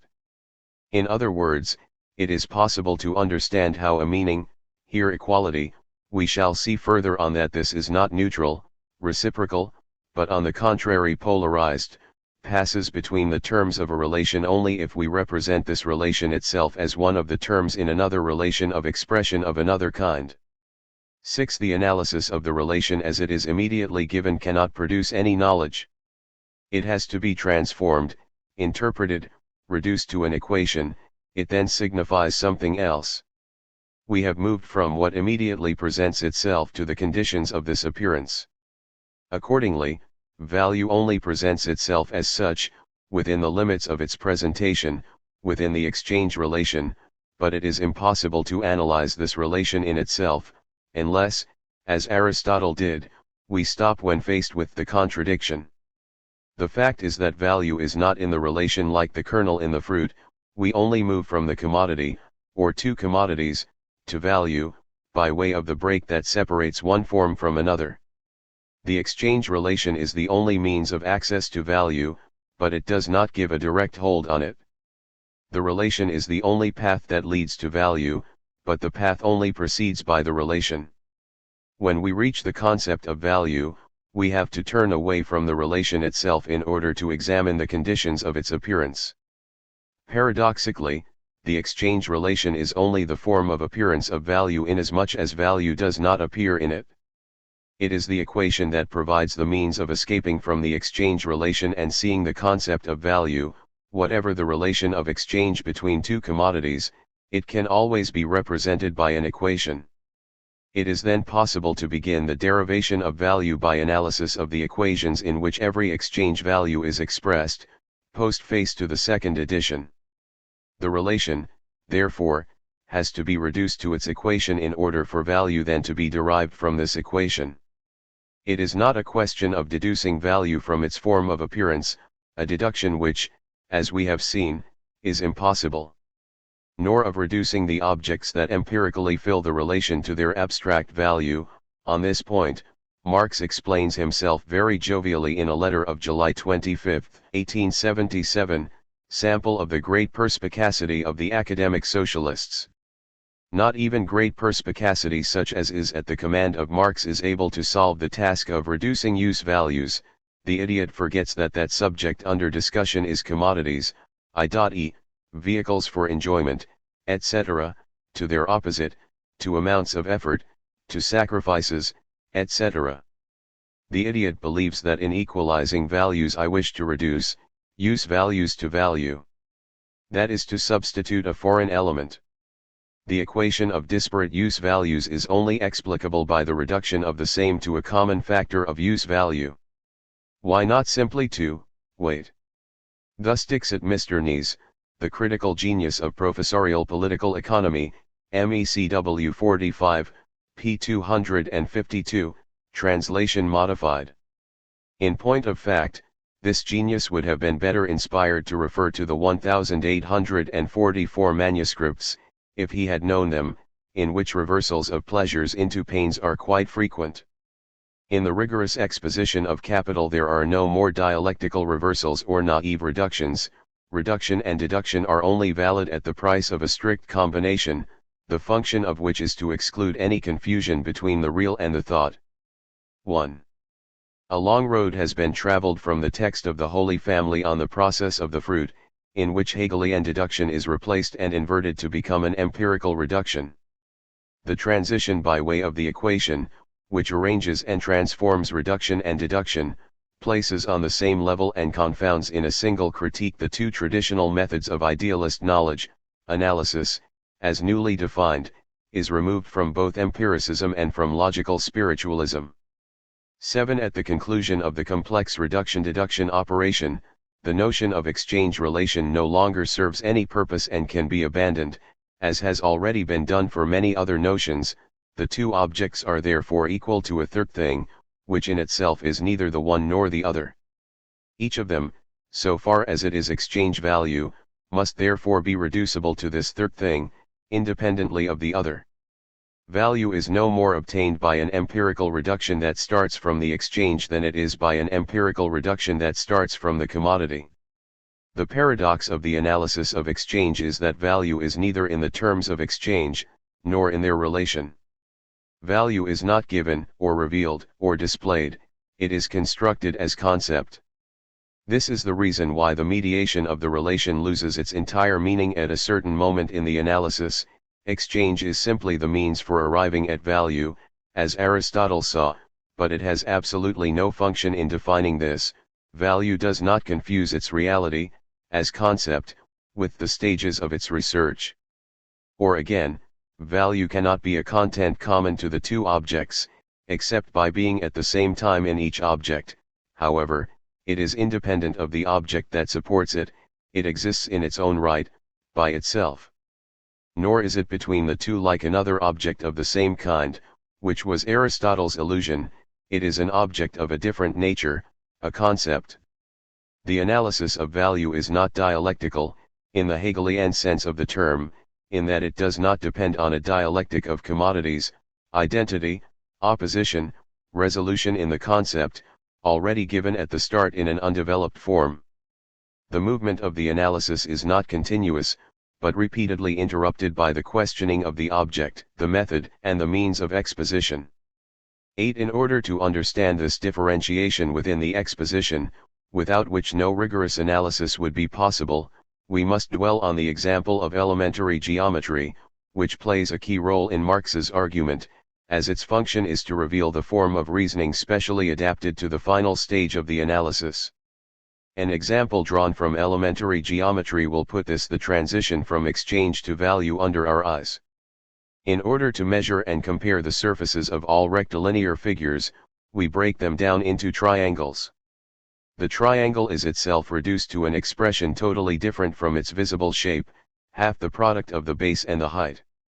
In the same way, the exchange values of commodities must be reduced to something that is common to them, of which they represent a greater or lesser quantity, p. 127. The example is designed to make clear the role of the equation in the determination of the concept. The calculation of surfaces, elementary as this may be, it cannot be immediately and spontaneously revealed as an empirical given, but requires a work of knowledge, is done by two successive analyses. The first of these, an empirical breakdown analogous to that which revealed the commodity, produces a first abstraction, the triangle, the basic element of all ensembles. The problem is thus posed as one of measuring triangles. This measurement is obtained by way of a second analysis, which relates the triangle to the equation of the area, an expression totally different from its visible aspect. The measurement of the area does not follow from the empirical comparison between all things that have areas, i.e., figures. The question of greater or lesser area is only one aspect of the fundamental question that bears on the notion of area. The expression of the area is not obtained by a reduction starting from the empirical diversity of things that have areas, and conversely, these greater or lesser areas are not obtained by a deduction starting from the notion of area. The concept is the particular reality that makes it possible to account for the reality. Thus, the abstract expression is ultimately, and fundamentally, in relation with each object taken in itself, i.e., independently of others. It is not the concept of relations between objects, i.e., an empirical concept, but the concept of each object in particular, indicated thanks to the mediation of the relation, but not produced by this. Thus the implicit criticism of Hegelianism is at the same time an explicit critique of empiricism.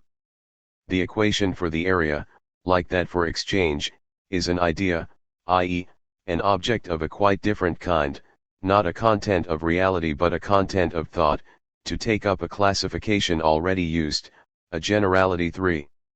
2. We understand then that when it is said that analysis reduces real objects to a third object, the term object is used in a symbolic sense, though not an allegorical one. The concept is indeed a kind of object. In the same way as the idea of a circle has neither center nor circumference, so the area of the triangle is not in itself triangular. In the same way, too, the notion of value is not exchangeable. We thus understand that the analysis of the relation that brings the terms together in the context of exchange itself refers to a third object, of which in the extreme case it reveals the absence. This third and new object is concealed by exchange rather than being shown by it. The reality, the practice of exchanges and markets, was not enough to create it. There could be markets and exchanges for a very long time, in very different forms, without the measure that the concept of value is for them being known and reported. Marx did not find the concept of value on a market stall, under the sign of knowledge. This business, where there would be scarcely anything to exchange, pitches its camp somewhere else than on the ground of markets. Without the rigor of scientific exposition, which alone succeeds in producing knowledge, the concept of value would have no meaning, i.e., it would not exist. 3. The example of simple geometry, therefore, despite its simplicity or perhaps because of it, has a considerable importance. It defines the nature of value and confers its essential quality, that of a scientific concept. We have to signal the analogous role subsequently played by other examples, that of chemistry, p. 141, and that of the measurement of physical properties, p. 148. These will also serve to mark the relation between the concept and the reality it reflects. 9. The procedure of the exposition is neither one of empirical reduction nor one of conceptual deduction. If Marx gives the impression of following the movement of a dialectic of this kind, which we know is no more than coquetry, it is by showing precisely how deceptive this is, not describing a real movement but the play of an illusion. 0. And the basis of empirical abstractions, which orient and guide economic practice and its scientific ideologies, it is necessary to constitute this content of thought, this concrete of thought, that is the scientific concept. This content is neither absolutely derived nor absolutely deduced, but rather produced by a specific work of elaboration. It is possible at this point to give the determinations of the concept, of that something common that is specific to each object before characterizing the relations of two objects, p. 141, this is an inherent property. Since the method of analysis is not the reversed figure of the real process of constitution, but repeatedly resumes the gesture of turning away from illusions, which only show themselves inasmuch as they disguise, one could rightly say that they conceal. In a genuine journey of appearances, this determination of the concept is first of all negative. This something common cannot be. By this negation, the modes of empirical appearance are radically brushed aside. The something common cannot be defined on the basis of natural qualities, or of use values. Here the example has to be set aside.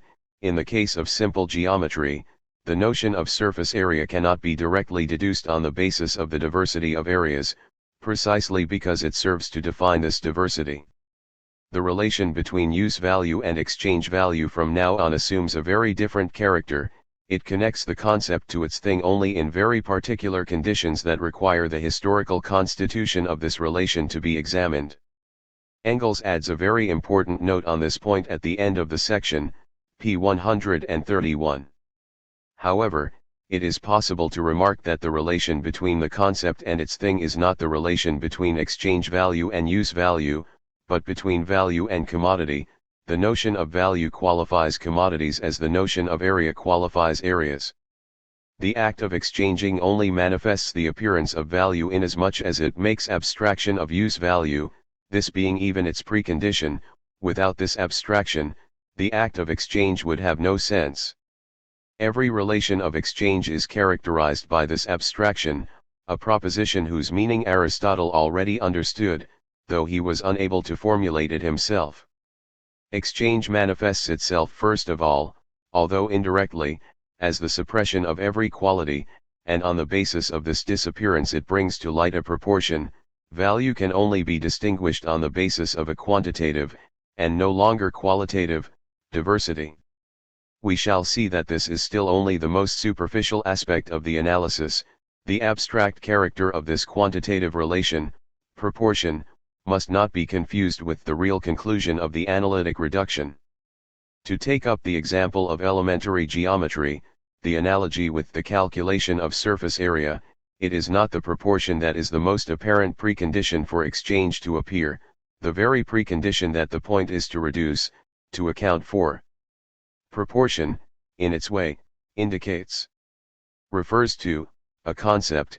It is not merged with this concept. The quantity of the relation does not define value in itself, as qualitative diversity defines use. Moreover, we have seen in passing that there is a quantitative perspective on use value. Between quantity and quality there can be no real discrimination, but only a superficial opposition. The question is simply one of a provisional classification, a way of representing the distinction between use value and exchange value. The actual form of this distinction is to be sought elsewhere. The opposition between quantity and quality only speaks to us inasmuch as we do not take it literally. Thus, the negative determination of value, by making abstraction of, which is a particular way of naming the reduction, leads not to a purely quantitative study, bearing on proportions, but to the quest for a new quality, that of being, as we know, the product of labor. As mere things, objects are differentiated by their uses, i.e. their irreducibility. If this character is set aside, then at the same time as their empirical qualities disappear, there appears, not their quantitative aspect, but another quality, of a quite different nature, not directly observable. There remains only a quality. It will be precisely value whose substance it will then be possible to determine. 10. However, at the moment when value appears in person, substantially, we perceive that the object that it characterizes is itself metamorphosed, an expression that recurs twice. If we look for what has been made possible by the relation between the objects, what can be done only by abstraction from their character of things, we perceive that the relation is different from how Aristotle, for example, believed. Not only is value something else, a third object, but we perceive that the relation in which it first manifested itself is also other than we believed. To understand the constitution of the relation, it is necessary to introduce a new factor that metamorphoses the relation itself. At that point, we have passed completely to the other side of the contradiction, and at that moment too, the phantoms arise. The object has metamorphosed. From being a thing, it has become a commodity. And this is clearly not a speculative conversion but a real transformation. According to the final text on the thing and the commodity, made clear by Engels's note, things may very well not be commodities even while being products of labor, they have become these. On the one hand, we have moved from the idea of thing to the idea of commodity, on the other hand, things have effectively become commodities. Does this mean that the movement of exposition of concepts simply follows, or returns in the opposite direction, though this is ultimately the same thing, the process of constitution? Nothing of the kind. The real transformation and the knowledge that we acquire of this by seeing the metamorphosis are heterogeneous. To see the metamorphosis is to produce a new knowledge. By determining the substance of value, there has been no movement from the corresponding concept, whether the right way up or upside down, to the real movement, but rather the suppression of an illusion. It is to see that the reality we seek to know is not that which is manifest, that which we believe, it is not made up of things, but of phantoms. This knowledge has come neither from a work of reality on itself, nor from a work of the idea on itself.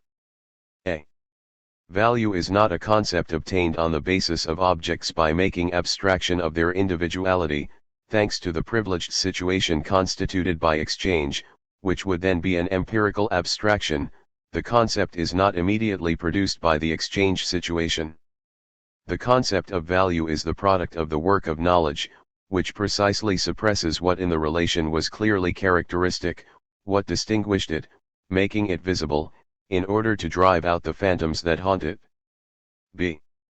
The concept can only be produced on the basis of concepts, by turning one's back on empirical realities, a fact that could give rise to the belief in a speculative process. There is in fact a change at the level of the concept, not within the concept, but outside it, the transition from concept to concept. This movement is not produced by the concept, but it produces knowledge on the basis of the concept in definite material conditions.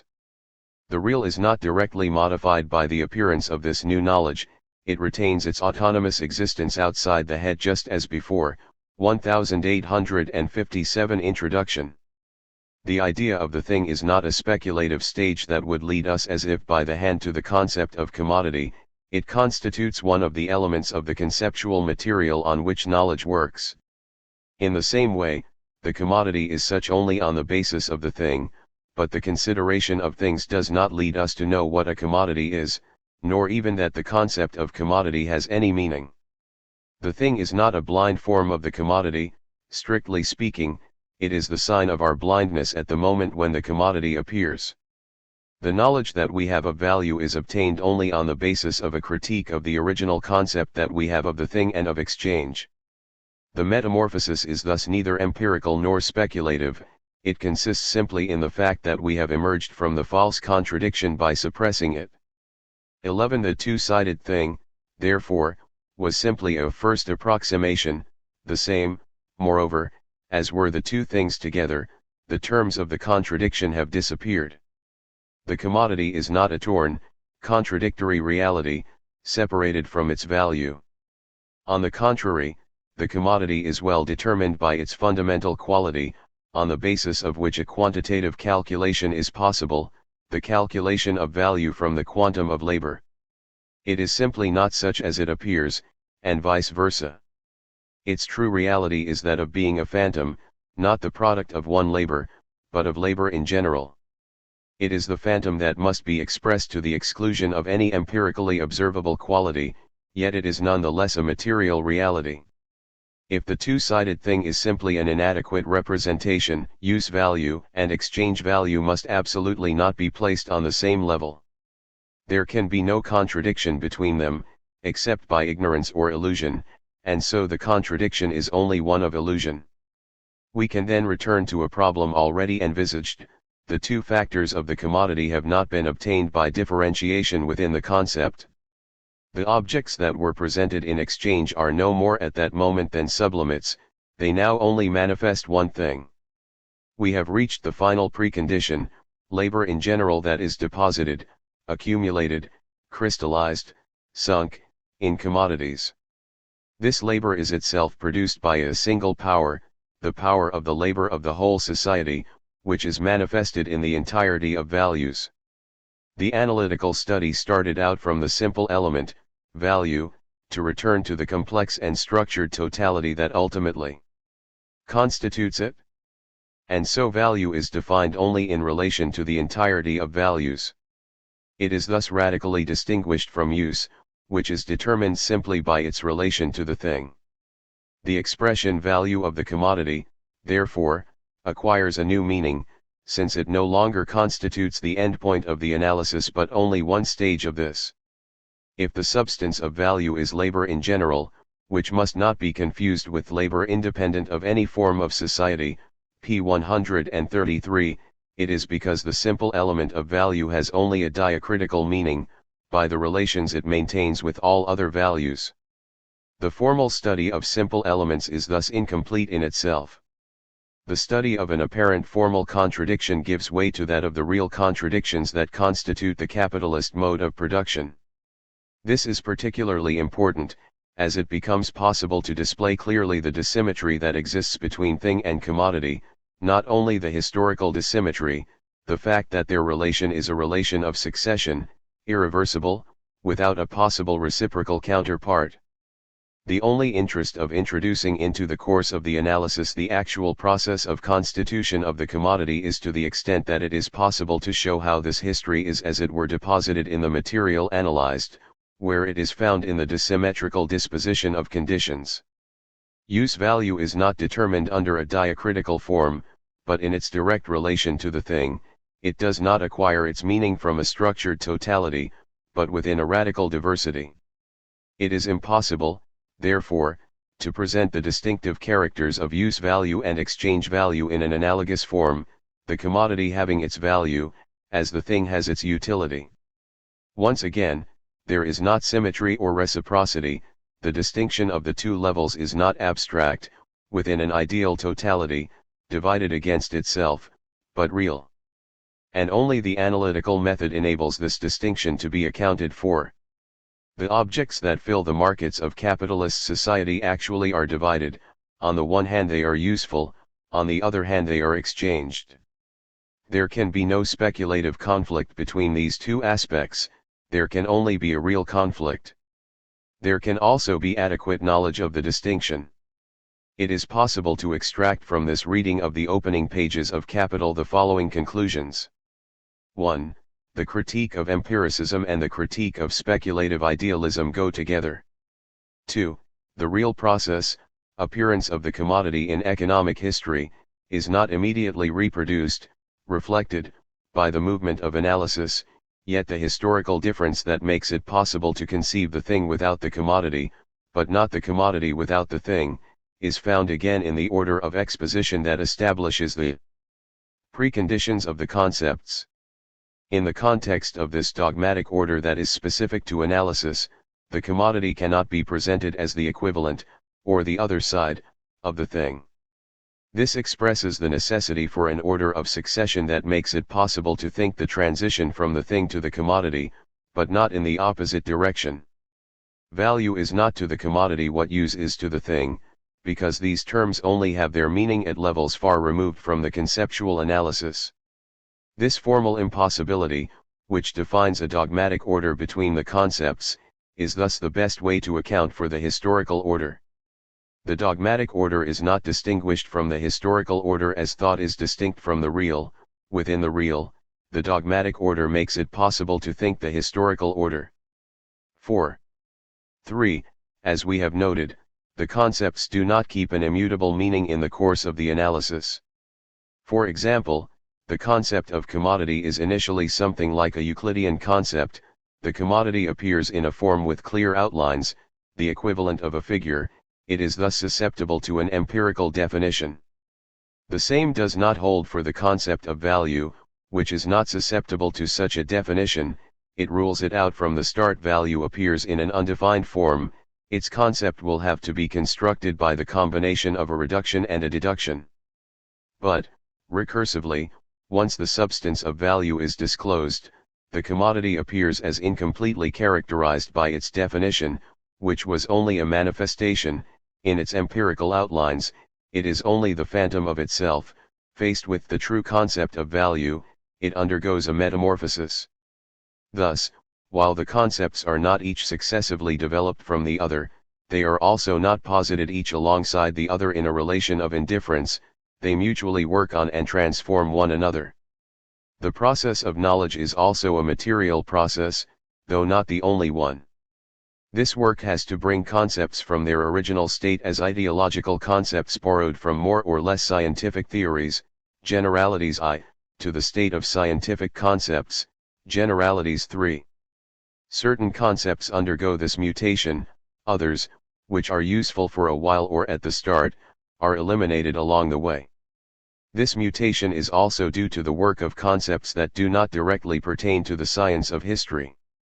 These concepts, which describe the form of reasoning and genuinely do the work of analysis, generalities 2, come from very different domains. General scientific methodology analysis. Abstraction.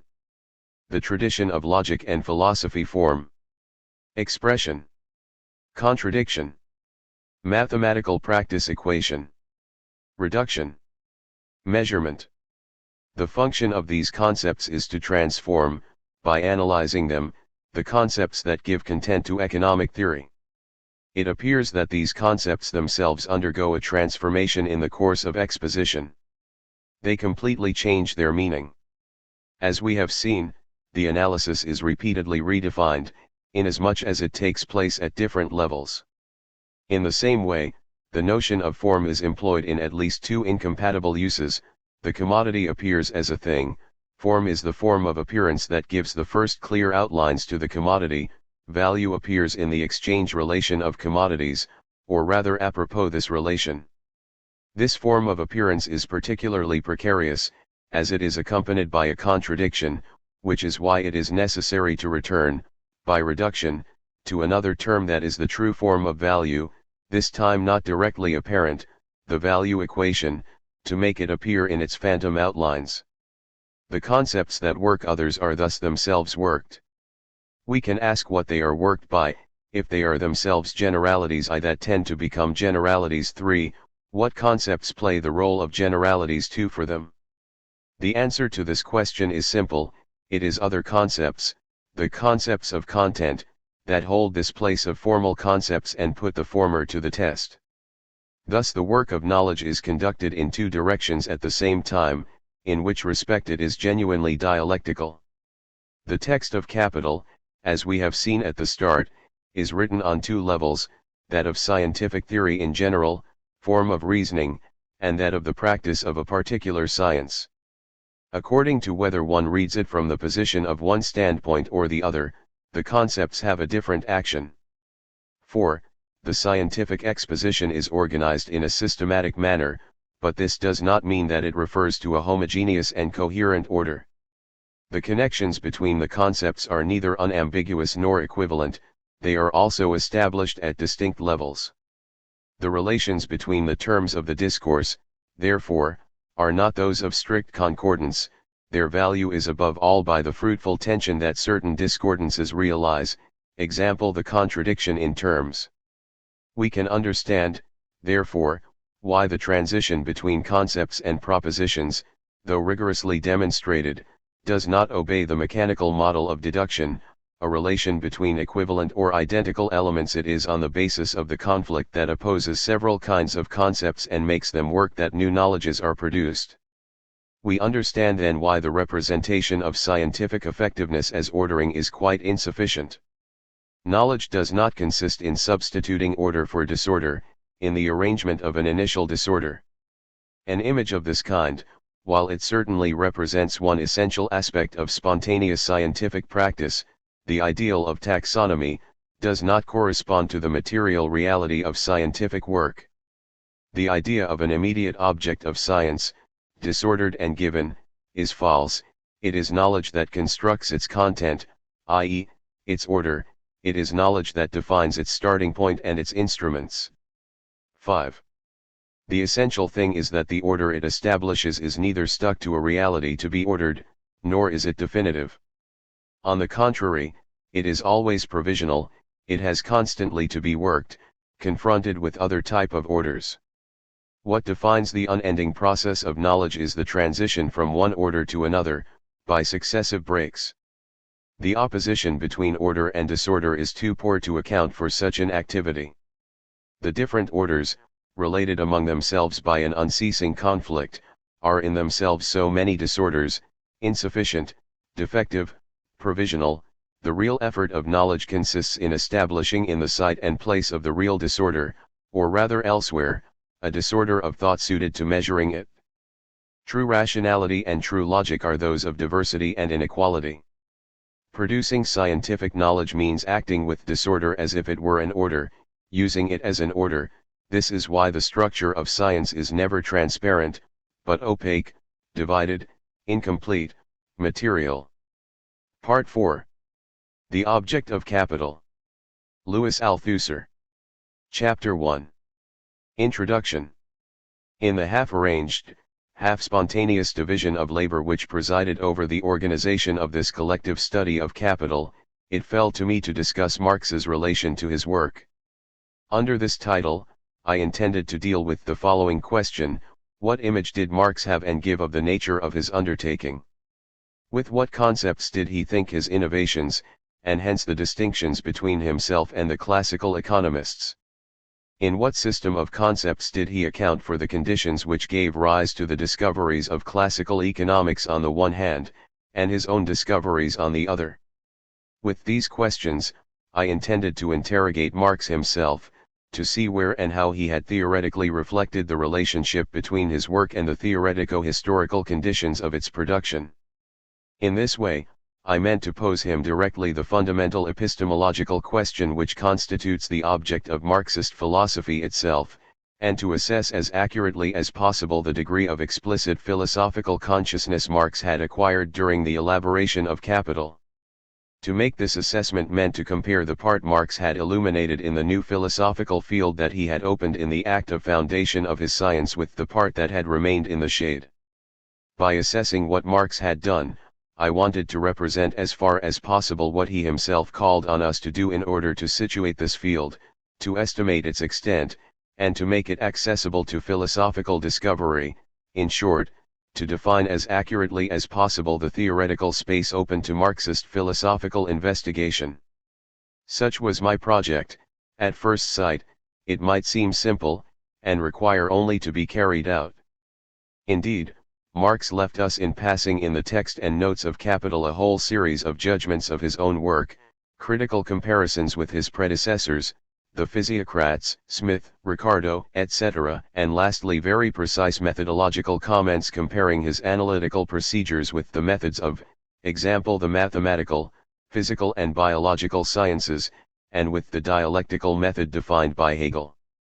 Since on the other hand we possess the 1857 Introduction to a Contribution to the Critique of Political Economy, an extremely profound development of the earlier theoretical and methodological comments in Chapter 2 of The Poverty of Philosophy, 1847, it seems legitimate to believe that this set of texts really embraced the object of my reflection, and that a systematic arrangement of this already worked out material was all that was required for the epistemological project I have mentioned. To take on body and reality. Indeed, it seemed natural to think that when he spoke of his work and his discoveries, Marx was reflecting on the innovatory character, and therefore on the specific distinction of his object, in philosophically adequate terms, and that this adequate philosophical reflection was itself devoted to a definition of the scientific object of capital, defining its specific distinction in explicit terms. But the protocols for a reading of Capital which we have inherited from the history of the interpretation of Marxism, as well as the experiments in reading Capital we can make ourselves, confront us with real difficulties inherent in Marx's text itself. I shall assemble them under two headings, and these two headings will constitute the object of my study. 1. Contrary to certain appearances, or at any rate, to my expectations, Marx's methodological reflections in Capital do not give us a developed concept, nor even an explicit concept of the object of Marxist philosophy. They always provide the means with which to recognize, identify, and focus on it, and finally to think it, but often at the end of a long investigation, and only after piercing the enigma contained in certain expressions. Our question therefore demands more than a mere literal reading, even an attentive one. It demands a truly critical reading, one which applies to Marx's text precisely the principles of the Marxist philosophy, which is, however, what we are looking for in Capital. This critical reading seems to constitute a circle, since we appear to be expecting to obtain Marxist philosophy from its own application. We should therefore clarify, we expect from the theoretical work of the philosophical principles Marx has explicitly given us, or which can be disengaged from his works of the break and transitional works. We expect from the theoretical work of these principles applied to Capital their development and enrichment as well as refinements in their rigor. This apparent circle should not surprise us. All production of knowledge implies it in its process. 2. But this philosophical investigation runs into another real difficulty, one which no longer involves the presence and distinction of the object of Marxist philosophy in Capital, but the presence and distinction of the scientific object of Capital itself. Restricting myself to a single, simple symptomatic question around which turn most of the interpretations and criticism of Capital, what, strictly speaking, is the nature of the object whose theory we get from Capital? Is it economics or history? And specifying this question, if the object of Capital is economics, precisely what distinguishes this object in its concept from the object of classical economics? If the object of Capital is history, what is this history, what place does economics have in history, etc.? Here again, a merely literal reading of Marx's text, even an attentive one, will leave us unsatisfied or even make us miss the question altogether, dispensing us from the task of posing this question, even though it is essential to an understanding of Marx, and depriving us of an exact consciousness of the theoretical revolution induced by Marx's discovery and of the scope of its consequences. Without doubt, in Capital Marx does give us, in an extremely explicit form, the means with which to identify and announce the concept of his object. What am I saying? He announces it himself in perfectly clear terms. But if he did formulate the concept of his object without ambiguity, Marx did not always define with the same precision the concept of its distinction, i.e., the concept of the specific difference between it and the object of classical economics. There can be no doubt that Marx was acutely conscious of the existence of this distinction. His whole critique of classical economics proves it. But the formulae in which he gives us this distinction, this specific difference, are sometimes disconcerting, as we shall see. They do guide us onto the road to the concept of this distinction, but often only at the end of a long investigation and, once again, after piercing the enigma contained in some of his expressions. But how can we establish the differential specificity of the object of Capital with any precision without a critical and epistemological reading which assigns the site where Marx separates himself theoretically from his predecessors, and determines the meaning of this break? How can we aim to achieve this result without recourse precisely to a theory of the history of the production of knowledges, applied to the relations between Marx and his prehistory, i.e., without recourse to the principles of Marxist philosophy? As we shall see, a second question must be added to this one. Does not the difficulty Marx seems to have felt in thinking in Penzer-Dans, a rigorous concept, the difference which distinguishes his object from the object of classical economics, lie in the nature of his discovery, in particular in its fantastically innovatory character? In the fact that this discovery happened to be theoretically very much in advance of the philosophical concepts then available? And in this case, does not Marx's scientific discovery imperiously demand that we pose the new philosophical problems required by the disconcerting nature of its new object? This last argument calls on philosophy to participate in any in-depth reading of Capital in order to answer the astonishing questions asked of philosophy in its pages, unprecedented questions which are decisive for the future of philosophy itself. Such is the double object of this study, which is only possible given a constant and double reference, the identification and knowledge of the object of Marxist philosophy at work in Capital presupposes the identification and knowledge of the specific difference of the object of Capital itself, which in turn presupposes the recourse to Marxist philosophy and demands its development. It is not possible to read Capital properly without the help of Marxist philosophy, which must itself be read, and simultaneously, in Capital itself. If this double reading and constant reference from the scientific reading to the philosophical reading, and from the philosophical reading to the scientific reading, are necessary and fruitful, we shall surely be able to recognize in them the peculiarity of the philosophical revolution carried in Marx's scientific discovery, a revolution which inaugurates an authentically new mode of philosophical thought. We can convince ourselves that this double reading is indispensable a contrario, too, by the difficulties and misconstructions that simple immediate readings of Capital have produced in the past, difficulties and misconstructions which all revolve around a more or less serious misunderstanding of the specific difference of the object of Capital. We are obliged to register this remarkable fact. Until relatively recently, Capital was hardly read, among specialists, except by economists and historians, of whom the former often thought that Capital was an economic treatise in the immediate sense of their practice, and the latter that certain parts of Capital were works of history, in the immediate sense of their practice. This book, which thousands and thousands of worker militants have studied, has been read by economists and historians, but very rarely by philosophers. 1. i.e., specialists. Capable of posing Capital the preliminary question of the differential nature of its object. With rare exceptions, all the more remarkable for that economists and historians have not been equipped to pose it this kind of question, at least in a rigorous form, and hence they have not ultimately been equipped to identify conceptually what specifically distinguishes Marx's object from other apparently similar or related objects whether contemporaneous with him or earlier. Such an undertaking has generally only been accessible to philosophers, or to specialists with an adequate philosophical education, because it corresponds precisely to the object of philosophy.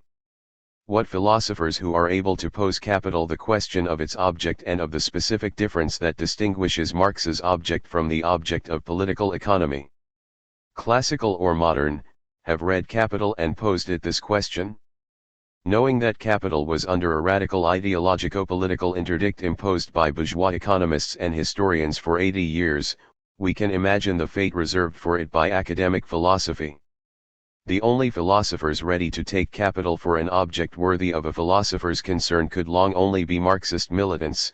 Only during the last 2 or 3 decades have a few non-Marxist philosophers crossed this forbidden frontier. But, whether Marxist or not, these philosophers could only pose Capital questions produced by their philosophy, which was not generally equipped to conceive a real epistemological treatment of its object, even if it did not obstinately reject it. Among Marxists, besides the remarkable case of Lenin, we can mention Labriola and Plekhanov, the Austro-Marxists, Gramsci, and more recently Rosenthal and Ilinkov in the USSR, the school of Della Volpe in Italy, Della Volpe, Coletti, Pietranera, Rossi, etc., and numerous scholars in the socialist countries. The Austro-Marxists were merely neo-Kantians, they produced nothing that has survived their ideological project. The important work of Plekhanov, and particularly that of Labriola, deserve a special study, as also, and on a quite different level, do Gramsci's great theses on Marxist philosophy. I shall discuss Gramsci later. It is no slander on Rosenthal's work, Problems de la dialectique dans le Capital, to reckon it partly beside the point here, since it merely paraphrases the immediate language with which Marx designates his object and his theoretical operations, without supposing that Marx's very language might often be open to this question. As for the studies of Ilinkov, Della Volpe, Coletti, Pietranera, etc., they are indeed the works of philosophers who have read Capital and pose it directly the essential question, erudite, rigorous, and profound works, conscious of the fundamental relation linking Marxist philosophy with the understanding of Capital. But, as we shall see, the conception they put forward of Marxist philosophy is often debatable. However, in every case, the same exigency is expressed everywhere in the investigations of contemporary Marxist theoreticians. A deeper understanding of the theoretical consequences of Capital requires a more rigorous and richer definition of Marxist philosophy. In other words, To return to classical terminology, the theoretical future of historical materialism depends today on deepening dialectical materialism, which itself depends on a rigorous critical study of capital. History imposes this immense task on us. Insofar as our modest means will allow, we should like to make our contribution. Let me return to the thesis I am going to attempt to expound and illustrate. This thesis, it is clear, is not just an epistemological thesis which only concerns the philosophers who take up the question of the difference between Marx and the classical economists. It is also a thesis which concerns economists and historians, and, as an obvious consequence, political militants, in short, all of capital's readers. Posing the question of the object of capital, this thesis deals directly with the foundation of the economic and historical analyses contained in its text. It should therefore be able to resolve certain reading difficulties which have traditionally been opposed to Marx by his opponents as decisive objections. The question of the object of capital is not therefore just a philosophical question. If what I have suggested about the relation between scientific reading and philosophical reading is well founded, the elucidation of the specific difference of the object of capital may provide the means towards a better understanding of capital in its economic and historical content too. I close this foreword with the conclusion that, if I have replaced the original project for this paper, which was intended to deal with Marx's relation to his work, with a second project dealing with the peculiar object of capital, this was quite necessary. In order to understand all the profundity of the comments in which Marx expresses his relation to his work, it was necessary to go beyond their letter to the essential point which is present in all these comments and in all the concepts which imply that relation, to the essential point of the specific difference of the object of capital, a point which is both visible and hidden, present and absent, a point which is absent for reasons arising from the very nature of its presence, from the disconcerting novelty of Marx's revolutionary discovery. That these reasons may in certain cases be invisible to us at first glance surely derives in the last resort from the fact that, like all radical innovations, they are blinding. Chapter 2. Marx and his discoveries. I shall start with an immediate reading, and here I let Marx speak for himself. In a letter to Engels on August 24, 1867, MECW 42, p. 407, he writes, "The best points in my book are, 1. This is fundamental to all understanding of the facts, the twofold character of labor according to whether it is expressed in use value or exchange value, which is brought out in the very first chapter. 2. The treatment of surplus value regardless of its particular forms as profit, interest, ground rent, etc. This will be made clear in the second volume especially. The treatment of the particular forms in classical political economy, which they are forever being jumbled up together with the general form, is an Alyapatrida irregular hash. In the notes on Adolf Wagner's Lehrbuch der politischen Ökonomie, written in 1883, at the end of his life, Marx says of Wagner, MECW 24, p. 546 The vir obscurus Wagner has overlooked the fact that even in my analysis of the commodity I do not come to a halt with its dual way of presenting itself, but immediately proceed to show that in this duality of the commodity there presents itself the dual character of the labor whose product it is, of useful labor, i.e., the concrete modes of the labors which create use values, and of abstract labor, of labor as expenditure of labor power, regardless of the useful way in which it is expended, on which the presentation of the production process depends, that in the development of the value form of the commodity, in the final instance its money form, and thus of money, the value of a commodity presents itself in the use value of the other commodity, i.e., in its natural form. That surplus value itself is derived from a specific use value of labor power belonging to it exclusively, etc., etc., that, in other words, for me use value plays an important part quite different from its part economics hitherto, but nota bene it still only comes into consideration when such a consideration stems from the analysis with regard to economic formations, not from arguing hither and thither about the concepts or words use value and value. I quote these texts as protocols in which Marx expressly designates the basic concepts that govern his whole analysis. In these texts, therefore, Marx indicates the differences between him and his predecessors. In this way he gives us the specific difference of his object, but, note, less in the form of the concept of his object than in the form of concepts assisting in the analysis of that object. These texts are far from being the only ones in which Marx announces his discoveries. We find far-reaching discoveries designated all the way through a reading of Capital, example the genesis of money, which the whole of classical economics did not manage to think, the organic composition of capital, C+V, absent from Smith and Ricardo, the general law of capitalist accumulation, the law of the tendency of the rate of profit to fall, the theory of ground rent, etc. I shall not list all these discoveries, each of which makes intelligible economic facts and practices which the classical economists either passed over in silence or evaded because they were incompatible with their premises. In fact, these detailed discoveries are merely the immediate or distant consequences of the new basic concepts that Marx identified in his work as his master discoveries. Let us examine them. The reduction of the different forms of profit, rent, and interest to surplus value is itself a discovery secondary to that of surplus value.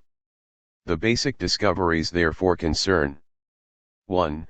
The value/use value opposition, the reference of this opposition to another opposition which the economists were not able to identify, the opposition abstract labor/concrete labor, the particular importance which Marx, as opposed to the classical economists, attributes to use value and its correlate concrete labor, the reference to the strategic points where use value and concrete labor play a decisive part, the distinctions between constant capital and variable capital on the one hand, and between the two departments of production on the other, Department I, production of means of production, Department II, production of means of consumption.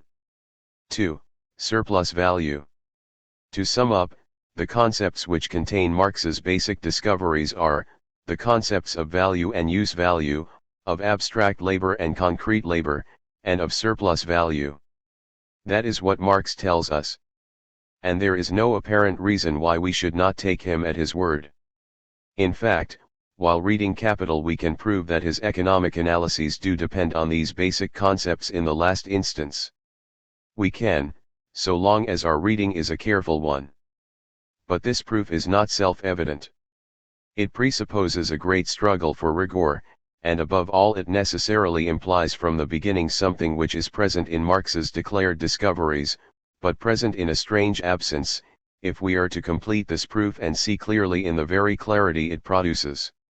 As an index which gives a negative foretaste of this absence, one comment will do: the concepts to which Marx expressly relates his discovery and which underlie all his economic analysis, the concepts of value and surplus value, are precisely the concepts on which all the criticism addressed to Marx by modern economists has focused. It is not immaterial to know in what terms these concepts have been attacked by non-Marxist economists. Marx has been criticized on the grounds that they are concepts which, although they make allusion to economic reality, remain at heart non-economic, philosophical, and metaphysical concepts. Even as enlightened an economist as Conrad Schmidt, who was intelligent enough to deduce the law of the tendency of the rate of profit to fall from Volume 2 of Capital soon after its publication, even though that law was first expounded in Volume 3, even Conrad Schmidt attacked Marx's law of value as a theoretical fiction, a necessary one no doubt, but a fiction all the same. I do not quote these criticisms for fun, but because they are directed at the very foundation of Marx's economic analyses, the concepts of value and surplus value, which are rejected as non-operational concepts designating realities which are non-economic because they are non-measurable, non-quantifiable. Obviously, this reproach in its own way betrays the conception the economists in question have of their own object, and of the concepts it authorizes. But if this reproach does show us the point in which their opposition to Marx is at its most palpable, these economists do not give us Marx's object in their reproach, precisely because they treat that object as metaphysical. However, I indicate this point as the point of misunderstanding, the point where the economists misconstrue Marx's analyses. But this misunderstanding in their reading was only possible because of a misunderstanding of Marx's object itself, a misunderstanding that made the economists read their own object into Marx, instead of reading another object in Marx which is not their own object but a quite different one. This point of misunderstanding which the economists declare the point of Marx's theoretical weakness and error is, on the contrary, the point at which he is strongest. The point which marks him off radically from his critics, and also, on occasion, from some of his closest followers. To demonstrate the extent of this misunderstanding, I should like to quote the letter from Engels to Conrad Schmidt, March 12, 1895, from which we took the echo of Schmidt's objection above. Engels replies as follows: "In your objections I find lapsing into detail, and for this I put the blame on the eclectic method of philosophizing endemic at German universities since 1848, a method which side of the whole, and all too often goes astray by indulging in almost endless and unprofitable speculation on minutiae. Now it so happens that your earlier studies of classical philosophy revolved primarily around Kant, and Kant was more or less compelled to make what appeared to be formal concessions to Wolffian speculation. It is thus I explain your tendency, also apparent in your epistolatory digression on the law of value, to be engrossed in minutiae, which is why you reduce the law of value to a fiction, a necessary fiction, in much the same way as Kant reduced the existence of God to a postulate of practical reason. Your objections to the law of value apply to all concepts regarded from the standpoint of reality. The identity of thinking and being, to use a Hegelian expression, corresponds in all respects to your example of the circle and the polygon. In other words, the concept of an object and its reality run side by side like two asymptotes which, though constantly converging, will never meet. This difference between the two is the self-same difference which is responsible for the fact that the concept is not immediately and ipso facto reality and reality is not immediately its own concept. Because a concept is by its essentially a concept, hence does not ipso facto and prima facie coincide to the reality from which it has had first be abstracted, that concept is always something more than a fiction, unless you declare all reasoned conclusions to be fictive on the grounds that they correspond to reality only in a very circuitous way, and even then only approximately, like converging asymptotes, MECW 50, pages 463-4. This reply is astounding, despite the banality of its obviousnesses, and it constitutes a kind of well-intentioned commentary on the misunderstanding, on which Marx's opponents set out to produce ill-intentioned commentaries.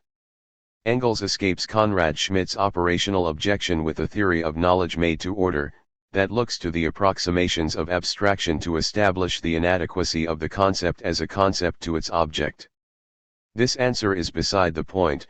For Marx, the concept of the law of value is in fact a concept perfectly adequate to its object, since it is the concept of the limits of its variation, and therefore the adequate concept of the field of its inadequacy, and in no sense an inadequate concept by virtue of some original sin which affects all concepts brought into the world by human abstraction.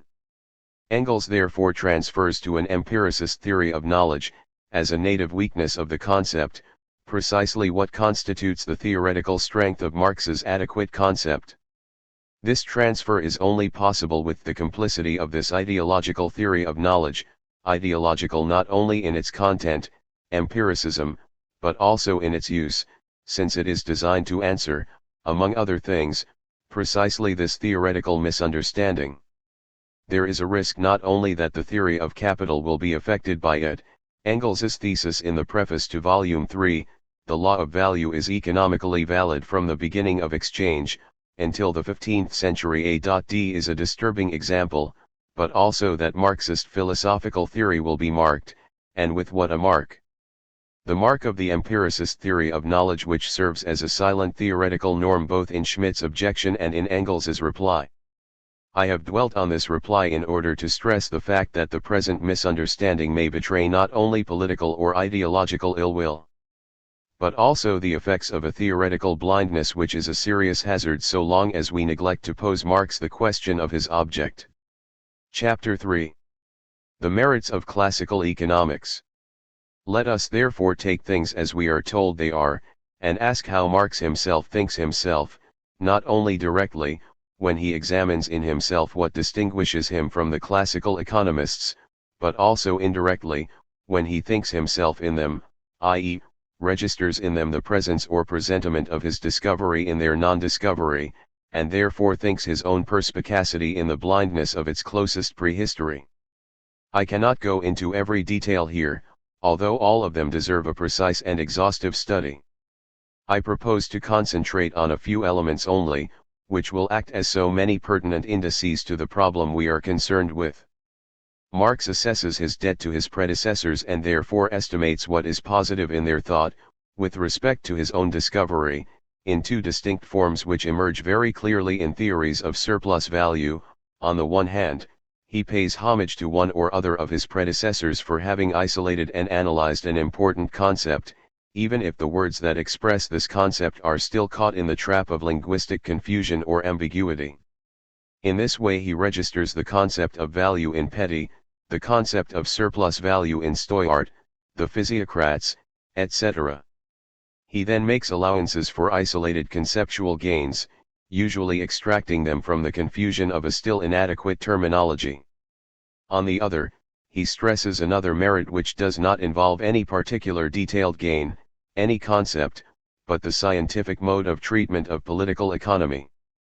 Two features seem to him to be discriminatory in this respect.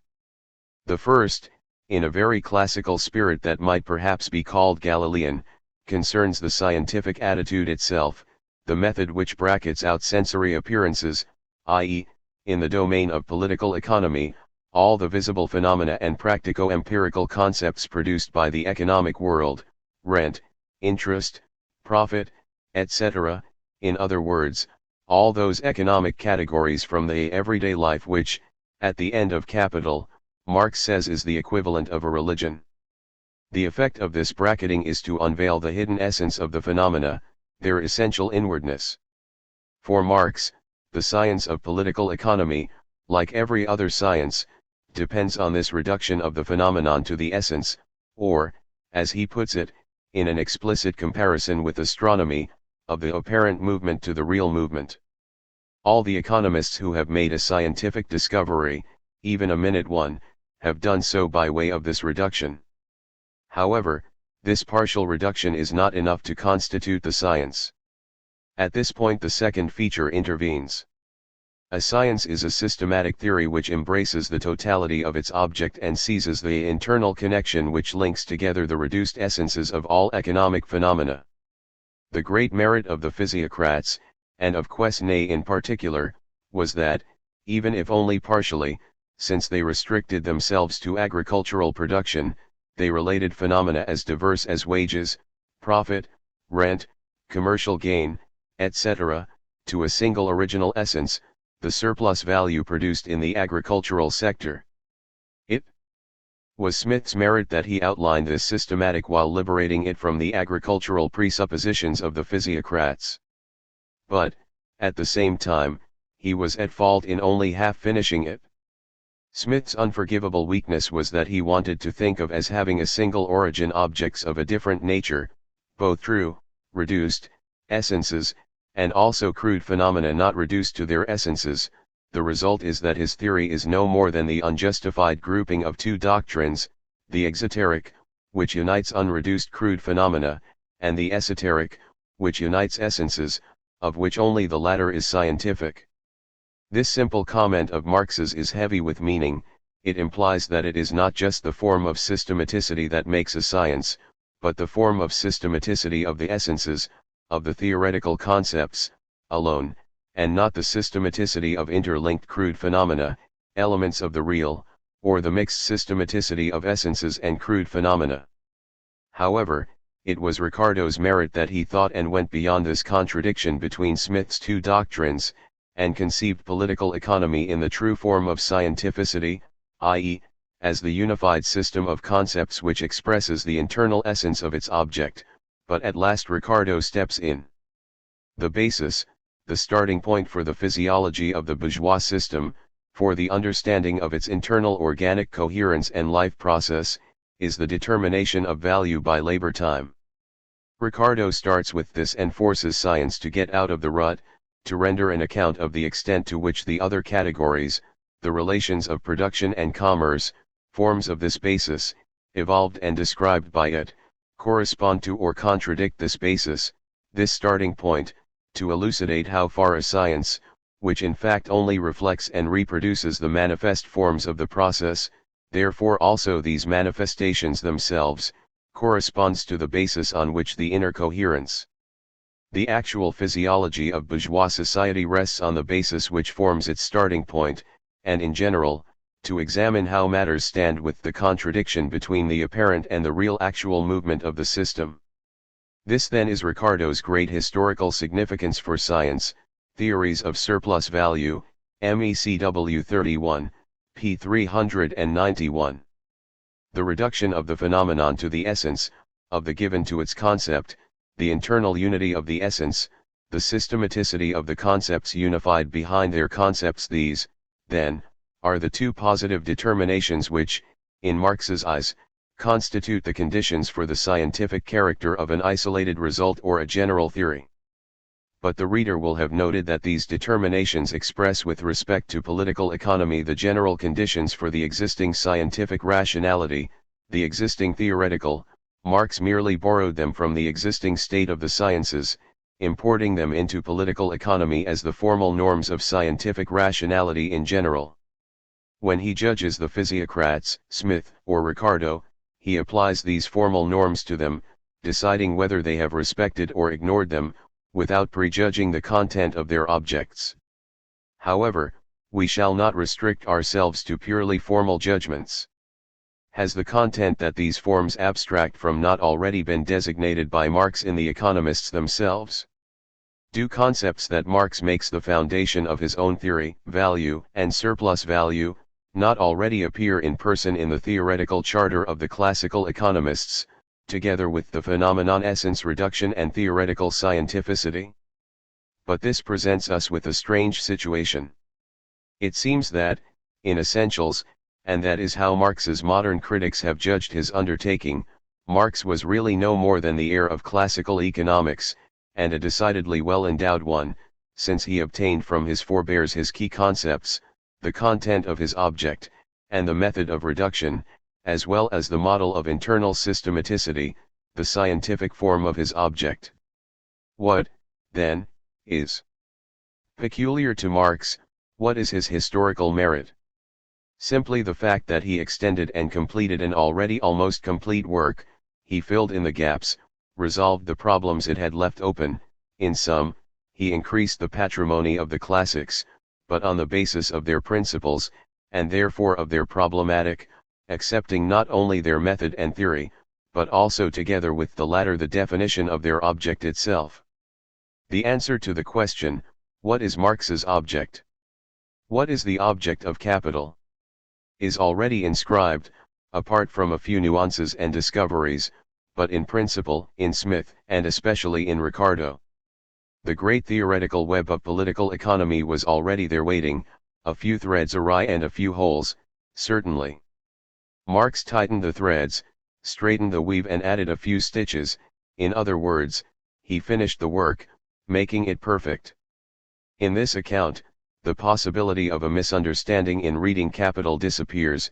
Marx's object is no more than Ricardo's object. The history of political economy from Ricardo to Marx thus becomes a beautiful unbroken continuity, which is no longer a problem.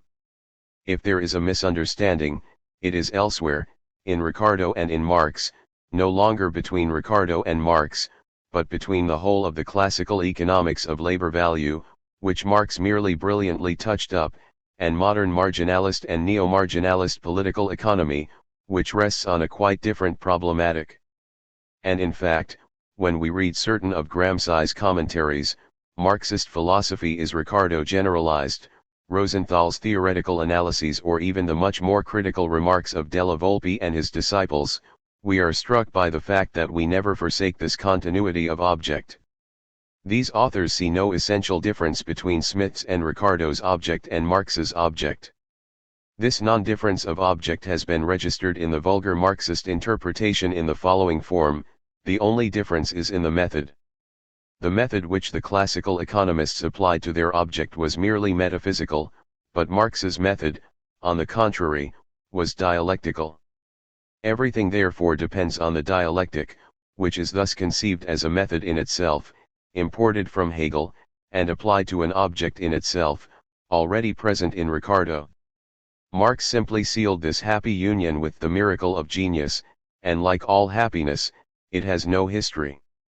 Unfortunately, we know that there remains one tiny difficulty, the history of the reconversion of this dialectic, which has to be put back onto its feet if it is at last to walk on the terra firma of materialism. Here, too, I have not evoked the facilities of this schematic interpretation, which no doubt has its political and historical justification, simply for the fun of disagreeing with them.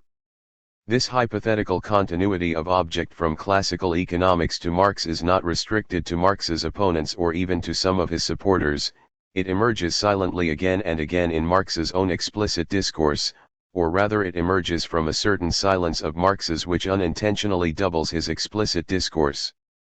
At certain moments, in certain symptomatic points, this silence emerges as such in the discourse and forces it against its will to produce real theoretical lapses, in brief blank flashes, invisible in the light of the proof, words that hang in mid-air although they seem to be inserted into the necessity of the thought, judgments which close irreversibly with a false obviousness the very space which seemed to be opening before reason. All that a simple literal reading sees in the arguments is the continuity of the text. A symptomatic reading is necessary to make these lacunae perceptible, and to identify behind the spoken words the discourse of the silence, which, emerging in the verbal discourse, induces these blanks in it, blanks which are failures in its rigor, or the outer limits of its effort, its absence, once these limits are reached, but in a space which it has opened. I shall give two examples: Marx's conception of the abstractions that underlie the process of theoretical practice, and the kind of criticisms he makes of the classical economists. The third section of the 1857 introduction can rightly be regarded as the discourse on method of the new philosophy founded by Marx. In fact, it is the only systematic text by Marx which contains, in the form of an analysis of the categories and method of political economy, the means with which to establish a theory of scientific practice, i.e., a theory of the conditions of the process of knowledge, which is the object of Marxist philosophy. The theoretical problematic underlying this text allows us to distinguish Marxist philosophy from every speculative or empiricist philosophy. The decisive point of Marx's thesis concerns the principle distinguishing between the real and thought. The real is one thing, along with its different aspects, the real concrete, the process of the real totality, etc. Thought about the real is another, along with its different aspects, the thought process, the thought totality, the thought concrete, etc. This principle of distinction implies two essential theses: 1. The materialist thesis of the primacy of the real over thought about the real, since thought about the real presupposes the existence of the real independent of that thought, the real retains its autonomous existence outside the head just as before. Grundriss, p. 101. 2. The materialist thesis of the specificity of thought and of the thought process, with respect to the real and the real process. This latter thesis is especially the object of Marx's reflections in the third section of the introduction.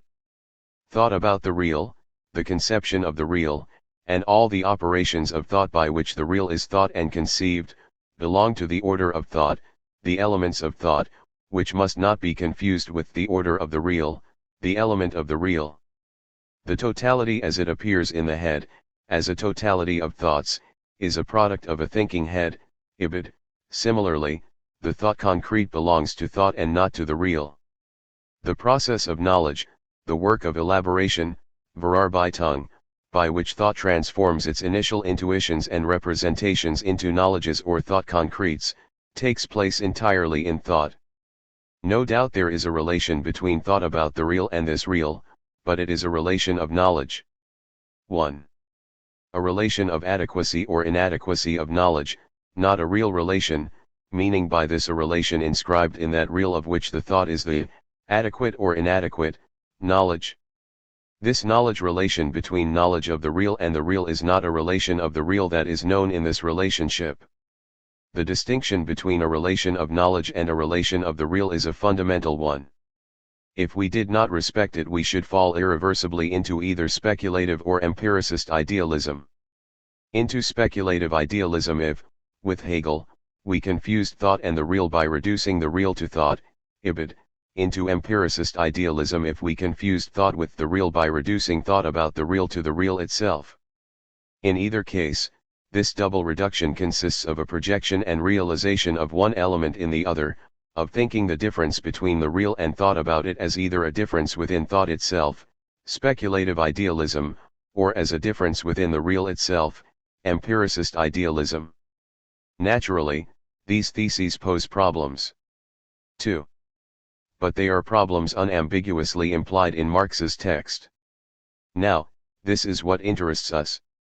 Examining the methods of political economy, Marx distinguishes two such methods, a first one, that starts from the living whole, with population, nation, state, several states, etc., and a second one that starts from the simple relations such as division of labor, money, value, etc.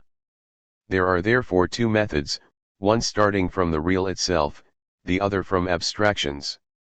Which of these two methods is correct? It seems to be correct to begin with the real and the concrete. However, on closer examination this proves false. The second method, which starts from simple abstractions in order to produce knowledge of the real in a thought concrete, is obviously the scientifically correct method, and this was the method of classical political economy, of Smith and Ricardo. Formally, there is no need here to look beyond the obviousness of this discourse. But in its obviousness, this discourse contains and conceals one of Marx's symptomatic silences. This silence is inaudible everywhere in the development of the discourse, which sticks to showing that the process of knowledge is a process of work and theoretical elaboration, and that the thought concrete or knowledge of the real is the product of this theoretical practice. This silence is only heard at one precise point, just where it goes unperceived, when Marx speaks of the initial abstractions on which the work of transformation is performed. What are these initial abstractions? By what right does Marx accept in these initial abstractions the categories from which Smith and Ricardo started, thus suggesting that he thinks in continuity with their object, and that therefore there is no break in object between them and him? These two questions are really only one single question, precisely the question that Marx does not answer, simply because he does not pose it. Here is the site of his silence, and this site, being empty, threatens to be occupied by the natural discourse of ideology, in particular, of empiricism. The economists of the 17th century, example, always begin with the living whole, with population, nation, state, several states, etc., but they always conclude by discovering through analysis a small number of determinate, abstract, general relations such as division of labor, money, value, etc. As soon as these individual moments had been more or less firmly established and abstracted, there began the economic systems, which ascended from the simple relations, such as labor, division of labor, need, exchange value, pages 100 to 1. Silence as to the nature of this analysis, this abstraction and this establishment, silence, or rather the interrelationship of these abstractions with the real from which they have been abstracted, with the intuition and representation of the real, which thus seem in their purity the raw material of these abstractions without the status of this material, natural or raw, having been expressed.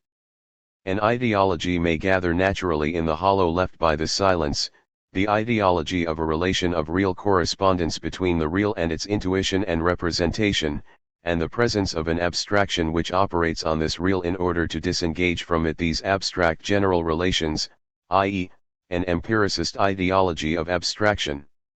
The question can be posed in a different way, but its absence will always be noticed: how can these abstract general relations be called determinate? Is every abstraction as such the scientific concept of its object? Surely there are ideological abstractions and scientific abstractions, good and bad abstractions. Silence. 3. The same question can be put in another way, the famous abstract categories of the classical economists, the abstractions that we have to start from in order to produce knowledges. These abstractions were no problem for Marx then. For him, they are the result of a process of preliminary abstraction about which he is silent. The abstract categories can then reflect real abstract categories, the real abstract which inhabits the empirical phenomena of the economic world as the abstraction of their individuality. The same question can be put in yet another way, the initial abstract categories, those of the economists, are still there at the end. They have indeed produced concrete knowledges, but it does not look as if they have been transformed. It even seems that they did not have to be transformed, for they already existed from the beginning in a form adequate to their object, such that the thought concrete that scientific work is to produce, can emerge as their concretization pure and simple. Their self-complication pure and simple, their self-comparison pure and simple treated implicitly as their self-concretization. That is how a silence can be extended into an explicit or implicit discourse. The whole theoretical description that Marx gives us remains a formal one, since it does not question the nature of these initial abstractions, the problem of their adequacy to their object, in short, the object to which they relate, since, correlatively, it does not question the transformation of these abstract categories during the process of theoretical practice, i.e., the nature of the object implied by these transformations. I am not attacking Marx for this. He did not have to say everything, especially in an unpublished text, and in any case, no one can be convicted for not saying everything at once. But his too hurried readers can be attacked for not having heard the silence. 4. And for having rushed into empiricism. By locating accurately the site of Marx's silence, we can put the question which contains and coincides with this silence, precisely the question of the differential nature of the abstractions which scientific thought works on in order to produce new abstractions at the end of the labor process which are different from the previous ones, and, in the case of an epistemological break like the one between Marx and the classical economists, radically new. Some time ago I tried to stress the necessity of thinking this difference by giving different names to the different abstractions that occur in the process of theoretical practice, carefully distinguishing between generalities I, initial abstractions, and generalities 3, products of the knowledge process. No doubt this was to add something to Marx's discourse, but in a different respect. I was merely re-establishing, i.e., maintaining his discourse, without yielding to the temptation of his silence. I heard this silence as the possible weakness of a discourse under the pressure and repressive action of another discourse, which takes the place of the first discourse in favor of this repression, and speaks in its silence, the empiricist discourse. All I did was to make the silence in the first discourse speak, dissipating the second. The reader may think this a mere detail. Certainly, it is, but, when rigor is lacking, the more talkative and self-important discourses which deport Marx the philosopher entirely into the very ideology that he fought and rejected depend precisely on this kind of detail. We shall soon see examples of this, where the non-thought of a minute silence becomes the charter for non-thought discourses, i.e., ideological discourses. Chapter 4. The Errors of Classical Economics. Outline of a concept of historical time. I now turn to my second example, in which we shall be able to size up the same problem, but in a different way, by examining the kind of criticism Marx made of the classical economists. He had many detailed criticisms of them, and one fundamental one. I shall only discuss one of the detailed criticisms, one which concerns a point of terminology. It challenges the apparently insignificant fact that Smith and Ricardo always analyze surplus value in the form of profit, rent, and interest, with the result that it is never called by its name, but always disguised beneath other names, that it is not conceived in its generality as distinct from its forms of existence, profit, rent, and interest. The style of this accusation is interesting, Marx seems to regard this confusion as a mere inadequacy of language, easy enough to rectify. And, in fact, when he reads Smith and Ricardo, he re-establishes the word absent behind the words that disguise it, he translates them, re-establishing their omission, saying precisely what they are silent about, reading their analyses of rent and profit as so many analyses of general surplus value, although the latter is never named as the internal essence of rent and profit. But we know that the concept of surplus value is, on Marx's own admission, one of the two key concepts of his theory, one of the concepts marking the peculiar difference between him and Smith and Ricardo, with respect to problematic and object. In fact, Marx treats the absence of a concept as if it were the mere absence of a word, and this is not the absence of just any concept, but, as we shall see, the absence of a concept that cannot be treated as a concept in the strict sense of the term without raising the question of the problematic which may underlie it, i.e., the difference in problematic, the break that divides Marx from classical economics. Here again, in articulating his criticism, Marx has not thought what he is doing to the letter, since he has reduced the absence of an organic concept, which has precipitated, in the chemical sense of the term, the revolution in his problematic, to the omission of a word. If this omission of Marx's is not stressed, he is reduced to the level of his predecessors, and we find ourselves back in the continuity of objects. I shall return to this point. The fundamental criticism Marx makes of the whole of classical economics in texts from the poverty of philosophy to capital is that it had an ahistorical, eternal, fixed, and abstract conception of the economic categories of capitalism. Marx says in so many words that these categories must be historicized to reveal and understand their nature, their relativity, and transitivity. The classical economists, he says, have made the conditions of capitalist production the eternal conditions of all production, without seeing that these categories were historically determined, and hence historical and transitory. Economists express the relations of bourgeois production, the division of labor, credit, money, etc., as fixed, immutable, eternal categories. Economists explain how production takes place in the above-mentioned relations, but what they do not explain is how these relations themselves are produced, that is, the historical movement which gave them birth. These categories are as little eternal as the relations they express. They are historical and transitory products. The Poverty of Philosophy, MECW 6, pages 162, 166. As we shall see, this critique is not the last word of Marx's real critique. It remains superficial and ambiguous, whereas his real critique is infinitely more profound. But it is surely no accident that Marx often went only halfway with his real critique in his declared critique, by establishing the only difference between him and the classical economists as the non-historicity of their conception. This judgment has weighed very heavily on the interpretation not only of capital and of the Marxist theory of political economy, but also of Marxist philosophy. This is one of the strategic points in Marx's thought. I shall go so far as to say the number one strategic point, the point at which the theoretical incompleteness of Marx's judgment of himself has produced the most serious misunderstandings, and, as before, not only among his opponents, who have an interest in misunderstanding him, but also and above all among his supporters. All these misunderstandings can be grouped round one central misunderstanding of the theoretical relationship between Marxism and history, of the so-called radical historicism of Marxism.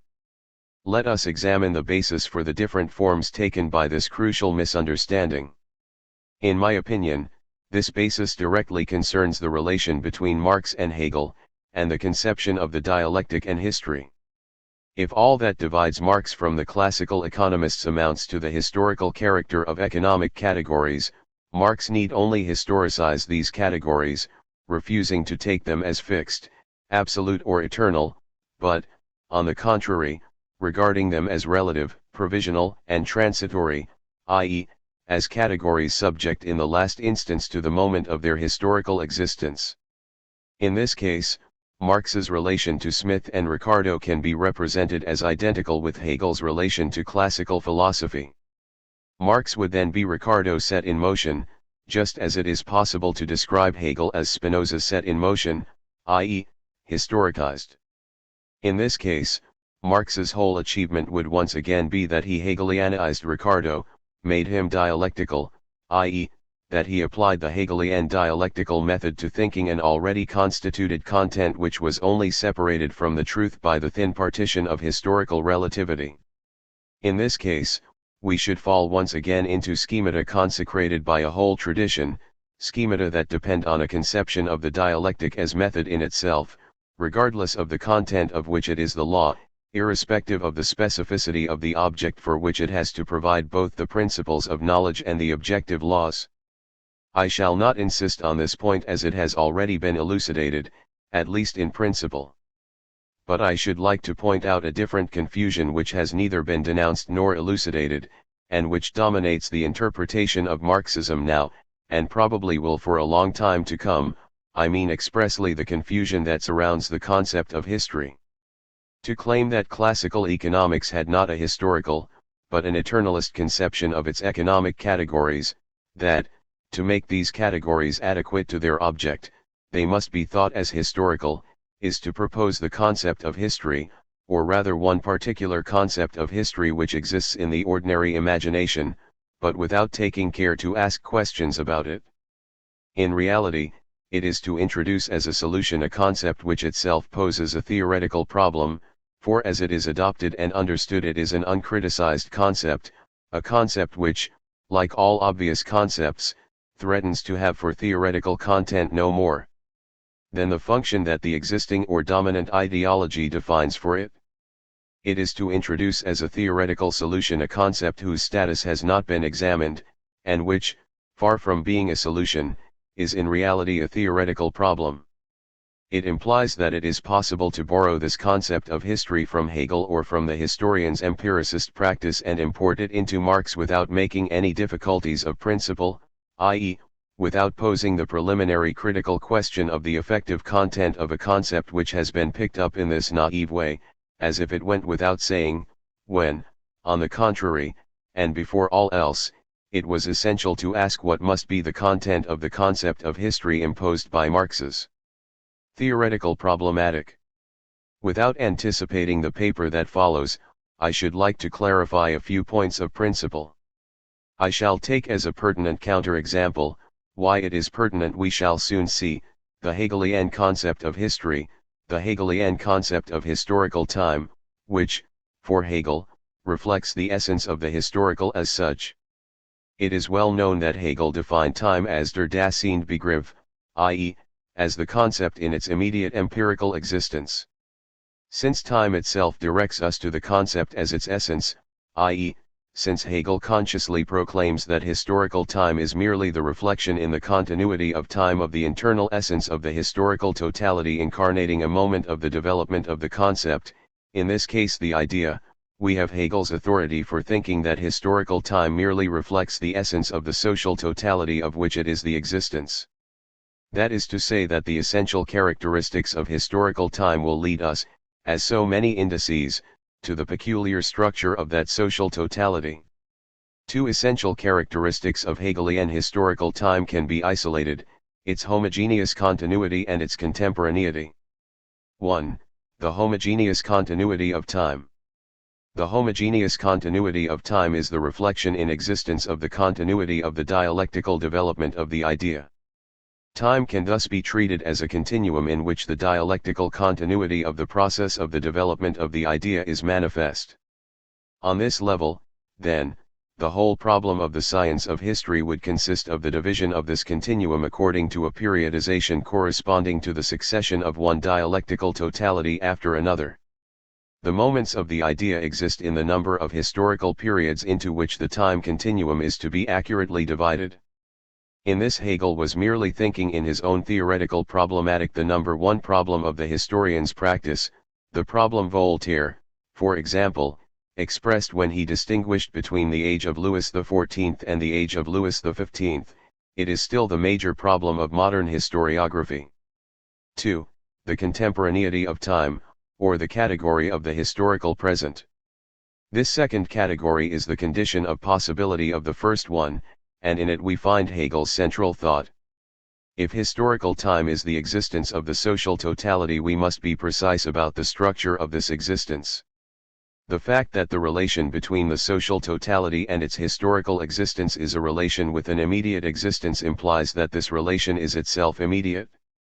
In other words, the structure of historical existence is such that all the elements of the whole always coexist in one and the same time, one and the same present, and are therefore contemporaneous with one another in this present. This means that the structure of the historical existence of the Hegelian social totality allows what I propose to call an essential section, coup d'essence, i.e., an intellectual operation in which a vertical break is made at any moment in historical time, a break in the present such that all the elements of the whole revealed by this section are in an immediate relationship with one another, a relationship that immediately expresses their internal essence.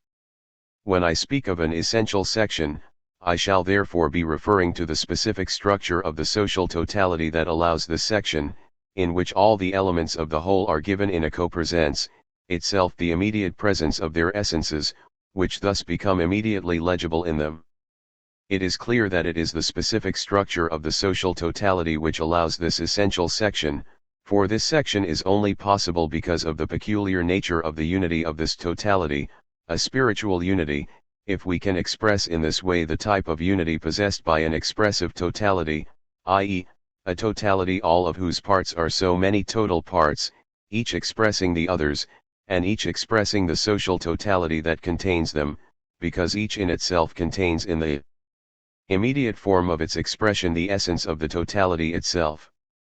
I am referring to the structure of the Hegelian whole which I have already discussed.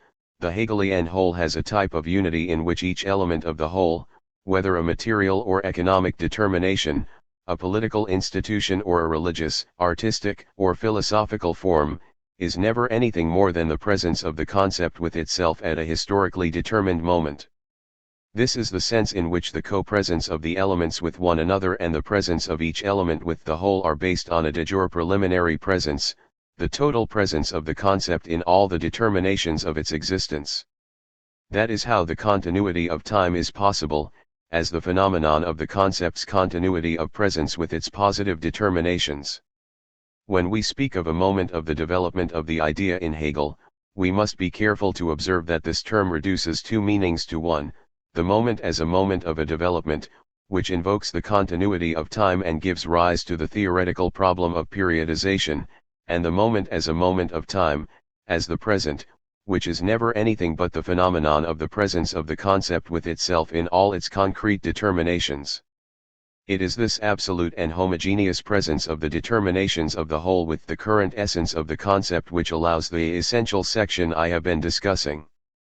This is what in principle explains the famous Hegelian formula, valid for all the determinations of the whole, up to and including the self-consciousness of this whole in the knowing of this whole, which is the historically present philosophy, the famous formula according to which nothing can run ahead of its time.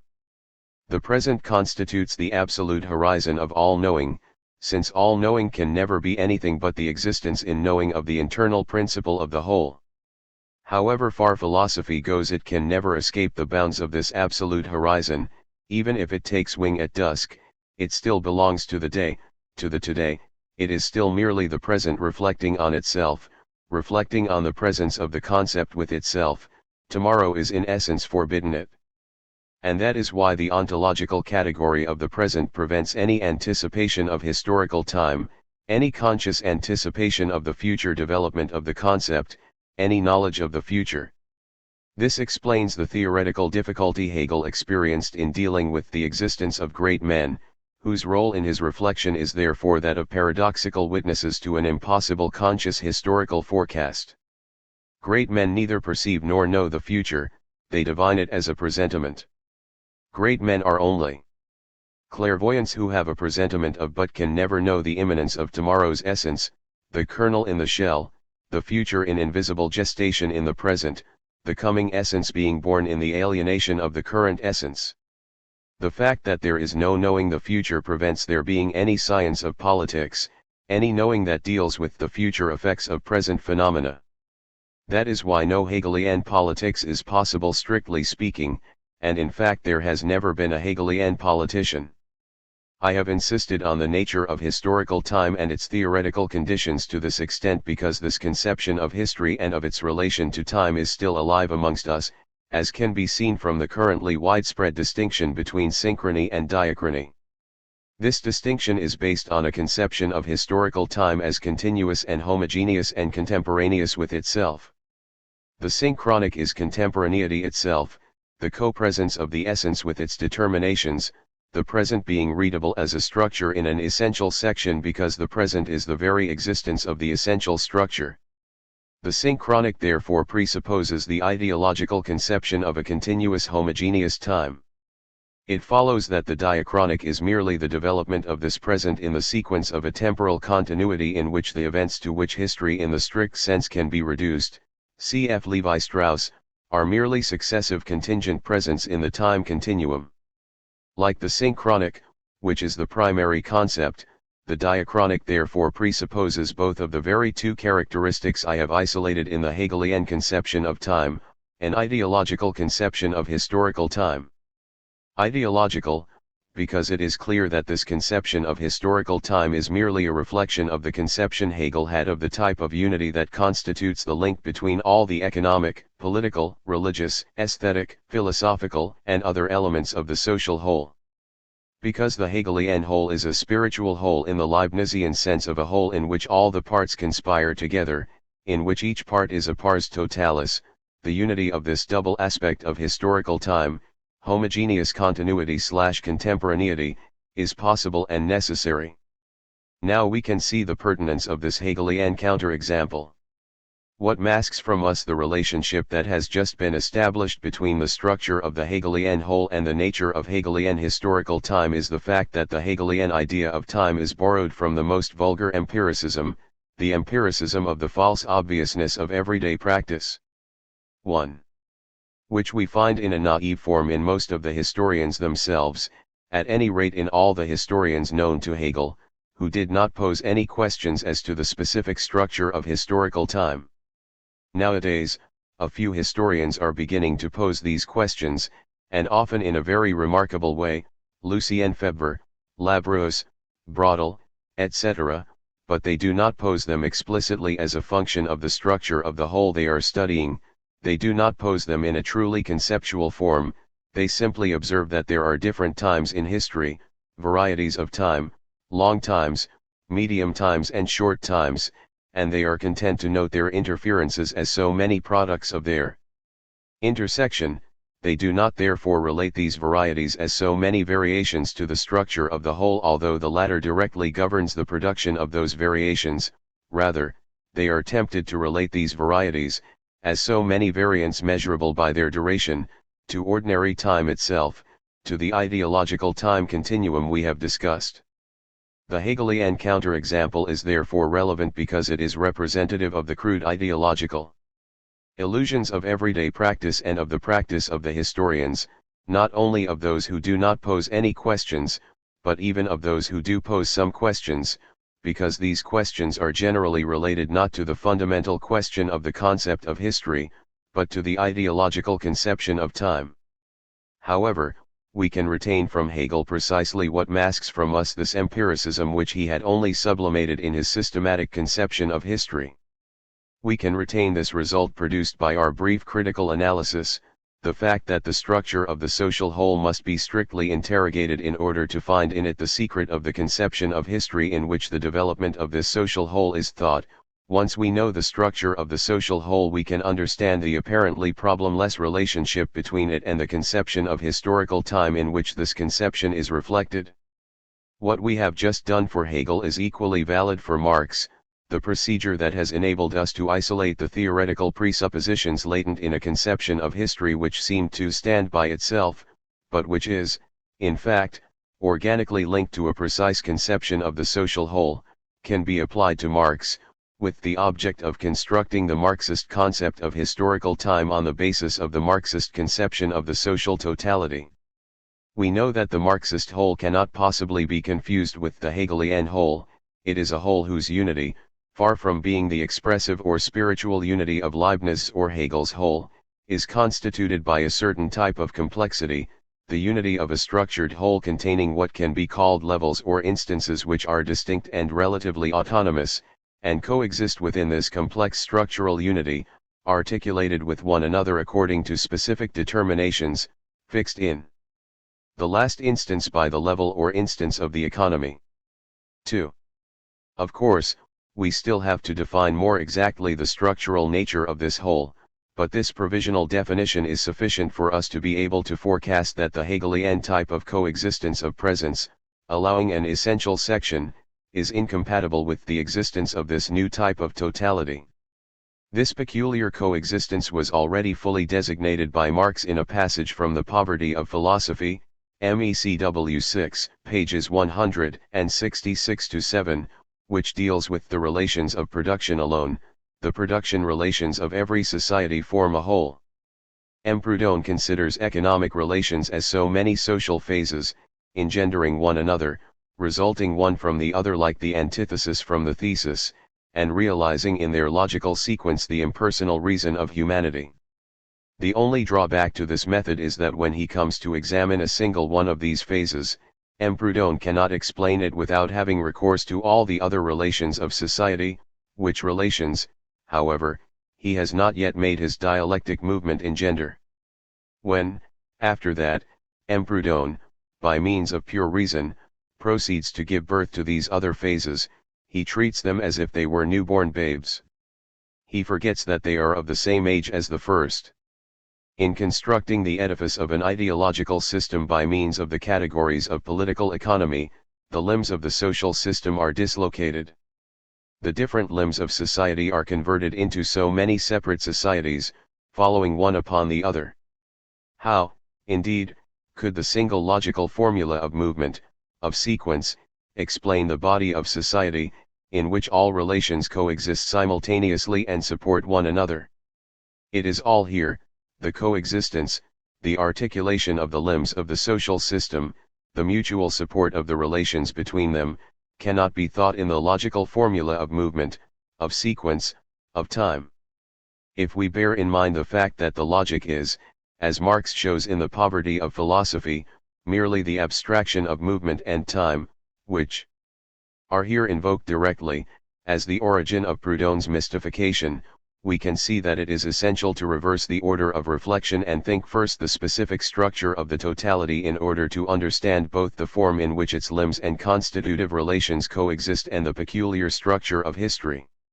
In the 1857 introduction, discussing capitalist society, Marx insists once more that the structure of the whole must be conceived before any discussion of temporal sequence. The point is not the historic position of the economic relations in the succession of different forms of society. Even less is it their sequence in the idea, Proudhon. Rather, their articulation, Gliederung, within modern bourgeois society, Grundriss, pages 107-8, translation modified. This establishes a new point of importance. The structure of the whole is articulated as the structure of an organic hierarchized whole. The coexistence of limbs and their relations in the whole is governed by the order of a dominant structure which introduces a specific order into the articulation, Gliederung, of the limbs and their relations. In all forms of society there is one specific kind of production which predominates over the rest, whose relations thus assign rank and influence to the others, Ibid, pages 106-7.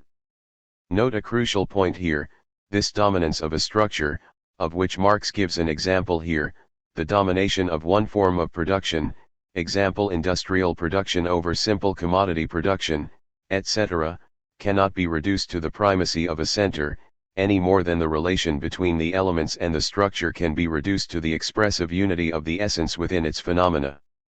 This hierarchy only represents the hierarchy of affectivity that exists between the different levels or instances of the social whole.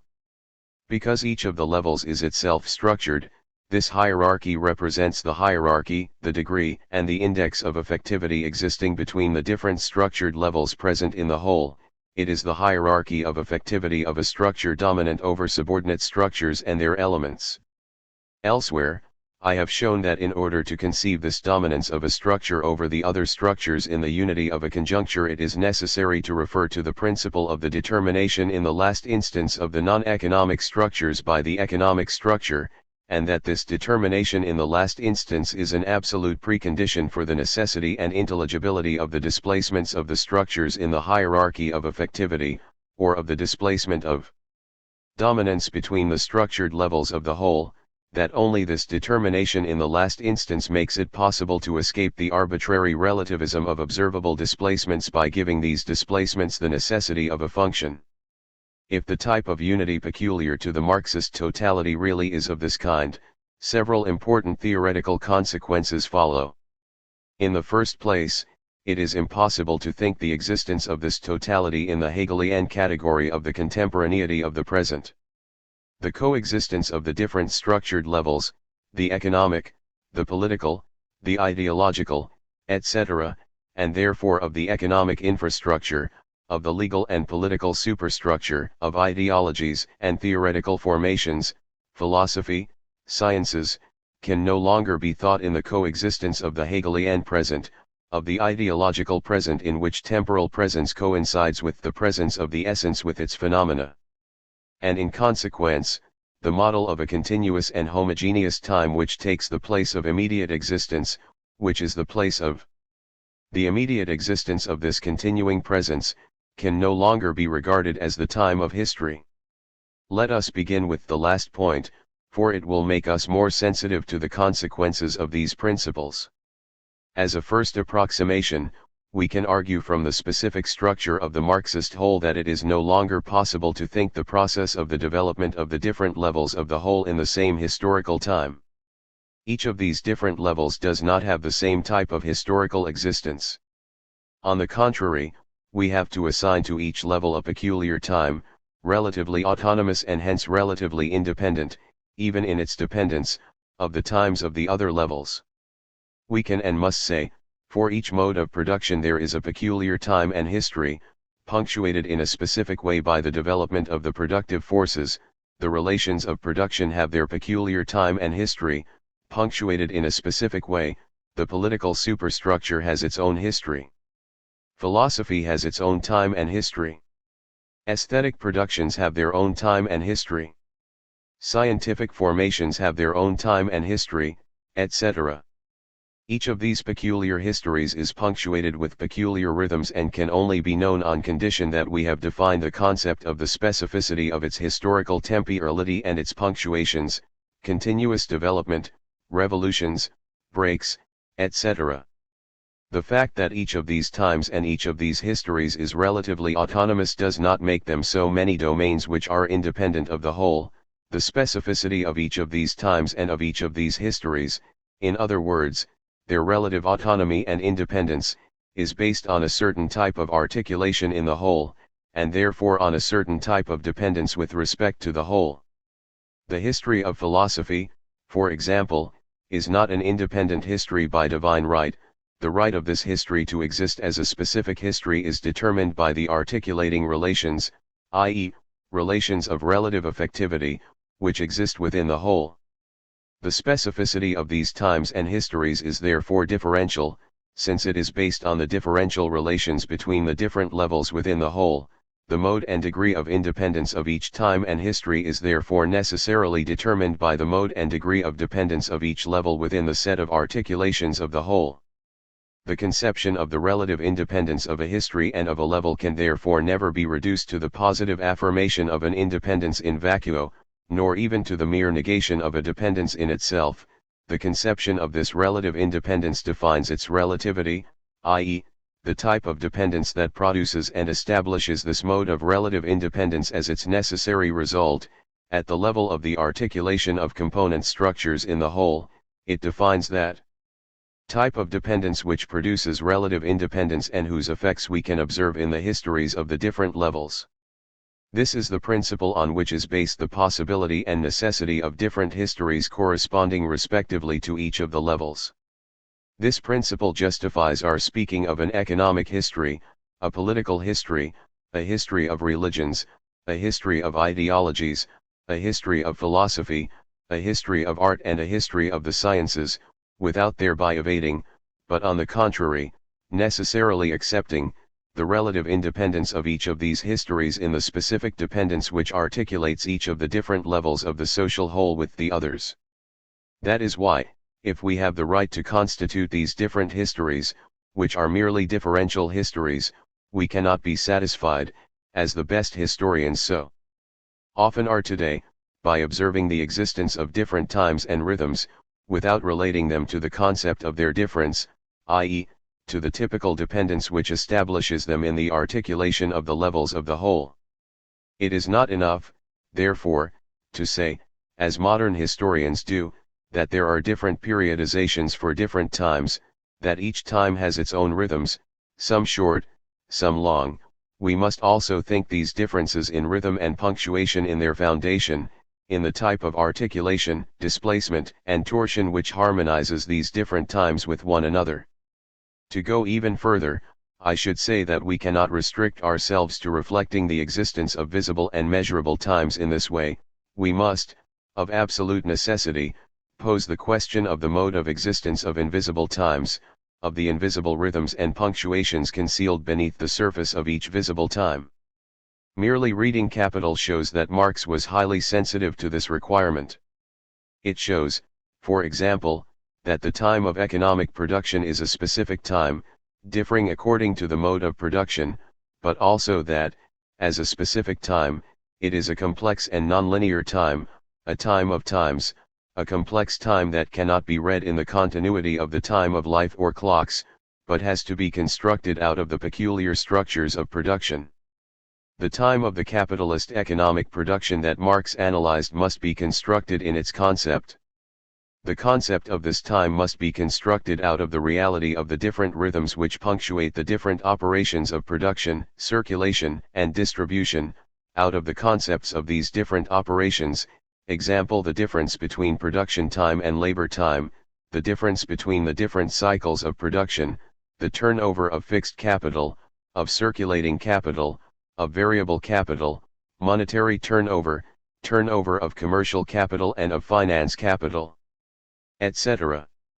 In the capitalist mode of production, therefore, the time of economic production has absolutely nothing to do with the obviousness of everyday practices. Ideological time, of course, it is rooted in certain determinate in biological time, certain limits in the alternation of labor and rest for human and animal labor power, certain rhythms for agricultural production, but in essence it is not at all identified with this biological time, and in no sense is it a time that can be read immediately in the flow of any given process. It is an invisible time, essentially illegible, as invisible and as opaque as the reality of the total capitalist production process itself. This time, as a complex intersection of the different times, rhythms, turnovers, etc., that we have just discussed, is only accessible in its concept, which, like every concept, is never immediately given, never legible in visible reality. Like every concept, this concept must be produced, constructed.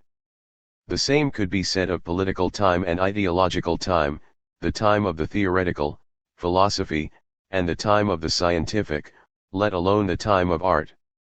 Let us take an example. The time of the history of philosophy is not immediately legible either. Of course, in historical chronology we do see philosophers following one another, and it would be possible to take the sequence for the history itself. Here, too, we must renounce the ideological prejudgment of visible succession, and undertake to construct the concept of the time of the history of philosophy, and, in order to understand this concept, it is absolutely essential to define the specific difference of the philosophical as one of the existing cultural formations, the ideological and scientific formations, to define the philosophical as belonging to the level of the theoretical as such, and to establish the differential relation of the theoretical as such, firstly to the different existing practices, secondly to ideology, and finally to the scientific. To define these differential relations is to define the peculiar type of articulation of the theoretical, philosophical, with these other realities, and therefore to define the peculiar articulation of the history of philosophy with the histories of the different practices, with the history of ideologies and the history of the sciences. But this is not enough. In order to construct the concept of the history of philosophy, it is essential to define in philosophy itself the specific reality which constitutes philosophical formations as such, and to which one must refer in order to think the mere possibility of philosophical events. This is one of the essential tasks of any theoretical attempt to produce the concept of history, to give a rigorous definition of the historical fact as such. Without anticipating this investigation, I should like to point out that, in its generality, the historical fact, as opposed to all the other phenomena that occur in historical existence, can be defined as a fact which causes a mutation in the existing structural relations. In the history of philosophy, it is also essential, if we are to be able to discuss it as a history, to admit that philosophical facts, philosophical events of historical scope, occur in it, i.e., precisely philosophical facts which cause real mutations in the existing philosophical structural relations, in this case the existing theoretical problematic. Obviously, these facts are not always visible, rather, they are sometimes the object of a real repression, a real and more or less lasting historical denegation. For example, the mutation of the dogmatic classical problematic by Locke's empiricism is a philosophical event with historical scope, one which still dominates idealist critical philosophy today, just as it dominated the whole of the 18th century, Kant, Fichte, and even Hegel. This historical fact, and above all the length of its range, and in particular its importance for the understanding of German idealism from Kant to Hegel, is often suspected, its real profundity is rarely appreciated. Its role in the interpretation of Marxist philosophy has been absolutely decisive, and we are still largely held prisoner by it. For another example, Spinoza's philosophy introduced an unprecedented theoretical revolution in the history of philosophy, probably the greatest philosophical revolution of all time, insofar as we can regard Spinoza as Marx's only direct ancestor from the philosophical standpoint. However, this radical revolution was the object of a massive historical repression, and Spinozist philosophy suffered much the same fate as Marxist philosophy used to and still does suffer in some countries. It served as damning evidence for a charge of atheism. The insistence of the 17th and 18th century establishments hounding of Spinoza's memory, and the distance every writer had ineluctably to take with respect to Spinoza in order to obtain the right to speak, cf. Montesquieu, are evidence both of the repulsion and the extraordinary attraction of his thought. The history of philosophy's repressed Spinozism thus unfolded as a subterranean history acting at other sites, autre lieu, in political and religious ideology, deism, and in the sciences, but not on the illuminated stage of visible philosophy. And when Spinoza reappeared on this stage in German idealism's Atheismustrate, and then in academic interpretations, it was more or less under the aegis of a misunderstanding. I think I have said enough to suggest what direction the construction of the concept of history in its different domains must take, and to show that the construction of this concept incontestably produces a reality which has nothing to do with the visible sequence of events recorded by the chronicler. We have likewise known, since Freud, that the time of the unconscious cannot be confused with the time of biography. On the contrary, the concept of the time of the unconscious must be constructed in order to obtain an understanding of certain biographical traits. In exactly the same way, it is essential to construct the concepts of the different historical times which are never given in the ideological obviousness of the continuity of time, which need only be suitably divided into a good periodization to obtain the time of history, but must be constructed out of the differential nature and differential articulation of their objects in the structure of the whole. Are more examples necessary to convince us of this? Read Michel Foucault's remarkable studies in the history of madness, or the birth of the clinic, and you will see the distance between the elegant sequences of the official chronicle, in which a discipline or a society merely reflect its good conscience, i.e., the mask of its bad conscience, and the absolutely unexpected temporality that constitutes the essence of the process of constitution and development of those cultural formations. There is nothing in true history which allows it to be read in the ideological continuum of a linear time that need only be punctuated and divided. On the contrary, it has its extremely complex and peculiar temporality, which is, of course, utterly paradoxical in comparison with the disarming simplicity of ideological prejudgment. An understanding of the history of cultural formations such as those of madness and of the origins of the clinical gaze, regard clinique, in medicine, presupposes a vast effort not of abstraction but in abstraction, in order to construct and identify the object itself, and in order to construct from this the concept of its history. This is antipodal to the empirically visible history, in which the time of all histories is the simple time of continuity, and in which the content is the vacuity of events that occur in it, which one later tries to determine with dividing procedures in order to periodize that continuity.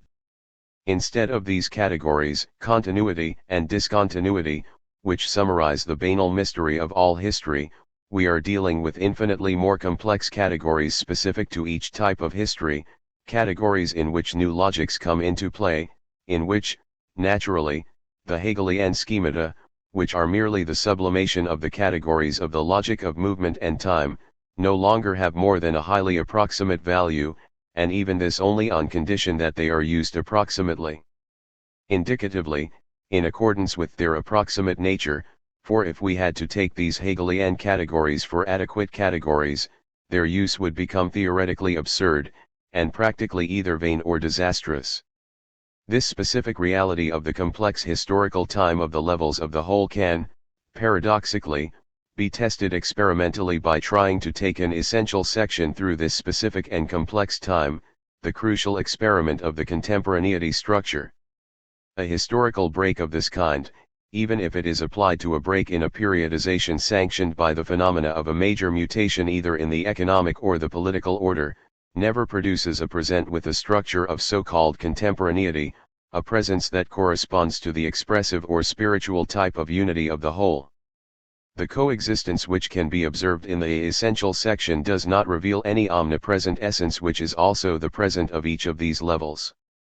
The break valid for a determinate level, political or economic, the break that would correspond to an essential section in politics, for example, does not correspond to anything of the kind in the other levels, the economic, the ideological, the aesthetic, the philosophical or the scientific, which live in different times and no other breaks, other rhythms, and other punctuations. The present of one level is, so to speak, the absence of another, and this coexistence of a presence and absences is simply the effect of the structure of the whole in its articulated decentricity. What is thus grasped as absences in a localized presence is precisely the non-localization of the structure of the whole, or more accurately, the type of effectivity peculiar to the structure of the whole on its levels, which are themselves structured, and on the elements of those levels. What the impossibility of this essential section reveals, even in the absences it shows up negatively, is the form of historical existence peculiar to a social formation arising from a determinate mode of production, the peculiar type of what Marx calls the development process of the determinate mode of production. And this process, too, is what Marx, discussing the capitalist mode of production in Capital, calls the type of intertwining of the different times, and here he only mentions the economic level, i.e., the type of dislocation, décalage, and torsion of the different temporalities produced by the different levels of the structure, the complex combination of which constitutes the peculiar time of the process's development. To avoid any misunderstanding of what I have just said, I think it is necessary to add the following comments. The theory of historical time which I have just outlined allows us to establish the possibility of a history of the different levels considered in their relative autonomy. But we should not deduce from this that history is made up of the juxtaposition of different relatively autonomous histories, different historical temporalities, living the same historical time, some in a short-term mode, others in a long-term mode.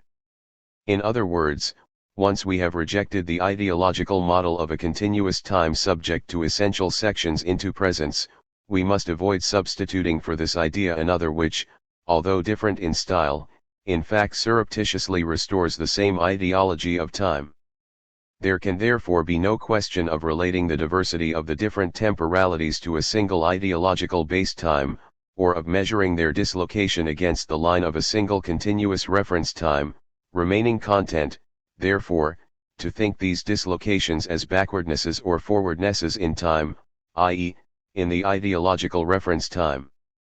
If we try to make an essential section in our new conception, we find that it is impossible. But this does not mean that we are dealing with an uneven section, a stepped or multiply-toothed section in which the forwardness or backwardness of one time with respect to another is illustrated in temporal space in the way that the lateness or earliness of trains are illustrated in the SNCF's notice boards by a spatial forwardness or backwardness. If we were to accept this, we should relapse, as even the best of our historians usually do, into the trap of the ideology of history in which forwardness and backwardness are merely variants of the reference continuity and not the effects of the structure of the whole. We must break with all the forms of this ideology if we are to be able to relate the phenomena observed by the historians themselves correctly to their concepts, to the concept of the history of the mode of production considered, and not to any homogeneous and continuous ideological time. This conclusion is absolutely crucial if we are to establish the status of a whole series of notions which have a major strategic role in the language of this century's economic and political thought, example the notions of unevenness of development, of survivals, of backwardness, in consciousness, in Marxism itself, or the notion of underdevelopment in contemporary economic and political practice. Where these notions are concerned, therefore, we must be thoroughly precise as to the meaning we can give this concept of differential temporality, for they have far-reaching consequences in practice. In order to respond to this point we must once again purify our concept of the theory of history, and purify it radically, of any contamination by the obviousness of empirical history, since we know that this empirical history is merely the bare face of the empiricist ideology of history. This empiricist temptation is enormous, but it is as lightly borne by the ordinary man and even the historian as the inhabitants of this planet bear the weight of the enormous layer of air that crushes them. In view of this, we must clearly and unequivocally see and understand that the concept of history can no longer be empirical, i.e., historical in the ordinary sense, that, as Spinoza has already put it, the concept dog cannot bark. We must grasp in all its rigor the absolute necessity of liberating the theory of history from any compromise with empirical temporality, with the ideological concept of time which underlies and overlays it, or with the ideological idea that the theory of history, as theory, could be subject to the concrete determinations of historical time on the pretext that this historical time might constitute its object. We must have no illusions as to the incredible power of this prejudice, which still dominates us all, which is the basis for contemporary historicism and which would have us confuse the object of knowledge with the real object by attributing to the object of knowledge the same qualities as the real object of which it is the knowledge. The knowledge of history is no more historical than the knowledge of sugar is sweet. But before this simple principle can finally assert itself in our consciousnesses, we shall no doubt need a whole history. We must therefore be content for the moment to clarify a few points.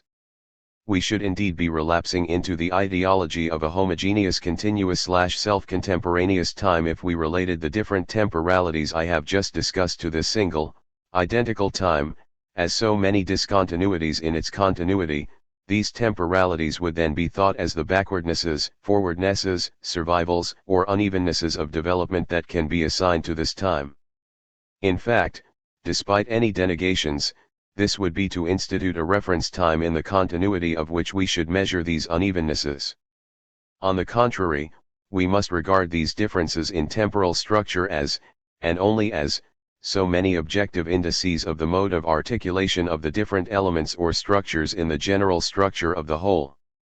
This amounts to saying that if we cannot make an essential section in history, it is only in the specific unity of the complex structure of the whole that we can think the concept of these so-called backwardnesses, forwardnesses, survivals, and unevennesses of development which coexist in the structure of the real historical present, the present of the conjuncture. To speak of differential types of historicity therefore has no meaning in reference to a base time in which these backwardnesses and forwardnesses might be measured. This amounts to saying that, on the contrary, the ultimate meaning of the metaphorical language of backwardness, forwardness, etc., must be sought in the structure of the whole, in the site peculiar to such and such an element of such and such a structural level in the complexity of the whole.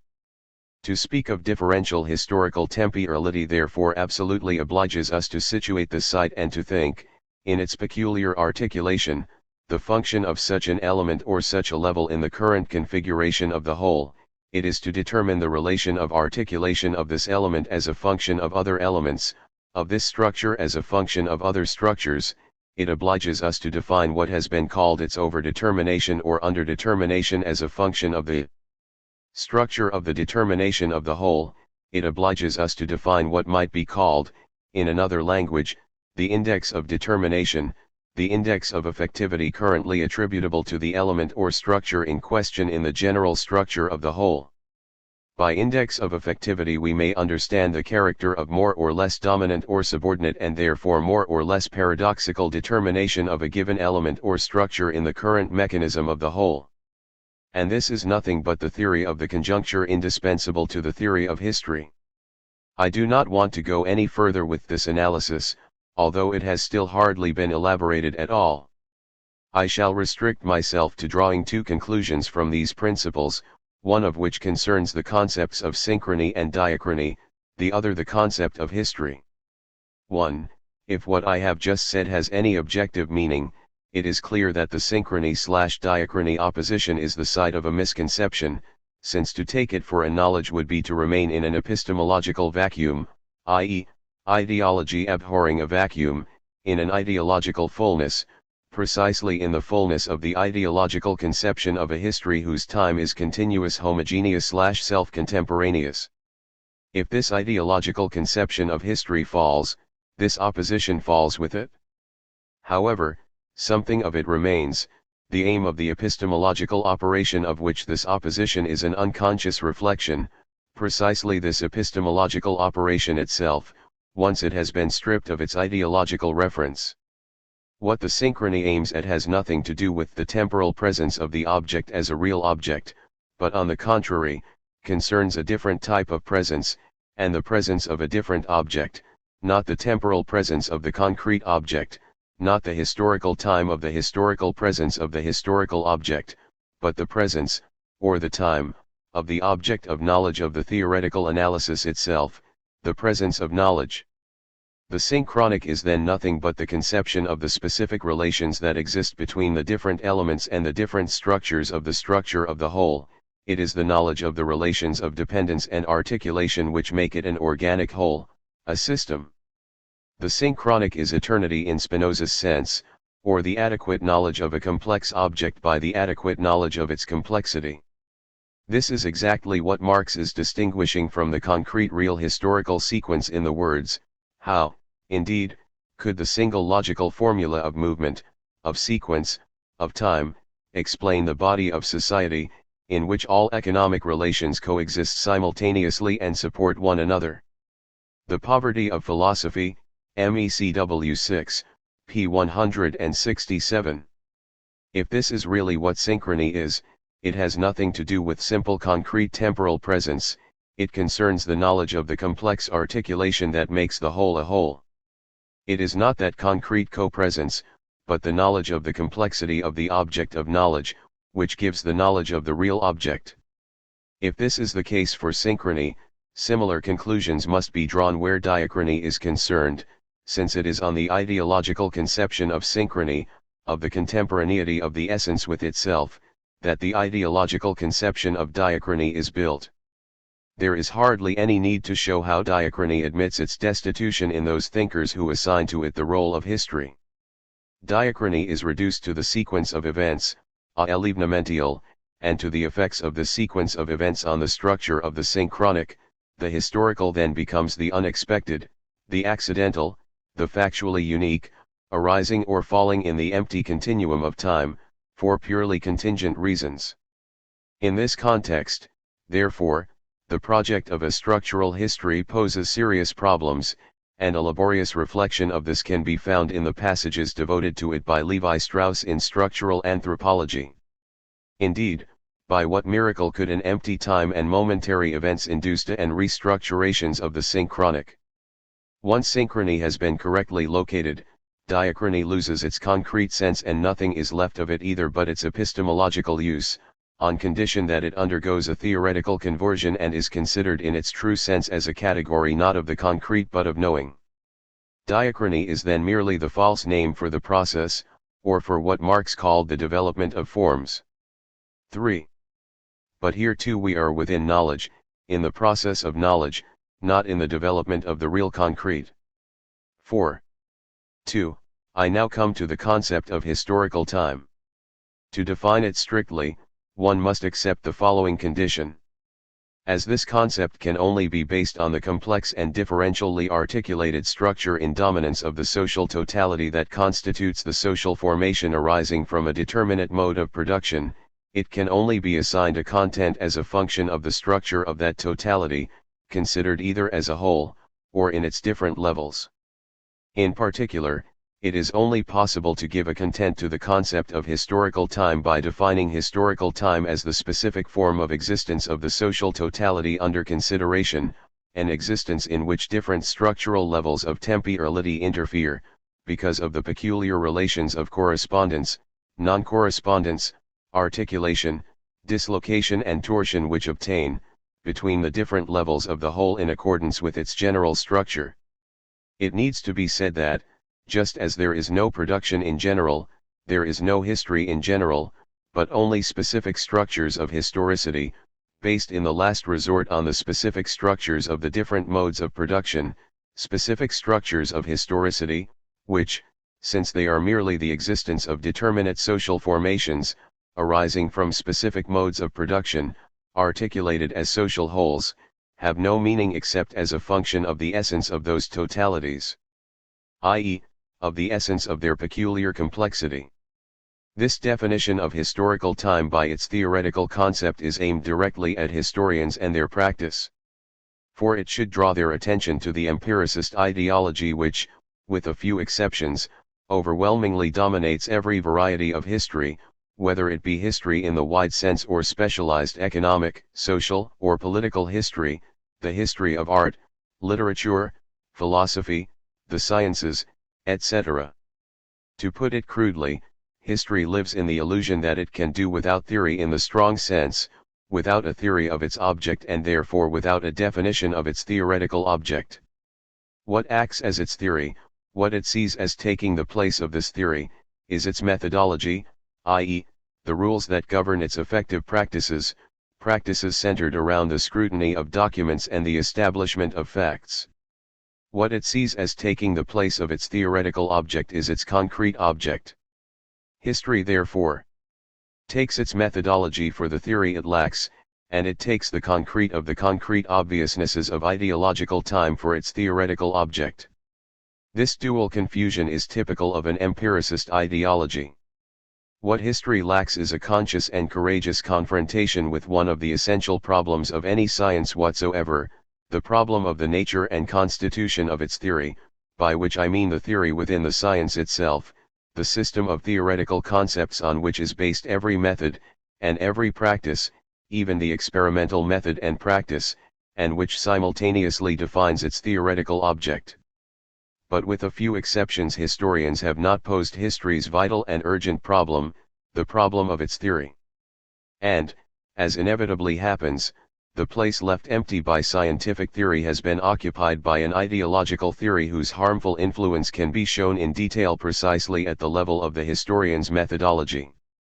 The object of history as a science therefore has the same kind of theoretical existence and occupies the same theoretical level as the object of Marx's political economy. The only difference that can be established between the theory of political economy, of which capital is an example, and the theory of history as a science, lies in the fact that the theory of political economy only considers one relatively autonomous component of the social totality, whereas the theory of history in principle takes the complex totality as such for its object. Other than this difference, there can be no distinction between the science of political economy and the science of history, from a theoretical viewpoint. The opposition often suggested between the abstract character of capital and the supposedly concrete character of history as a science is purely and simply a misunderstanding, but one which is worth discussing, for it has a special place in the realm of the prejudices which govern us. It is true that the theory of political economy is worked out and developed by the investigation of a raw material provided in the last resort by the practices of real concrete history. It is true that it can and must be realized in what are called concrete economic analyses, relating to some given conjuncture or given period of a given social formation, and these truths are exactly mirrored in the fact that the theory of history, too, is worked out and developed by the investigation of a raw material provided by real concrete history, and that it, too, is realized in the concrete analysis of concrete situations. The misunderstanding lies entirely in the fact that history hardly exists other than in this second form, as the application of a theory, which does not exist in any real sense, and that therefore the applications of the theory of history somehow occur behind this absent theory's back and are naturally mistaken for it, if they do not depend, for they do need a minimum of theory to exist, on more or less ideological outlines of theories. We must take seriously the fact that the theory of history, in the strong sense, does not exist, or hardly exists as far as historians are concerned, that the concepts of existing history are therefore nearly always empirical concepts, more or less in search of their theoretical basis, empirical, i.e., crossbred with a powerful strain of an ideology concealed behind its obviousnesses. This is the case with the best historians, who can be distinguished from the rest precisely by their concern for theory, but who seek this theory at a level on which it cannot be found, at the level of historical methodology, which cannot be defined without the theory on which it is based. On the day that history also exists as theory in the sense defined, its dual existence as theoretical science and empirical science will pose no more problems than does the dual existence of the Marxist theory of political economy as theoretical science and empirical science. On that day, the theoretical imbalance between the banal opposition of the abstract science of political economy and the supposedly concrete science of history will disappear, and along with it all the religious dreams and rituals of the resurrection of the dead and the communion of saints which, 100 years after Michelet, some historians still spend their time celebrating, not in the catacombs but in today's public places. I have one more word to say on this subject. The present confusion between history as theory of history and history as supposed science of the concrete, history trapped in the empiricism of its object, and the confrontation of this concrete empirical history with the abstract theory of political economy, give rise to a significant number of conceptual confusions and false problems. It could even be said that this misunderstanding itself produces ideological concepts, whose function it is to fill in the gap, i.e., the vacuum, between the theoretical part of existing history on the one hand and empirical history on the other, which only too often is existing history. I do not want to discuss each of these concepts one by one, another book would be necessary to do so. I shall point out three of them as examples: the classical oppositions, essence/phenomena, necessity/contingency, and the problem of the action of the individual in history. According to the economistic or mechanistic hypothesis, the role of the essence/phenomena opposition is to explain the non-economic as a phenomenon of the economic, which is its essence. In this operation, the theoretical, and the abstract, is surreptitiously substituted for the economy, since we have its theory in capital, and the empirical or concrete for the non-economic, i.e., for politics, ideology, etc. The essence/phenomena opposition performs this role well enough so long as we regard the phenomena as the empirical and concrete, and the essence as the non-empirical, as the abstract, as the truth of the phenomenon. The result is to set up an absurd relationship between the theoretical, the economic, and the empirical, the non-economic, by a change in partners which compares the knowledge of one object with the existence of another, which is to commit us to a fallacy. The necessity/contingency or necessity/accident oppositions are of the same kind and have the same function, to fill in the gap between the theoretical part of one object, example the economy, and the non-theoretical part, the empirical part of another, the non-economic, in which the economy asserts itself, the circumstances, individuality, etc. To say, for example, that necessity asserts itself amid the contingent givens and diverse circumstances, etc., is to set up an astonishing mechanism in which two realities with no direct relationship are compared. Necessity, in this case, designates a knowledge, example the law of determination in the last instance by the economy, and the circumstances what is not known. But instead of comparing a knowledge with a non-knowledge, the non-knowledge is put into parenthesis and the empirical existence of the unknown object, called the circumstances or contingent givens, etc., is substituted for it, which allows the terms to be crossed, achieving a fallacious short circuit in which the knowledge of a determinate object, economic necessity, is compared with the empirical existence of a different object, the circumstances, political or otherwise, amid which this necessity is said to assert itself.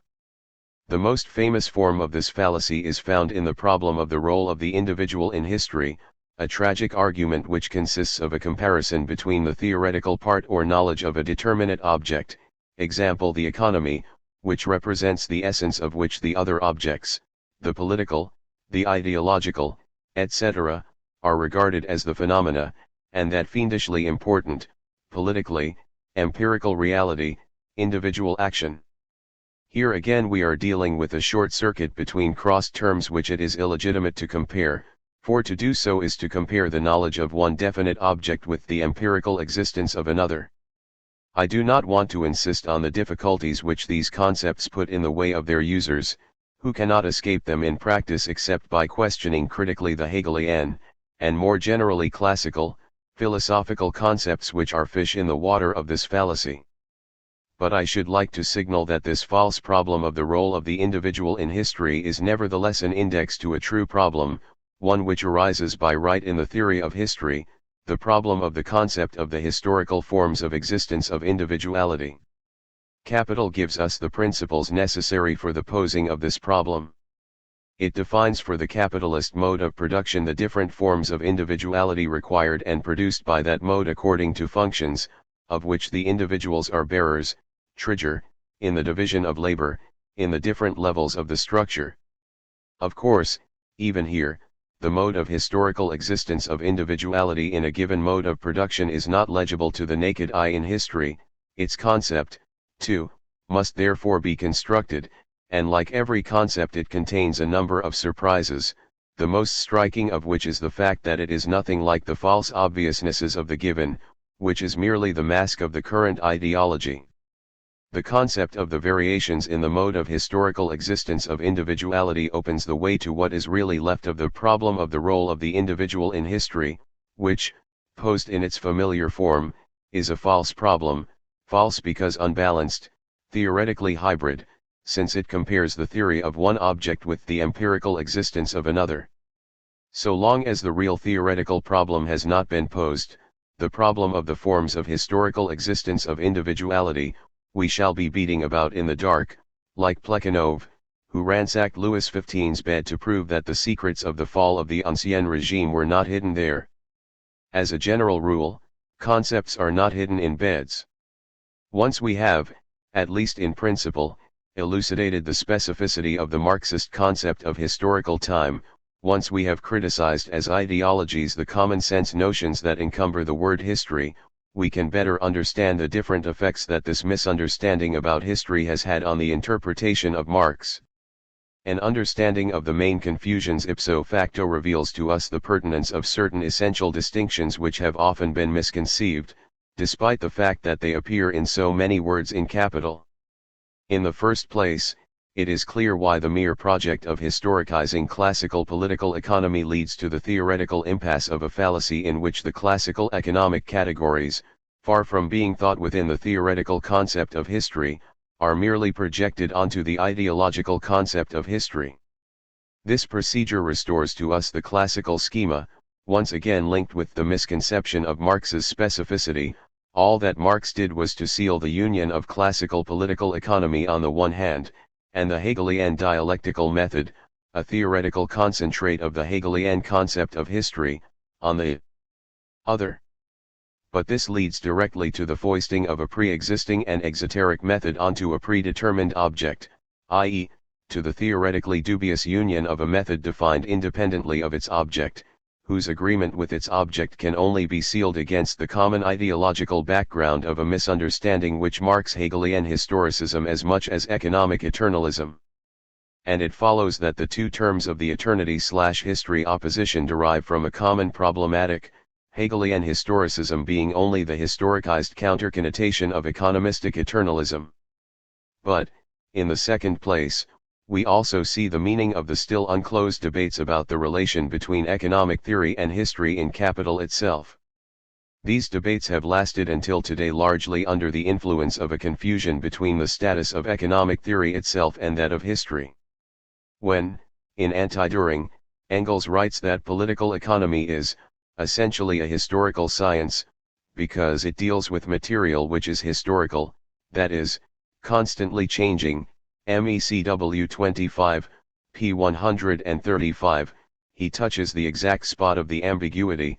The word historical may either fall towards the Marxist concept or towards the ideological concept of history, according to whether this word designates the object of knowledge of a theory of history, or, on the contrary, the real object of which this theory gives the knowledge.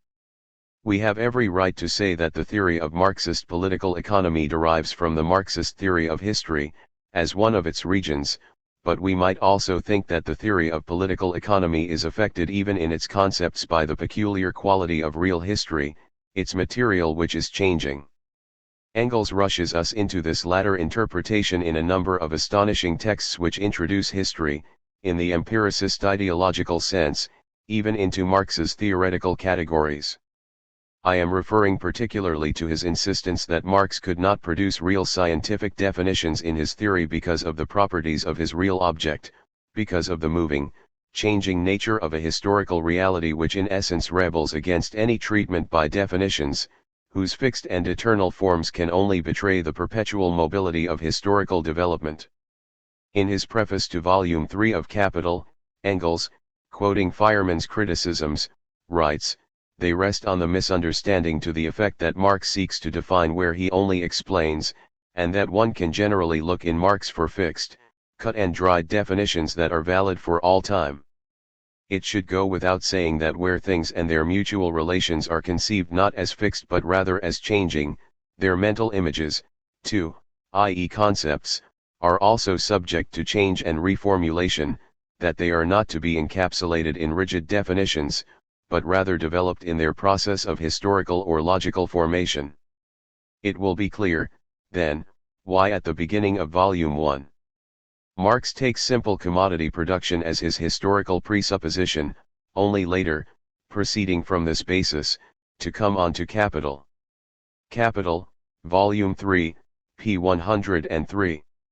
The same theme recurs in the preparatory notes for Anti-Düring, MECW 25, p. 601. To science definitions are worthless because always inadequate. The only real definition is the development of the thing itself, but this is no longer a definition. To know and show what life is, we must examine all forms of life and present them in their interconnection. On the other hand, for ordinary purposes, a brief exposition of the commonest and at the same time most significant features of a so-called definition is often useful and even necessary, and can do no harm if no more is expected of it than it can convey. Unfortunately, these texts leave no room for ambiguity, since they go so far as to designate quite precisely the site of the misunderstanding and to formulate its terms. All the characters in this misunderstanding are on stage here, each playing the part ascribed to it by the effect expected of this theater. We only have to change their places for them to admit the role that has been assigned to them, abandon it, and begin to speak to a quite different text. The whole misunderstanding in this reasoning lies in fact in the fallacy which confuses the theoretical development of concepts with the genesis of real history. But Marx carefully distinguished between these two orders, when, In the 1857 introduction, he showed that it was impossible to institute any one-to-one correlation between the terms which feature in the order of succession of concepts in the discourse of scientific proof on the one hand, and those which feature in the genetic order of real history on the other. Here Engels postulates precisely such an impossible correlation, unhesitatingly identifying logical development and historical development. And with extraordinary honesty he points out the theoretical precondition for this identification. The affirmation that these two developments are identical in order depends on the fact that the necessary concepts of any theory of history are affected in their conceptual substance, by the properties of the real object. Where things are conceived as changing, their mental images, the concepts, are also subject to change and reformulation. In order to be able to identify the development of the concepts and the development of real history, he therefore had to identify the object of knowledge with the real object, and to subject the concepts to the real determination of real history. In this way, Engels applies to the concepts of the theory of history a coefficient of mobility borrowed directly from the concrete empirical sequence, from the ideology of history, transposing the real concrete into the thought concrete and the historical as real change into the concept itself. Given these premises, the argument is bound to conclude that every definition is unscientific. To science, definitions are worthless, since the only real definition is the development of the thing itself, but this is no longer a definition. Once again the real thing has been substituted for the concept, and the development of the real thing, i.e., the real history of concrete genesis, has been substituted for the development of forms, which was explicitly described, in the 1857 introduction as well as in Capital American Samoa, occurring exclusively in knowledge and concerning exclusively the necessary order of appearance and disappearance of concepts in the discourse of the scientific proof.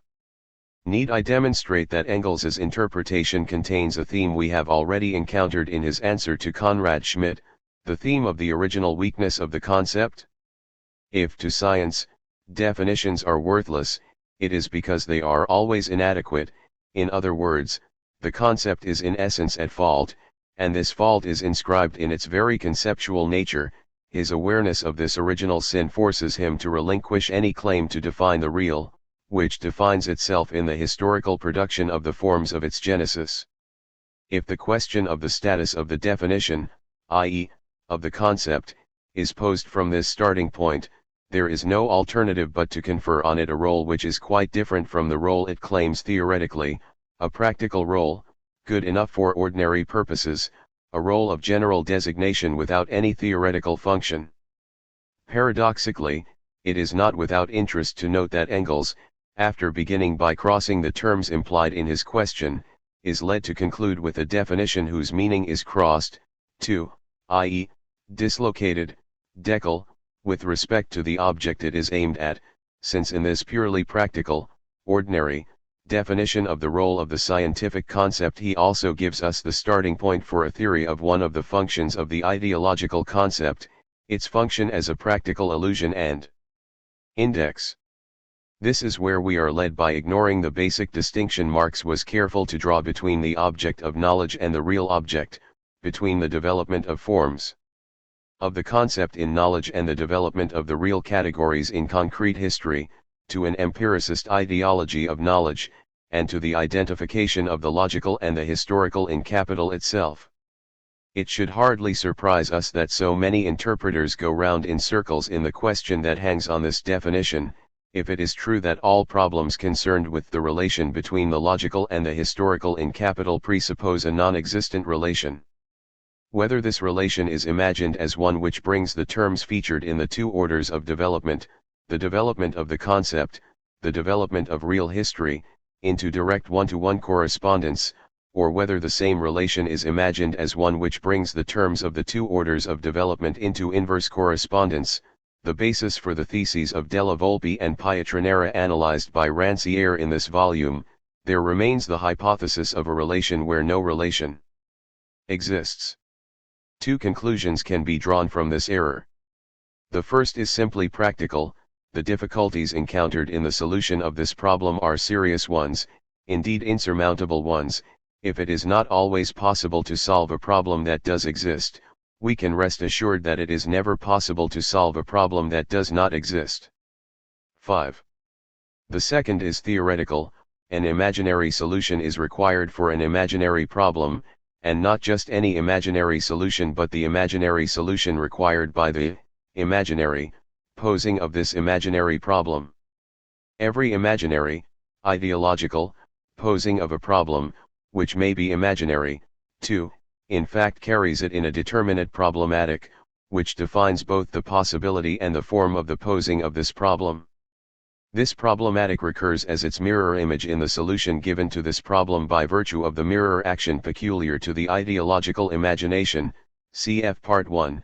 If it is not in fact found directly as such in the aforesaid solution, it will emerge elsewhere, openly, when it is explicitly in question, in the latent theory of knowledge which underlies the identification of the historical and the logical, an empiricist ideology of knowledge.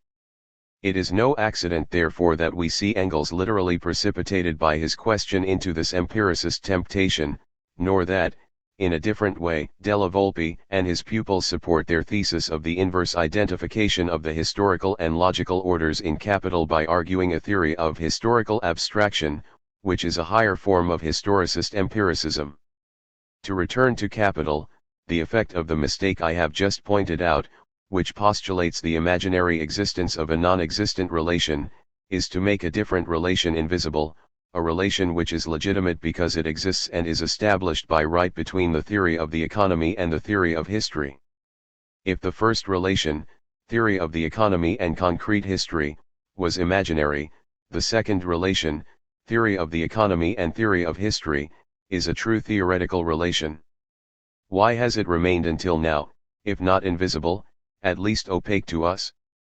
Because the first relation had the advantage of obviousness, i.e., of the empiricist temptations of the historians who, reading pages of concrete history in Capital, the struggle for the reduction of the working day, the transition from manufacture to modern industry, primitive accumulation, etc., felt in some sense at home in it and therefore posed the problem of economic theory as a function of the existence of this concrete history, without feeling any need to pose the question of its status.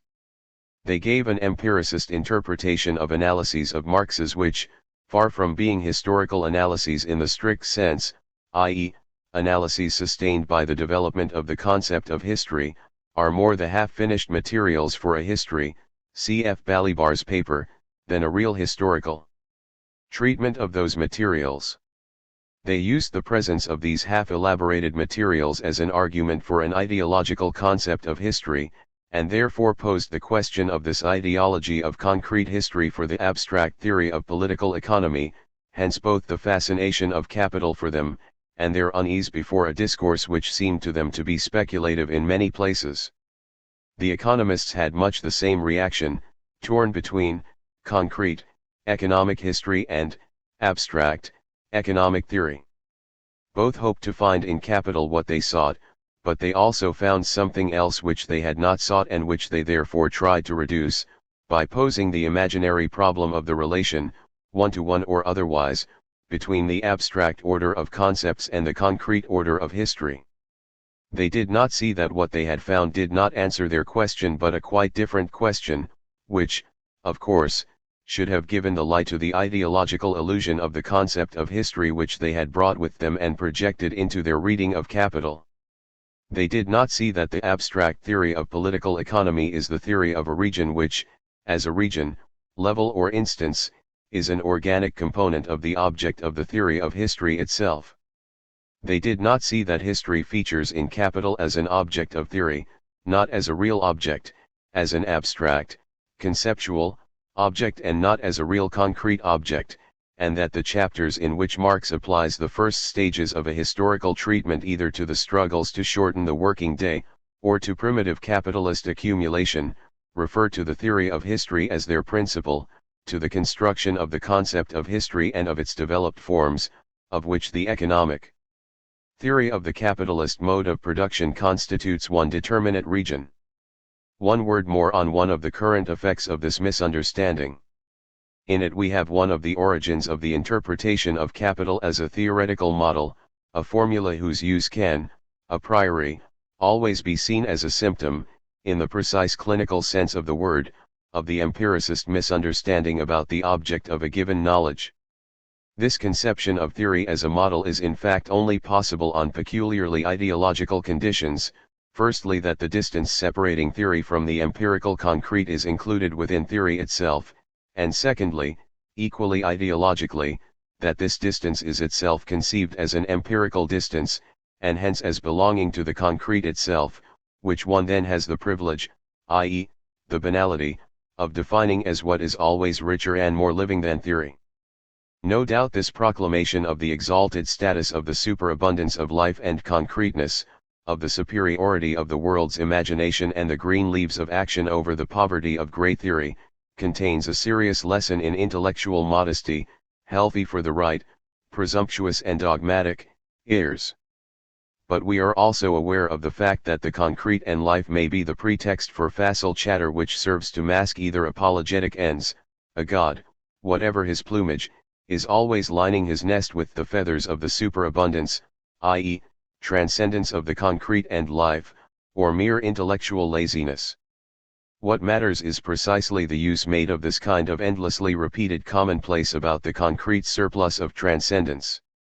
But in the conception of knowledge as a model, we find the real and the concrete intervening to enable us to think the relation, i.e., the distance, between the concrete and theory as both within theory itself and within the real itself, not as in a real outside this real object, knowledge of which is produced precisely by theory, but as within this real object itself, as a relation of the part to the whole, of a partial part to a superabundant whole, cf. Part 1, Section 10.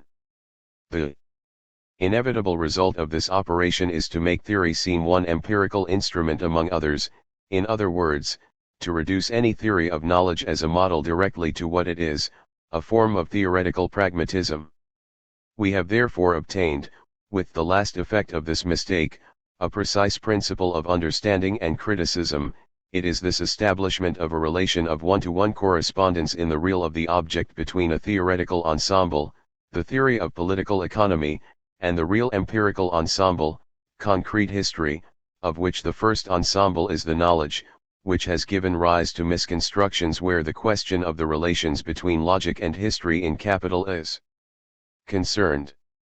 The most serious of these misconstructions is the blinding effect of the question. It has sometimes prevented any perception that capital really does contain a theory of history which is indispensable for any understanding of the theory of the economy. Chapter 5. Marxism is not a historicism.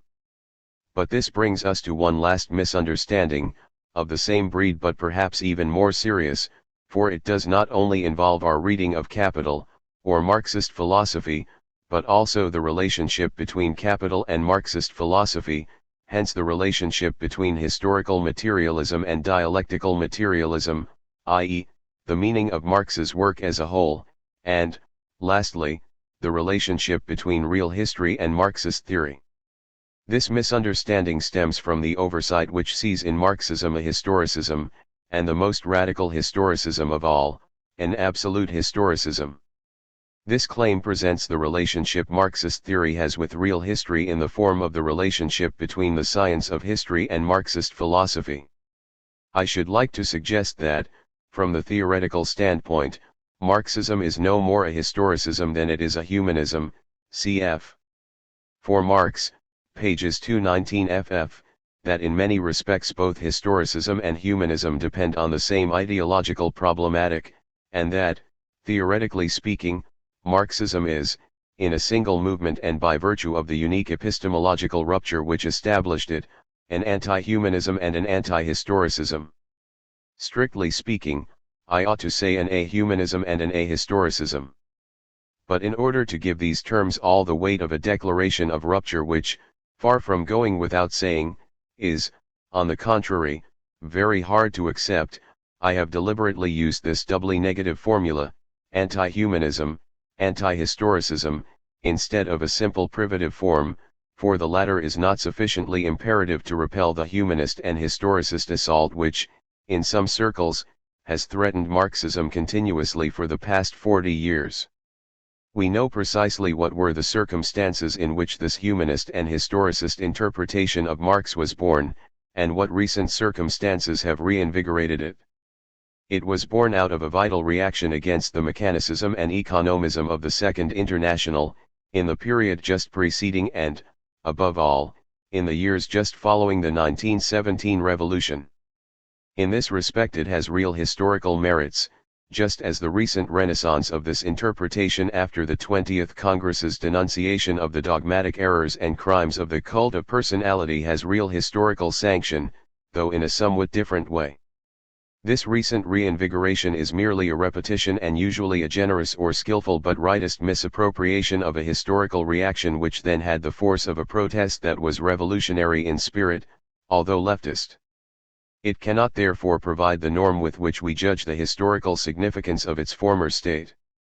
The themes of a revolutionary humanism and historicism emerged from the German left, initially from Rosa Luxemburg and Mehring, and then, after the 1917 revolution, from a whole series of theoreticians, some of whom, like Korsch, were lost later, while others, like Lukács, played an important part, or even, like Gramsci, a very important part.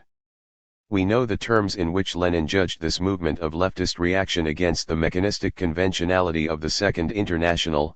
He condemned its theoretical fables and its political tactics, cf. left-wing communism, an infantile disorder, while recognizing that it did then contain authentically revolutionary elements, for example in Rosa Luxemburg and in Gramsci. One day we shall have to illuminate this whole past. Such a historical and theoretical study is indispensable if we are to distinguish rightly in our present itself between the real and ghostly characters, and if we are to establish on indisputable basis the results of a critique which was then conducted amidst the confusions of a battle in which the reaction against the mechanicism and fatalism of the Second International necessarily took the form of an appeal to the consciousness and wills of men, to make the revolution at last which history had given them to make.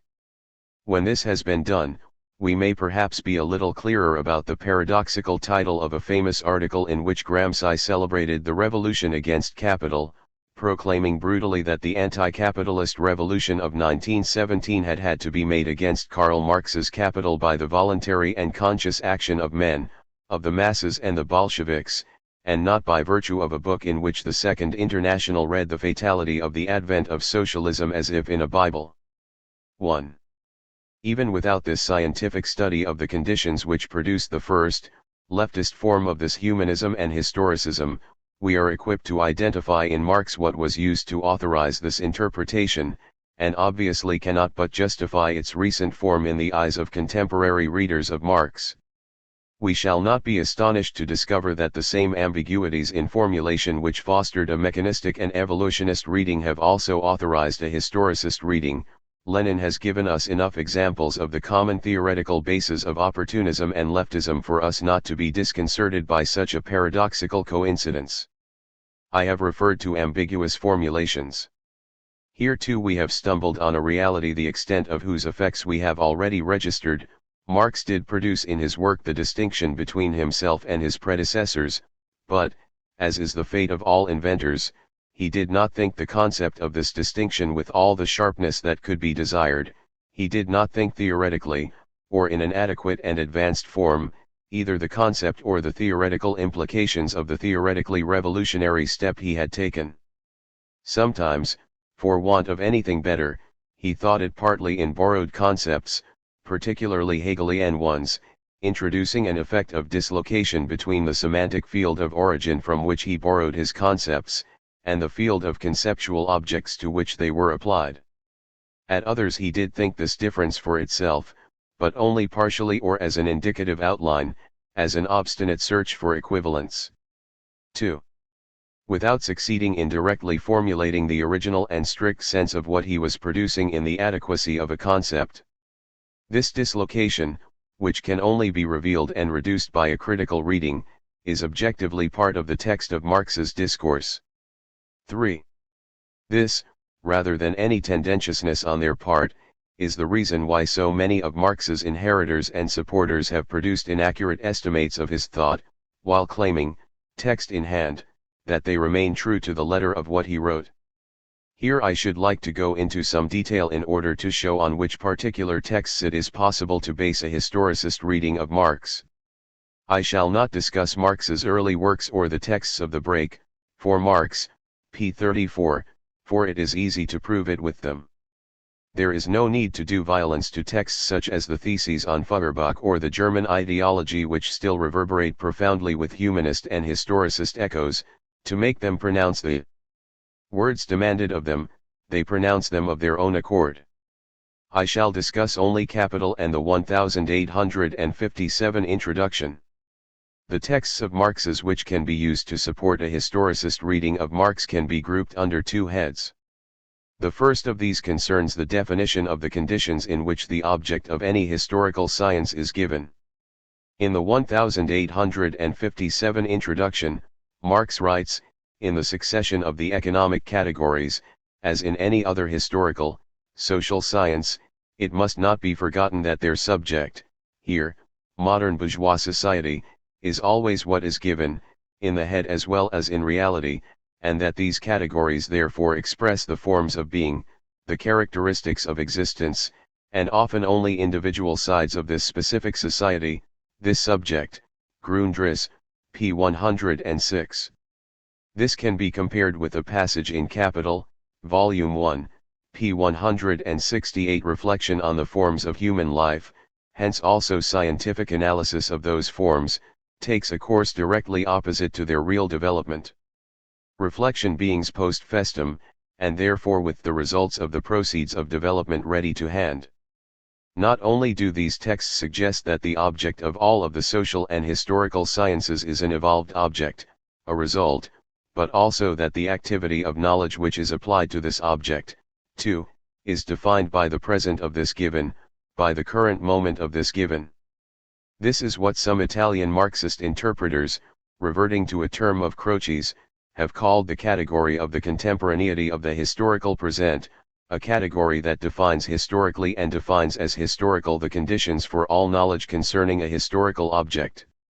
As we know, this term contemporaneity can contain an ambiguity. Marx himself seems to recognize this absolute condition in the introduction a few lines earlier than the text referred to above. The so-called historical presentation of development is founded, as a rule, on the fact that the latest form regards the previous ones as steps leading up to itself, and, since it is only rarely and only under quite specific conditions able to criticize itself, it always conceives them one-sidedly. The Christian religion was able to be of assistance in reaching an objective understanding of earlier mythologies only when its own self-criticism had been accomplished to a certain degree, so to speak, delta upsilon nu mu epsilon iota potentially. Likewise, bourgeois economics arrived at an understanding of feudal, ancient, Oriental economics only after the self-criticism of bourgeois society had begun. Grundriss, p. 106. To sum up, every science of a historical object, and political economy in particular, applies to a given, present, historical object, an object that has evolved as a result of past history. Hence every operation of knowledge, starting from the present and applied to an evolved object, is merely the projection of the present onto the past of that object. Marx is here describing the retrospection which Hegel had criticized in Reflective History, Introduction to the Philosophy of History. This inevitable retrospection is only scientific if the present attains the science of itself, criticism of itself, its self-criticism, i.e., if the present is an essential section which makes the essence visible. But here the second group of texts come in, and this is the decisive point at which we might speak of a historicism in Marx. This point concerns precisely what Marx calls in the text above, the quite specific circumstances of a present self-criticism.